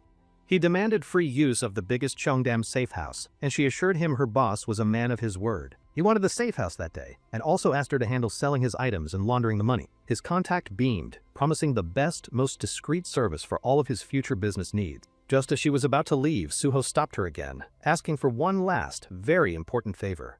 He asked about a patient named Nam Hae-won at a rehab center, showing her a file with his picture. He said he needed to know everything about this person, but she recognized it as the file she already gave him. She was confused and asked who he was, since Suho had only said he was some kind of technician. Suho gave her a sharp look that made it clear he didn't appreciate her prying, and she quickly apologized. She pretended to be hurt, but Suho drew a firm line, saying she could ask how he was, but nothing more. She coolly informed him the safe house would be ready soon, and she would send him the address. He then asked about the information on Haewon, and she confirmed it would be easy to find him. She explained that digging up info on a junkie would only take a few minutes and promised to contact him. A short while later, while he was sitting in his car, Suho received a very important phone call. His contact reported that the safe house was ready, and she had already sent all the data on Haewon. She tried to ask why he was looking for an addict, but he just cut her off and ended the call. Suho smiled, impressed with how quickly and efficiently her organization worked when properly motivated. He looked at his phone, which now displayed a map with a pin marking Haewon's exact location. With his target now located, he decided it was time to go and recruit the legendary blacksmith from his past. He arrived at a rundown villa, noting that the blacksmith lived in another depressing semi-basement apartment. He tried the doorbell, but it seemed to be broken, which was definitely not a very good sign. He knocked on the door and called out for Haewon, but got no answer from the dark, silent apartment. Suho paused for a moment, a thoughtful and slightly concerned expression on his face as he waited. He decided to come back later, not knowing that inside, the man he was looking for was unconscious. A large, menacing thug stood over the bodies, mockingly asking if he was expecting another guest to arrive. One of the thugs raised his foot for a final blow, but was interrupted by a very loud noise. The door was suddenly kicked open, and the three thugs stared in pure shock at the unexpected intruder. Suho stood in the broken doorway, looking down at the thugs with a very unimpressed expression. One of the thugs, a big guy with tattoos, stepped up and angrily demanded to know who he was. Suho looked at him with cool indifference, telling him that his identity was none of his business. Enraged by the disrespect, the tattooed thug yelled about his nerve, and then lunged forward to attack. Before the thug could even land a punch, Suho casually slapped him across the face with blinding speed. The other two thugs stared with their mouths hanging open, shocked by how easily their friend was defeated. Suho glanced at the remaining two and gestured for them to come forward, inviting them to attack him. He used his magic detection skill, confirming that there were a total of 4 people in the room. The other two finally reacted, with one asking who he was while the other said he looked familiar. He finished his count with the third thug, who was now unconscious and foaming at the mouth on the floor. His eyes finally landed on the fourth person, Nam Haewon, who was lying unconscious in a dark corner. The remaining thug got angry at being ignored and once again demanded to know who Suho was. He tried to boast about who they were, but Suho simply cut him off with another swift, powerful slap. The thug's face twisted in pain as a spray of blood flew from his mouth from the force of the blow. He collapsed to the floor unconscious, while his last friend stared down in utter disbelief at the scene. The last thug tried to warn Suho, but Suho interrupted him before delivering another powerful slap. The final thug was sent flying through the air before crashing hard onto the floor of the apartment. Suho casually checked on the man, noting that he was still breathing, so he probably hadn't hit him too hard. With the thugs now dealt with, he turned to Haewon, who was lying near a used syringe on the floor. He gently tried to wake him, telling him that the danger had passed and that it was okay now. As he tried to lift him, Suho paused, a look of serious concern spreading across his face. He spotted the used syringe on the floor and immediately understood the grim situation he had walked into. He realized the thugs had been torturing him, and his stiff body meant it had been a while ago. He checked his pulse and was relieved to find him alive, but knew he had to act fast. He activated his recovery skill, knowing it was perfect for healing these kinds of real-world illnesses. He remembered his old friend Isabella's lesson. By pumping in more mana, he could expand the skill's range. He smirked at the irony of saving someone using information from a person who had tried to kill him. The green-haired man groaned as the healing magic took effect, his eyes slowly fluttering open from the pain. Suho asked if he was awake, and the man weakly looked up, confused about where he was. Suho smiled reassuringly, telling him he was safe at home as the man sat up, completely bewildered. Haewon panicked, asking who Suho was, so he explained he just subdued some very uncooperative men. He became hysterical, insisting that the thugs had forcibly drugged him and that it was not his fault. Clutching his jacket, he desperately pleaded for him to believe that he had not done it to himself. Suho realized that the man was far too agitated to have a reasonable conversation in his current state. He remembered that in his past life, the blacksmith had confessed to being forcibly drugged by a gang. Understanding his trauma, Suho used his ring of emotions to absorb the man's overwhelming negative feelings. A dark, shadowy aura flowed from Haewon as the ring began to absorb his intense negative emotions. Suho asked if he was feeling a bit better, and the man looked up, his expression slightly calmer. Suho told him that he believed him, and that the men who attacked him were from the Changsik gang. He casually asked one of the unconscious thugs to confirm the gang's name, and the man groggily agreed. He recalled that the gang originally called themselves Gold Made Hand, a ridiculously fancy name for them. The Hunters Association found the name so absurd that they mockingly nicknamed them the Changsik Gang. Suho then asked if he attended a rehab center, and the green-haired man was surprised that he knew. Suho lied, claiming he learned about him while wiping out the gang, and told him not to worry. He promised to take full responsibility for the case, which moved the grateful man to tears of relief. He then asked if he was feeling any withdrawal, and Haewon admitted he was starting to feel cold. Suho gently asked him to sit down for a moment, and the weak man complied without any questions. Activating his recovery skill, he explained that it would remove his withdrawal symptoms and purge the drugs. He told him that he would need continuous treatments, but the skill was incredibly rare and mana-intensive. He remembered his friend Isabella's popularity due to this skill, which was why he chose to be a healer. He said he would see him again for more treatment, and then prepared to leave for the gang's hideout. As he was about to leave, the blacksmith nervously called out, asking for his name and affiliation. Suho turned back with a friendly smile, introducing himself as An Suho, a hunter, before saying goodbye. The man sat in his messy apartment, surrounded by unconscious thugs, repeating the famous name in disbelief. He realized that even without a TV, he had heard that name constantly over the past few days.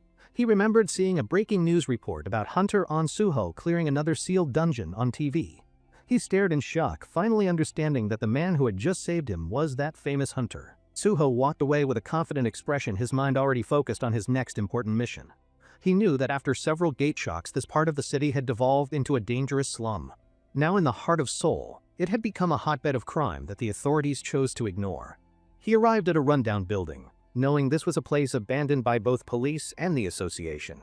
Looking at the gold-made sign, he scoffed at what kind of punks would use such a fancy name. He entered and found himself in a surprisingly clean convenience store, which was obviously a front. He knew a pristine store like this could only survive in a slum if it was run by powerful gangsters. He left the fake store and headed up a side staircase, making his way to their real base. As he climbed the stairs, a gruff voice from above shouted at him to stop right where he was. A large, bald man glared down at him, threatening to beat him up if he took another single step. Suho just smirked at the classic tough guy act and asked where he could find their boss, Chang-sik. He repeated his demand more forcefully, which only made the guard angrier at his lack of respect. The guard's anger turned to shock as he recognized him, so Suho gave a friendly little wave. The guard stared in confusion as Suho held up his hand as if offering a friendly high five. Instead of a high five, he delivered a lightning-fast slap that sent the large guard flying with one hit. With the guard now dealt with, Suho's expression turned serious, and he again demanded that Chang-sik come out. Inside, Suho had already begun to clear the room, standing over another one of the defeated thugs. He sighed in annoyance, complaining that none of these thugs seemed to understand simple, polite instructions. He casually sat on a defeated thug, wondering why it was so hard for them to bring him their boss. The unconscious thug probably wondered what would happen if they kept ignoring his very clear orders. The boss, a man named Chang-sik, finally appeared with his lieutenants, annoyed that his quiet evening had been interrupted. Suho knew this gang, full of awakened hunters, was a clear sign of the country's decaying public order. He remembered from his past life that this gang grew into a massive threat that caused countless problems. He clenched his fists with determination, knowing he had to cut out this cancer before it had a chance to grow. The gang boss scowled, demanding to know what the hell Hunter An Suho was doing here all of a sudden. Suho calmly retorted that they were the ones who started this, but the boss feigned complete ignorance. Suho gave him a cold look, completely tired of him playing innocent and wasting his valuable time. He threw a used syringe on the table, declaring that they had messed with his friend, Nam Haewon. He told the boss he had just met with Haewon, and asked if he was still going to deny it. The big cheese pretended not to know the name, but one of his men quickly whispered a reminder in his ear. Suho's patience finally ran out, and he slammed his foot on the table, shattering it with pure anger. His eyes glowed with a dangerous red light as he calmly asked why they would ruin his best friend. The boss and his men were completely frozen, sweating under the terrifying pressure of Suho's killing intent. The boss, trying to maintain some authority, ordered everyone else to get out of the room immediately. The men hesitated for a moment, but their leader roared at them to leave, so they quickly scattered. Suho watched the cowardly thugs run away with a calm, unimpressed expression on his face. Now alone, the boss tried to de-escalate, suggesting there had been a misunderstanding and they should talk. Suho looked at him with pure disdain, repeating the word misunderstanding as if it were a pathetic joke. He grabbed the boss by his collar with a menacing smile, informing him that every word just earned another beating. The terrified boss tried to threaten him, sweating as he warned that he would call the police if touched. Suho called his threat absolute nonsense and then punched him squarely in the face, sending him flying backwards. He found it deeply ironic that a pathetic gang boss would threaten to call the police for help.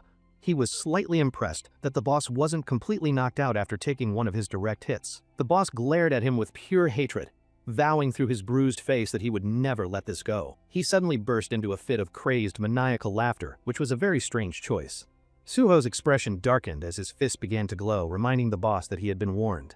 He grabbed the man by the face, generously offering him one last chance to take back what he said. The goons waiting outside heard the commotion and all turned their attention toward their boss's private office. They burst into the room to check on their boss, shouting his name in a slight panic. Suho stood in the now trashed office, calmly informing the remaining thugs that their boss had cowardly run away. When the thugs looked confused, Suho simply pointed out that their leader had broken a window and escaped. One of the thugs noted that they were on the 3rd floor, but another dismissed it, saying their boss was strong. Suho, completely tired of their excuses, asked them what they planned to do now that their leader had abandoned them. He smiled menacingly, offering to tie them all up and send them to the infamous Cheongok prison. The thugs were immediately terrified at the mention of Cheongok, the brutal prison for player criminals. Cheongok was a literal hell on earth, a special facility for violent player criminals next to the regular prison. It was a place where only the strong survived, and its fearsome reputation made even hardened criminals tremble. One of the thugs tried to act tough, boasting about his connections with the Public Hunters Association. Suho's expression turned deadly serious as he gave them one final warning to get out before he locked them up. The tough-talking thug's bravery vanished in an instant, and he stammered that they were just following orders. The rest of the gang quickly disowned their leader, shouting that they had no boss, and fleeing for their lives. Suho gave one final order, warning the fleeing thugs not to take a single piece of paper with them. Now alone, he activated a magic spell, ready to uncover the dirty secrets the gang was hiding in their nest. His mana detection skill revealed special mana-infused objects hidden on both the 2nd and 3rd floors. He moved a cabinet in the corner of the office, revealing a very well-hidden safe. He scoffed at their simple hiding spot, noting the safe could only be opened by its owner's mana. He knew a normal steel cutter wouldn't get through the tough material, so he needed a more creative solution. He decided he just needed something strong enough to neatly remove the door and summoned his secret weapon. His cute, elephant-like pet, Bulgasol, appeared from a glowing magic circle, ready to get to work. Suho asked the little creature if it could rip off the safe door, and Bulgasol eagerly agreed. He watched with amusement as Bulgasol happily chewed through the metal door, acting more like a pig than an elephant. With the safe now open, he and his little pet peered inside at the incredible stash of cash and gold. He was impressed by the sheer amount of wealth the gang had managed to accumulate through their criminal activities. However, he knew that the money was not the most important thing hidden inside the secret safe. He found the real prize, a dark ledger containing the names of the gang's countless victims and their crimes. He learned that they grew their disgusting criminal empire by getting their victims addicted to a special drug. The drugs they used on powerful players were especially potent, leaving their victims with no choice but to obey. He realized the blacksmith was a special case. Without his unique trait, he never would have been able to escape. Looking at the list of victims, he vowed to make the gang feel every ounce of pain they had caused. A short time later, he returned to the blacksmith's small, dark apartment to check on him. He found the man sitting alone, still recovering from his traumatic and painful experience with the thugs. A blue, healing light emanated from his hand as he began the 2nd phase of the man's treatment. After finishing the healing session, he gently asked Taewon how he was feeling now. The man looked up, his eyes much clearer now, and said that he was feeling much better. He offered his sincere gratitude, and Suho noted that while full recovery would take time, this was enough for now. He then handed the blacksmith a folder full of documents, telling him to take it. He explained that these were the loan documents he had collected after completely dismantling the Changsik gang. The man couldn't believe it, stammering that it was impossible, but Suho calmly confirmed it was true. He explained that the gang trapped their victims with insane interest rates, and they resorted to drugs for him. The blacksmith admitted that he tried desperately to escape their grip by going to rehab and making antidotes, but every single time, the gang would find him and forcibly inject him, while the authorities did nothing. He explained that from his perspective, the gang, the police, and the association were all the same enemy. He confessed his anger at the system that failed him, and Suho looked at him with complete understanding. Suho acknowledged the sad reality of public safety, where pleas for help were ignored by indifferent authorities. He knew that to make a real difference, he had to join the association and reform it from the inside. He placed a comforting hand on the blacksmith's shoulder, telling him he was able to save him because he held on. He told the man that he had suffered a lot, which moved the emotionally exhausted man to tears. The man was completely overwhelmed with emotion, tears streaming down his face as he clutched his hands tightly. He bowed deeply, thanking Suho over and over again for saving him from his hopeless situation. After he calmed down, Suho told him he had a proposal, and the man asked what it was. Suho explained that he had learned about his special personal trait from the data he recovered from the gang. He reminded him that this trait was why the gang was so desperate to control him and asked if it was synthesis. The synthesis trait was a unique ability to create new substances without any chance of failure, unlike normal crafting. This incredible power, which only he possessed, had earned him the titles of blacksmith and mixsmith. Suho knew he had to bring this incredible talent to his side, and the blacksmith confirmed his guess. Suho then told him that if his ability was what he thought, he wanted to officially hire him. He explained that he had found countless other drug victims and needed help, as he couldn't save them all alone. He proposed that the blacksmith create a proper drug neutralizer to help save all of the other victims. He assured him this would allow him to help people and that he would be paid very fairly for his work.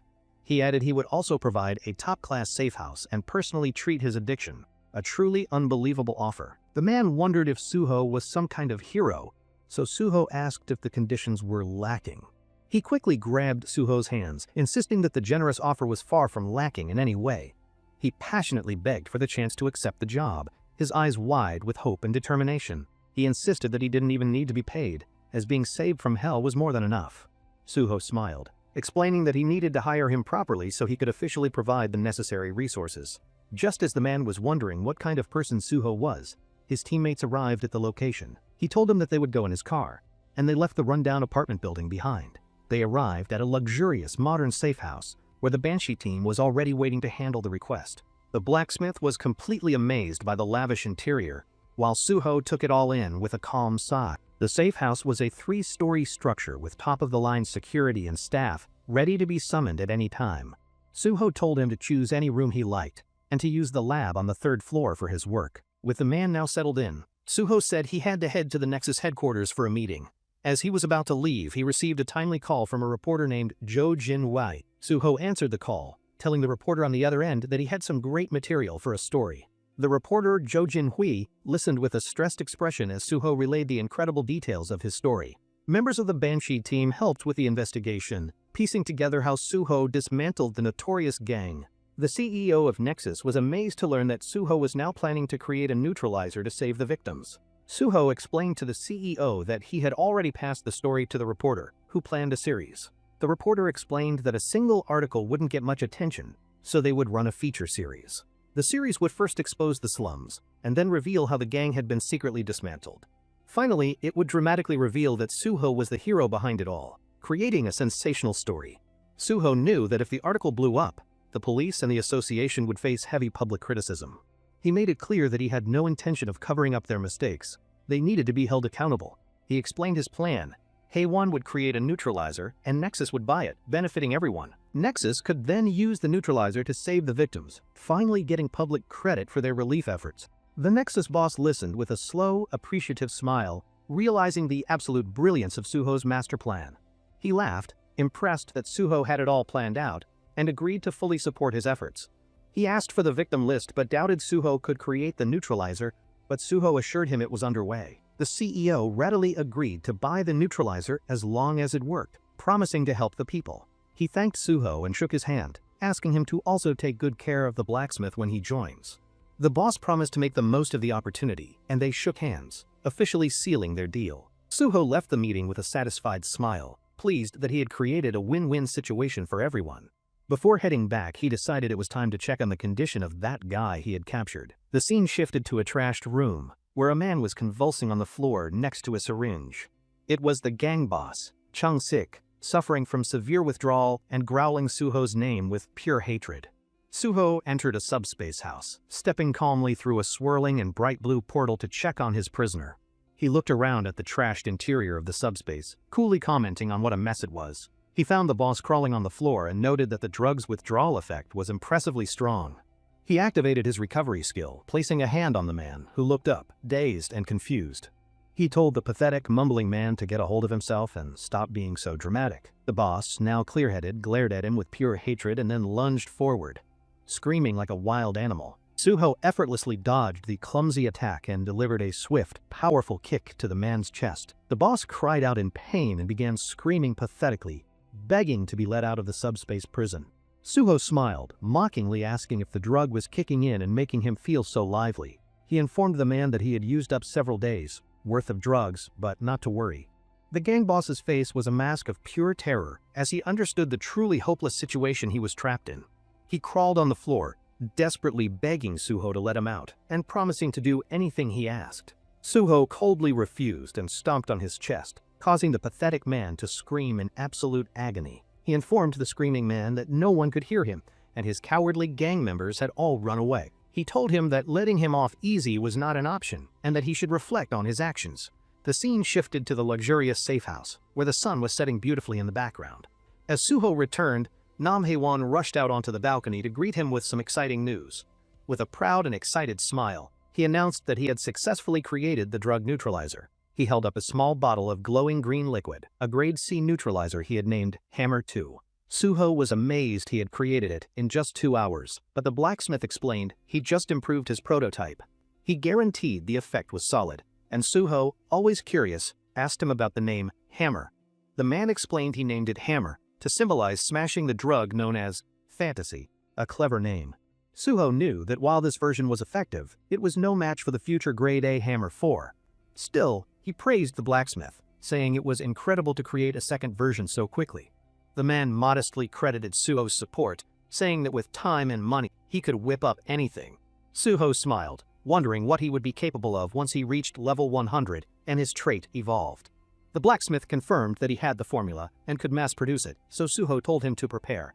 He then asked what the man's current level was, and he replied that he had leveled up after the synthesis. Suho decided that at this rate, he wouldn't need to call for backup and it was time to save the victims. The first article was published, but it only managed to get a disappointing 512 views from the public. A day passed, and the view count still hadn't reached 1,000, confirming the reporter's initial prediction.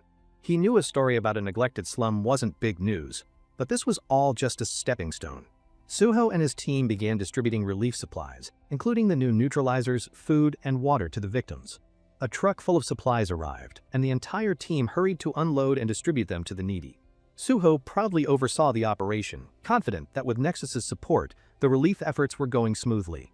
He received a phone call from an old acquaintance and answered it with his usual professional respect. It was his senior from the association, Pai Seonjo, calling to ask how his new junior was doing in his endeavors. Suho politely replied that he was doing well, and his senior complimented him on his unfailing politeness. His senior suggested they hold the appreciation plaque ceremony tomorrow, which pleased Suho immensely. He told Suho to wear something neat for the reporters, which was a very helpful piece of advice. Suho immediately called reporter Joe to inform him about the ceremony, which made the reporter very excited. The reporter eagerly agreed to attend, realizing that the major news networks would also be present. Suho jokingly asked if he was sure, pointing out that his critical article had put him on the association's radar. The reporter wasn't concerned at all, saying the world ignores things with low views anyway. He laid out his plan to post the next article and then asked if Suho had an SNS account. When Suho said no, the reporter lamented the waste of influence, mentioning his disappointed fan cafe members. Suho was completely surprised to learn that he even had a fan cafe, so the reporter sent him a link. He was surprised by the amount of activity in the fan cafe and asked about its strange name, On Shinjun. The reporter explained the fans had given him the fan name, quote, Guardian Priest, which Suho found suspiciously detailed. He suggested Suho make an SNS account, as the fan cafe had over 30,000 very active fans. Suho realized that building recognition wasn't a bad thing, and that with more support, he could gain influence. He called out the reporter, asking if his nickname was Hwanguma, the name of the fan cafe's president. The flustered reporter admitted it was him, explaining that the fan cafe was all part of a larger strategy. He explained that since guilds don't create fan cafes, he manages it to help control public opinion. Suho smiled, accepting the situation, and the reporter eagerly offered to manage an SNS account for him as well. The excited reporter boasted that he was an expert at managing fandoms and it would be incredibly easy. Suho agreed to make an account but insisted on handling it himself, which was a very wise decision. The reporter agreed it was an excellent choice and suggested he post some selfies for his adoring fans. He told Suho to create the account and give him the ID so he could promote it to the fan cafe. A few hours later, Suho's new account was already flooded with notifications from thousands of new followers. Back at the safe house, the blacksmith pointed out that his phone had been buzzing non-stop with notifications. He marveled at how Suho made time for relief work, so Suho decided to turn off his notifications. He saw a message from the reporter, who had already uploaded the news about the plaque ceremony. The next day, Suho was completely shocked by the massive crowd that had gathered for the simple ceremony. The auditorium was packed wall-to-wall with reporters, fans, and various other association members. The hall was so overcrowded that the staff were struggling to maintain order and keep people from pushing. An association staff member was amazed by the crowd, and his colleague explained they were all Suho's fans. They were baffled as to how the fans found out, as the event was not posted on the official site. The huge turnout for an unofficial event was completely unprecedented in the history of the Hunter Association. The fans in the audience were buzzing with excitement, eagerly awaiting the arrival of their sword god. One young woman in a school uniform enthusiastically admitted that she had skipped class just to see him. A group of fans decided to take lots of photos to share with their absent fan cafe president. Reporter Joe texted Suho, letting him know that the auditorium was filled with his fans. Suho replied to the text message, calmly informing the reporter that he already knew and was watching. The surprised reporter asked where he was, as he couldn't see him anywhere in the chaotic crowd. Suho revealed that he was already inside the hall, secretly sitting right there among all of his fans. He activated his S+ rank item Monochrome Solitude, which completely concealed his presence from everyone around him. He sat unnoticed in the crowd, listening to his fans eagerly chattering about seeing the sword god. His senior, Pai Seong-gyo, texted him, asking where he was and telling him to come to the hallway. Suho met him in the hallway, and his senior greeted him with a grin, calling him a superstar. Suho was embarrassed by the title, but his senior admitted he'd never seen such a crowd at the association. He added that it worked out well, as public opinion had been negative since the Young Dyungpo article. He complained about that troublesome reporter Jo Jin-wee, and Suho just laughed it off, playing dumb. His senior told him to accept his award and then quickly left, saying he had other things to do. Suho watched him go, thinking about how his senior had always been so indifferent toward other people. He noted that even though he knew reporters were coming, he hadn't bothered to check on them at all.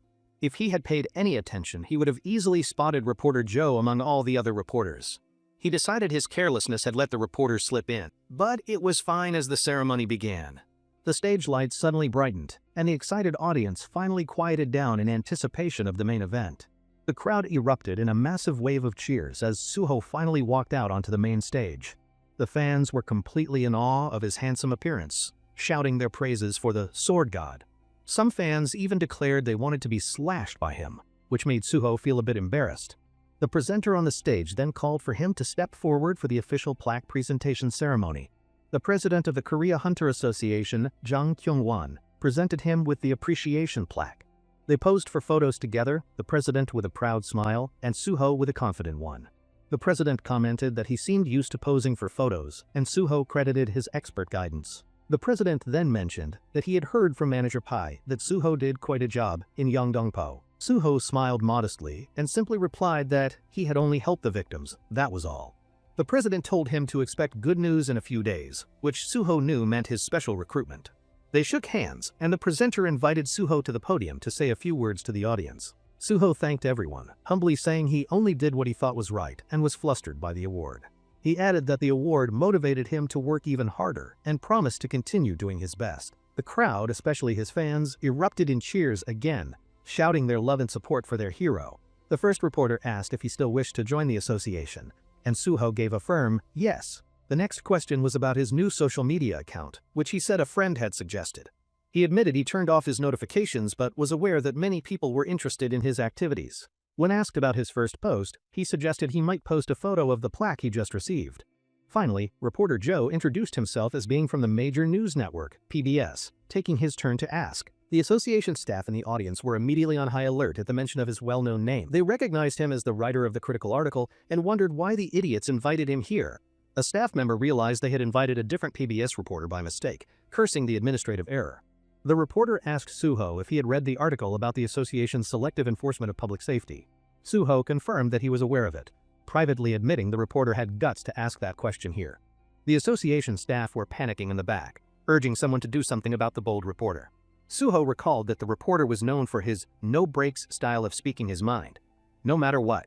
As the chairperson tried to end the Q&A, his subordinates told him it was already far too late. The reporter asked his final question, can they expect the association's attitude to change once Suho joined? The angry chairperson left the room in a huff, ignoring his subordinates, who begged him to wait. With a confident and slightly mischievous smile, Suho leaned into the microphone to give his answer. He declared he would make sure there was no reason for such doubt, and would root out all corruption. The reporter thanked him for his powerful answer, and the very eventful Q&A session finally came to an end. Later that day, after the ceremony had finally concluded, Suho drove his car away from the association building. He stopped his car a short distance away to pick up a passenger who was waiting for him. It was reporter Joe who admitted he was shaking the whole time from the association staff's intense glares. The reporter laughed, admitting his question was a bit sharp and that his editor had warned him beforehand. He explained that he had to strike while the iron was hot to boost Suho's growing reputation.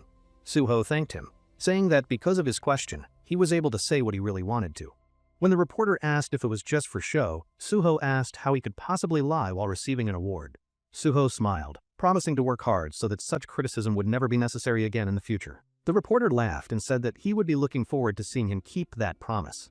They drove off into the sunset, both of them feeling very satisfied with the day's successful events. A few days later, much faster than expected, Suho arrived back at the Hunter Association headquarters. He had finally received his official ID card, which proudly displayed his name, On Suho, and his new title. He was officially appointed as a LEVEL5 special recruit, a very prestigious and important position. The feature articles about the Yonggyungpo incident had exploded in popularity, gaining over 7 million views each.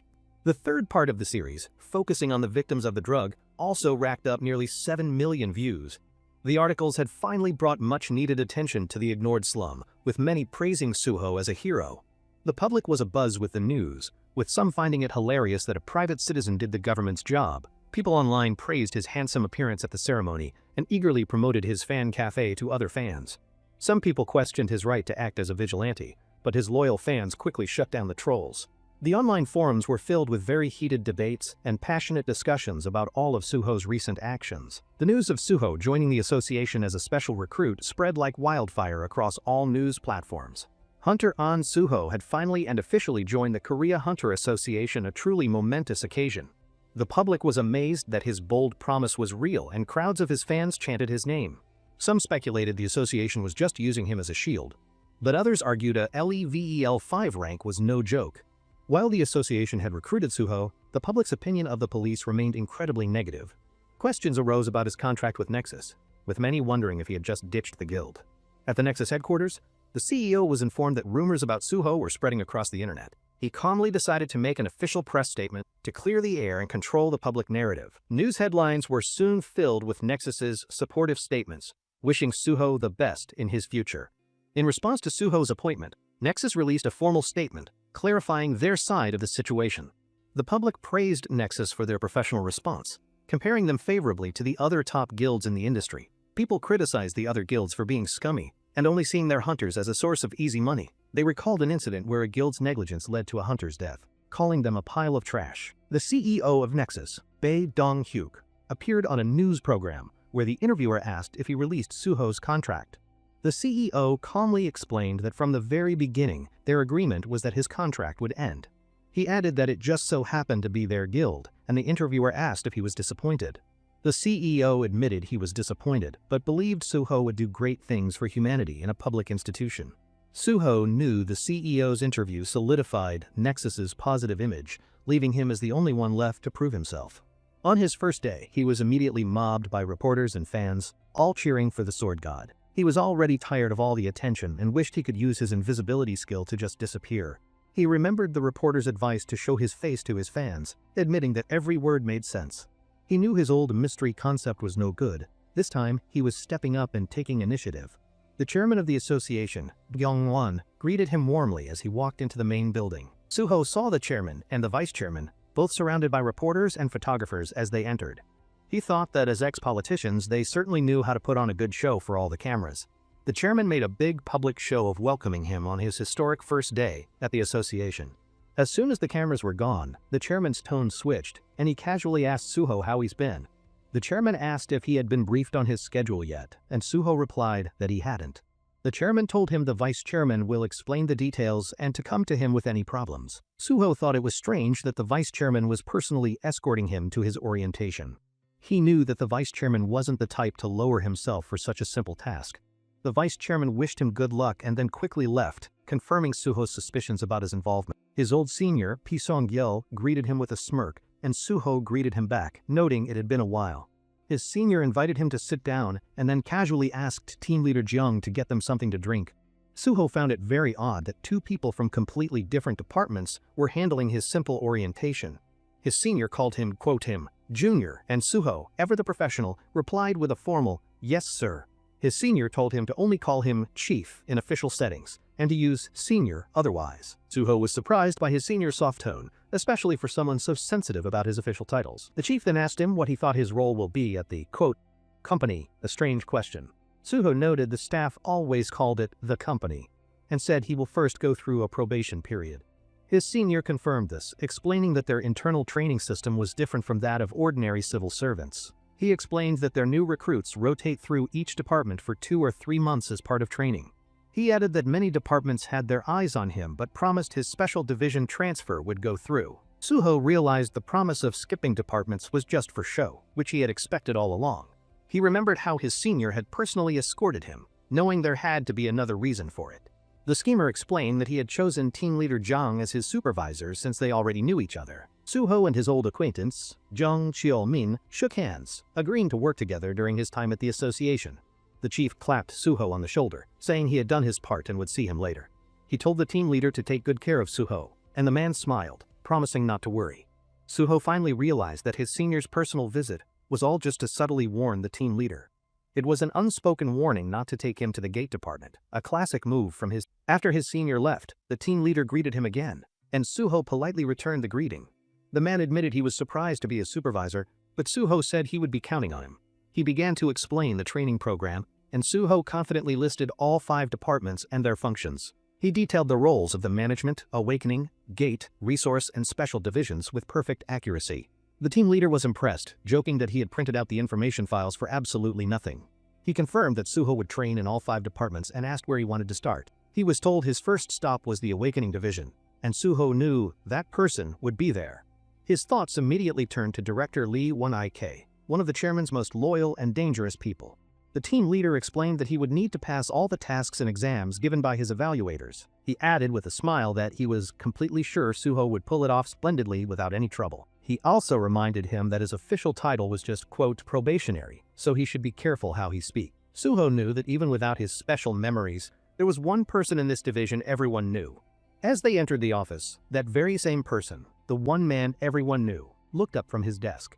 The man stood and welcomed them, calmly introducing himself as Lee 1IK, the director of the Awakening Division. He joked that a national superstar had decided to come to his humble division first, which was an honor. He then introduced himself as Suho's official evaluator and said he looked forward to working with him. Suho remembered that this evil man was a non-awakened human who secretly trafficked people in his past life. That terrible incident never came to light because the chairman had completely and thoroughly covered it all up. Suho's expression was grim as he thought to himself that this time, things were going to be very different. He smiled confidently, knowing that this time, he was fully aware of the director's dark and sordid past. He then dismissed the team leader, who was surprised but quickly agreed, and took his leave from the office. Just then, another man knocked on the door, introducing himself as an administrative officer of the division. The director introduced Officer Aeom Jun-sung, who would be in charge of Suho, and the 2 men shook hands. As the director left, Suho understood that the actual work of an evaluator was handled by a subordinate. The officer gushed, saying that working with such a hot topic felt completely and totally surreal to him. Suho smiled, noting that since he was in quote, he was a lower rank than a team leader. He figured he didn't remember the officer from his past life because they were in different departments. The officer asked for an autograph and told him not to overthink things, since his final destination was set. Suho feigned ignorance, but the officer laughed, saying the rumor was everywhere and he didn't need to pretend. He thought that with a powerful backer, things would go smoother and he'd be treated like royalty. They agreed to work well together, with the officer lamenting that it was too bad they wouldn't be on the same team. The officer then handed Suho a condensed summary manual for the Awakening Division to help him prepare. Suho recalled the massive department Bible from his past life and was impressed by the convenient summary. He remembered having to memorize dozens of volumes without any help and realized that connections really do matter. The officer explained that his training would consist of 1 theory test and 2 field training exercises. He assured him that was all he would be graded on and gave him a printout with his assignments. He told Suho he could take the theory test anytime, and Suho asked if it was all from the manual. With the test confirmed to be simple memorization, Suho confidently declared he would take it in 30 minutes. The officer was completely shocked by his confidence, thinking that he must be joking about the timeline. Suho, with a deadpan expression, reiterated that he was serious and would be ready in exactly 30 minutes. The officer was left speechless by his request, but finally agreed to the strange and demanding arrangement. He told Suho they would be done before lunch and gave him some pens to prepare for the test. Before leaving, he gave Suho his business card and told him to call if anything unusual happened. Suho knew it was a lot to memorize in 30 minutes and understood why they didn't believe him, but he had a secret weapon they didn't know about, and activated his powerful library of memories skill. With a confident smirk, he knew that a simple memorization test would be an absolute piece of cake for him. 40 minutes later, the officer returned with the test papers and told him it was time to begin. He thought that with 50 questions, even with the summary, it would take at least 30 minutes to finish. He was then shocked to see Suho solving the difficult questions at an incredible and almost supernatural speed. In what felt like no time at all, Suho calmly put down his pen and announced that he was finished. The amazed officer checked the test and, stunned, told him to take a break before his afternoon training. As he was about to show him the cafeteria, Suho calmly said that he already had lunch plans. The officer agreed, and they made plans to have lunch together sometime in the near future. As soon as the officer was gone, Suho immediately pulled out his phone to make an important call. He secretly called team leader Jeong, asking him to have a private lunch together without telling anyone else. Team leader Jeong calls out his name, Officer Eom. As Eom is entering his room again, Officer Eom found the team leader and asked him to grade Suho's test, still surprised he was already done. He admitted he was shocked, but that Suho didn't seem to be bluffing and had finished every question. The team leader was impressed, saying that's just what you'd expect from Suho, and suggested they check it immediately. The eager officer said he wanted to stay and watch, mostly because he was extremely curious about the results. They put the test through the automatic grading machine, both of them staring at it with nervous anticipation. As the final results came out of the machine, they both stared at the paper in complete disbelief. They decided they had to recheck the score and try grading the entire test again, but this time manually. The result was exactly the same, leaving both of them completely and utterly stunned by the score. The officer stammered that the system might be bugged, but the team leader reminded him they graded it 3 times. The team leader exclaimed that Suho had gotten a perfect score after studying for only 30 minutes. The officer finally understood why Director Pai had personally chosen him, admitting that he was truly amazing. The team leader sighed, admitting he had wanted to work with Suho but couldn't compete with his boss. He laughed in frustration, jokingly blaming Suho for being far too talented for his own good. Later, Suho and the team leader were having a quiet break together near a vending machine. Suho handed him a cup of barley tea, but the team leader insisted the meal was on him. He asked why Suho had suddenly asked him to lunch, so Suho said he didn't want to eat alone. Suho smiled, saying he just wanted to eat comfortably and enjoy some quiet vending machine coffee. He commented that this spot was the perfect place to avoid people and take a much-needed break. The team leader suddenly remembered the test results and offered him a heartfelt congratulations on his score. He told Suho he got a perfect score, but Suho calmly replied that he had already graded it. The team leader was disappointed by his calm reaction and praised him for being so smart and talented. Suho modestly credited the people around him and said he's solved similar problems in the past. The team leader teased him, saying that being overly modest can sometimes come off as being annoying. They both shared a good laugh, enjoying the lighthearted moment together during their quiet break time. Suho smiled, a genuine, relaxed expression on his face, thinking that it's been a long time since he's laughed so freely. He reflected that since his regression, his new life hasn't been one of being constantly chased. Instead, it's felt more like a non-stop series of difficult homework assignments that he had to solve. But sitting here, drinking coffee with an old friend, it felt like he had gone back to the good old days. He remembered the moment he was poisoned in his past life, when he truly thought everything was over. But simple moments like this made him vow to keep fighting and to protect his new, precious life. He clenched his fist, vowing to never repeat the same mistakes and to defeat every calamity that came his way. With a determined expression, he renewed his promise to himself to reclaim the peace of his everyday life. He then asked the team leader for some tips, and the man joked that was his real goal. He laughed and said he was just kidding, asking what kind of tips he was looking for. Suho knew he just needed a conversation topic to rebuild their connection as the team leader began to explain. He explained that the most important task of the Awakening Division is keeping all of the information updated. Since no one else can view an Awakened status window, their job was to manually track everyone. Suho confirmed that he knew this basic fact about how the status windows of other players worked. Those who don't update their information are labeled malicious non-updaters and can be fined or even jailed. He explained that Awakened are essentially superhumans with unnatural powers, some of whom can even erase their own existence. That is why every country tries to keep its data on Awakened individuals up to date, like ticking time bombs. He told Suho he would probably be assigned to those who refused to update their personal information. He then explained that the non-awakening side of the department operated on basically the same idea. It dealt with people who had awakened as players but chose to hide that fact from the authorities. The team leader praised him, saying that perfect scorers like him really are just built differently. Suho felt confident, knowing he had been through similar training programs before in his past life.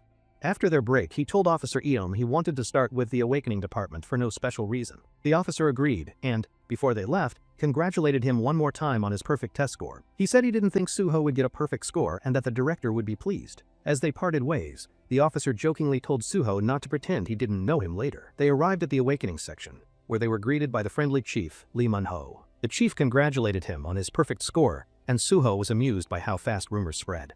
The chief handed him a field training manual and wished him good luck on his first assignment. The officer explained that he would give him a brief rundown of the section's duties in the next room. He explained that his training would mainly involve finding malicious non-updaters and updating their information. He then showed Suho a folder labeled quote, and Suho asked if he could see it. The officer handed it over, saying the list was small and that the job shouldn't be too hard. Suho took the folder with a skeptical look on his face, thinking, "Not hard, my foot." He knew everyone on this list was a notorious troublemaker, and suspected they were trying to use him. He wondered if this was the chief's idea, or if the order had come from someone even higher up. He also considered that this might be a personal and very difficult test from his senior, P.C. Whatever the case, he decided to take on the challenge and asked if they should move out. The officer agreed, saying he would show him how to use the stat scanner and warning him he was in for some work. Suho was given a temporary ID, making him a record renewal officer, a title he hadn't held in a long time. These officers were the association's equivalent of military police, sent after those who broke the rules. The officer explained that since he was desk staff, another mentor will accompany Suho on his field training. He then introduced Hanho Seong, a GRADE 7 field officer who would be his partner for the day. The guide added that his new mentor was a veteran among renewal officers, so Suho would learn a lot from him. He wished Suho good luck, and then quickly ran away before he could be dragged into any more work. Suho introduced himself, and the veteran agent dryly suggested they look at the list of non-updaters first. The grumpy mentor sighed, complaining that it was a crime to be competent, and that they were treating Suho like royalty. He pointed out that the non-updaters on the list were all legends who were impossible to catch. He suspected this ridiculously difficult assignment was just a setup to hand Suho some easy achievements. Suho, aware that people were watching his every move, just smiled and pretended not to notice. The mentor asked if he had heard the instructions for the scanner, and Suho confirmed that he had. The agent was irritated that Suho seemed to know everything, but Suho innocently asked who to go after first. The grumpy mentor reluctantly agreed, and Suho suggested a specific person from the list of impossible targets. He pointed to a photo of a man with long, dark hair, confidently choosing his first target. When the mentor asked if he knew who that was, Suho simply replied that he was a malicious non-updater. The frustrated agent clarified that this man had fled overseas and was completely impossible to catch. Suho insisted they still had to catch him, as being on the list meant he was still active. The veteran agent couldn't argue with his logic, and reluctantly agreed with the very determined new recruit. Suho confidently declared that he would go and catch every single one of the troublemakers on the list. He looked at the file of his target, Kim Gong-won, who was a very successful illegal pharmacist. Also known as a, quote, doping designer, he supplied skill-based doping drugs to many famous sports athletes. He had been on the run for years, and his current location was officially presumed to be somewhere abroad. Normally, he would be treated as a missing person, but he was still on the list because he was active. Suho knew the Awakening Department was handling this case, because the special unit wouldn't move without solid evidence. He also knew that his senior wouldn't bother with a case unless it directly benefited him in some way. The mentor sighed, asking how he planned to catch someone overseas, but Suho just gave him a knowing look. Suho confidently stated that Kim Gong-won was still in Korea, as many athletes were still using his drugs. His mentor agreed it was a fair point, but said a report wasn't enough proof to act on. Suho said they would just have to verify it themselves, but the agent pointed out skill doping leaves no trace. Suho told him that he would handle that part himself, but the agent was still skeptical about getting a warrant. He explained he had a separate plan and asked to be allowed to try the case alone, as it was part of his evaluation. The veteran agent scoffed, but finally agreed to let the confident rookie try it on his own first. Suho thanked him for his trust, and the agent told him to call if anything got too difficult for him. As Suho left, the mentor thought that hunting non-updaters was nothing like what he had done so far. Suho immediately got on the phone, telling someone he was on his way and that he needed their help. The person on the other end, Seo Ki-won, eagerly agreed to help, saying it would be incredibly easy. At the Nexus Academy, Suho explained that all they needed to do was find the drug designer's current location. The white-haired hacker laid out the plan to follow the informant's phone numbers to eventually reach their main target.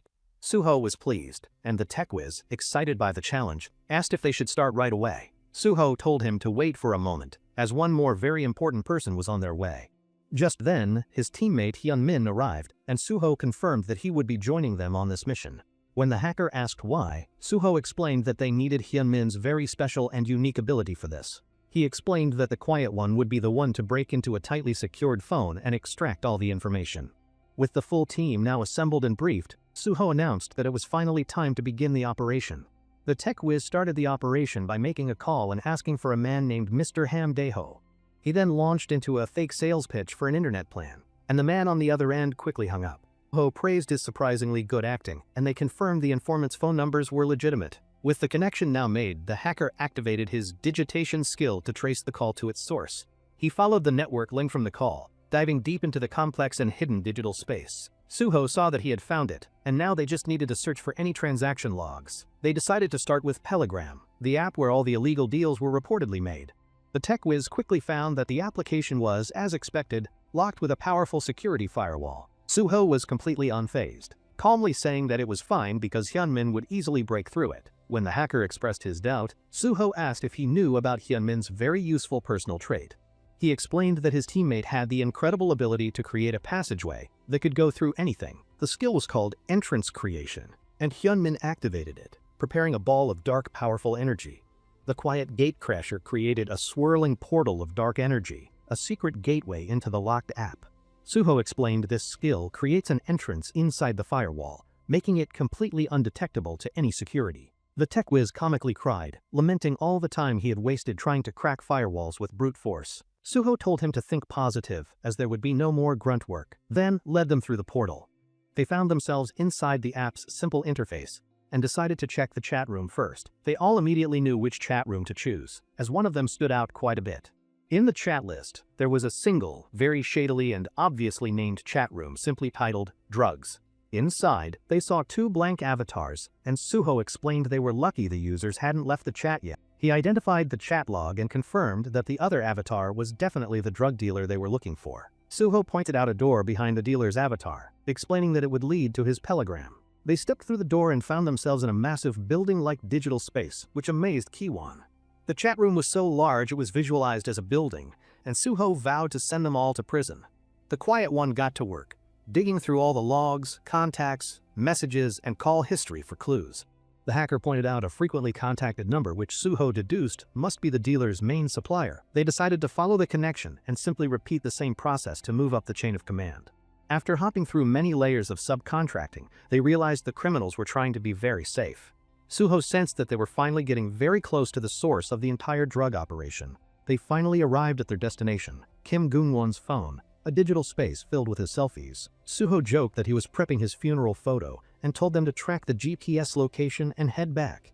The tech whiz cross-checked the location data and found what appeared to be the drug designer's home address. He revealed the location, the luxurious Acro Tower in the wealthy district of Gangnam, Seoul.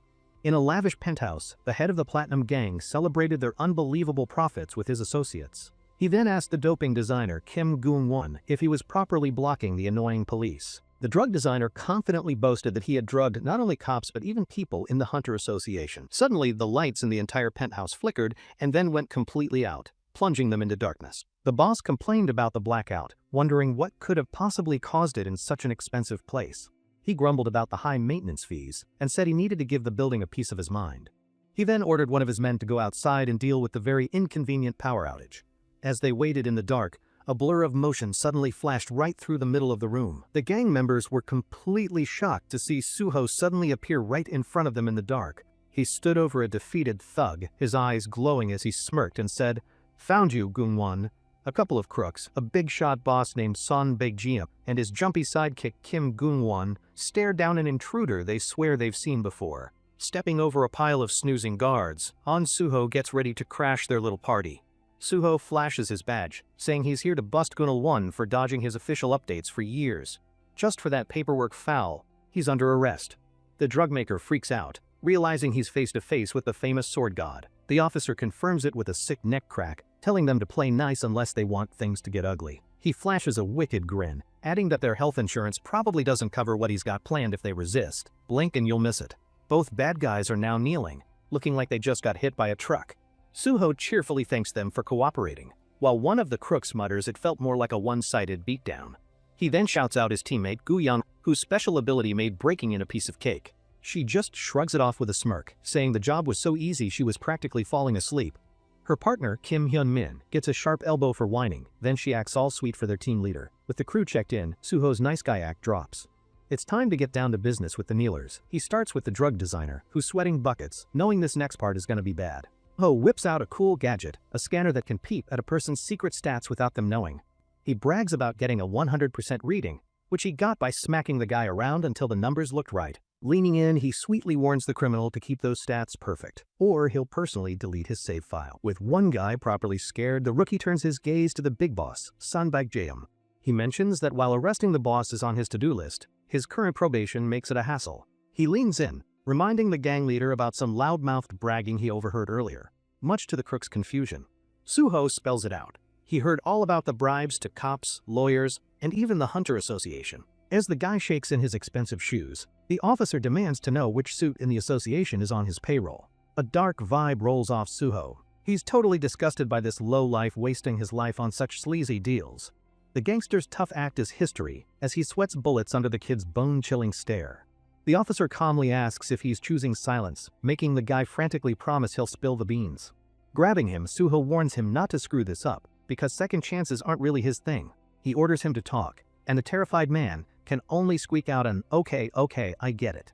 Across the room, his teammates quietly note that their leader's scary side has somehow made them respect him even more. Yeonhwa ribs her partner about being a total fanboy now, and he just sheepishly laughs it off. The boss finally sings, naming the association's own vice president, Park Gyumin, as the man on the take. Suho finds it suspicious that only one person was paid off, but the criminal swears it was just the one guy. The tough gang boss turns into a blubbering mess, begging the totally unimpressed officer to believe him. He seems to be telling the truth, which makes Suho think the VP had no clue this raid was coming. He figures the VP would have given a heads up, which means somebody powerful deliberately set him up to get caught. He remembers the twitchy section chief who handed him the mission, realizing that guy was definitely just a pawn. This whole thing smells like a setup by someone way up the food chain, like the president or a chief. The president wouldn't backstab his own guy, which points the finger straight at Suho's own mentor, Pai Seung-gyo. It clicks. His powerful senior, the guy who's supposed to have his back, is the one pulling all the strings. He doesn't remember those two having beef, so there must be some behind-the-scenes drama he's missed. He decides to just chill and watch, knowing this bust will make one of the bigwigs show their hand soon. Suho hauls his prisoner up, telling the stunned gang boss he might be back to arrest him another day. The boss is left totally baffled, trying to figure out why he got pummeled, interrogated, and then ghosted. Standing alone in his wrecked home, the gangster just can't wrap his head around being let go like that. Back at the office, Suho casually tells his assigned mentor, Han Ho-sung, that he's back from his errand. The senior officer is shocked he's back so soon and asks if he found the target. Suho just gives him a simple, yep. The vet is floored, right when he was about to give a big speech on how tough this job usually is. Suho tells him it's time to go, making the still-dazed mentor scramble to his feet to follow the rookie. Their next stop is a place with a very serious vibe. The official interrogation room. Inside, the senior officer's jaw is on the floor. He just can't believe what he's seeing. This kid caught a legendary fugitive in hours, and now the guy is spilling his guts without a fight? The stat scanner readings are perfect, but Han Ho-sang can't help but notice a weird new dent in the device. He looks at the rookie in total awe, amazed at how he made a huge, years-long mission look like a cakewalk. Suho requests the prisoner be transferred, but his mentor has to ask the one question bugging him. When asked how he did it, Suho brushes it off as luck and asks to go round up the rest. The veteran offers to tag along, but Suho says he's flying solo to get the best possible evaluation score. He leaves his stunned mentor to handle the paperwork, saying he'll call if he needs anything. He won't. The poor guy just stands there, watching the newbie he was meant to guide completely take control of everything. A few days later, the office grapevine is going nuts over the new guy's ridiculously good performance. Coworkers are buzzing that he nabbed all the top criminals in 2 days, calling him a total legend. But some worry his success makes the whole Awakening division look like a bunch of clowns, which could get real awkward. Instead of being salty, the division is throwing a party, cheering for Suho like he just won the championship. They're just stoked they won't get yelled at by their bosses anymore for failing to catch the guys he just bagged. His new fan club begs him to stay with their department forever, calling him a talent they've never seen before. One guy even announces he's joined Suho's fan club, while others start chanting weirdly religious praises for him. Suho just laughs it off, thanks them for the weirdly intense welcome, and says he's got to bounce to finish his work. As he leaves, his phone rings. He answers with a knowing look, telling the caller he figured they'd heard the news. It's Chief Pai Seong-gil on the other end, telling his junior to pop by his office for a little